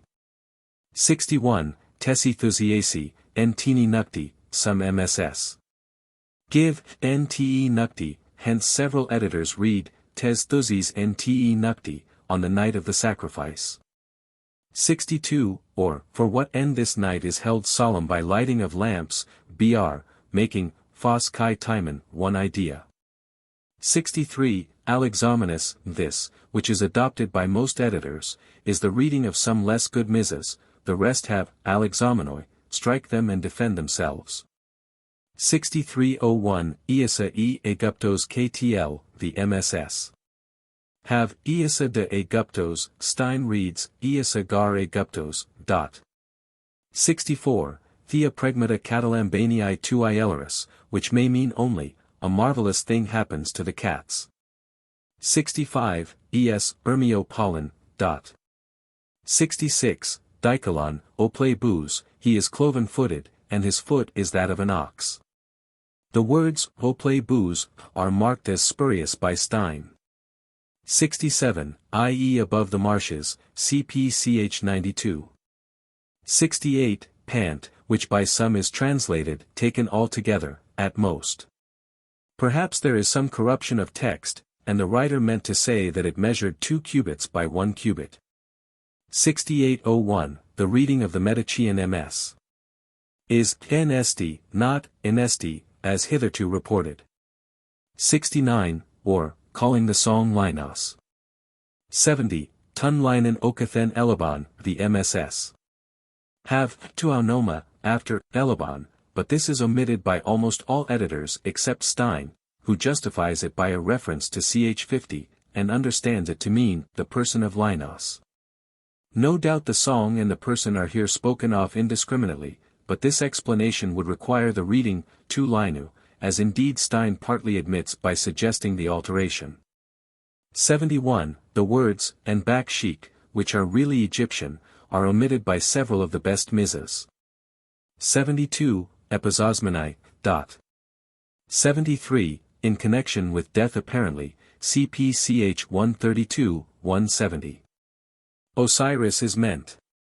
74, Syndonos Busines.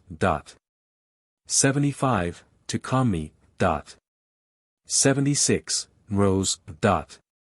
77, or, a pleasant sweet taste. 78, Apollo, soft. 79, Cat Oligus tun kegkron.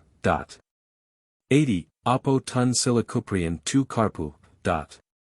81, Zuga, to tie the sides and serve as a partial deck.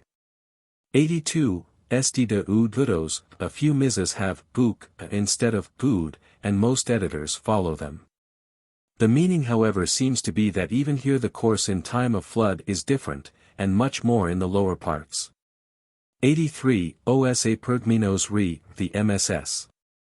Mostly have Osa Pergminos Re, in place of which I have adopted the correction of Stein. Most other editors read Osa Pergminos Pi, following a few inferior misas, the bend of the Nile which flows thus confined. 84, not therefore in the delta, to which in ch 15 was assigned a later origin than this. 85, cat audenini lampertitos, Stein reads, kai for cat, thus making the whole chapter parenthetical, with ou gar elegon, answered by paramipsamenos on, a conjecture which is ingenious but not quite convincing. 86, Stratian pollen Laban, most of the Muses have, ton, after, pollen, which perhaps indicates that some words are lost. 87, Chi prositata, many MSS have, Chi ou prositata, which is defended by some editors in the sense of a comparative, and not further. 88, Suroi, in the better Muses, see note in I.6. 89, Surioi, dot. 90, Kata tauta, of the better MSS have, Chi kata tauta, which might be taken with what follows, punctuating after, ergazontai, as in the Medicean MS, they and the Egyptians alone of all nations work flax. And so likewise they resemble one another in their whole manner of living. 91, Polon, i.e. the concave sundial, in shape like the vault of heaven. 92, the gnomon would be an upright staff or an obelisk for observation of the length of the shadow. 93, i.e. red clod. 94, Turian stratopedon, i.e. the Tyrian quarter, of the town, cpch 154. 95, Ten sen, or, Tauten, this land. 96, eso metic auten, until at last he dismissed it, but the construction is very irregular, and there is probably some corruption of text. Stein reads, econ, by conjecture for, eso, dot. 97, Delon de kata per epyes, a conjectural emendation of Delon de kata gar epyes, which some editors retain, translating thus, and this is clear, for according to the manner in which Homer described the wanderings of Alexander, etc. It is clear how, etc. 98, Il. 6, 289. The sixth book is not ordinarily included in the Diomedios Aristia, dot. 99, OD. 4, 227. These references to the Odyssey are by some thought to be interpolations, because they refer only to the visit of Menelaos to Egypt after the fall of Troy. But Herodotus is arguing that Homer, while rejecting the legend of Helen's stay in Egypt during the war, yet has traces of it left in this later visit to Egypt of Menelaos and Helen, as well as in the visit of Paris and Helen to Sidon. 100, OD. 4, 351. 101, Kai toad to Corian, probably, to Corian, ought to be struck out, this also is evident. 102, Podionas, being the feet of the animals whose skins they were. 103, CP 7. 152. 104, Elasai, which may be intransitive, rushed into every kind of evil. 105, Stadioi, dot. 106, Crosses, dot. 107, Bomidas, dot. 108, i.e. the three small pyramids just to the east of the Great Pyramid. 109, Utgar KTL, for there are no underground chambers, etc. Something which was in the mind of the writer has been omitted either by himself or his copyists, and inferior to it also in other respects, for, etc. Unless, as Stein supposes, we have here a later addition thrown in without regard to the connection. 110, Tuto Megathos, as regards attaining the same size, but probably the text is corrupt. Stein reads, to Megathos, in his later editions. 111, or, Felician. 112, to Theo, the goddess Leto, CPI, 105. 113, Suntakunian Auten Tun Bayan, some MSS. And editors read, Auto, for, Auten, that heaven was shortening his life. 114, more literally, bidding him take up the blood money, who would. The people of Delphi are said to have put Aesop to death and to have been ordered by the oracle to make compensation. 115, Os and Enai, Podopin, so the Muses. Some editors read, Podopios, others, Podopi, dot. 116, Antion de Autout tu nu. 117, Epaphroditoi Ginasthai. 118, Catacurtomes min. Athenaeus says that Sappho attacked the mistress of Charaxos. But here Amin can hardly refer to any one but Charaxos himself, who doubtless would be included in the same condemnation. 119, Propylaea. 120, Innumerable sites of buildings. 121, Tasamanon, posted, like an army. But the text is probably unsound, so also in the next line, where the better Muses have, men bubasti poli, others, en bubasti polis. Stein reads, en bubasti poli, the earth at the city of Bubastis. Perhaps, en bubasti polis, might mean the town as opposed to the temple, as Mr. Wood suggests. 122, CPCH 161, Igenito apo prophagios, ton ktl. Perhaps however, prophasin, is here from profano, a CP sophomore trach. 662, and it means merely that the gods were foreshowing him this in order that, etc. So Stein. 123, i.e. for their customary gift or tribute to him as king. 124, the chronology is inconsistent, and some propose, without authority, to read 300 years. 125, Tas Aruras, CPCH 168, where the Arura is defined as 100 Egyptian units square, about 3/4 of an acre. 126, Es to Megaron.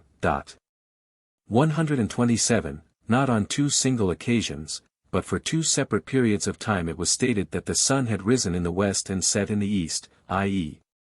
from east to west, then from west to east, then again from east to west, and finally back to east again. This seems to be the meaning attached by Herodotus to something which he was told about astronomical cycles. 128, Bukiontas, this is the reading of all the best Muses, and also fits in best with the argument, which was that in Egypt gods were quite distinct from men. Most editors however read Oikiontas, on the authority of a few MSS. Dwelling with men. The reading of the Medicean MS is Gukiontas, not Aukiontas, as stated by Stein. 129, i.e. that the Hellenes borrowed these divinities from Egypt, CCH 43 ff. This refers to all the three gods above mentioned and not, as Stein contended, to Pan and Dionysus only. 130, Kai Tutus Alice, i.e. as well as Heracles, but it may mean that these also, distinct from the gods, had been born, etc. The connection seems to be this: I expressed my opinion on all these cases when I spoke of the case of Heracles. For though the statement there about Heracles was in one respect inapplicable to the rest, yet in the main conclusion that gods are not born of men it applies to all. 131, Stadioi. 132, Mias, of which 60 go to the talent.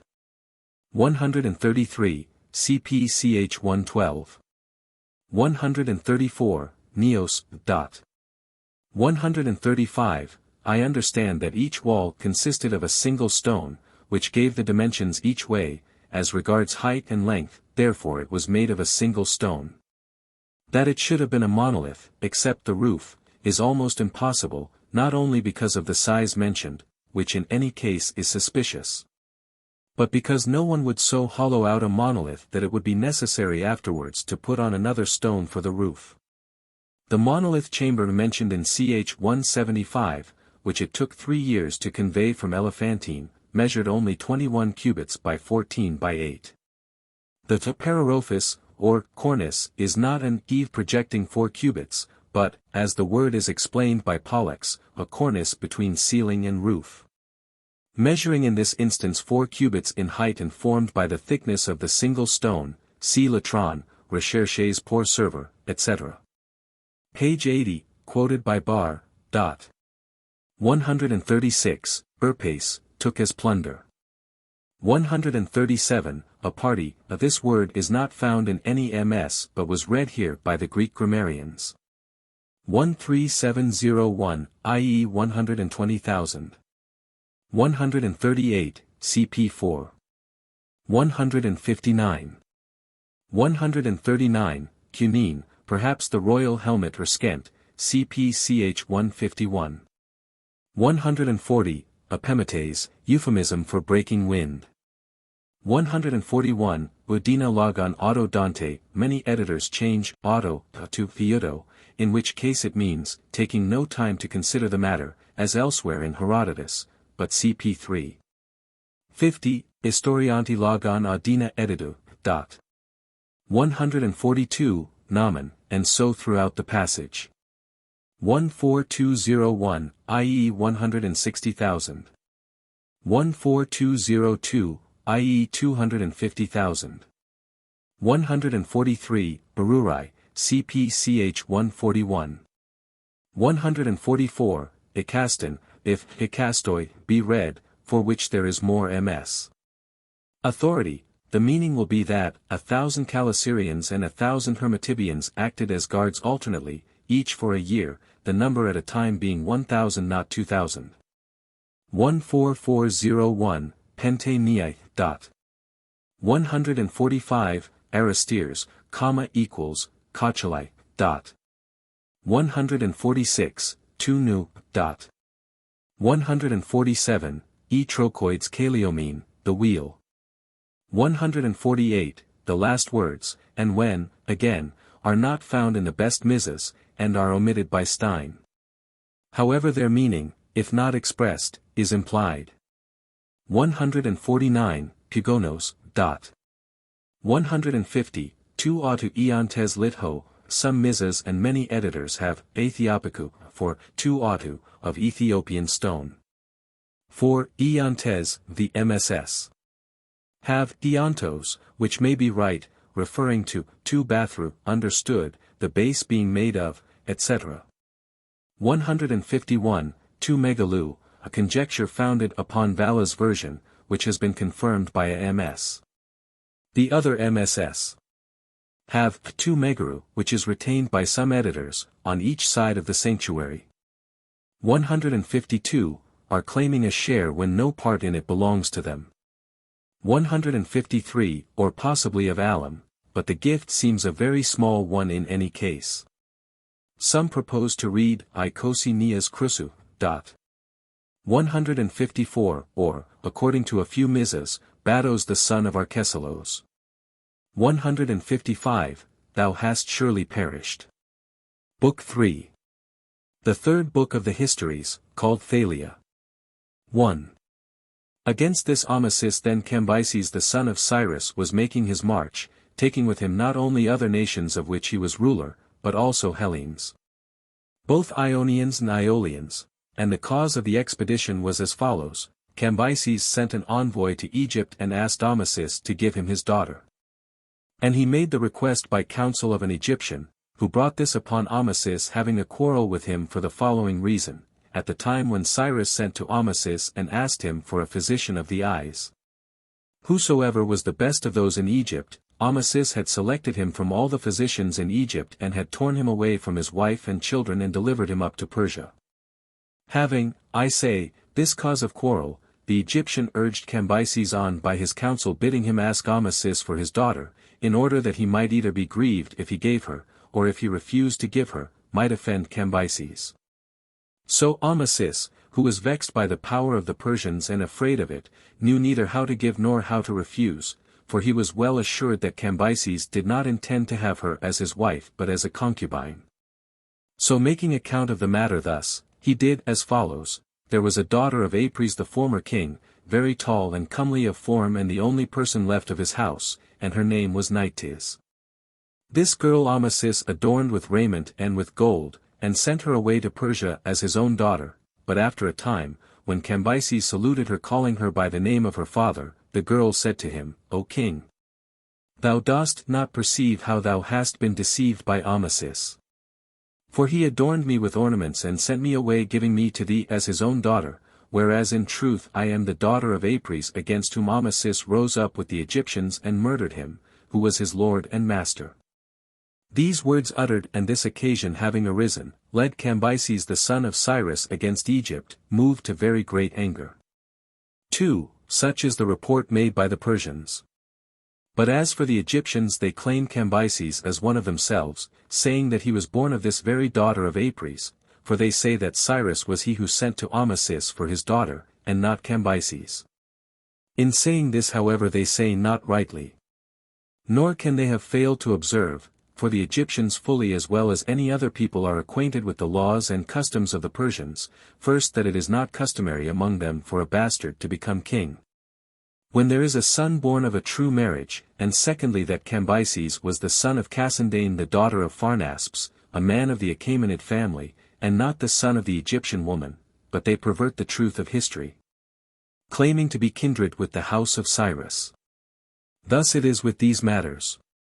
3. And the following story is also told, which for my part one do not believe, namely that one of the Persian women came in to the wives of Cyrus, and when she saw standing by the side of Cassandane children comely of form and tall, she was loud in her praises of them, expressing great admiration.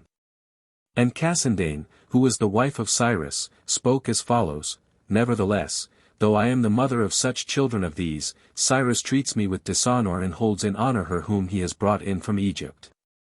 Thus she spoke, they say, being vexed by night 'tis, and upon that Cambyses the elder of her sons said, For this cause, mother, when I am grown to be a man, I will make that which is above in Egypt to be below, and that which is below above.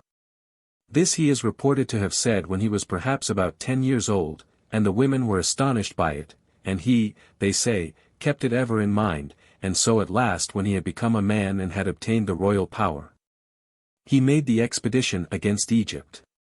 4. Another thing also contributed to this expedition, which was as follows: there was among the foreign mercenaries of Amasis a man who was by race of Halicarnassos, and his name was Phans.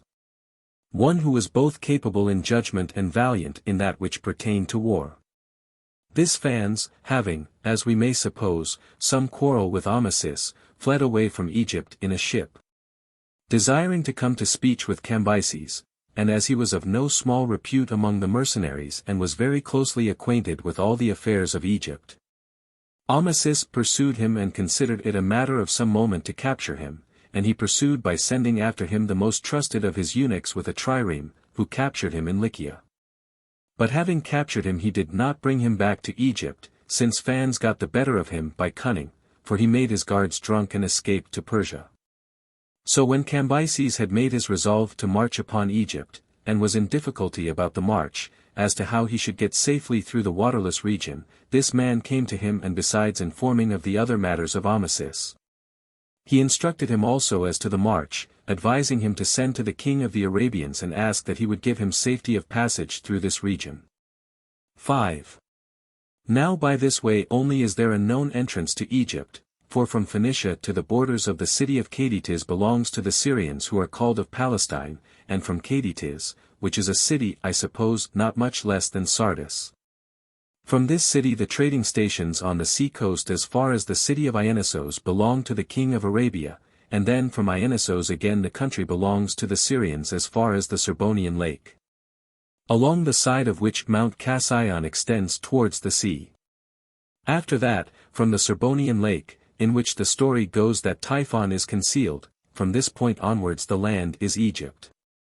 Now the region which lies between the city of Ionissos on the one hand and Mount Cassion and the Serbonian lake on the other, which is of no small extent but as much as a 3 days' journey, is grievously destitute of water. 6. And one thing I shall tell of, which few of those who go in ships to Egypt have observed, and it is this: into Egypt from all parts of Hellas and also from Phoenicia are brought twice every year earthenware jars full of wine. And yet it may almost be said that you cannot see there one single empty wine jar. 7. In what manner, then, it will be asked, are they used up? This also I will tell. The head man of each place must collect all the earthenware jars from his own town and convey them to Memphis. And those at Memphis must fill them with water and convey them to these same waterless regions of Syria. This the jars which come regularly to Egypt and are emptied there, are carried to Syria to be added to that which has come before. It was the Persians who thus prepared this approach to Egypt, furnishing it with water in the manner which has been said, from the time when they first took possession of Egypt, but at the time of which I speak. Seeing that water was not yet provided, Cambyses, in accordance with what he was told by his Halicarnassian guest, sent envoys to the Arabian king and from him asked and obtained the safe passage. Having given him pledges of friendship and received them from him in return. 8. Now the Arabians have respect for pledges of friendship as much as those men in all the world who regard them most. And they give them in the following manner: a man different from those who desire to give the pledges to one another, standing in the midst between the two, cuts with a sharp stone the inner parts of the hands, along by the thumbs, of those who are giving the pledges to one another, and then he takes a thread from the cloak of each one and smears with the blood 7 stones laid in the midst between them. And as he does this he calls upon Dionysus and Urania. When the man has completed these ceremonies, he who has given the pledges commends to the care of his friends the stranger, or the fellow tribesman, if he is giving the pledges to one who is a member of his tribe. And the friends think it right that they also should have regard for the pledges given. Of gods they believe in Dionysus and Urania alone, moreover they say that the cutting of their hair is done after the same fashion as that of Dionysus himself, and they cut their hair in a circle round, shaving away the hair of the temples. Now they call Dionysus Orotalt and Urania they call Alilat. 9. So then when the Arabian king had given the pledge of friendship to the men who had come to him from Cambyses, he contrived as follows: he took skins of camels and filled them with water and loaded them upon the backs of all the living camels that he had. And having so done he drove them to the waterless region and there awaited the army of Cambyses. This which has been related is the more credible of the accounts given, but the less credible must also be related, since it is a current account. There is a great river in Arabia called Chorus, and this runs out into the sea which is called Erythraean. From this river then it is said that the king of the Arabians, having got a conduit pipe made by sewing together raw ox hides and other skins, of such a length as to reach to the waterless region, conducted the water through these forsooth. And had great cisterns dug in the waterless region, that they might receive the water and preserve it. Now it is a journey of 12 days from the river to this waterless region, and moreover the story says that he conducted the water by 3 conduit pipes to 3 different parts of it. 10. Meanwhile Samanitos the son of Amasis was encamped at the Pelusian mouth of the Nile waiting for the coming of Cambyses, for Cambyses did not find Amasis yet living when he marched upon Egypt.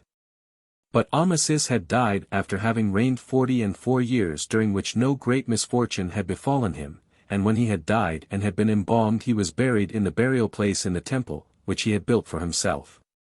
Now when Samanitos son of Amasis was reigning as king, there happened to the Egyptians a prodigy, the greatest that had ever happened, for rain fell at Thebes in Egypt, where never before had rain fallen nor afterwards down to my time. As the Thebans themselves say. For in the upper parts of Egypt no rain falls at all, but at the time of which I speak rain fell at Thebes in a drizzling shower. 11. Now when the Persians had marched quite through the waterless region and were encamped near the Egyptians with design to engage battle, then the foreign mercenaries of the Egyptian king, who were Hellenes and Carians, having a quarrel with Phans because he had brought against Egypt an army of foreign speech, contrived against him as follows: Phans had children whom he had left behind in Egypt, these they brought to their camp and into the sight of their father.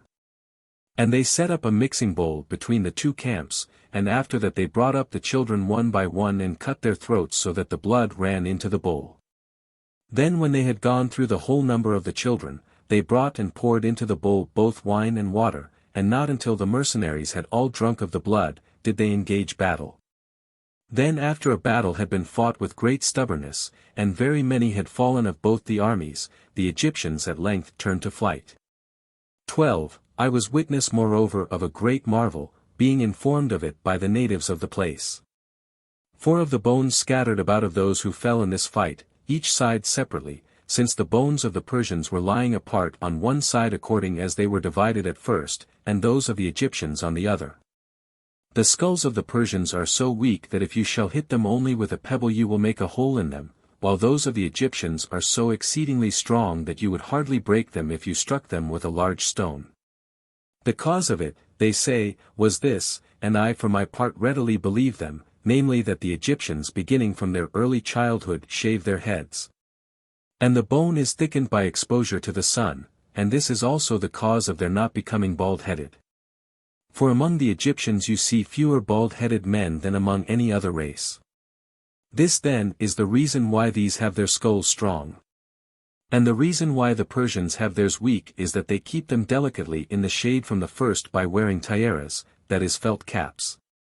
So far of this, and I saw also a similar thing to this at Papremis, in the case of those who were slain together with Achaemenes the son of Dareios, by Inaros the Libyan. 13. The Egyptians when they turned to flight from the battle fled in disorder, and they being shut up in Memphis, Cambyses sent a ship of Mytilene up the river bearing a Persian herald, to summon the Egyptians to make terms of surrender.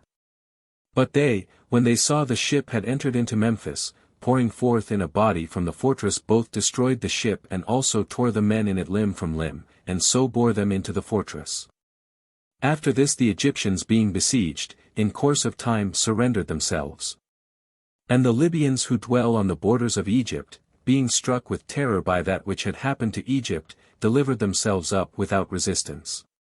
And they both laid on themselves a tribute and sent presents, likewise also those of Cyrene and Barca, being struck with terror equally with the Libyans.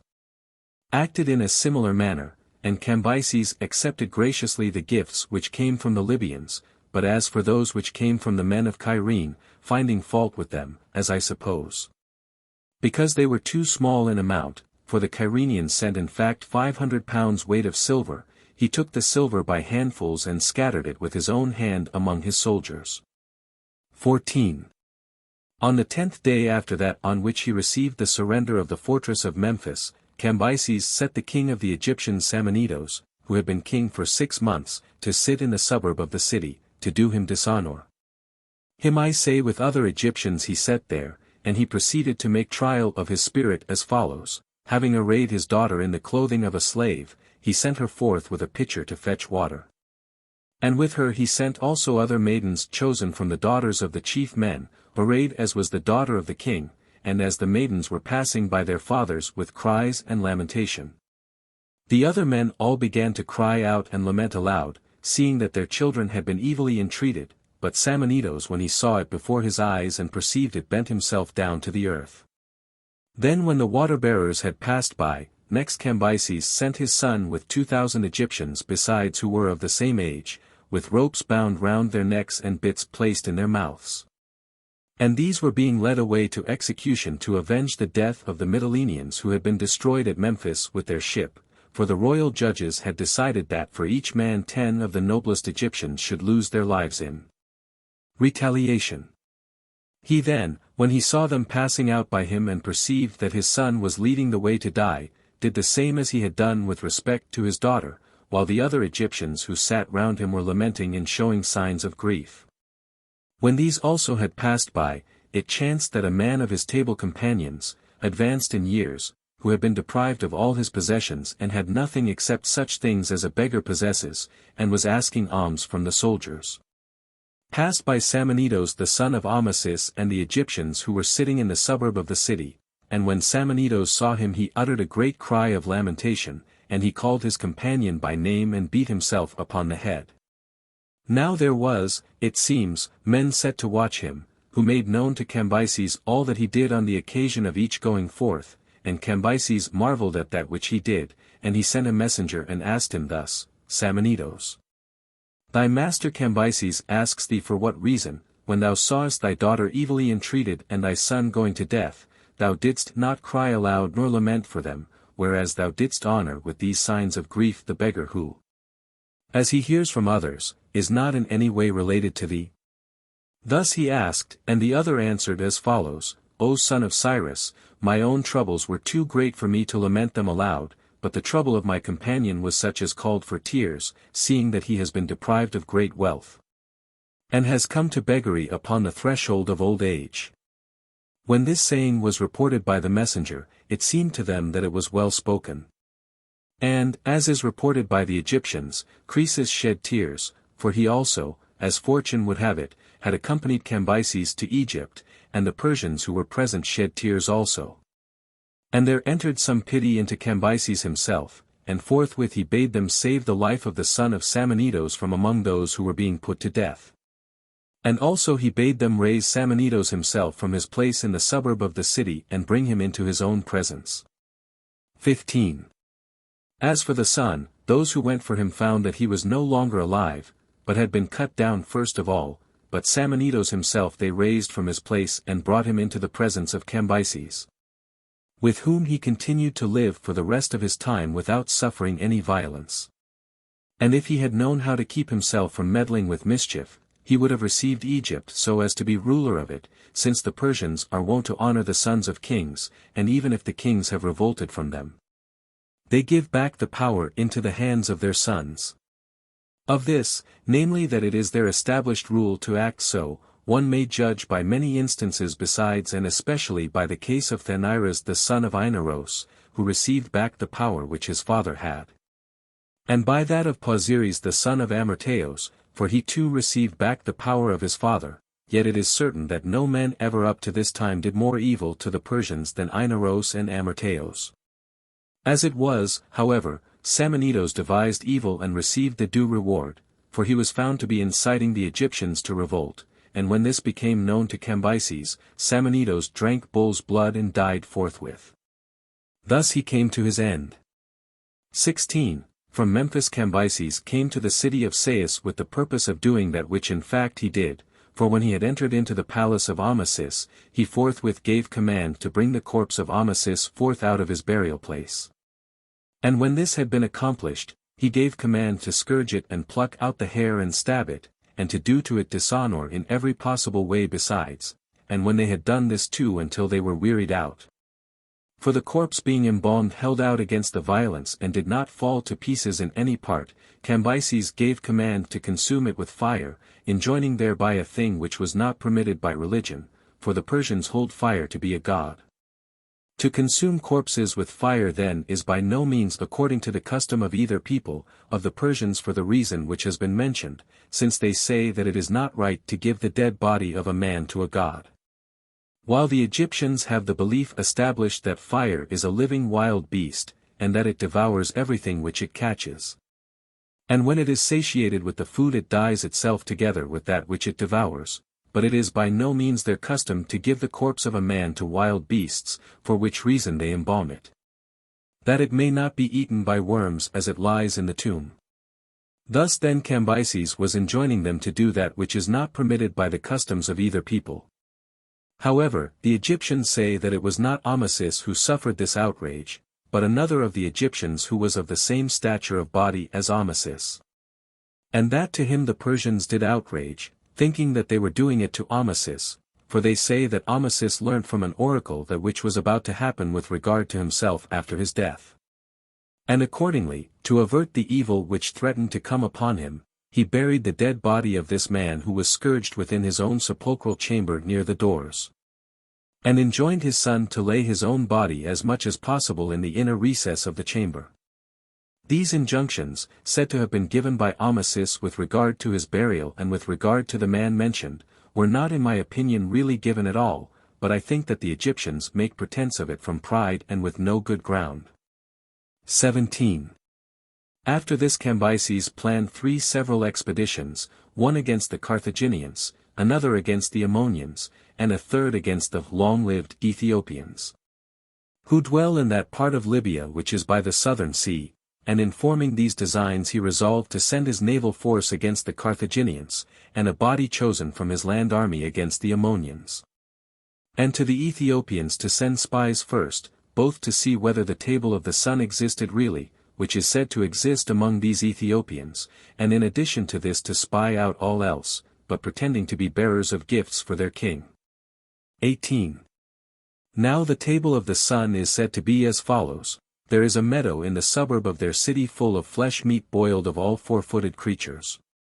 And in this, it is said, those of the citizens who are in authority at the time place the flesh by night, managing the matter carefully, and by day any man who wishes comes there and feasts himself.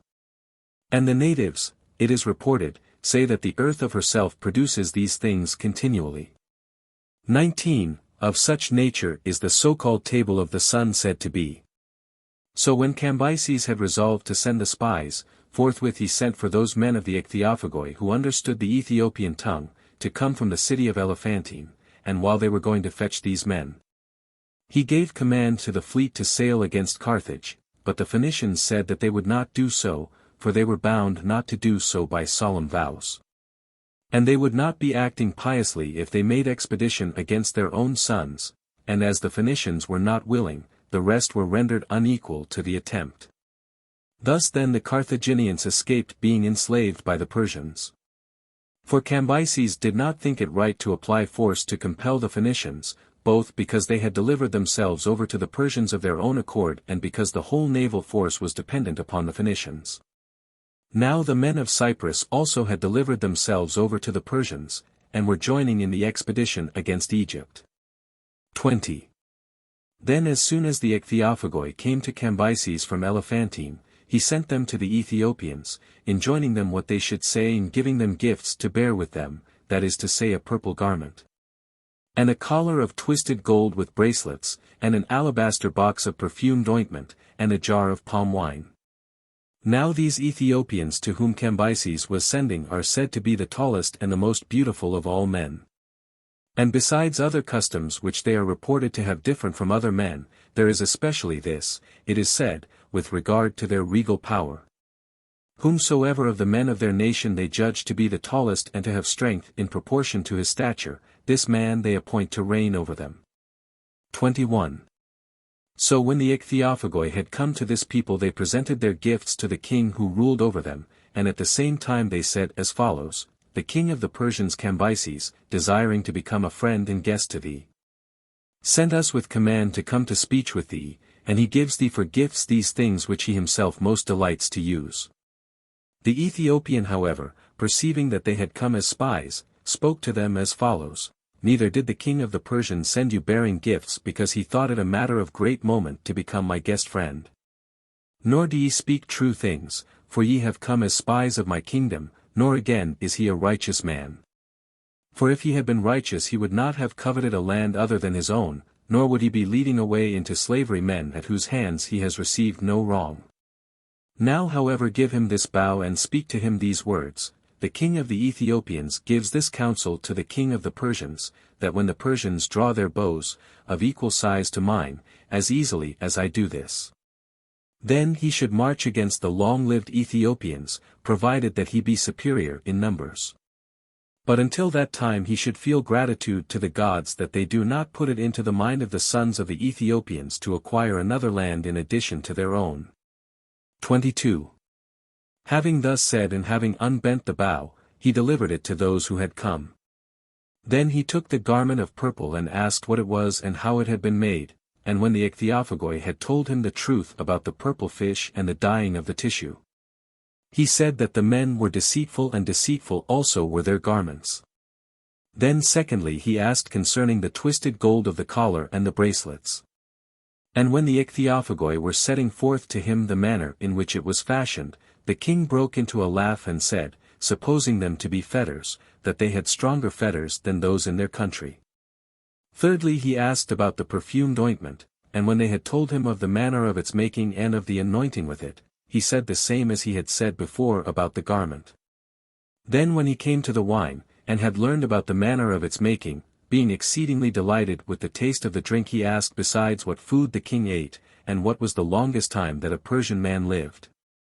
They told him that he ate bread, explaining to him first the manner of growing the wheat, and they said that 80 years was the longest term of life appointed for a Persian man. In answer to this the Ethiopian said that he did not wonder that they lived but a few years, when they fed upon dung. For indeed they would not be able to live even so many years as this, if they did not renew their vigor with the drink, indicating to the Ichthyophagoi the wine, for in regard to this, he said, his people were much behind the Persians. 23. Then when the Ichthyophagoi asked the king in return about the length of days and the manner of life of his people, he answered that the greater number of them reached the age of 120 years, and some surpassed even this. And their food was boiled flesh and their drink was milk. And when the spies marveled at the number of years, he conducted them to a certain spring, in the water of which they washed and became more sleek of skin, as if it were a spring of oil. And from it there came a scent as it were of violets, and the water of this spring, said the spies, was so exceedingly weak that it was not possible for anything to float upon it, either wood or any of those things which are lighter than wood. But they all went to the bottom. If this water which they have be really such as it is said to be, it would doubtless be the cause why the people are long-lived, as making use of it for all the purposes of life. Then when they departed from this spring, he led them to a prison house for men, and there all were bound in fetters of gold. Now among these Ethiopians bronze is the rarest and most precious of all things. Then when they had seen the prison house they saw also the so-called table of the sun. 24. And after this they saw last of all their receptacles of dead bodies, which are said to be made of crystal in the following manner: when they have dried the corpse, whether it be after the Egyptian fashion or in some other way, they cover it over completely with plaster and then adorn it with painting, making the figure as far as possible like the living man. After this they put about it a block of crystal hollowed out. For this they dig up in great quantity and it is very easy to work, and the dead body being in the middle of the block is visible through it, but produces no unpleasant smell nor any other effect which is unseemly. And it has all its parts visible like the dead body itself. For a year then they who are most nearly related to the man keep the block in their house, giving to the dead man the first share of everything and offering to him sacrifices, and after this period they carry it out and set it up round about the city. 25. After they had seen all, the spies departed to go back. And when they reported these things, forthwith Cambyses was enraged and proceeded to march his army against the Ethiopians, not having ordered any provision of food nor considered with himself that he was intending to march an army to the furthest extremities of the earth. But as one who is mad and not in his right senses, when he heard the report of the ichthyophagoi he began the march, ordering those of the Hellenes who were present to remain behind in Egypt, and taking with him his whole land force. And when in the course of his march he had arrived at Thebes, he divided off about 50,000 of his army. And these he enjoined to make slaves of the Ammonians and to set fire to the seat of the oracle of Zeus, but he himself with the remainder of his army went on against the Ethiopians. But before the army had passed over the fifth part of the way, all that they had of provisions came to an end completely, and then after the provisions the beasts of burden also were eaten up and came to an end. Now if Cambyses when he perceived this had changed his plan and led his army back, he would have been a wise man in spite of his first mistake. As it was, however, he paid no regard, but went on forward without stopping.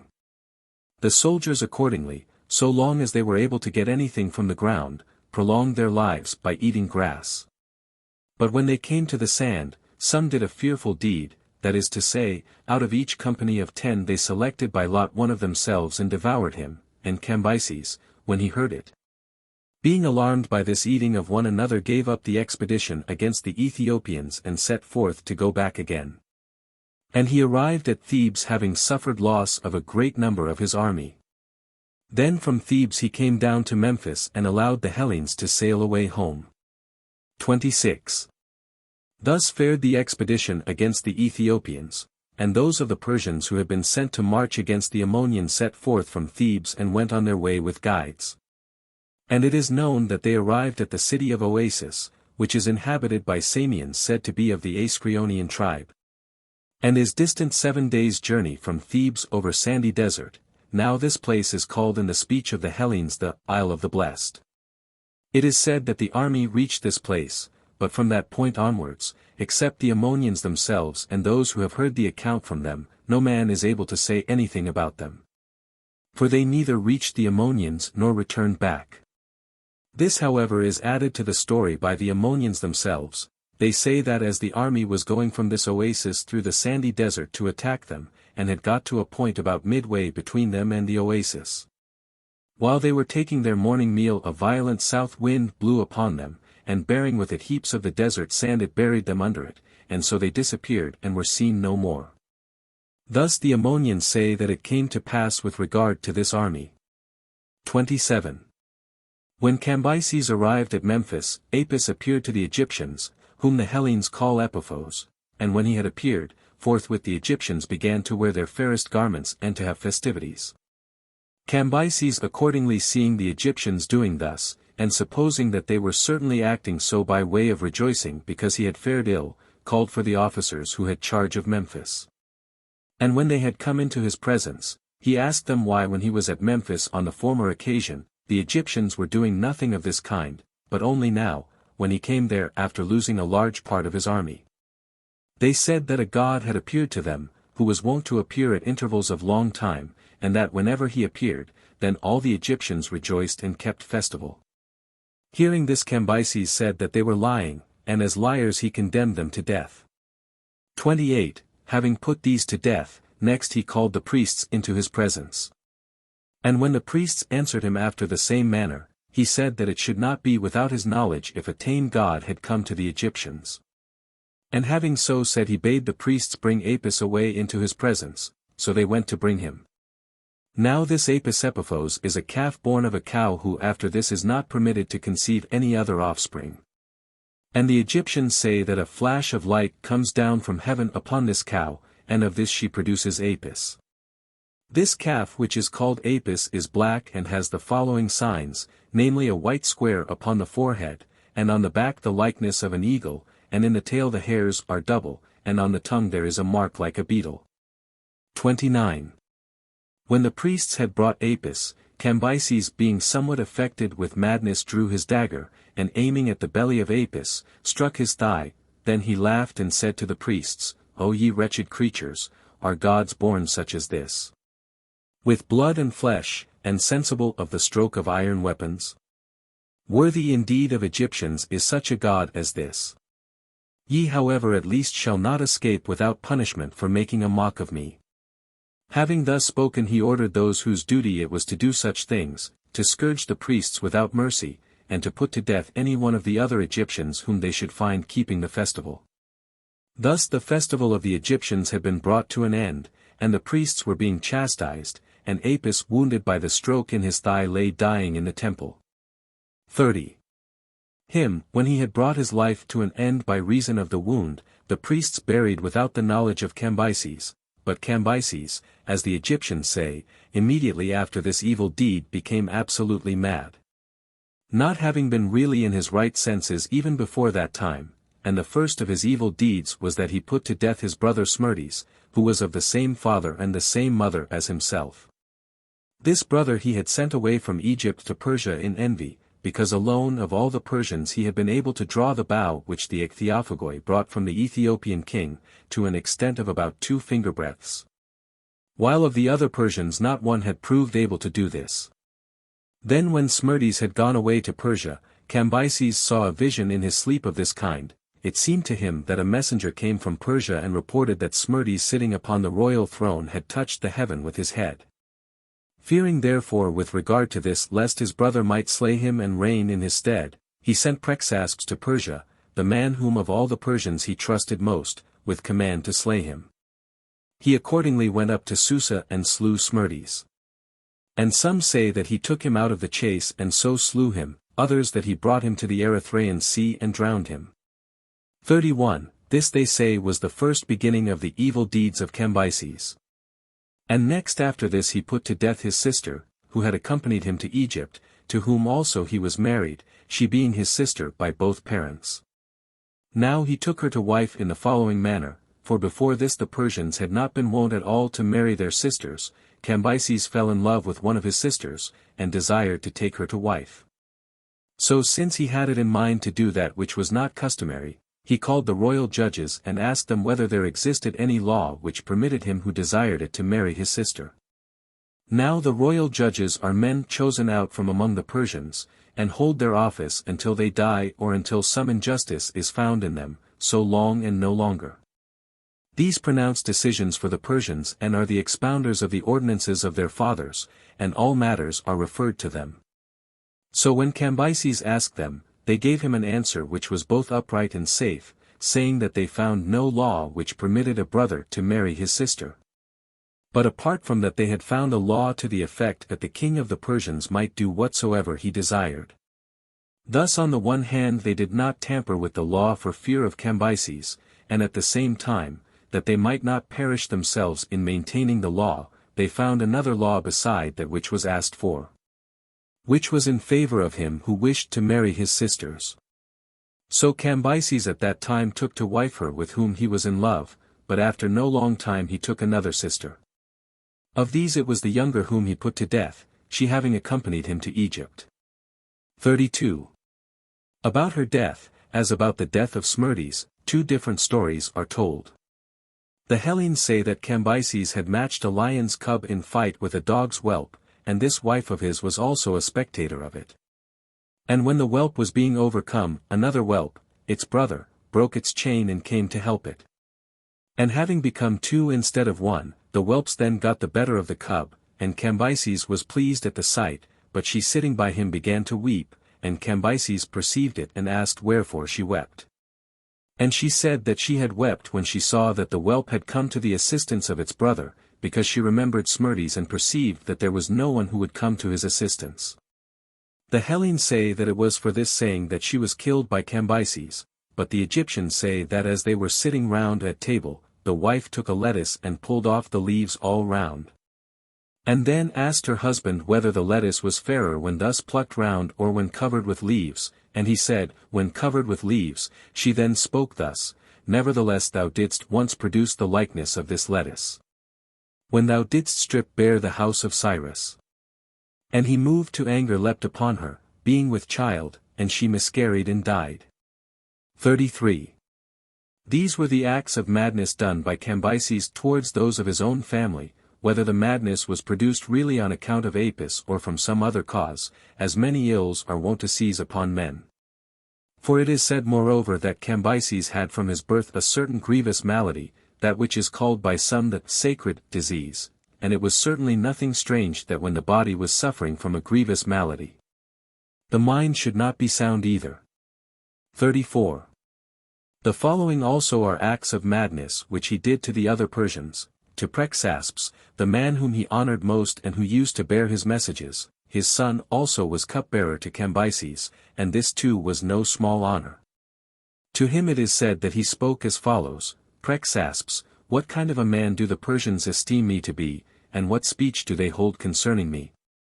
And he said, Master, in all other respects thou art greatly commended, but they say that thou art overmuch given to love of wine. Thus he spoke concerning the Persians.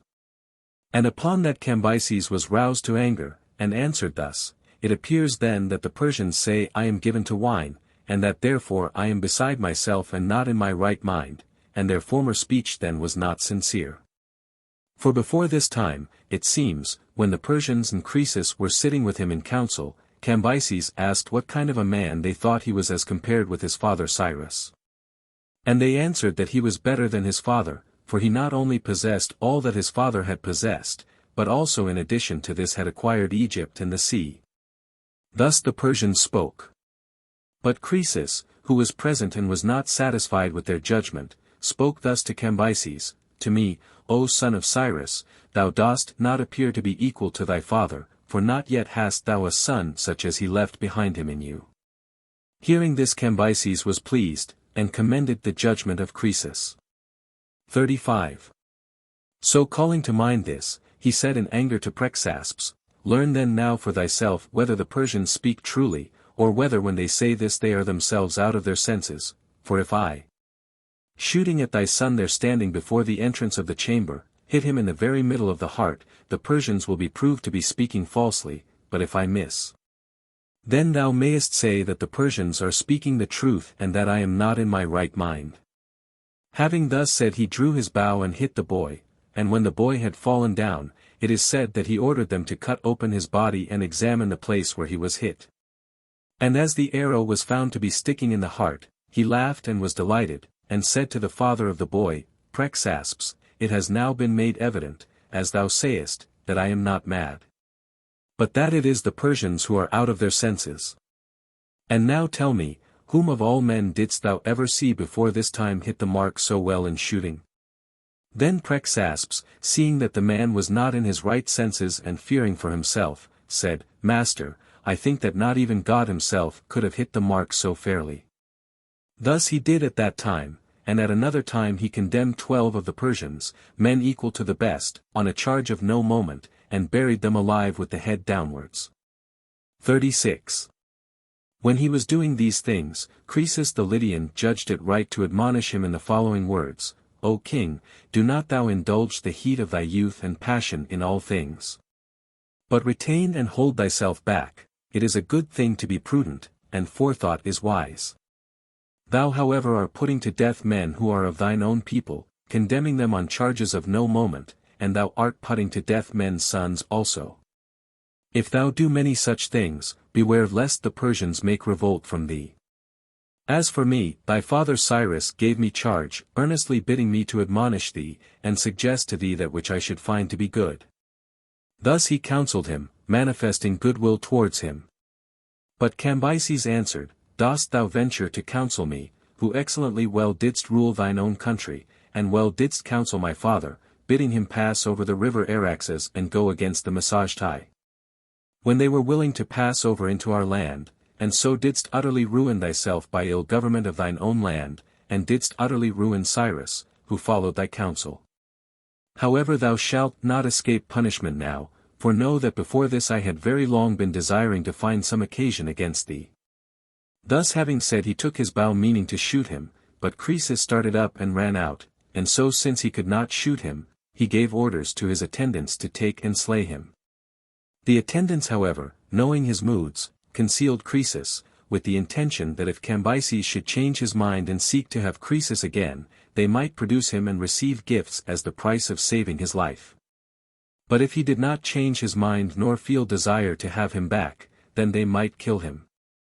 Not long afterwards Cambyses did in fact desire to have Croesus again, and the attendants perceiving this reported to him that he was still alive, and Cambyses said that he rejoiced with Croesus that he was still alive.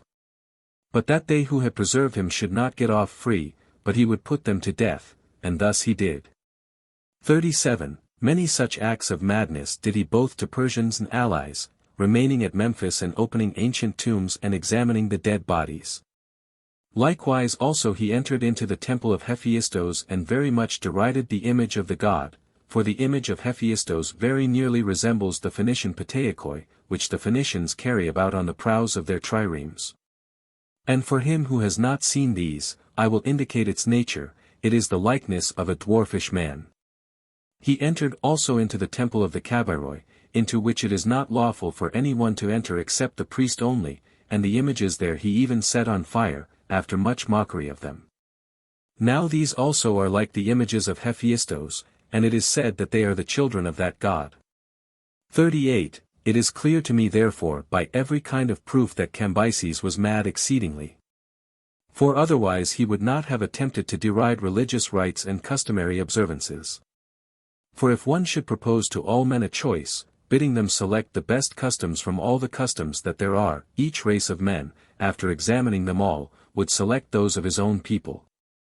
Thus all think that their own customs are by far the best, and so it is not likely that any but a madman would make a jest of such things. Now of the fact that all men are thus wont to think about their customs, we may judge by many other proofs and more especially by this which follows. Darius in the course of his reign summoned those of the Hellenes who were present in his land, and asked them for what price they would consent to eat up their fathers when they died. And they answered that for no price would they do so. After this Darius summoned those Indians who are called Calations, who eat their parents, and asked them in presence of the Hellenes, who understood what they said by help of an interpreter, for what payment they would consent to consume with fire the bodies of their fathers when they died. And they cried out aloud and bade him keep silence from such words. Thus then these things are established by usage, and I think that Pindar spoke rightly in his verse, when he said that, of all things law is king. 39. Now while Cambyses was marching upon Egypt, the Lacedaemonians also had made an expedition against Samos and against Polycrates the son of Aiax, who had risen against the government and obtained rule over Samos. At first he had divided the state into 3 parts and had given a share to his brothers Pantagnotos and Silason. But afterwards he put to death one of these, and the younger, namely Silason, he drove out, and so obtained possession of the whole of Samos.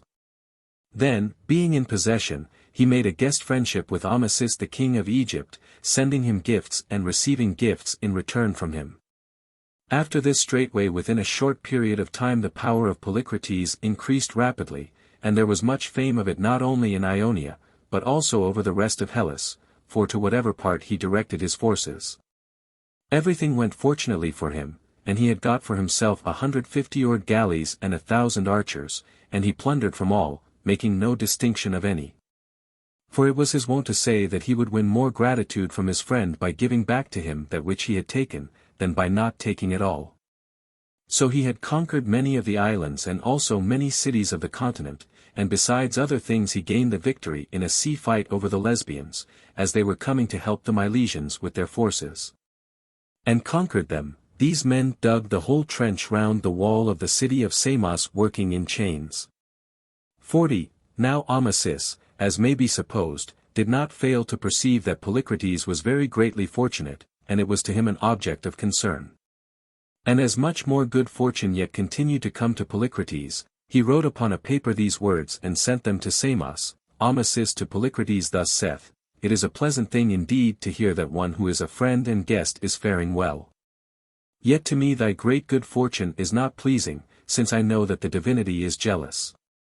And I think that I desire, both for myself and for those about whom I have care, that in some of our affairs we should be prosperous and in others should fail, and thus go through life alternately faring well and ill. Rather than that we should be prosperous in all things, for never yet did I hear tell of any one who was prosperous in all things and did not come to an utterly evil end at the last. Now therefore do thou follow my counsel and act as I shall say with respect to thy prosperous fortunes. Take thought and consider, and that which thou findest to be the most valued by thee, and for the loss of which thou wilt most be vexed in thy soul, that take and cast away in such a manner that it shall never again come to the sight of men. And if in future from that time forward good fortune does not befall thee in alternation with calamities, apply remedies in the manner by me suggested. 41. Polycrates, having read this and having perceived by reflection that Amasis suggested to him good counsel, sought to find which one of his treasures he would be most afflicted in his soul to lose. And seeking he found this which I shall say. He had a signet which he used to wear, and chased in gold and made of an emerald stone, and it was the work of Theodoros the son of Telecles of Samos. Seeing then that he thought it good to cast this away, he did thus. He manned a 50-oared galley with sailors and went on board of it himself, and then he bade them put out into the deep sea. And when he had got to a distance from the island, he took off the signet ring, and in the sight of all who were with him in the ship he threw it into the sea. Thus having done he sailed home, and when he came to his house he mourned for his loss. 42. But on the 5th or 6th day after these things it happened to him as follows. A fisherman having caught a large and beautiful fish, thought it right that this should be given as a gift to Polycrates. He bore it therefore to the door of the palace and said that he desired to come into the presence of Polycrates, and when he had obtained this he gave him the fish, saying, O king! Having taken this fish I did not think fit to bear it to the market, although I am one who lives by the labor of his hands. But it seemed to me that it was worthy of thee and of thy monarchy, therefore I bring it and present it to thee. He then, being pleased at the words spoken, answered thus, Thou didst exceedingly well, and double thanks are due to thee, for thy words and also for thy gift, and we invite thee to come to dinner. The fisherman then, thinking this a great thing, went away to this house, and the servants as they were cutting up the fish found in its belly the signet ring of Polycrates.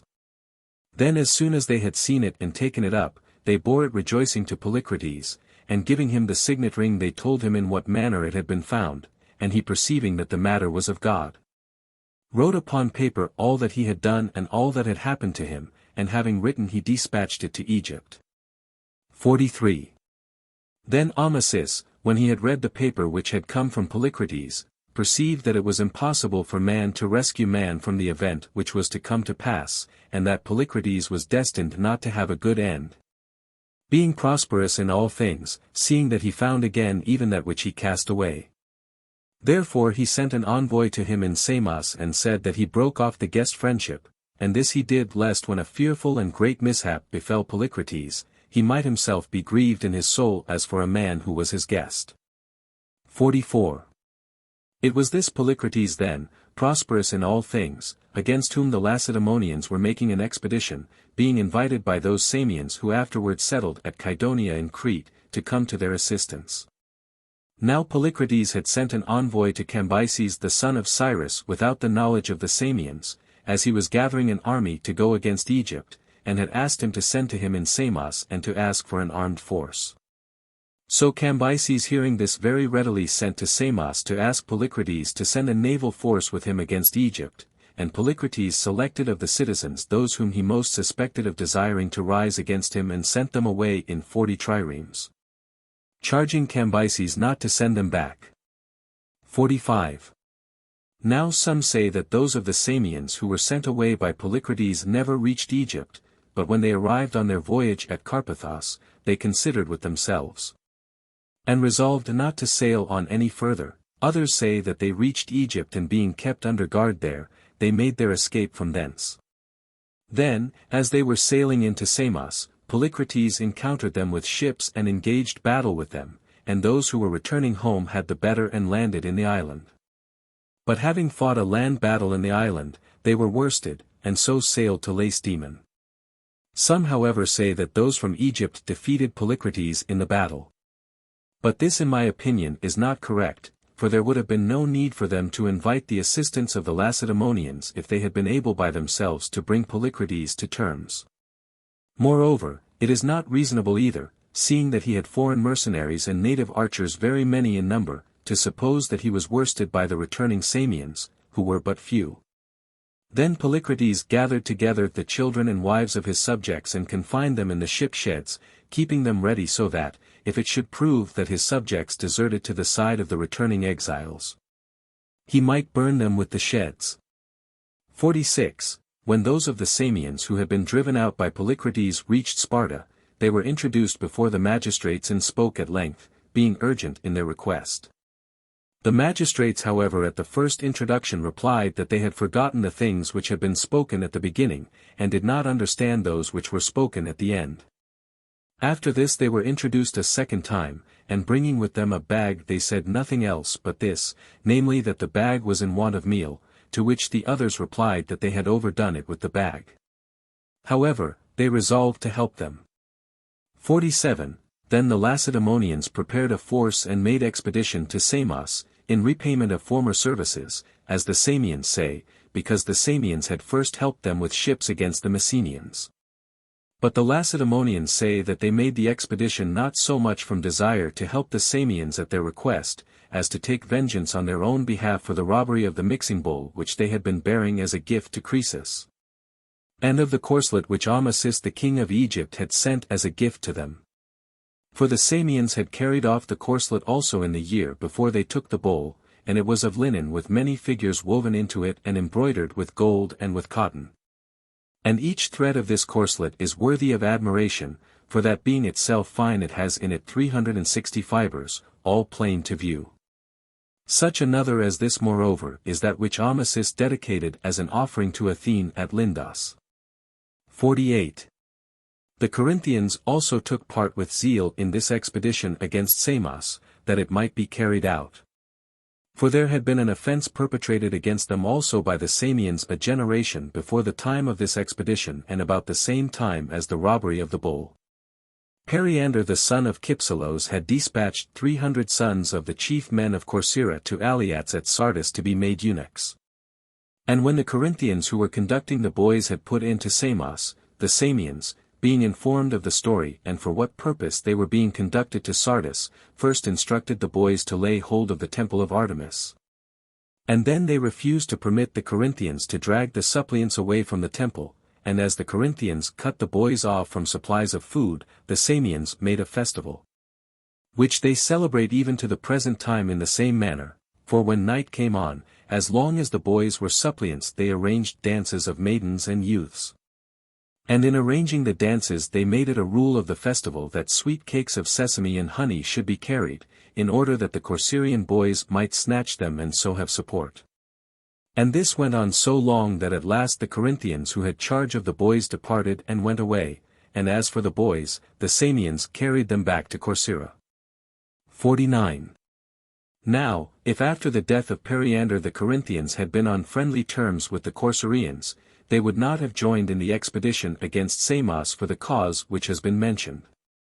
But as it is, they have been ever at variance with one another since they first colonized the island. This then was the cause why the Corinthians had a grudge against the Samians. 50. Now Periander had chosen out the sons of the chief men of Corcyra and was sending them to Sardis to be made eunuchs, in order that he might have revenge, since the Corcyraeans had first begun the offense and had done to him a deed of reckless wrong. For after Periander had killed his wife Melissa, it chanced to him to experience another misfortune in addition to that which had happened to him already, and this was as follows: he had by Melissa 2 sons. The one of 17 and the other of 18 years. These sons their mother's father Procles, who was despot of Epidaurus, sent for to himself and kindly entertained, as was to be expected seeing that they were the sons of his own daughter. And when he was sending them back, he said in taking leave of them, "Do ye know, boys, who it was that killed your mother?" Of this saying the elder of them took no account, but the younger, whose name was Lycophron, was grieved so greatly at hearing it, that when he reached Corinth again he would neither address his father, nor speak to him when his father would have conversed with him, nor give any reply when he asked questions, regarding him as the murderer of his mother. At length Periander being enraged with his son drove him forth out of his house. 51. And having driven him forth, he asked of the elder son what his mother's father had said to them in his conversation. He then related how Procles had received them in a kindly manner, but of the saying which he had uttered when he parted from them he had no remembrance, since he had taken no note of it. So Periander said that it could not be but that he had suggested to them something, and urged him further with questions, and he after that remembered, and told of this also. Then Periander taking note of it and not desiring to show any indulgence, sent a messenger to those with whom the son who had been driven forth was living at that time, and forbade them to receive him into their houses. And whenever having been driven away from one house he came to another, he was driven away also from this, since Periander threatened those who received him, and commanded them to exclude him. And so being driven away again he would go to another house, where persons lived who were his friends, and they perhaps received him because he was the son of Periander, notwithstanding that they feared. 52. At last Periander made a proclamation that whosoever should either receive him into their houses or converse with him should be bound to pay a fine to Apollo, stating the amount that it should be. Accordingly, by reason of this proclamation no one was willing either to converse with him or to receive him into their house. And moreover even he himself did not think it fit to attempt it, since it had been forbidden, but he lay about in the porticos enduring exposure, and on the 4th day after this, Periander seeing him fallen into squalid misery and starvation felt pity for him. And abating his anger he approached him and began to say, "Son, which of these two is to be preferred, the fortune which thou dost now experience and possess, or to inherit the power and wealth which I possess now, by being submissive to thy father's will? Thou however, being my son and the prince of wealthy Corinth, didst choose nevertheless the life of a vagabond by making opposition and displaying anger against him with whom it behoved thee least to deal so. For if any misfortune happened in those matters, for which cause thou hast suspicion against me, this has happened to me first, and I am sharer in the misfortune more than others, inasmuch as I did the deed myself. Do thou however, having learnt by how much to be envied is better than to be pitied, and at the same time what a grievous thing it is to be angry against thy parents and against those who are stronger than thou, come back now to the house." Periander with these words endeavored to restrain him, but he answered nothing else to his father, but said only that he ought to pay a fine to the god for having come to speech with him. Then Periander, perceiving that the malady of his son was hopeless and could not be overcome, dispatched a ship to Corcyra, and so sent him away out of his sight, for he was ruler also of that island. And having sent him away, Periander proceeded to make war against his father-in-law Procles, esteeming him most to blame for the condition in which he was, and he took Epidaurus and took also Procles himself and made him a prisoner. 53. When however, as time went on, Periander had passed his prime and perceived within himself that he was no longer able to overlook and manage the government of the state. He sent to Corcyra and summoned Lycophron to come back and take the supreme power. For in the elder of his sons he did not see the required capacity, but perceived clearly that he was of wits too dull. Lycophron however did not deign even to give an answer to the bearer of his message. Then Periander, clinging still in affection to the youth, sent to him next his own daughter, the sister of Lycophron, supposing that he would yield to her persuasion more than to that of others. And she arrived there and spoke to him thus, Boy, dost thou desire that both the despotism should fall to others, and also the substance of thy father, carried off as plunder, rather than that thou shouldest return back and possess them? Come back to thy home, cease to torment thyself. Pride is a mischievous possession. Heal not evil with evil. Many prefer that which is reasonable to that which is strictly just. And many ere now in seeking the things of their mother have lost the things of their father. Despotism is an insecure thing, and many desire it, moreover he is now an old man and past his prime. Give not thy good things unto others. She thus said to him the most persuasive things, having been before instructed by her father, but he in answer said, that he would never come to Corinth so long as he heard that his father was yet alive. When she had reported this, Periander the third time sent an envoy, and said that he desired himself to come to Corcyra, exhorting Lycophron at the same time to come back to Corinth and to be his successor on the throne. The son having agreed to return on these terms, Periander was preparing to sail to Corcyra and his son to Corinth.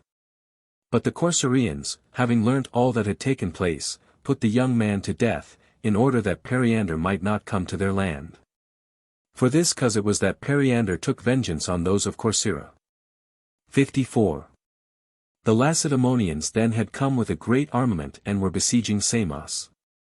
And having made an attack upon the wall, they occupied the tower which stands by the sea in the suburb of the city, but afterwards when Polycrates came up to the rescue with a large body they were driven away from it.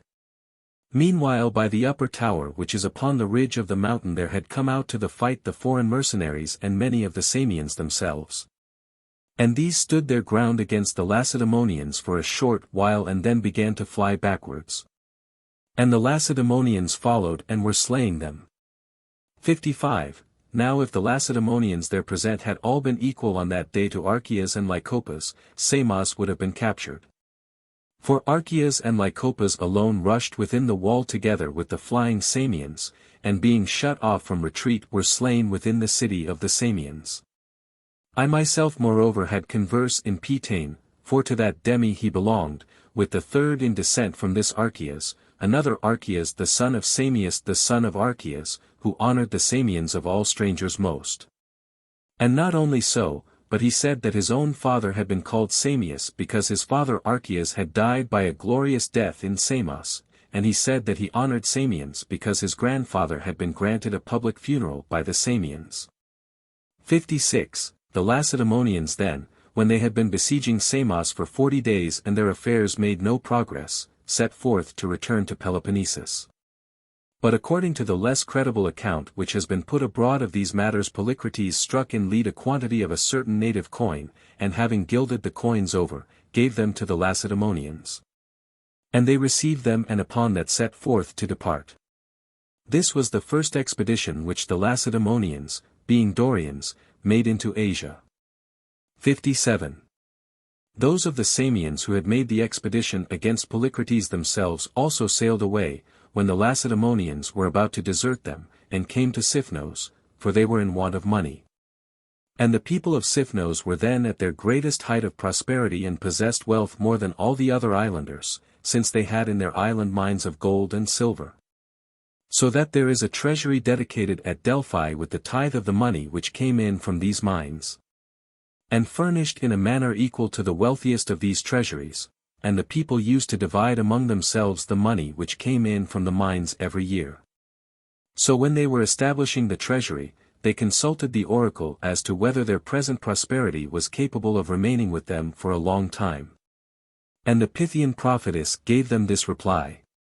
But when with white shall be shining the hall of the city? In Sipnos. And when the market is white of brow, one wary is needed. Then. To beware of an army of wood and a red-colored herald. Now just at that time the marketplace and city hall of the Sipnians had been decorated with Parian marble. 58. This oracle they were not able to understand either then at first or when the Samians had arrived, for as soon as the Samians were putting into Sipnos they sent one of their ships to bear envoys to the city. Now in old times all ships were painted with red.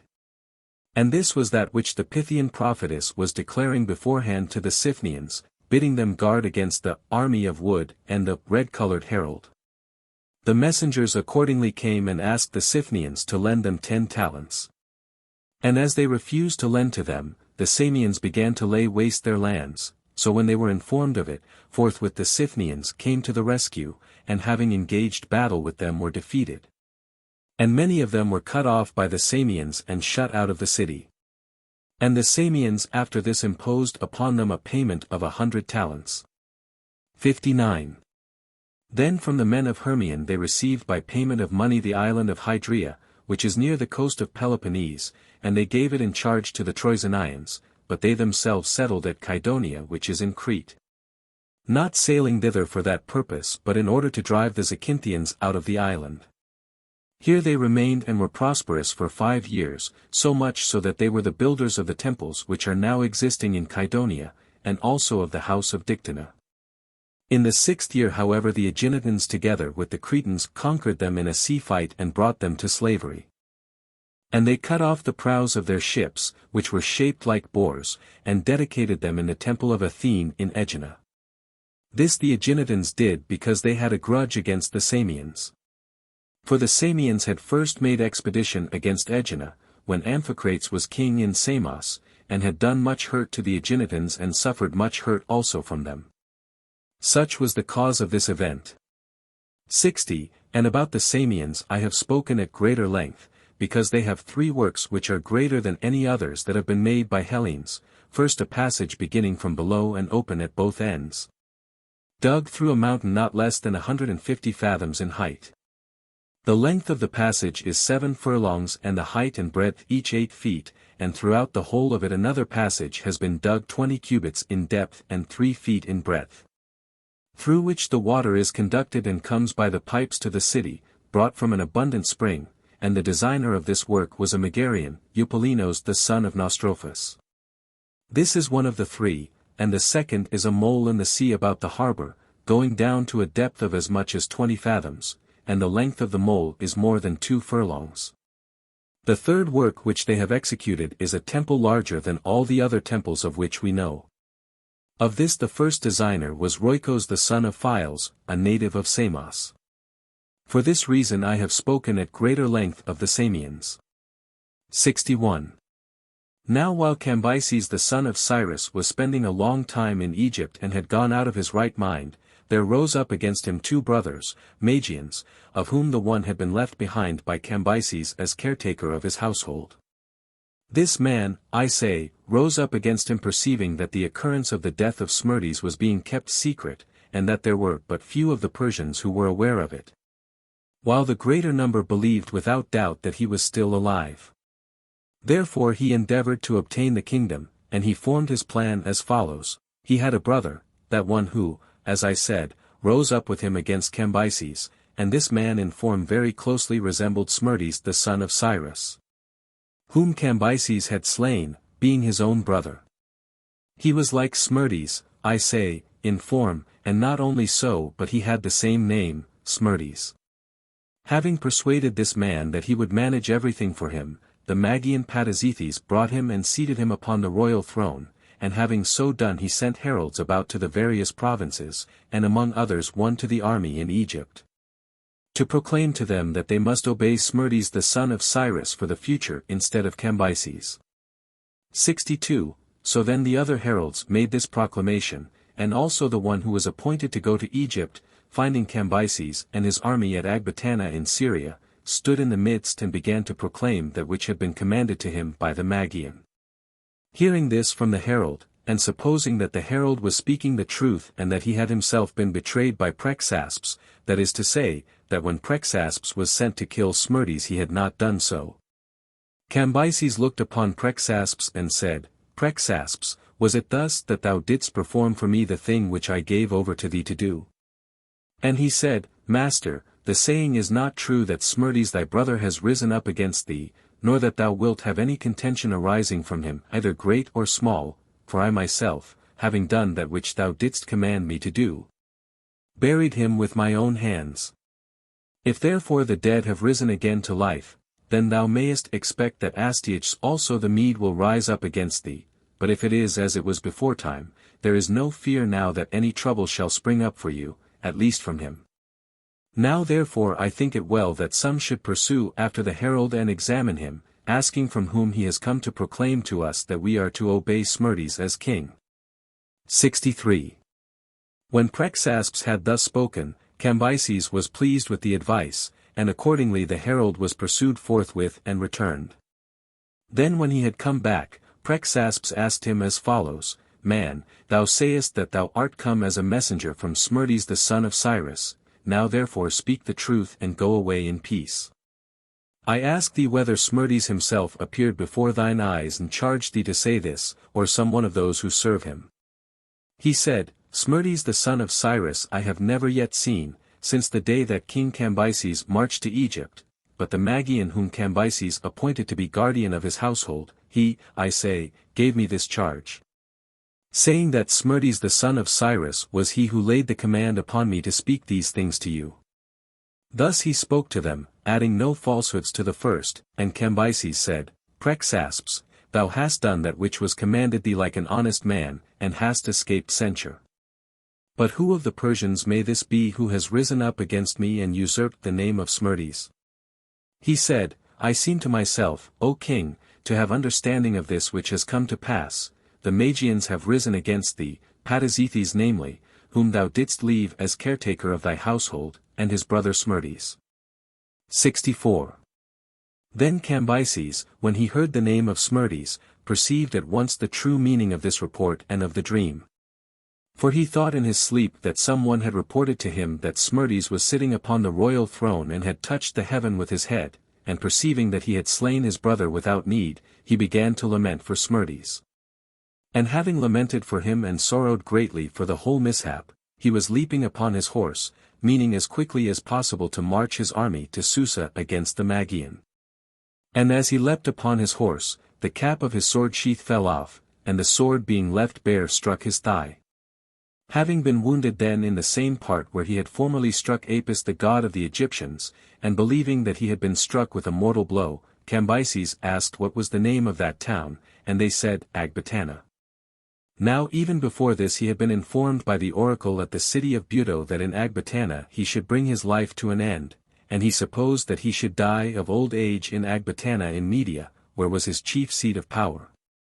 But the oracle, it appeared, meant in Ecbatana of Syria. So when by questioning now he learnt the name of the town, being struck with fear both by the calamity caused by the Magian and at the same time by the wound, he came to his right mind. And understanding the meaning of the oracle he said, Here it is fated that Cambyses the son of Cyrus shall end his life. 65. So much only he said at that time. But about 20 days afterwards he sent for the most honorable of the Persians who were with him, and said to them as follows, Persians. It has become necessary for me to make known to you the thing which I was wont to keep concealed beyond all other things. Being in Egypt I saw a vision in my sleep, which I would I had never seen, and it seemed to me that a messenger came from home and reported to me that Smerdis was sitting upon the royal throne and had touched the heaven with his head. Fearing then lest I should be deprived of my power by my brother, I acted quickly rather than wisely, for it seems that it is not possible for man to avert that which is destined to come to pass. I therefore, fool that I was, sent away Prexaspes to Susa to kill Smerdis. And when this great evil had been done, I lived in security, never considering the danger that some other man might at some time rise up against me. Now that Smerdis had been removed, and altogether missing the mark of that which was about to happen, I have both made myself the murderer of my brother, when there was no need, and I have been deprived none the less of the kingdom. For it was in fact Smerdis the Magian of whom the divine power declared to me beforehand in the vision that he should rise up against me. So then, as I say, this deed has been done by me, and ye must imagine that ye no longer have Smerdis the son of Cyrus alive, but it is in truth the Magians who are masters of your kingdom. He whom I left as guardian of my household and his brother Smerdis. The man then who ought above all others to have taken vengeance on my behalf for the dishonor which I have suffered from the Magians, has ended his life by an unholy death received from the hands of those who were his nearest of kin. And since he is no more, it becomes most needful for me, as the thing next best of those which remain, to charge you, O Persians, with that which dying I desire should be done for me. This then I lay upon you, calling upon the gods of the royal house to witness it, upon you and most of all upon those of the Achaemenidae who are present here, that ye do not permit the return of the chief power to the Medes. But that if they have acquired it by craft they be deprived of it by you, or if they have conquered it by any kind of force, by force and by a strong hand ye recover it. And if ye do this, may the earth bring forth her produce and may your wives and your cattle be fruitful, while ye remain free forever.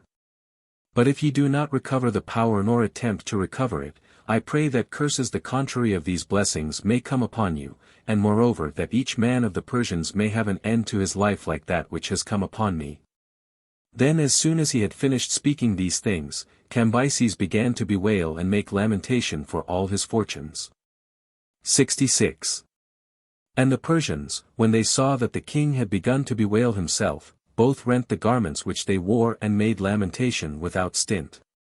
After this, when the bone had become diseased and the thigh had mortified, Cambyses the son of Cyrus was carried off by the wound, having reigned in all 7 years and 5 months, and being absolutely childless both of male and female offspring.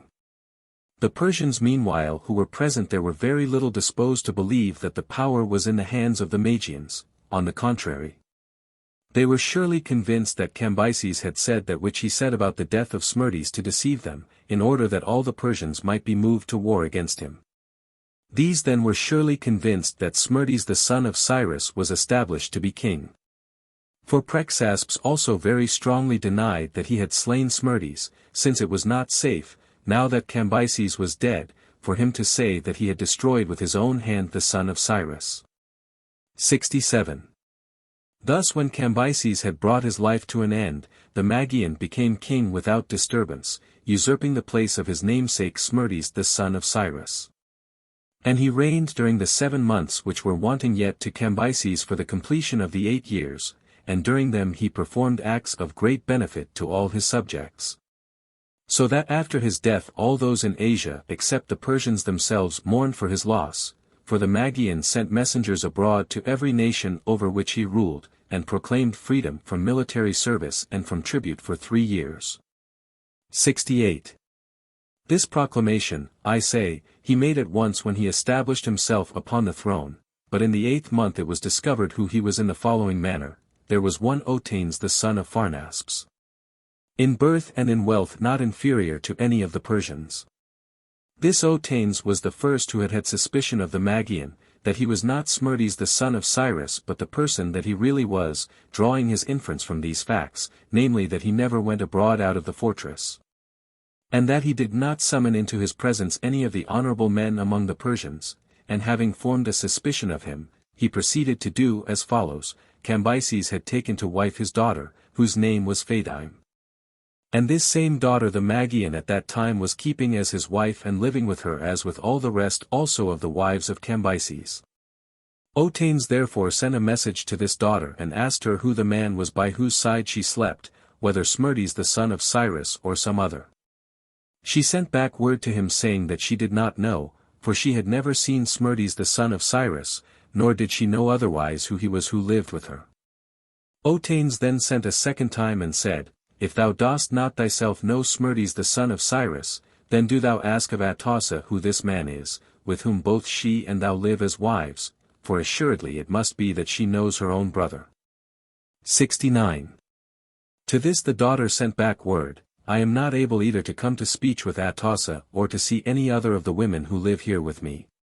For as soon as this man, whosoever he may be, succeeded to the kingdom, he separated us and placed us in different apartments by ourselves.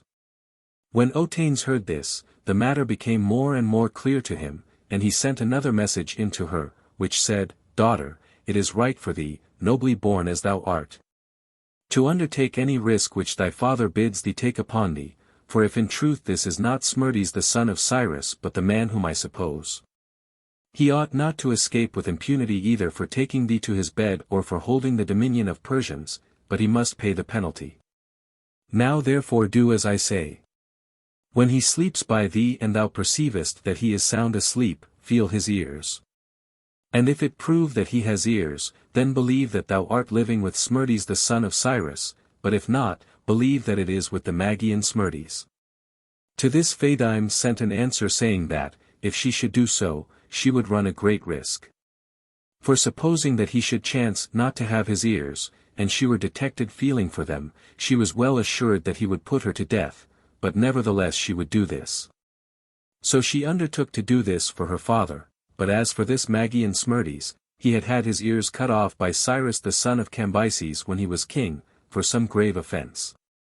This Phaedime then, the daughter of Otanes, proceeding to perform all that she had undertaken for her father, when her turn came to go to the Magian, for the wives of the Persians go into them regularly each in her turn, came and lay down beside him, and when the Magian was in deep sleep, she felt his ears. And perceiving not with difficulty but easily that her husband had no ears, so soon as it became day she sent and informed her father of that which had taken place. 70. Then Otanes took to him Aspathenes and Gobryas, who were leading men among the Persians and also his own most trusted friends, and related to them the whole matter, and they, as it then appeared, had suspicions also themselves that it was so. And when Otanes reported this to them, they readily accepted his proposals. Then it was resolved by them that each one should associate with himself that man of the Persians whom he trusted most.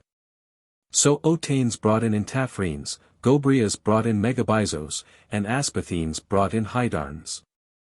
When they had thus become 6, Dareios the son of Hystaspes arrived at Susa, having come from the land of Persia, for of this his father was governor. Accordingly when he came, the 6 men of the Persians resolved to associate Dareios also with themselves. 71. These then having come together, being 7 in number, gave pledges of faith to one another and deliberated together. And when it came to Dareios to declare his opinion, he spoke to them as follows: I thought that I alone knew this, namely that it was the Magian who was reigning as king and that Smerdis the son of Cyrus had brought his life to an end. And for this very reason I am come with earnest purpose to contrive death for the Magian. Since however it has come to pass that ye also know and not I alone, I think it well to act at once and not to put the matter off, for that is not the better way. To this replied Otanes, son of Hystaspes, thou art the scion of a noble stock, and thou art showing thyself, as it seems, in no way inferior to thy father. Do not however hasten this enterprise so much without consideration, but take it up more prudently. For we must first become more in numbers, and then undertake the matter. In answer to this Dareios said, Men who are here present, if ye shall follow the way suggested by Otanes, know that ye will perish miserably. For some one will carry word to the Magian, getting gain thereby privately for himself. Your best way would have been to do this action upon your own risk alone. But since it seemed good to you to refer the matter to a greater number, and ye communicated it to me, either let us do the deed today, or be ye assured that if this present day shall pass by, none other shall prevent me as your accuser. But I will myself tell these things to the Magian. 72. To this Otanes, when he saw Dareios in violent haste, replied, Since thou dost compel us to hasten the matter and dost not permit us to delay, come expound to us thyself in what manner we shall pass into the palace and lay hands upon them, for that there are guards set in various parts. Thou knowest probably thyself as well as we, if not from sight at least from hearsay. And in what manner shall we pass through these? Dareios made reply with these words, Otanes, there are many things in sooth which it is not possible to set forth in speech, but only in deed. And other things there are which in speech can be set forth, but from them comes no famous deed. Know ye however that the guards which are set are not difficult to pass, for in the first place, we being what we are, there is no one who will not let us go by, partly, as may be supposed, from having respect for us, and partly also perhaps from fear. And secondly, I have myself a most specious pretext by means of which we may pass by. For I shall say that I am just now come from the Persian land and desire to declare to the king a certain message from my father, for where it is necessary that a lie be spoken, let it be spoken. Seeing that we all aim at the same object, both they who lie and they who always speak the truth.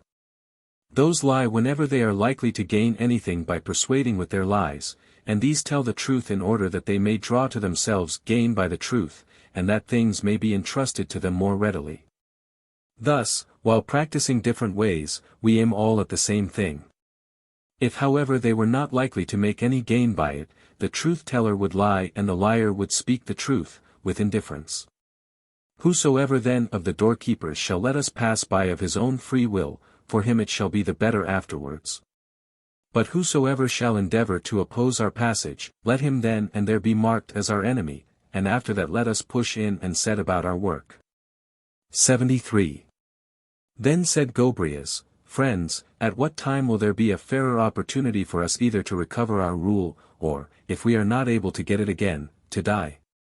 Seeing that we being Persians on the one hand lie under the rule of a Mede, a Magian, and that too a man whose ears have been cut off. Moreover all those of you who stood by the side of Cambyses when he was sick remember assuredly what he laid upon the Persians as he was bringing his life to an end, if they should not attempt to win back the power. And this we did not accept then, but supposed that Cambyses had spoken in order to deceive us.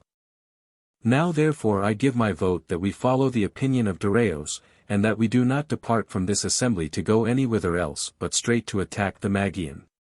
Thus spoke Gobryas, and they all approved of this proposal. 74. Now while these were thus taking counsel together, it was coming to pass by coincidence as follows: the Magians taking counsel together had resolved to join Prexaspes with themselves as a friend. Both because he had suffered grievous wrong from Cambyses, who had killed his son by shooting him, and because he alone knew for a certainty of the death of Smerdis the son of Cyrus, having killed him with his own hands. And finally because Prexaspes was in very great repute among the Persians. For these reasons they summoned him and endeavored to win him to be their friend, engaging him by pledge and with oaths. That he would assuredly keep to himself and not reveal to any man the deception which had been practiced by them upon the Persians, and promising to give him things innumerable in return. After Prexaspes had promised to do this, the Magians, having persuaded him so far, proposed to him a second thing, and said that they would call together all the Persians to come up to the wall of the palace. And bade him go up upon a tower and address them, saying that they were living under the rule of Smerdis the son of Cyrus and no other.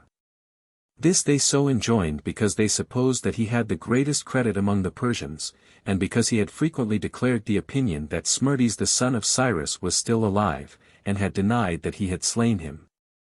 75. When Prexaspes said that he was ready to do this also, the Magians having called together the Persians caused him to go up upon a tower and bade him address them.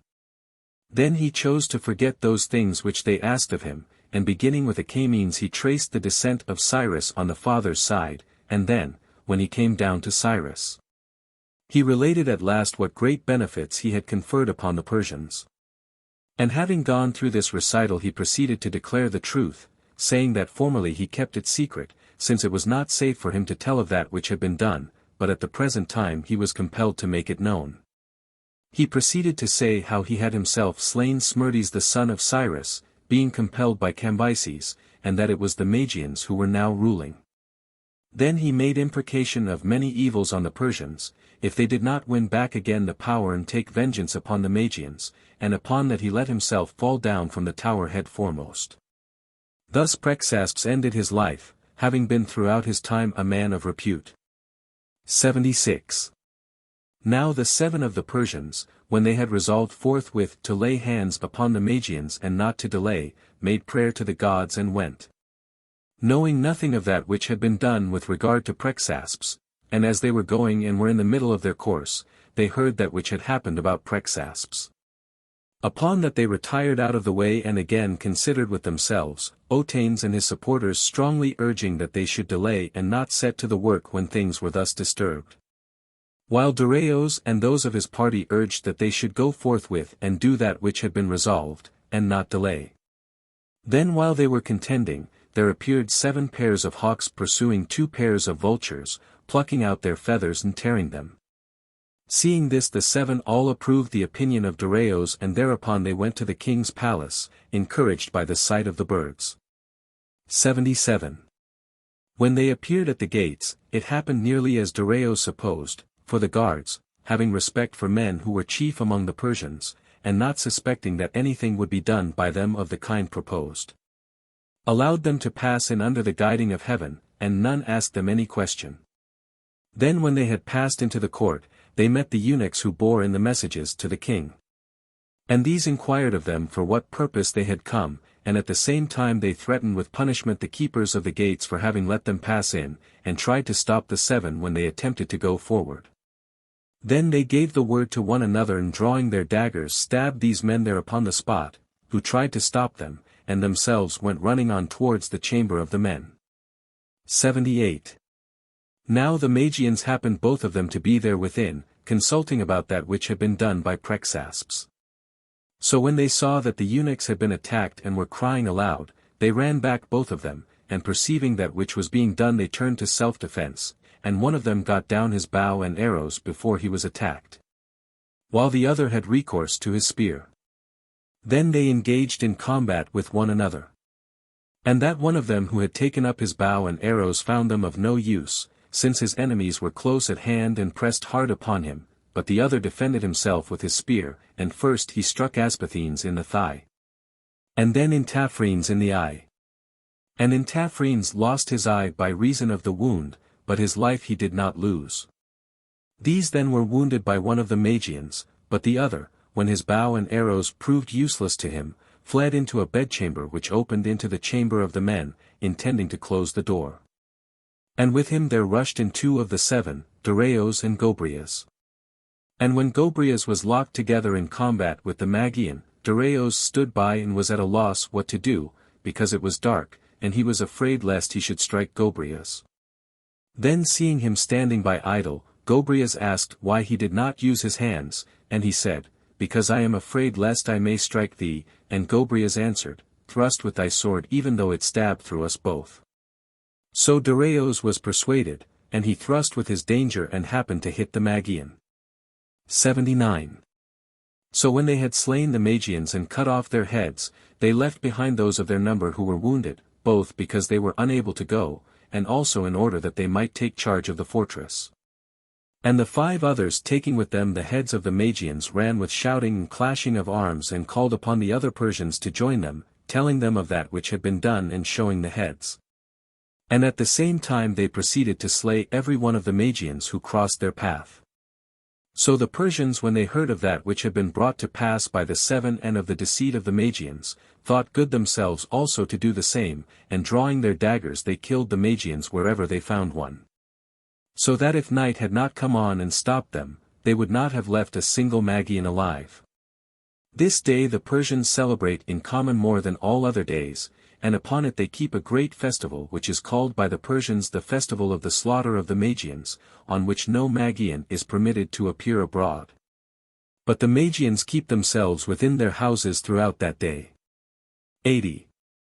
When the tumult had subsided and more than 5 days had elapsed, those who had risen against the Magians began to take counsel about the general state, and there were spoken speeches which some of the Hellenes do not believe were really uttered.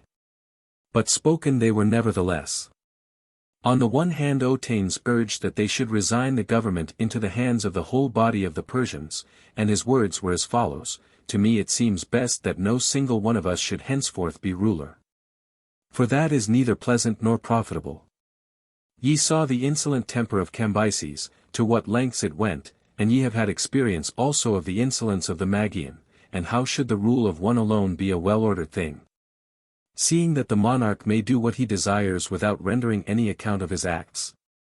Even the best of all men, if he were placed in this disposition, would be caused by it to change from his wonted disposition, for insolence is engendered in him by the good things which he possesses, and envy is implanted in man from the beginning.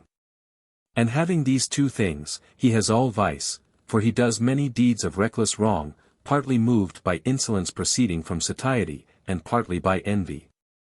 And yet a despot at least ought to have been free from envy, seeing that he has all manner of good things. He is however naturally in just the opposite temper towards his subjects. For he grudges to the nobles that they should survive and live, but delights in the basest of citizens, and he is more ready than any other man to receive calumnies. Then of all things he is the most inconsistent. For if you express admiration of him moderately, he is offended that no very great court is paid to him, whereas if you pay court to him extravagantly, he is offended with you for being a flatterer.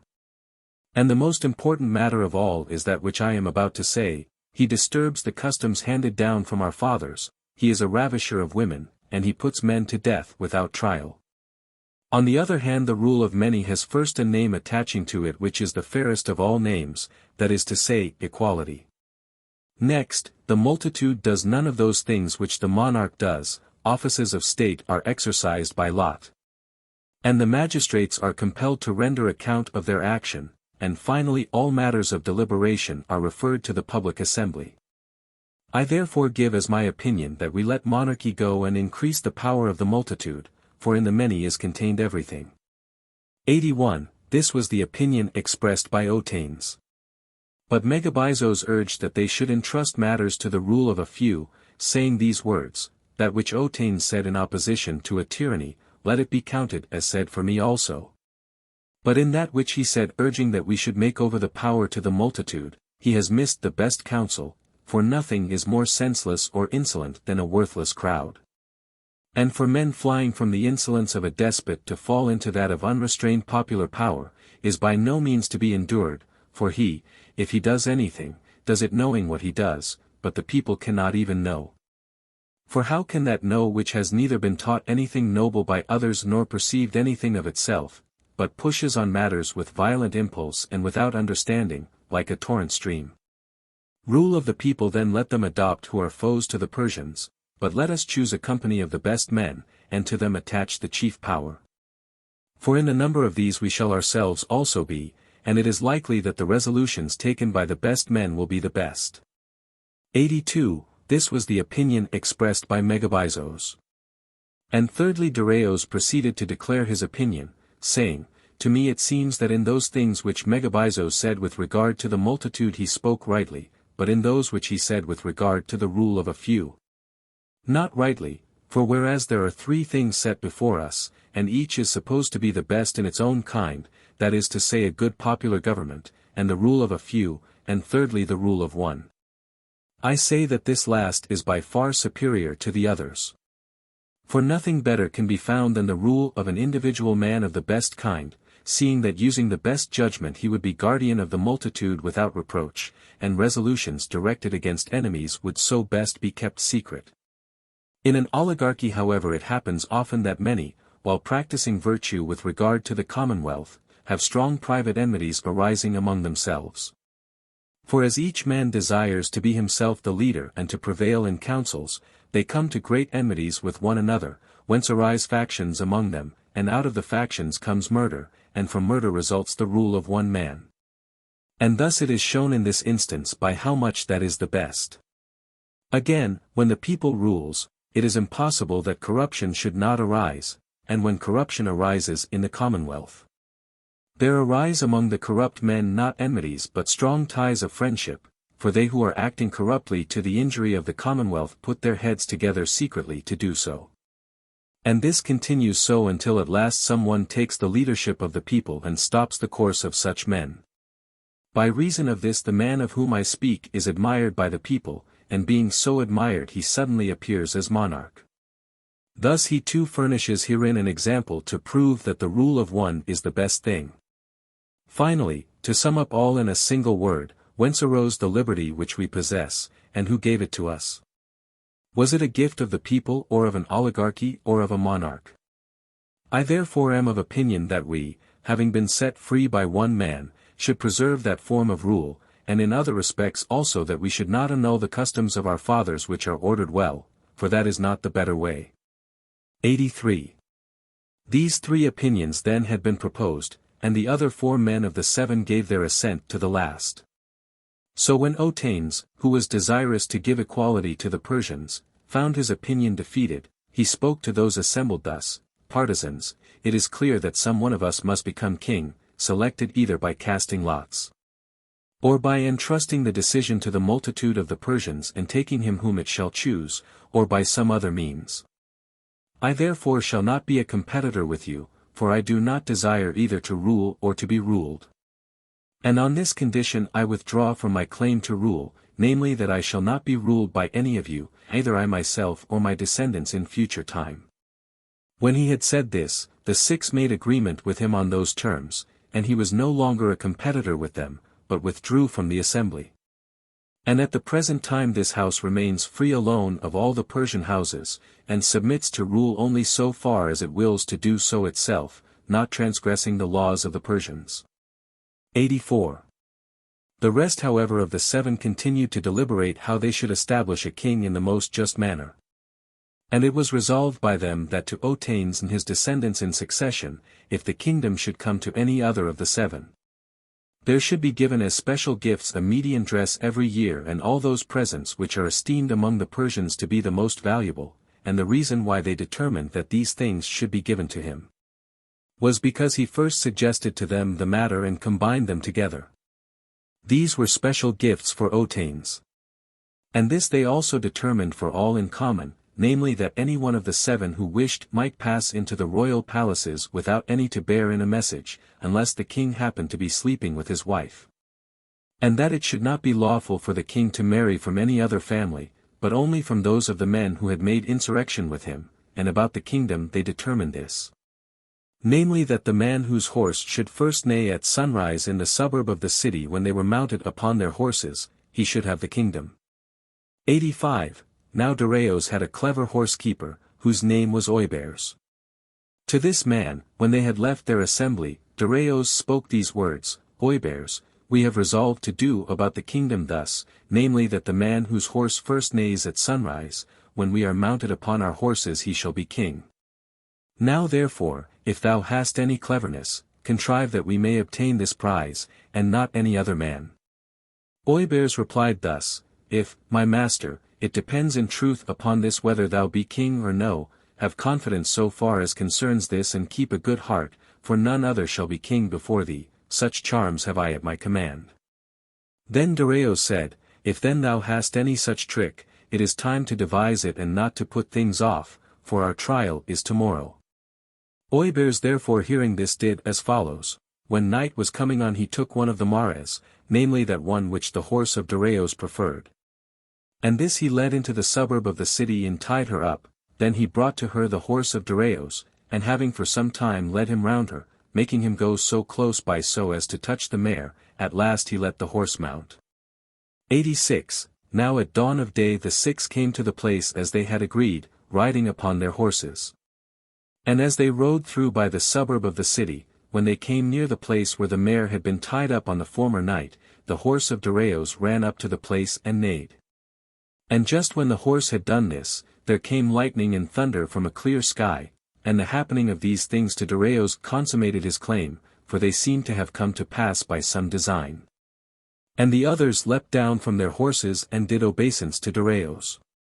87. Some say that the contrivance of Oibers was this, but others say as follows, for the story is told by the Persians in both ways, namely that he touched with his hands the parts of this mare and kept his hand hidden in his trousers. And when at sunrise they were about to let the horses go, this Oibers pulled out his hand and applied it to the nostrils of the horse of Dareios, and the horse, perceiving the smell, snorted and neighed. 88. So Dareios the son of Histasps had been declared king, and in Asia all except the Arabians were his subjects, having been subdued by Cyrus and again afterwards by Cambyses. The Arabians however were never obedient to the Persians under conditions of subjection, but had become guest friends when they let Cambyses pass by to Egypt, for against the will of the Arabians the Persians would not be able to invade Egypt. Moreover Dareios made the most noble marriages possible in the estimation of the Persians.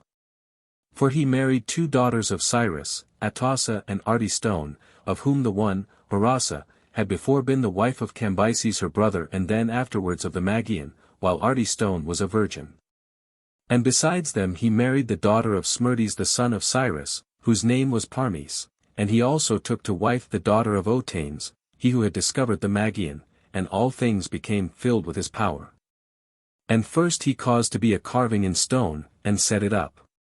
And in it there was the figure of a man on horseback, and he wrote upon it writing to this effect, Dareios son of Histasps by the excellence of his horse, mentioning the name of it.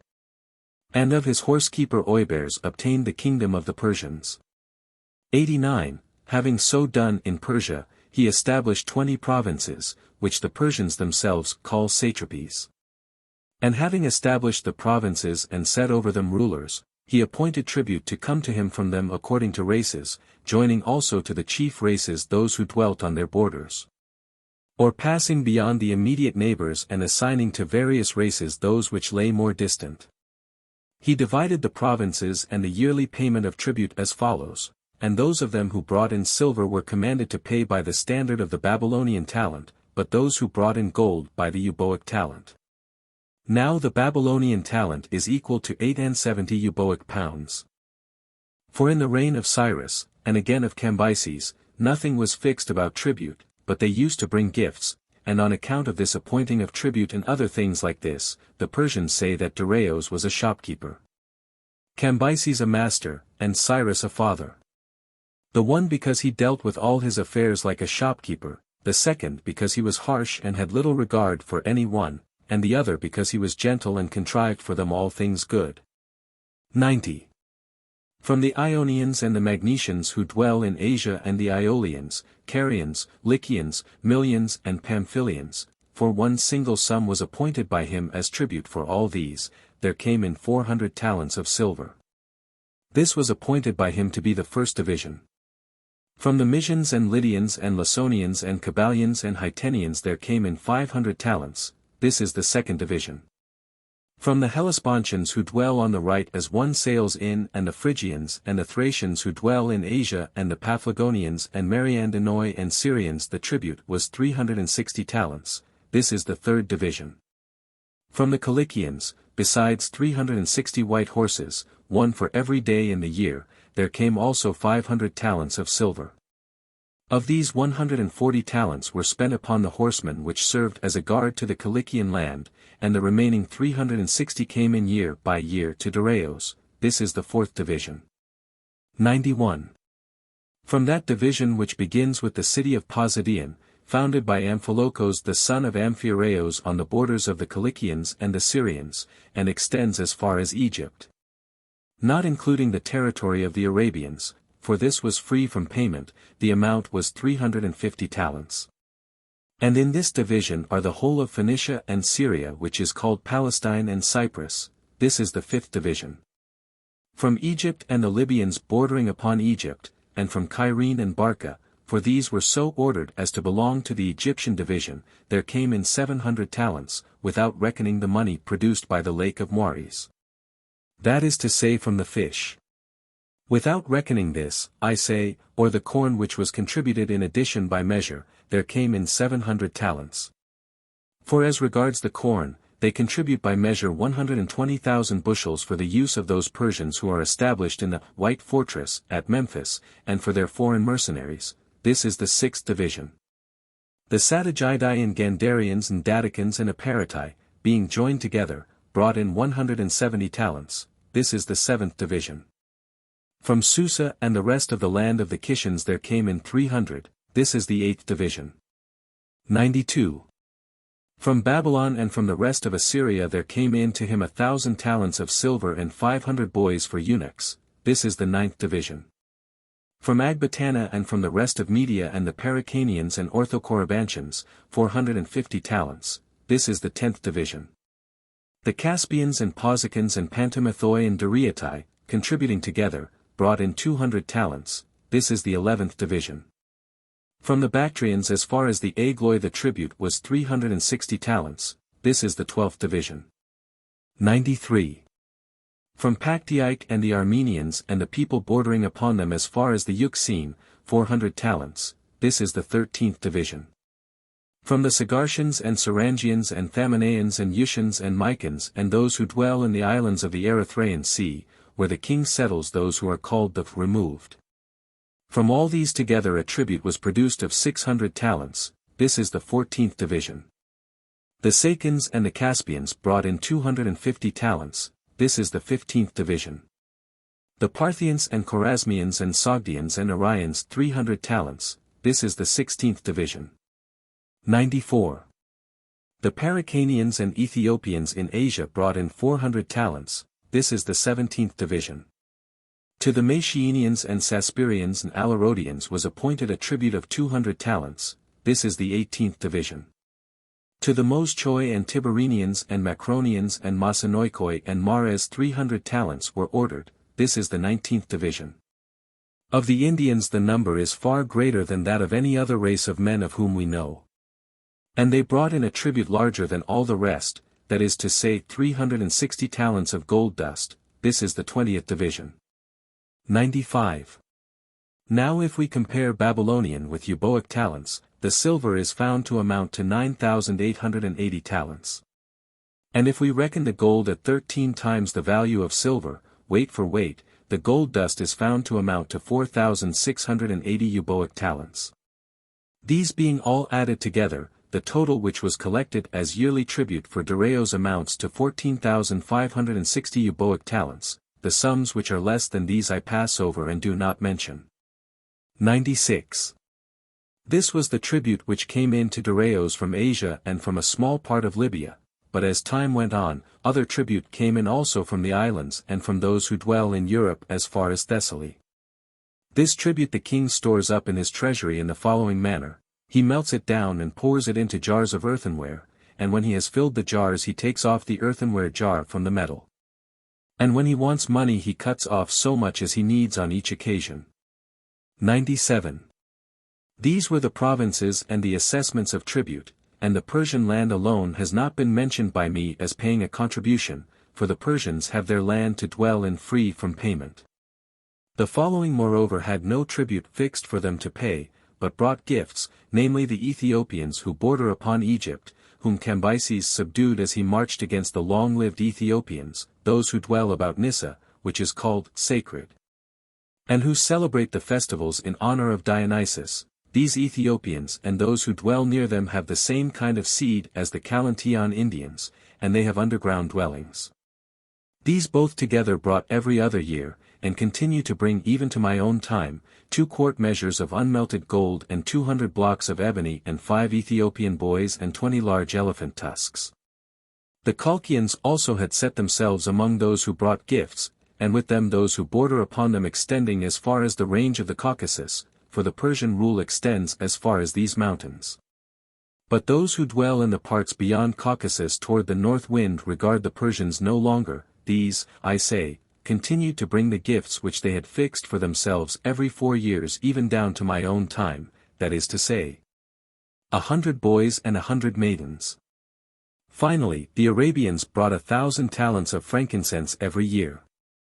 Such were the gifts which these brought to the king apart from the tribute. 98. Now this great quantity of gold, out of which the Indians bring in to the king the gold dust which has been mentioned, is obtained by them in a manner which I shall tell. That part of the Indian land which is towards the rising sun is sand. For of all the peoples in Asia of which we know or about which any certain report is given, the Indians dwell furthest away towards the east and the sunrising, seeing that the country to the east of the Indians is desert on account of the sand. Now there are many tribes of Indians, and they do not agree with one another in language. And some of them are pastoral and others not so, and some dwell in the swamps of the river and feed upon raw fish, which they catch by fishing from boats made of cane, and each boat is made of one joint of cane. These Indians of which I speak wear clothing made of rushes. They gather and cut the rushes from the river and then weave them together into a kind of mat and put it on like a corslet. 99. Others of the Indians, dwelling to the east of these, are pastoral and eat raw flesh. These are called Pedaeans, and they practice the following customs: whenever any of their tribe falls ill, whether it be a woman or a man. If a man, then the men who are his nearest associates put him to death, saying that he is wasting away with the disease and his flesh is being spoilt for them, and meanwhile he denies stoutly and says that he is not ill. But they do not agree with him. And after they have killed him they feast upon his flesh. But if it be a woman who falls ill, the women who are her greatest intimates do to her in the same manner as the men do in the other case. For in fact even if a man has come to old age they slay him and feast upon him, but very few of them come to be reckoned as old, for they kill every one who falls into sickness, before he reaches old age. 100. Other Indians have on the contrary a manner of life as follows: they neither kill any living thing nor do they sow any crops nor is it their custom to possess houses. But they feed on herbs, and they have a grain of the size of millet, in a sheath, which grows of itself from the ground. This they gather and boil with the sheath, and make it their food, and whenever any of them falls into sickness, he goes to the desert country and lies there, and none of them pay any attention either to one who is dead or to one who is sick. 101. The sexual intercourse of all these Indians of whom I have spoken is open like that of cattle, and they have all one color of skin, resembling that of the Ethiopians, moreover the seed which they emit is not white like that of other races, but black like their skin. And the Ethiopians also are similar in this respect. These tribes of Indians dwell further off than the Persian power extends, and towards the south wind, and they never became subjects of Darius. 102. Others however of the Indians are on the borders of the city of Kaspatyros and the country of Paktiaik, dwelling towards the north of the other Indians. And they have a manner of living nearly the same as that of the Bactrians. These are the most warlike of the Indians, and these are they who make expeditions for the gold. For in the parts where they live it is desert on account of the sand. And in this desert and sandy tract are produced ants, which are in size smaller than dogs but larger than foxes, for there are some of them kept at the residence of the king of Persia, which are caught here. These ants then make their dwelling underground and carry up the sand just in the same manner as the ants found in the land of the Hellenes, which they themselves also very much resemble in form, and the sand which is brought up contains gold. To obtain this sand the Indians make expeditions into the desert, each one having yoked together 3 camels, placing a female in the middle and a male like a trace horse to draw by each side. On this female he mounts himself, having arranged carefully that she shall be taken to be yoked from young ones, the more lately born the better. For their female camels are not inferior to horses in speed, and moreover they are much more capable of bearing weights. 103. As to the form of the camel, I do not here describe it, since the Hellenes for whom I write are already acquainted with it, but I shall tell that which is not commonly known about it. Which is this: the camel has in the hind legs 4 thighs and 4 knees, and its organs of generation are between the hind legs, turned towards the tail. 104. The Indians, I say, ride out to get the gold in the manner and with the kind of yoking which I have described, making calculations so that they may be engaged in carrying it off at the time when the greatest heat prevails. For the heat causes the ants to disappear underground. Now among these nations the sun is hottest in the morning hours, not at midday as with others, but from sunrise to the time of closing the market, and during this time it produces much greater heat than at midday in Hellas. So that it is said that then they drench themselves with water. Midday however has about equal degree of heat with the Indians as with other men, while after midday their sun becomes like the morning sun with other men, and after this, as it goes further away, it produces still greater coolness. Until at last at sunset it makes the air very cool indeed. 105. When the Indians have come to the place with bags, they fill them with the sand and ride away back as quickly as they can, for forthwith the ants, perceiving, as the Persians allege, by the smell, begin to pursue them, and this animal, they say, is superior to every other creature in swiftness, so that unless the Indians got a start in their course, while the ants were gathering together, not one of them would escape. So then the male camels, for they are inferior in speed of running to the females, if they drag behind are even let loose from the side of the female, one after the other. The females however, remembering the young which they left behind, do not show any slackness in their course. Thus it is that the Indians get most part of the gold, as the Persians say.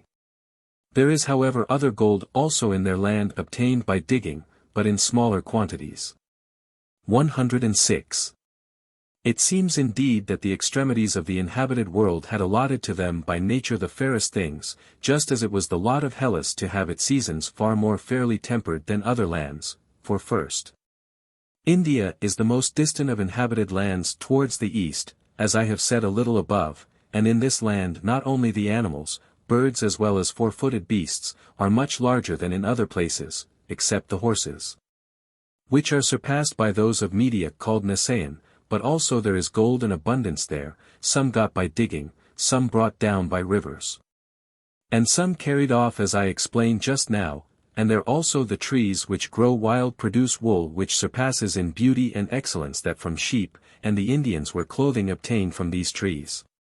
107. Then again Arabia is the furthest of inhabited lands in the direction of the midday, and in it alone of all lands grow frankincense and myrrh and cassia and cinnamon and gum mastic.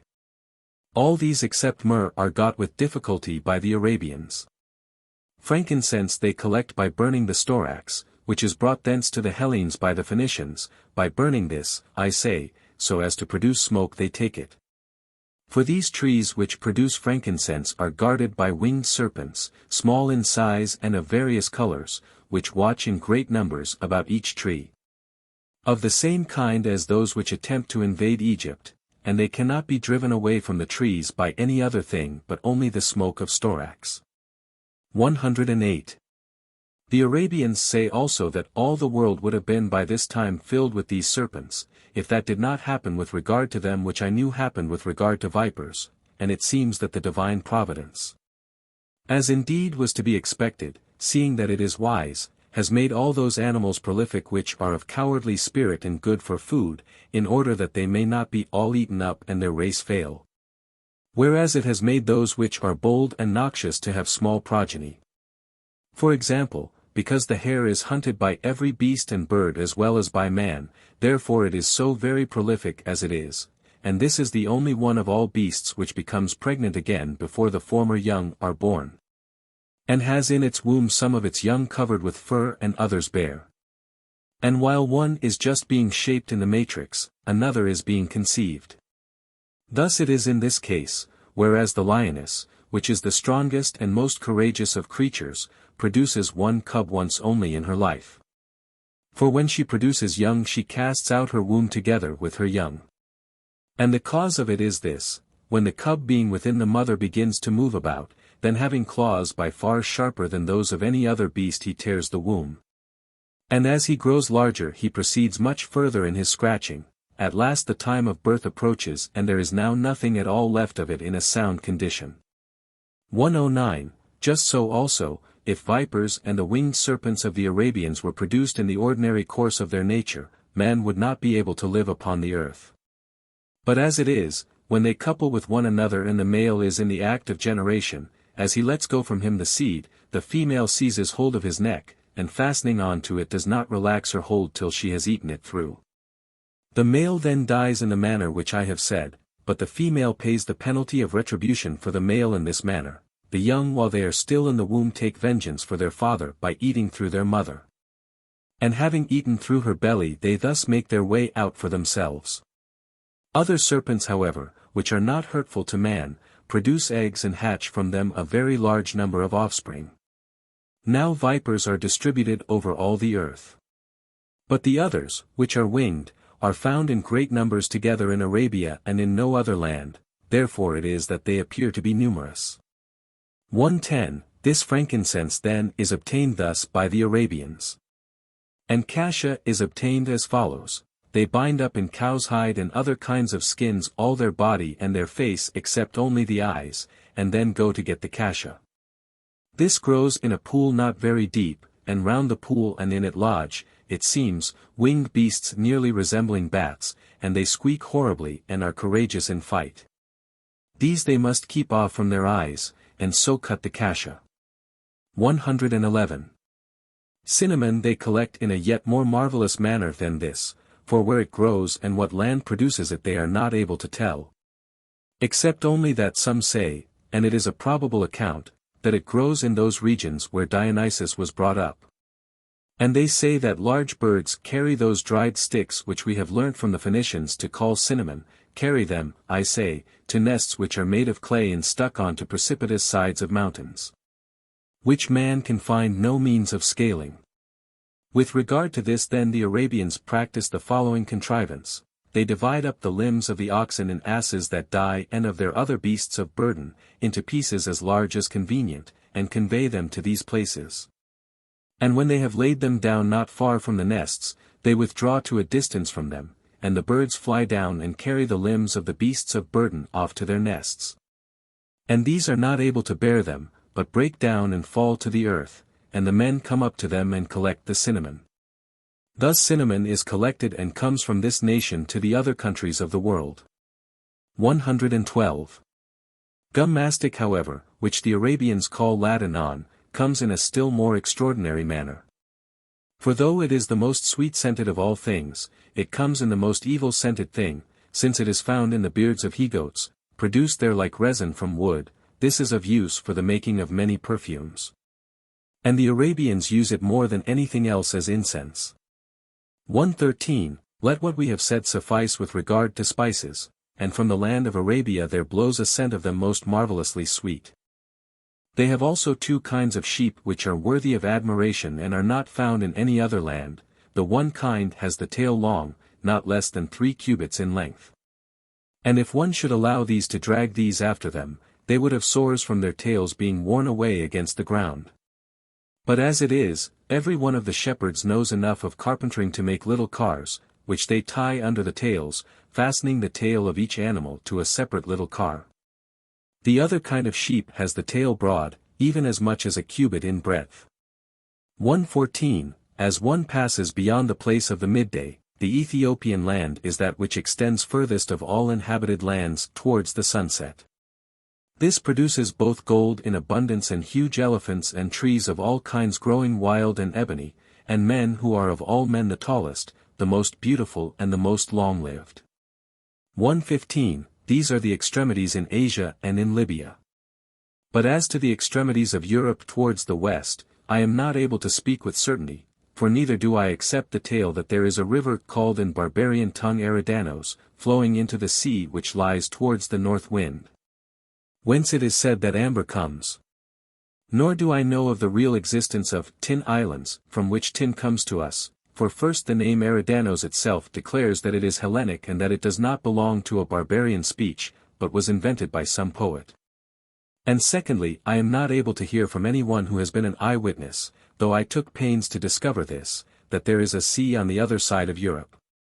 However that may be, tin and amber certainly come to us from the extremity of Europe.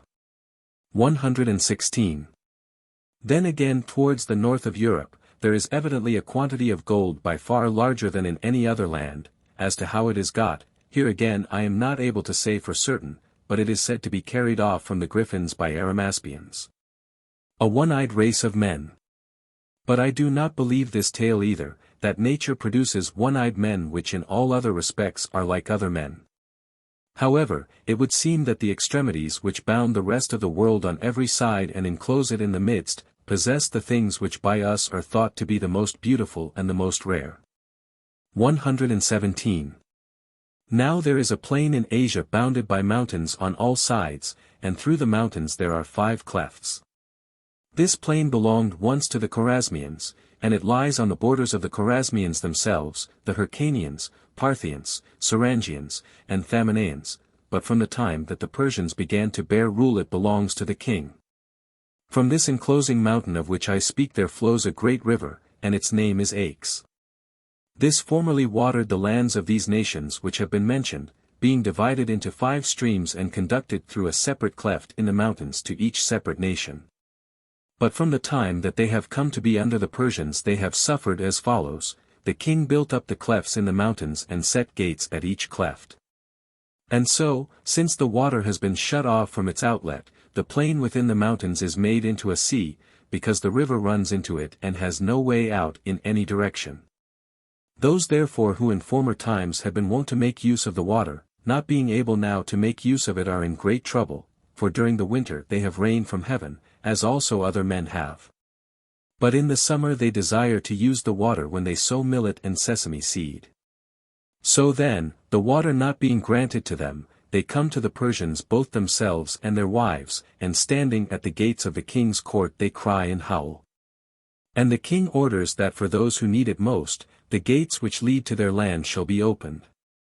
And when their land has become satiated with drinking in the water, these gates are closed, and he orders the gates to be opened for others, that is to say those most needing it of the rest who remain, and, as I have heard, he exacts large sums of money for opening them, besides the regular tribute. 118. Thus it is with these matters, but of the 7 men who had risen against the Magian, it happened to one, namely Intaphrines, to be put to death immediately after their insurrection for an outrage which I shall relate. He desired to enter into the king's palace and confer with the king. For the law was in fact so, that those who had risen up against the Magian were permitted to go into the king's presence without any one to announce them, unless the king happened to be lying with his wife. Accordingly Intaphrines did not think it fit that any one should announce his coming, but as he was one of the 7, he desired to enter. The gatekeeper however and the bearer of messages endeavored to prevent him, saying that the king was lying with his wife, but Intaphrines believing that they were not speaking the truth, drew his sword and cut off their ears and their noses. And stringing these upon his horse's bridle he tied them round their necks and so let them go. 119. Upon this they showed themselves to the king and told the cause for which they had suffered this. And Dareios, fearing that the 6 might have done this by common design, sent for each one separately and made trial of his inclinations, as to whether he approved of that which had been done, and when he was fully assured that Intaphrines had not done this in combination with them, he took both Intaphrines himself and his sons and all his kinsmen, being much disposed to believe that he was plotting insurrection against him with the help of his relations. And having seized them he put them in bonds as for execution. Then the wife of Intaphrines, coming constantly to the doors of the king's court, wept and bewailed herself. And by doing this continually after the same manner she moved Dareios to pity her. Accordingly he sent a messenger and said to her, Woman, King Dareios grants to thee to save from death one of thy kinsmen who are lying in bonds, whomsoever thou desirest of them all. She then, having considered with herself, answered thus, If in truth the king grants me the life of one, I choose of them all my brother. Dareios being informed of this, and marvelling at her speech, sent and addressed her thus, Woman, the king asks thee what was in thy mind, that thou didst leave thy husband and thy children to die, and didst choose thy brother to survive. Seeing that he is surely less near to thee in blood than thy children, and less dear to thee than thy husband. She made answer, O king, I might, if heaven willed, have another husband and other children, if I should lose these, but another brother I could by no means have, seeing that my father and my mother are no longer alive. This was in my mind when I said those words. To Dareios then it seemed that the woman had spoken well, and he let go not only him for whose life she asked, but also the eldest of her sons because he was pleased with her, but all the others he slew. One therefore of the 7 had perished immediately in the manner which has been related. 120. Now about the time of the sickness of Cambyses it had come to pass as follows, there was one Oroites, a Persian, who had been appointed by Cyrus to be governor of the province of Sardis. This man had set his desire upon an unholy thing. For though from Polycrates the Samian he had never suffered anything nor heard any offensive word nor even seen him before that time, he desired to take him and put him to death for a reason of this kind. As most who report the matter say, while Oroites and another Persian whose name was Mithridates, ruler of the province of Dascalion, were sitting at the door of the king's court, they came from words to strife with one another.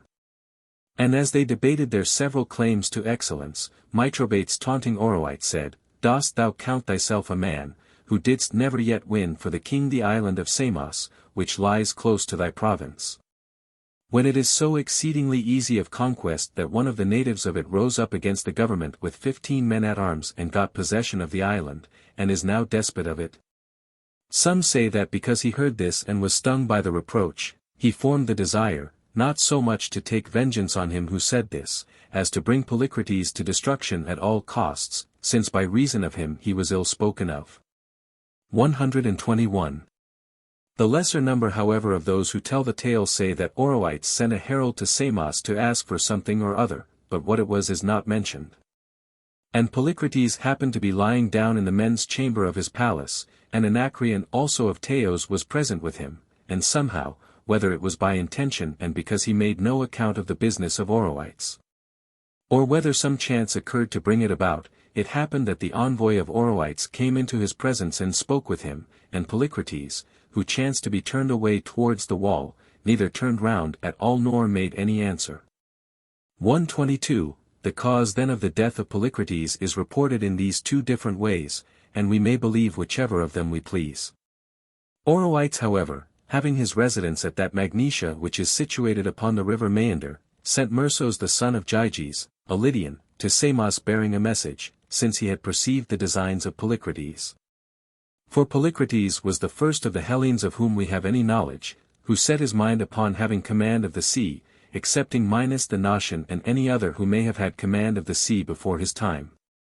Of that which we call mortal race Polycrates was the first, and he had great expectation of becoming ruler of Ionia and of the islands.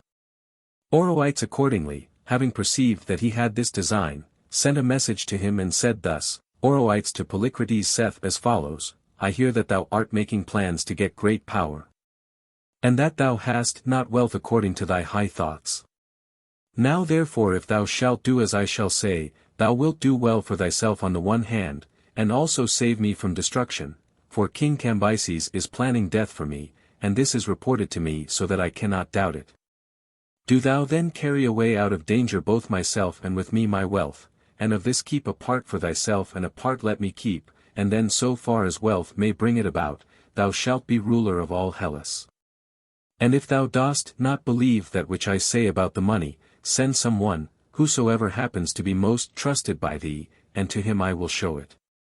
123. Polycrates having heard this rejoiced, and was disposed to agree.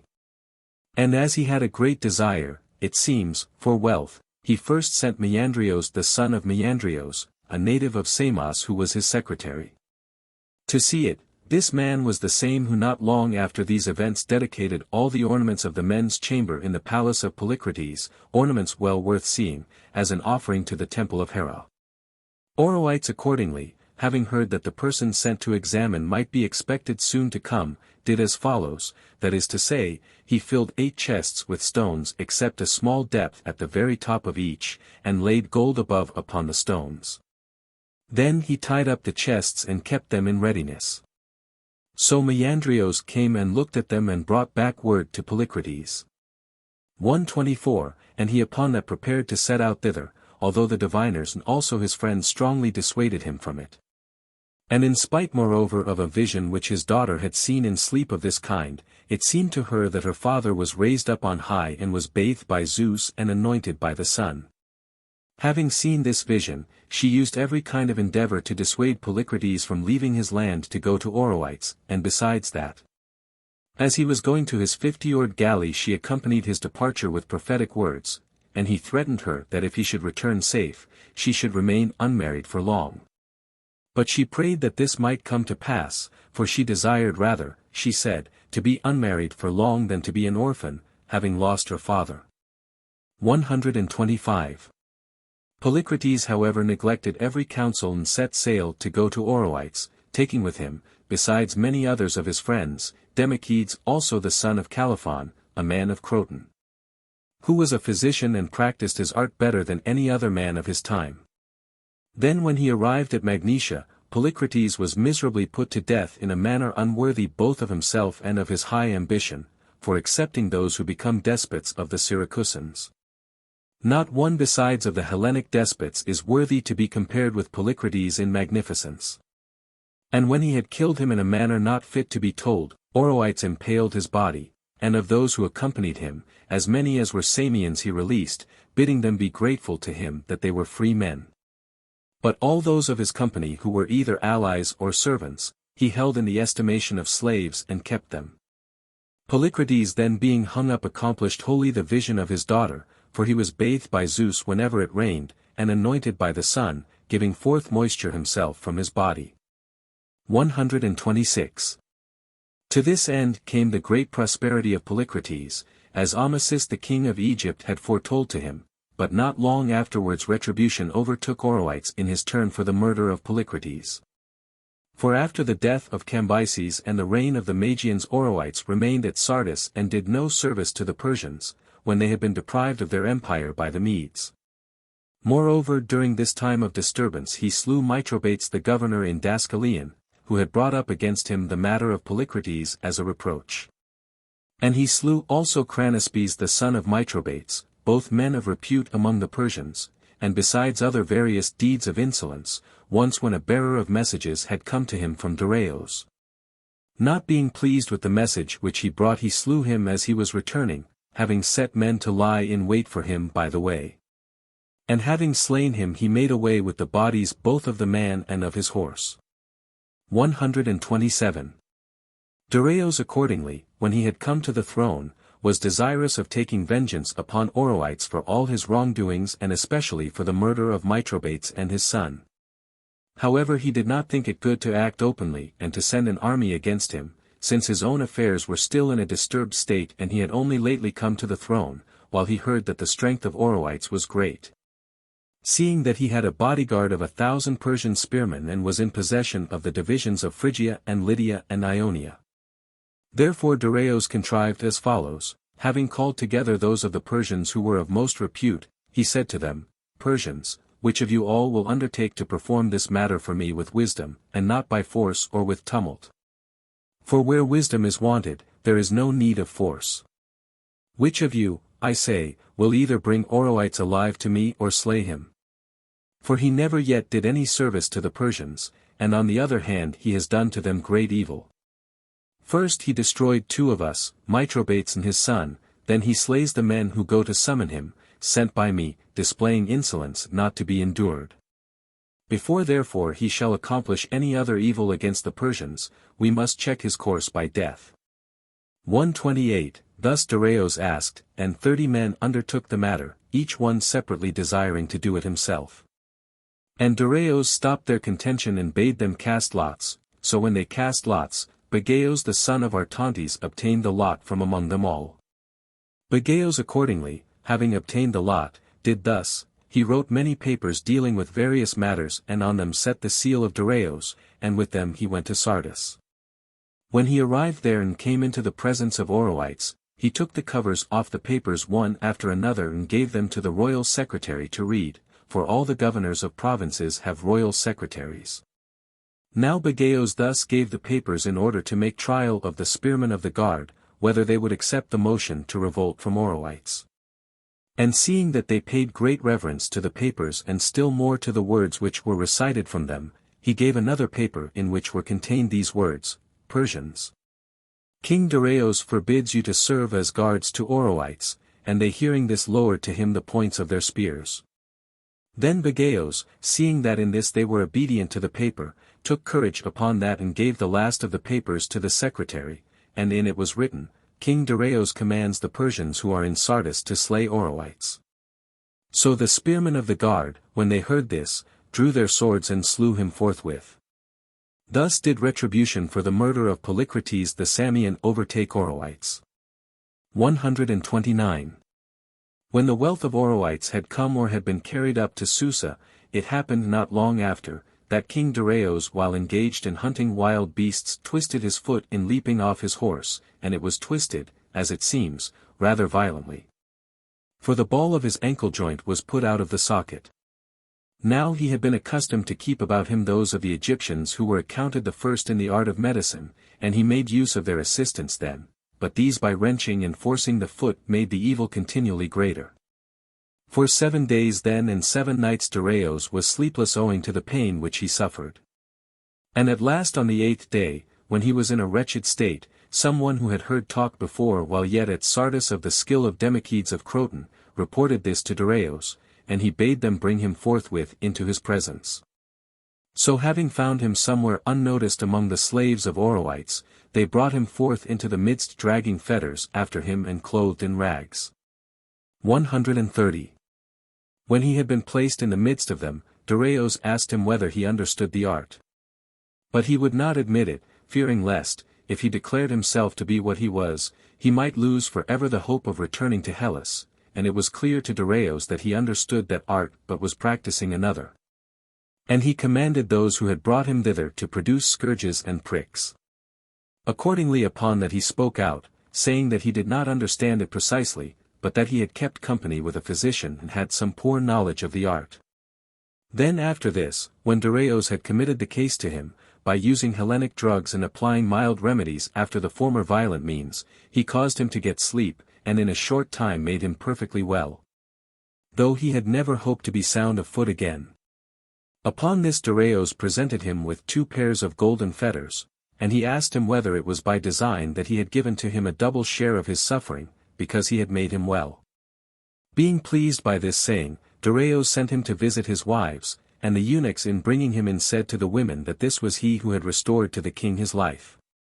Then each one of them plunged a cup into the gold chest and presented Democedes with so abundant a gift that his servant, whose name was Sceton, following and gathering up the coins which fell from the cups, collected for himself a very large sum of gold. 131. This Democedes came from Croton, and became the associate of Polycrates in the following manner. At Croton he lived in strife with his father, who was of a harsh temper, and when he could no longer endure him, he departed and came to Aegina. Being established there he surpassed in the first year all the other physicians, although he was without appliances and had none of the instruments which are used in the art. In the next year the Aeginetan state engaged him for a payment of 1 talent, in the 3rd year he was engaged by the Athenians for 100 pounds weight of silver, and in the 4th by Polycrates for 2 talents. Thus he arrived in Samos. And it was by reason of this man more than anything else that the physicians of Croton got their reputation, for this event happened at the time when the physicians of Croton began to be spoken of as the first in Hellas, while the Cyrenians were reputed to have the 2nd place. About this same time also the Argives had the reputation of being the first musicians in Hellas. 132. Then Democedes, having healed King Dareios, had a very great house in Susa, and had been made a table companion of the king. And except the one thing of returning to the land of the Hellenes, he had everything. And first as regards the Egyptian physicians who tried to heal the king before him, when they were about to be impaled because they had proved inferior to a physician who was a Hellene, he asked their lives of the king and rescued them from death. Then secondly, he rescued an Elean prophet, who had accompanied Polycrates and had remained unnoticed among the slaves. In short, Democedes was very great in the favor of the king. 133. Not long time after this another thing came to pass, which was this: Atossa, the daughter of Cyrus and wife of Dareios, had a tumor upon her breast, which afterwards burst and then was spreading further, and so long as it was not large, she concealed it and said nothing to anybody, because she was ashamed. But afterwards, when she was in evil case, she sent for Democedes and showed it to him, and he said that he would make her well, and caused her to swear that she would surely do for him in return that which he should ask of her. And he would ask, he said, none of such things as are shameful. 134. So when after this by his treatment he had made her well, then Atossa, instructed by Democedes, uttered to Dareios in his bedchamber some such words as these: O king, though thou hast such great power, thou dost sit still, and dost not win in addition any nation or power for the Persians, and yet it is reasonable that a man who is both young and master of much wealth should be seen to perform some great deed, in order that the Persians may know surely that he is a man by whom they are ruled. It is expedient indeed in 2 ways that thou shouldest do so, both in order that the Persians may know that their ruler is a man, and in order that they may be worn down by war and not have leisure to plot against thee. For now thou mightest display some great deed, while thou art still young, seeing that as the body grows the spirit grows old also with it, and is blunted for every kind of action. Thus she spoke according to instructions received, and he answered thus: Woman, thou hast said all the things which I myself have in mind to do. For I have made the plan to yoke together a bridge from this continent to the other and to make expedition against the Scythians, and these designs will be by way of being fulfilled within a little time. Then Atossa said, Look now, forbear to go first against the Scythians, for these will be in thy power whenever thou desirest, but do thou, I pray thee, make an expedition against Hellas. For I am desirous to have Lacedaemonian women and Argive and Athenian and Corinthian, for attendants.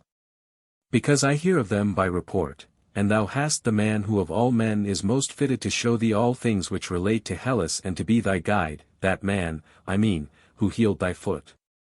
Dareios made answer, Woman, since it seems good to thee that we should first make trial of Hellas, I think it better to send first to the men of the Persians together with him of whom thou speakest, to make investigation. That when these have learnt and seen, they may report each several thing to us. And then I shall go to attack them with full knowledge of all. 135. Thus he said, and he proceeded to do the deed as he spoke the word, for as soon as day dawned, he summoned 15 Persians, men of repute, and bade them pass through the coasts of Hellas in company with Democedes. And take care not to let Democedes escape from them, but bring him back at all costs. Having thus commanded them, next he summoned Democedes himself and asked him to act as a guide for the whole of Hellas and show it to the Persians. And then return back, and he bade him take all his movable goods and carry them as gifts to his father and his brothers, saying that he would give him in their place many times as much. And besides this, he said, he would contribute to the gifts a merchant ship filled with all manner of goods, which should sail with him. Dareios, as it seems to me, promised him these things with no crafty design. But Democedes was afraid that Dareios was making trial of him, and did not make haste to accept all that was offered, but said that he would leave his own things where they were, so that he might have them when he came back. He said however that he accepted the merchant ship which Dareios promised him for the presents to his brothers. Dareios then, having thus given command to him also, sent them away to the sea. 136. So these, when they had gone down to Phoenicia and in Phoenicia to the city of Sidon, forthwith manned 2 triremes, and besides them they also filled a large ship of burden with all manner of goods. Then when they had made all things ready they set sail for Hellas, and touching at various places they saw the coast regions of it and wrote down a description, until at last, when they had seen the greater number of the famous places, they came to Taras in Italy.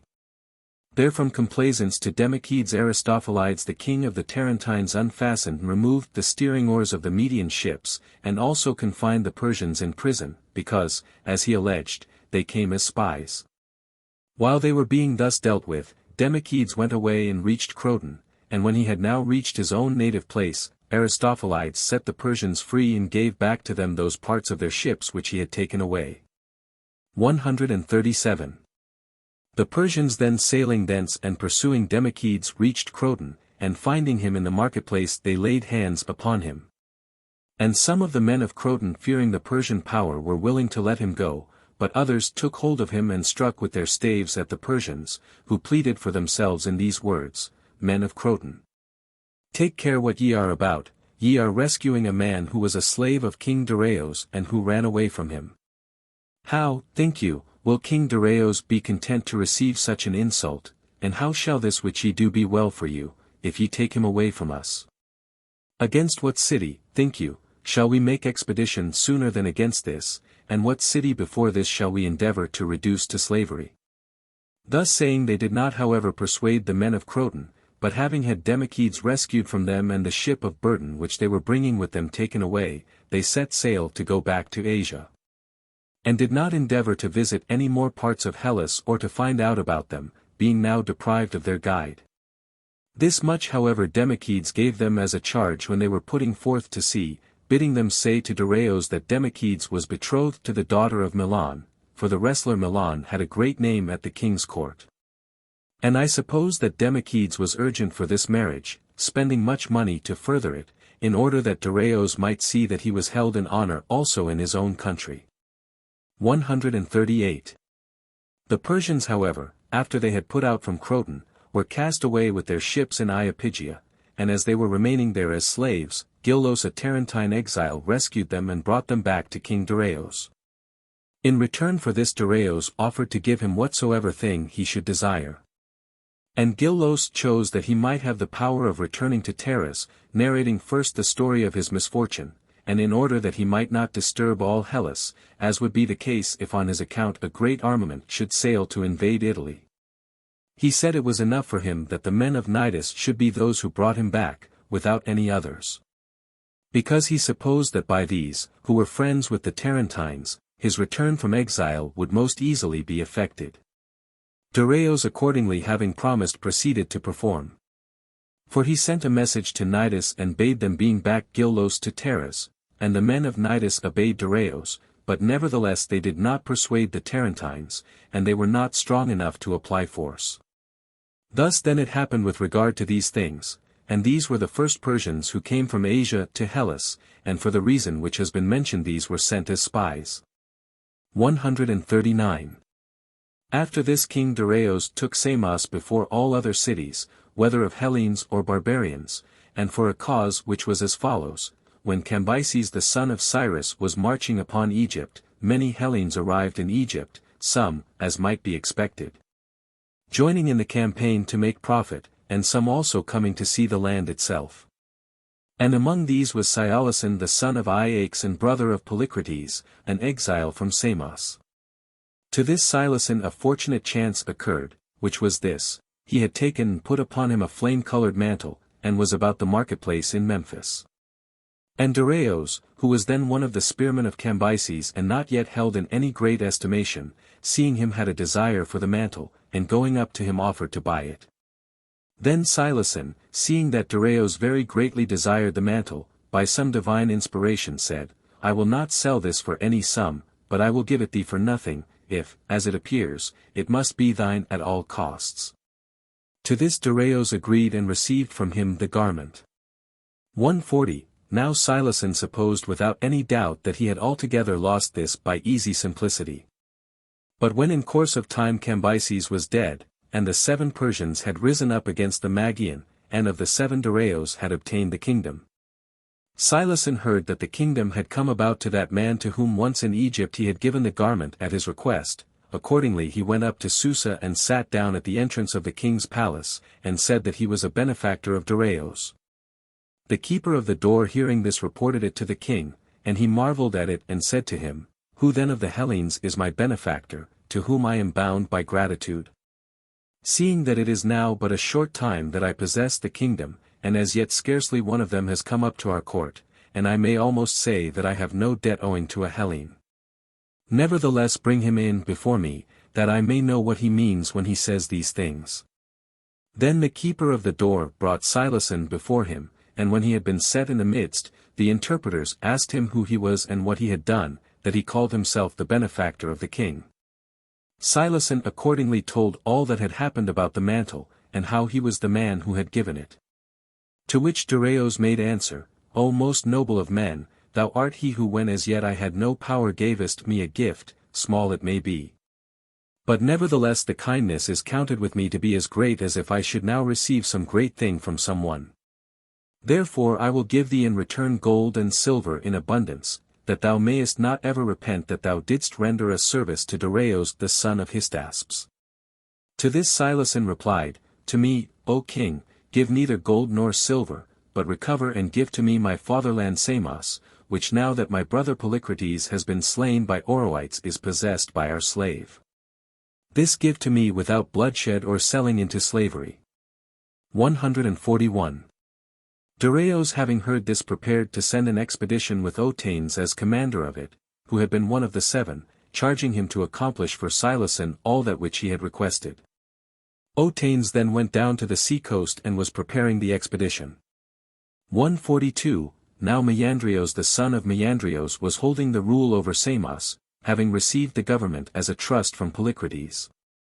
And he, though desiring to show himself the most righteous of men, did not succeed in so doing, for when the death of Polycrates was reported to him, he did as follows: first he founded an altar to Zeus the Liberator and marked out a sacred enclosure round it, namely that which exists still in the suburb of the city. Then after he had done this he gathered together an assembly of all the citizens and spoke these words, To me, as ye know as well as I, has been entrusted the scepter of Polycrates and all his power. And now it is open to me to be your ruler. But that for the doing of which I find fault with my neighbor, I will myself refrain from doing, so far as I may, for as I did not approve of Polycrates acting as master of men who were not inferior to himself, so neither do I approve of any other who does such things. Now Polycrates for his part fulfilled his own appointed destiny, and I now give the power into the hands of the people, and proclaim to you equality. These privileges however I think it right to have assigned to me, namely that from the wealth of Polycrates 6 talents should be taken out and given to me as a special gift. And in addition to this I choose for myself and for my descendants in succession the priesthood of Zeus the Liberator, to whom I myself founded a temple, while I bestow liberty upon you." He, as I say, made these offers to the Samians. But one of them rose up and said, "Nay, but unworthy too art thou to be our ruler, seeing that thou art of mean birth and a pestilent fellow besides. Rather take care that thou give an account of the money which thou hadst to deal with." 143. Thus said one who was a man of repute among the citizens, whose name was Telesarchos, and Meandrios perceiving that if he resigned the power, some other would be set up as despot instead of himself, did not keep the purpose at all of resigning it. But having retired to the fortress he sent for each man separately, pretending that he was going to give an account of the money, and so seized them and put them in bonds. These then had been put in bonds. But Meandrios after this was overtaken by sickness, and his brother, whose name was Lycoridos, expecting that he would die, put all the prisoners to death. In order that he might himself more easily get possession of the power over Samos, and all this happened because, as it appears, they did not choose to be free. 144. So when the Persians arrived at Samos bringing Silason home from exile, no one raised a hand against them, and moreover the party of Meandrios and Meandrios himself said that they were ready to retire out of the island under a truce.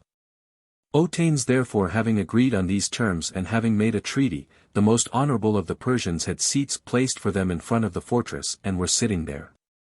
145. Now the despot Meandrios had a brother who was somewhat mad, and his name was Charilaus. This man for some offense which he had been committed had been confined in an underground dungeon, and at this time of which I speak, having heard what was being done and having put his head through out of the dungeon. When he saw the Persians peacefully sitting there he began to cry out and said that he desired to come to speech with Meandrios. So Meandrios hearing his voice bade them loose him and bring him into his presence. And as soon as he was brought he began to abuse and revile him, trying to persuade him to attack the Persians, and saying thus, "Thou basest of men, didst thou put me in bonds and judge me worthy of the dungeon underground? Who am thine own brother and did no wrong worthy of bonds, and when thou sayest the Persians casting thee forth from the land and making thee homeless, dost thou not dare to take any revenge, though they are so exceedingly easy to be overcome? Nay, but if in truth thou art afraid of them, give me thy mercenaries and I will take vengeance on them for their coming here, and thyself I am willing to let go out of the island." 146. Thus spoke Charilaus, and Meandrios accepted that which he said, not, as I think, because he had reached such a height of folly as to suppose that his own power would overcome that of the king, but rather because he grudged Silason that he should receive from him the state without trouble, and with no injury inflicted upon it.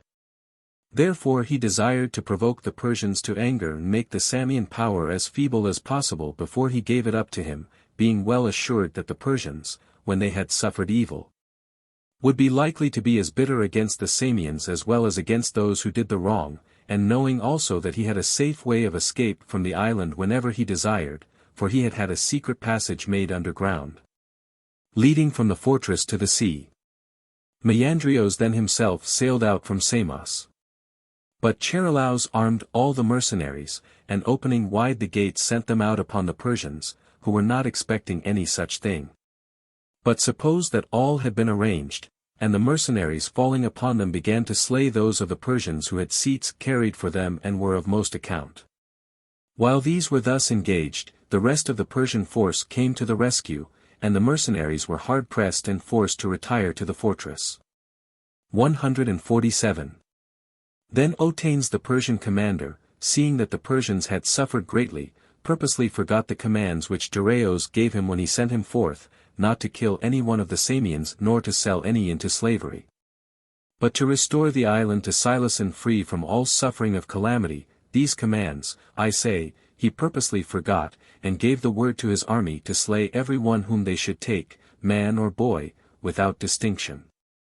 So while some of the army were besieging the fortress, others were slaying every one who came in their way, in sanctuary or out of sanctuary equally. 148. meanwhile Meandrios had escaped from Samos and was sailing to Lacedaemon. And having come thither and caused to be brought up to the city the things which he had taken with him when he departed, he did as follows. First, he would set out his cups of silver and of gold, and then, while the servants were cleaning them, he would be engaged in conversation with Cleomenes the son of Anaxandrides, then king of Sparta, and would bring him on to his house.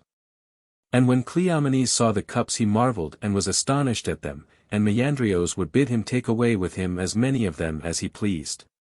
Meandrios said this twice or 3 times, but Cleomenes herein showed himself the most upright of men. For he not only did not think fit to take that which was offered, but perceiving that Meandrios would make presents to others of the citizens, and so obtain assistance for himself, he went to the ephors and said that it was better for Sparta that the stranger of Samos should depart from Peloponnesus, lest he might persuade either himself or some other man of the Spartans to act basely. They accordingly accepted his counsel, and expelled Meandrios by proclamation. 149, As to Samos, the Persians, after sweeping the population off it, delivered it to Silason stripped of men. Afterwards however the commander Otanes even joined in settling people there, moved by a vision of a dream and by a disease which seized him, so that he was diseased in the genital organs. 150. After a naval force had thus gone against Samos, the Babylonians made revolt, being for this exceedingly well prepared. For during all the time of the reign of the Magian and of the insurrection of the 7. During all this time and the attendant confusion they were preparing themselves for the siege of their city, and it chanced by some means that they were not observed to be doing this. Then when they made open revolt, they did as follows, after setting apart their mothers first, each man set apart also for himself 1 woman, whosoever he wished of his own household. And all the remainder they gathered together and killed by suffocation. Each man set apart the one who has been mentioned to serve as a maker of bread, and they suffocated the rest in order that they might not consume their provisions. 151.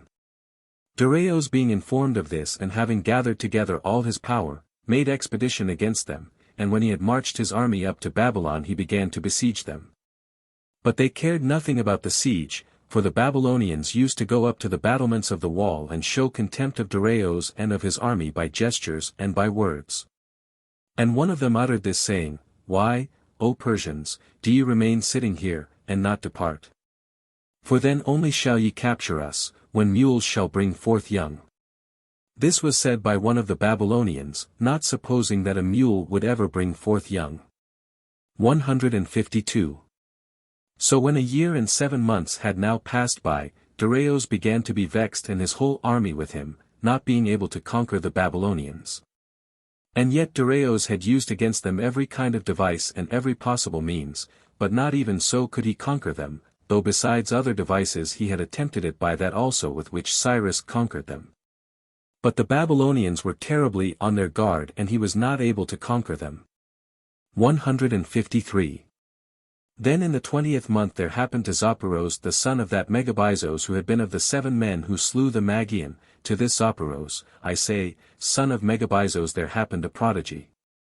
One of the mules which served as bearers of provisions for him produced young, and when this was reported to him, and Zopyros had himself seen the foal, because he did not believe the report, he charged those who had seen it not to tell that which had happened to any one, and he considered with himself what to do. And having regard to the words spoken by the Babylonian, who had said at first that when mules should produce young, then the wall would be taken, having regard, I say, to this ominous saying, it seemed to Zopyros that Babylon could be taken, for he thought that both the man had spoken and his mule had produced young by divine dispensation. 154. Since then it seemed to him that it was now fated that Babylon should be captured, he went to Dareios and inquired of him whether he thought it a matter of very great moment to conquer Babylon. And hearing in answer that he thought it of great consequence, he considered again how he might be the man to take it and how the work might be his own, for among the Persians benefits are accounted worthy of a very high degree of honor. He considered accordingly that he was not able to make conquest of it by any other means, but only if he should maltreat himself and desert to their side. So, making light esteem of himself, he maltreated his own body in a manner which could not be cured, for he cut off his nose and his ears, and shaved his hair round in an unseemly way, and scourged himself, and so went into the presence of Darius. 155, And Darius was exceedingly troubled when he saw the man of most repute with him thus maltreated, and leaping up from his seat he cried aloud and asked him who was the person who had maltreated him, and for what deed. He replied, That man does not exist, excepting thee, who has so great power as to bring me into this condition. And not any stranger, O king, has done this, but I myself to myself, accounting it a very grievous thing that the Assyrians should make a mock of the Persians. He made answer, Thou most reckless of men, thou didst set the fairest name to the foulest deed when thou saidest that on account of those who are besieged thou didst bring thyself into a condition which cannot be cured. How, O thou senseless one, will the enemy surrender to us more quickly, because thou hast maltreated thyself? Surely thou didst wander out of thy senses in thus destroying thyself. And he said, If I had communicated to thee that which I was about to do, thou wouldst not have permitted me to do it, but as it was, I did it on my own account.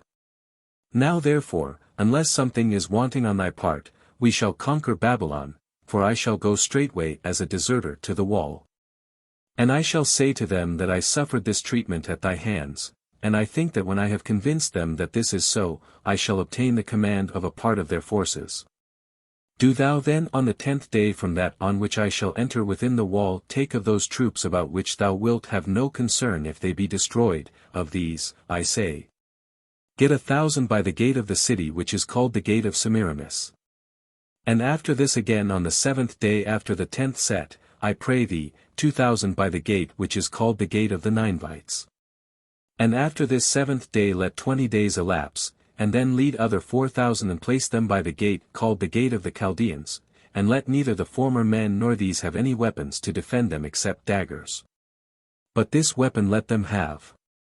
Then after the 20th day at once bid the rest of the army make an attack on the wall all round, and set the Persians, I pray thee, by those gates which are called the gate of Bellows and the gate of Kisha, for, as I think, when I have displayed great deeds of prowess, the Babylonians will entrust to me, besides their other things, also the keys which draw the bolts of the gates.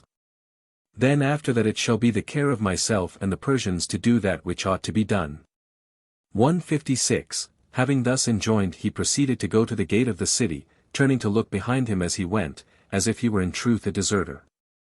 And those who were set in that part of the wall, seeing him from the towers ran down, and slightly opening one wing of the gate asked who he was, and for what purpose he had come. And he addressed them and said that he was Zopyrus, and that he came as a deserter to them. The gatekeepers accordingly when they heard this led him to the public assembly of the Babylonians. And being introduced before it he began to lament his fortunes, saying that he had in fact suffered at his own hands, and that he had suffered this because he had counseled the king to withdraw his army. Since in truth there seemed to be no means of taking the town, and now, he went on to say, I am come for very great good to you, O Babylonians, but for very great evil to Darius and his army, and to the Persians. For he shall surely not escape with impunity for having thus maltreated me.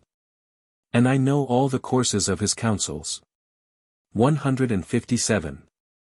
Thus he spoke, and the Babylonians, when they saw the man of most reputation among the Persians deprived of nose and ears and smeared over with blood from scourging, supposing assuredly that he was speaking the truth and had come to be their helper, were ready to put in his power that for which he asked them, and he asked them that he might command a certain force. Then when he had obtained this from them, he did that which he had agreed with Darius that he would do. For he led out on the 10th day the army of the Babylonians, and having surrounded the 1,000 men whom he had enjoined Darius first to set there, he slew them. The Babylonians accordingly, perceiving that the deeds which he displayed were in accordance with his words, were very greatly rejoiced and were ready to serve him in all things, and after the lapse of the days which had been agreed upon, he again chose men of the Babylonians and led them out and slew the 2,000 men of the troops of Darius. Seeing this deed also, the Babylonians all had the name of Zopyrus upon their tongues, and were loud in his praise.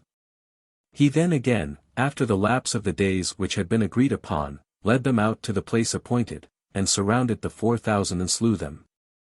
When this also had been done, Zopyros was everything among the Babylonians, and he was appointed both commander of their army and guardian of their walls. 158. But when Dareios made an attack according to the agreement on every side of the wall, then Zopyros discovered all his craft, for while the Babylonians, having gone up on the wall, were defending themselves against the attacks of the army of Dareios, Zopyros opened the gates called the gates of Kisha and of Belos, and let in the Persians within the wall. And of the Babylonians those who saw that which was done fled to the temple of Zeus Belos, but those who did not see remained each in his own appointed place, until at last they also learnt that they had been betrayed. 159. Thus was Babylon conquered for the second time, and Dareios when he had overcome the Babylonians, first took away the wall from round their city and pulled down all the gates. For when Cyrus took Babylon before him, he did neither of these things, and secondly Dareios impaled the leading men to the number of about 3,000. But to the rest of the Babylonians he gave back their city to dwell in, and to provide that the Babylonians should have wives, in order that their race might be propagated. Dareios did as follows, for their own wives. As has been declared at the beginning, the Babylonians had suffocated, in provident care for their store of food, he ordered the nations who dwelt round to bring women to Babylon, fixing a certain number for each nation. So that the sum total of 50,000 women was brought together, and from these women the present Babylonians are descended. 160. As for Zopyros, in the judgment of Dareios no one of the Persians surpassed him in good service, either of those who came after or of those who had gone before, excepting Cyrus alone. For to Cyrus no man of the Persians ever yet ventured to compare himself, and Dareios is said to have declared often that he would rather that Zopyros were free from the injury than that he should have 20 Babylons added to his possession in addition to that one which he had. Moreover he gave him great honors, for not only did he give him every year those things which by the Persians are accounted the most honorable, but also he granted him Babylon to rule free from tribute, so long as he should live. And he added many other gifts. The son of this Zopyros was Megabyzos, who was made commander in Egypt against the Athenians and their allies, and the son of this Megabyzos was Zopyros, who went over to Athens as a deserter from the Persians. Notes to Book 3. 1. C2. 1. 2. Amasin. This accusative must be taken with eprex. Some editors adopt the conjecture amasi to be taken with memphimenos, as in ch4, did this because he had a quarrel with Amasis. 3. C2. 152, 154. 4. Shurin, C2. 104. 5. Canaan, most Mizas and many editions have, Kaimenon, laid up. 6. Demarcan, dot. 7. Exeriamenos, explained by some, disembarked or unloaded. 8. Or Orotal. 9. Dia de Teuton, dot. 10. Tryon, omitted by some good Mizas. 11. C2. 169. 12. Ala kai tot uathesin ai the bi sakati, dot. 13. The so-called Lukon Tycon, on the south side of Memphis, CPCH 91. 14. Omoyos kai, omitting, a, dot. 15. Pentacosias Neas, dot. 16. Anacleon, perhaps, Anticleon, which has most ms authority, may be right, answer their lamentations. 17. CCH 31. 18. Agamemnon, some editors adopt the conjecture, Agamemnon, was being led. 19. Sphy, so in the Mizas, some editions, following the Aldine, have, boy, dot. 20. To te, correction 4, toad, some editors read, toad, to, by this, namely by the case of, etc. 21. Gypsum. 22. AP, lit. After. 23. Lukon Tetragonon, so the MSS. Some editors, in order to bring the statement of Herodotus into agreement with the fact, read, Lukon Ti Trigonon, a kind of white triangle, so Stein. 24. AP, this is altered unnecessarily by most recent editors to Eupo, on the authority of Eusebius and Pliny, who say that the mark was under the tongue. 25. Echino, some understand this to refer to Cambyses, that there was no one now who would come to the assistance of Cambyses, if he were in trouble, an office which would properly have belonged to Smyrtes, cpch. 65, but the other reference seems more natural. 26. Epilepsy or something similar. 2601, cp note on I, 114. 27. Pros ton patera, telesai, curon, the word, telesai, seems to be corrupt. Stein suggests, ikasai, as compared with. Some editors omit the word. 28. Nomen panton basilia pharisinae, but, nomos, in this fragment of Pindar is rather the natural law by which the strong prevail over the weak. 29. Iacon, Stein reads by conjecture, scon, having obtained possession. 30. Mede, Abict reads, medon, by conjecture. 31. Allah, under the influence of the preceding negative.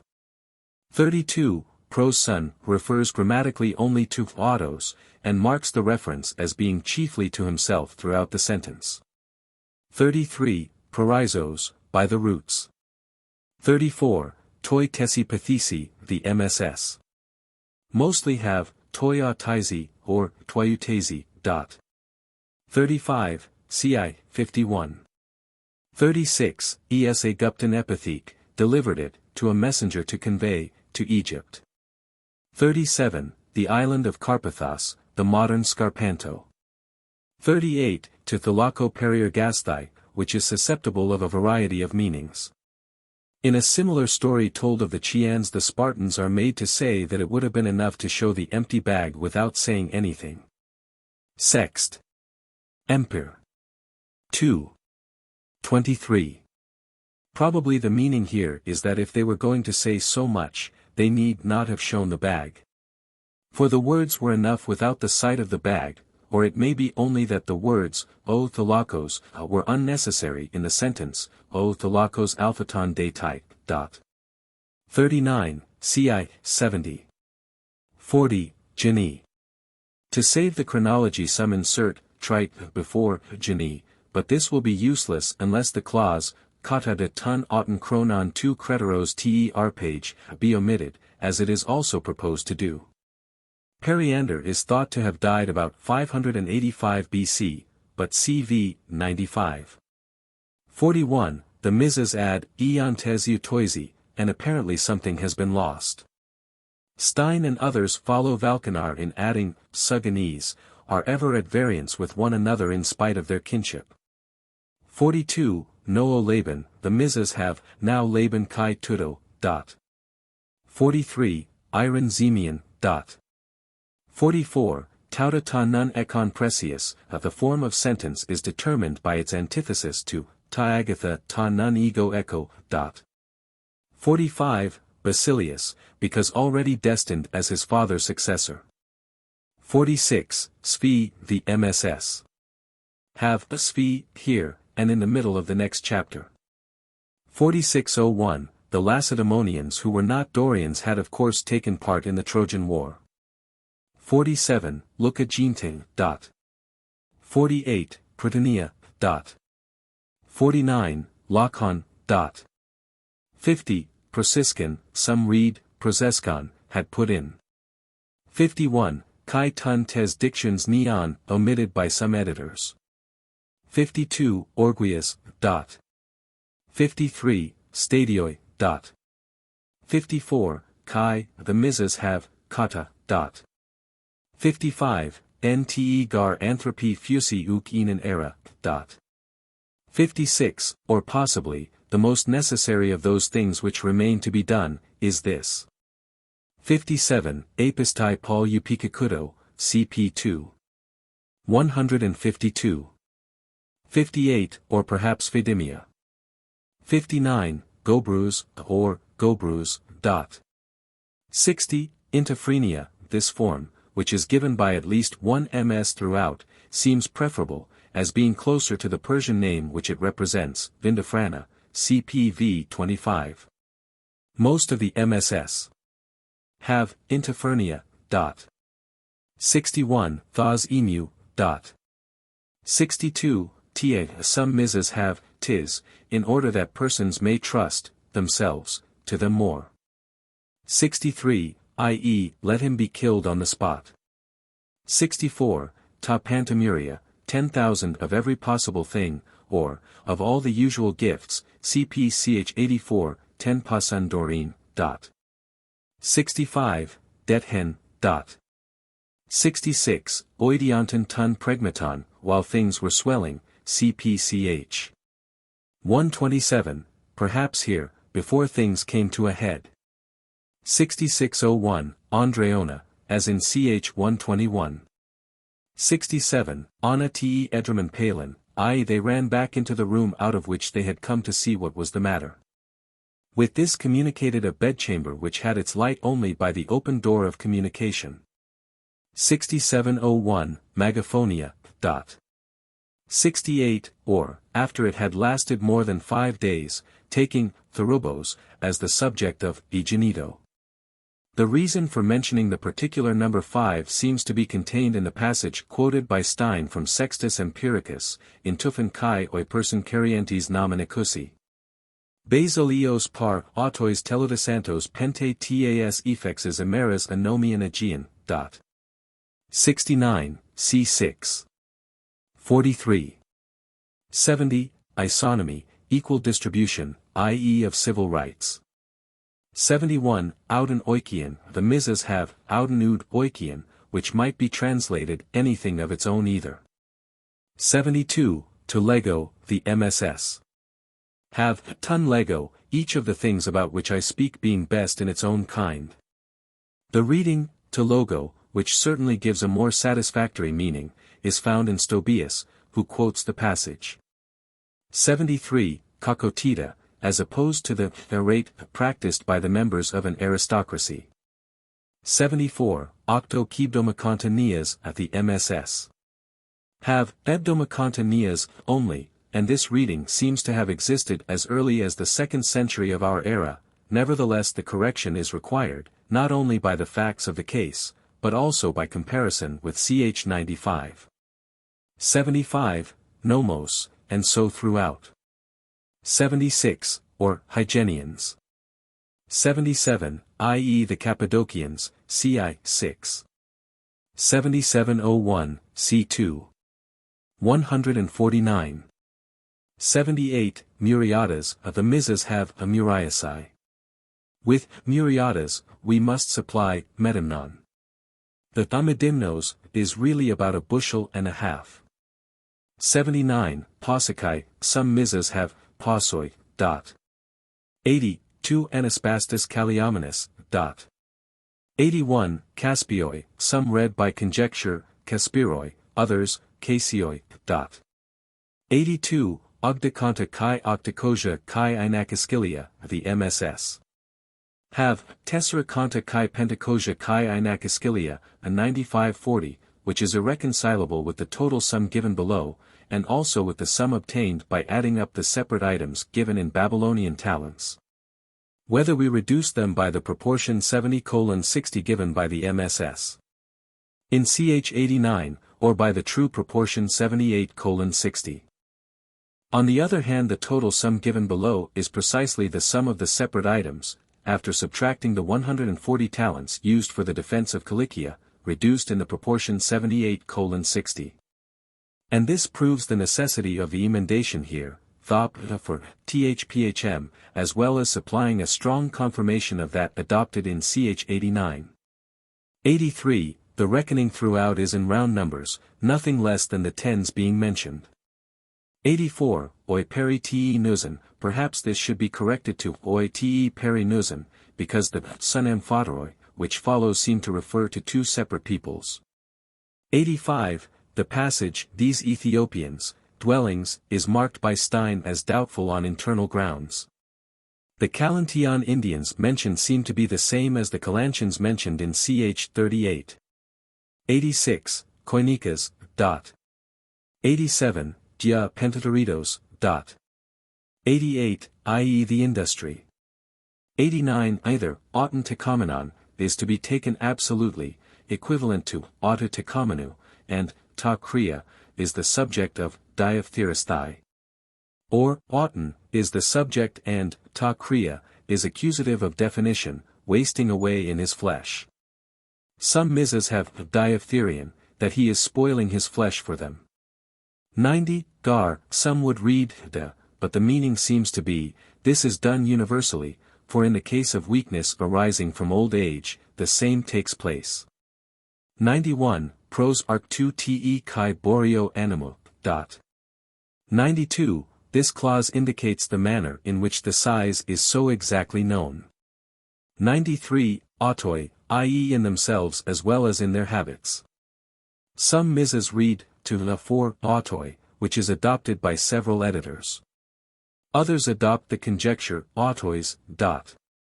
94, i.e. 2 in each hind leg. 95, kai paraluesthai, a kai, is omitted in some Muses and by some editors. 96, buk omu, some editors omit, buk, the meaning seems to be that in case of necessity they are thrown off one after another to delay the pursuing animals. 97, the meaning of the passage is doubtful, possibly it should be translated, omitting, kai, the male camels, being inferior in speed to the females, flag in their course and are dragged along, first one and then the other. 9701, c2. 75. 98, metri, the Muses have, meter, womb, but for this Herod seems to use the plural. 99, metera, most Muses have, metran. 100, most of the MSS have, auton, before, ta malia, which by some editors is omitted, and by others altered to, autica. If, auton, is to stand it must be taken with, catapatomenas, flying down upon them, and so it is punctuated in the Medicean MS. 101, Elkia. There is a play upon the words, epelkine, and, Elkia, which can hardly be reproduced in translation. 102, Cassiterides. 103, O Cassiteros. 104, CP4. 13. 105, Echinakia. 106, this is the second of the satrapies mentioned in the list, see ch 90, named from its chief town. Oroites also possessed himself of the first satrapy, of which the chief town was Magnesia, ch 122, and then of the third, ch 127. 107, the satrapy of Dascalion is the third in the list, see ch 90. 108, Sugar and Andron Logo. 109, or, Banqueting Hall, CP4. 95. 110, Epistramenon, most of the MSS have, Epistramenon, turned towards, the wall. 11001, whenever he, i.e. Zeus, reigned. 111, this clause, as Amasis the king of Egypt had foretold to him, is omitted in some Muses and by some editors. 112, Oidionton eti ton pregmaton, cp ch 76. 113, i.e. satrapies, c ch 89, 90. 114, Apicomenon kai anacomistanton, the first perhaps referring to the slaves and the other to the rest of the property. 115, i.e. the art of evasion. 116, es 2 krosu ten niken, es, is not in the Muses, which have generally, 2 krosu sun thik, one only has, 2 krosu ten niken. 117, state ras, i.e. the stater dyrikos, deric, worth about £1, cp. Note on 7. 28. 118, ekaton neon, 100 minae, of which 60 go to the talent. 119, this passage, from, for this event happened, to the end of the chapter, is suspected as an interpolation by some editors, on internal grounds. 120, Tarentum. Italy means for Herodotus the southern part of the peninsula only. 121, Ristones, so one inferior ms, probably by conjectural emendation, the rest have, Crestons. The Ionic form however of rastone would be raystone.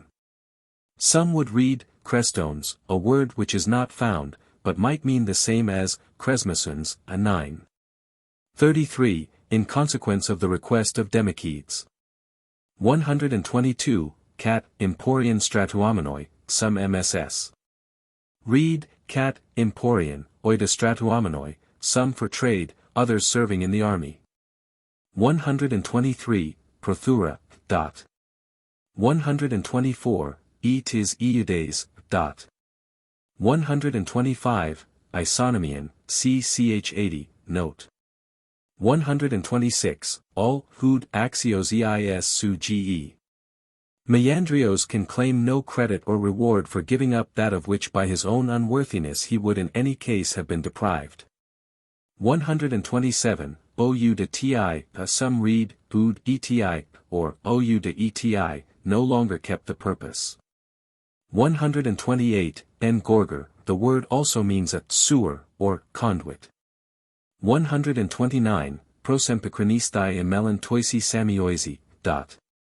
130, tu diphraphorumenes, a doubtful word, it seems to be a sort of title belonging to Persians of a certain rank, perhaps those who were accompanied by men to carry seats for them, the same as the thronoi mentioned in ch 144. Or, those who were born in litters. 131, sagenusans, c6. 31, the word is thought by Stein to have been interpolated here. 132, or, are very highly accounted and tend to advancement. 133, opposite to. 134, the words, and to the Persians, are omitted in some Muses. Book 4.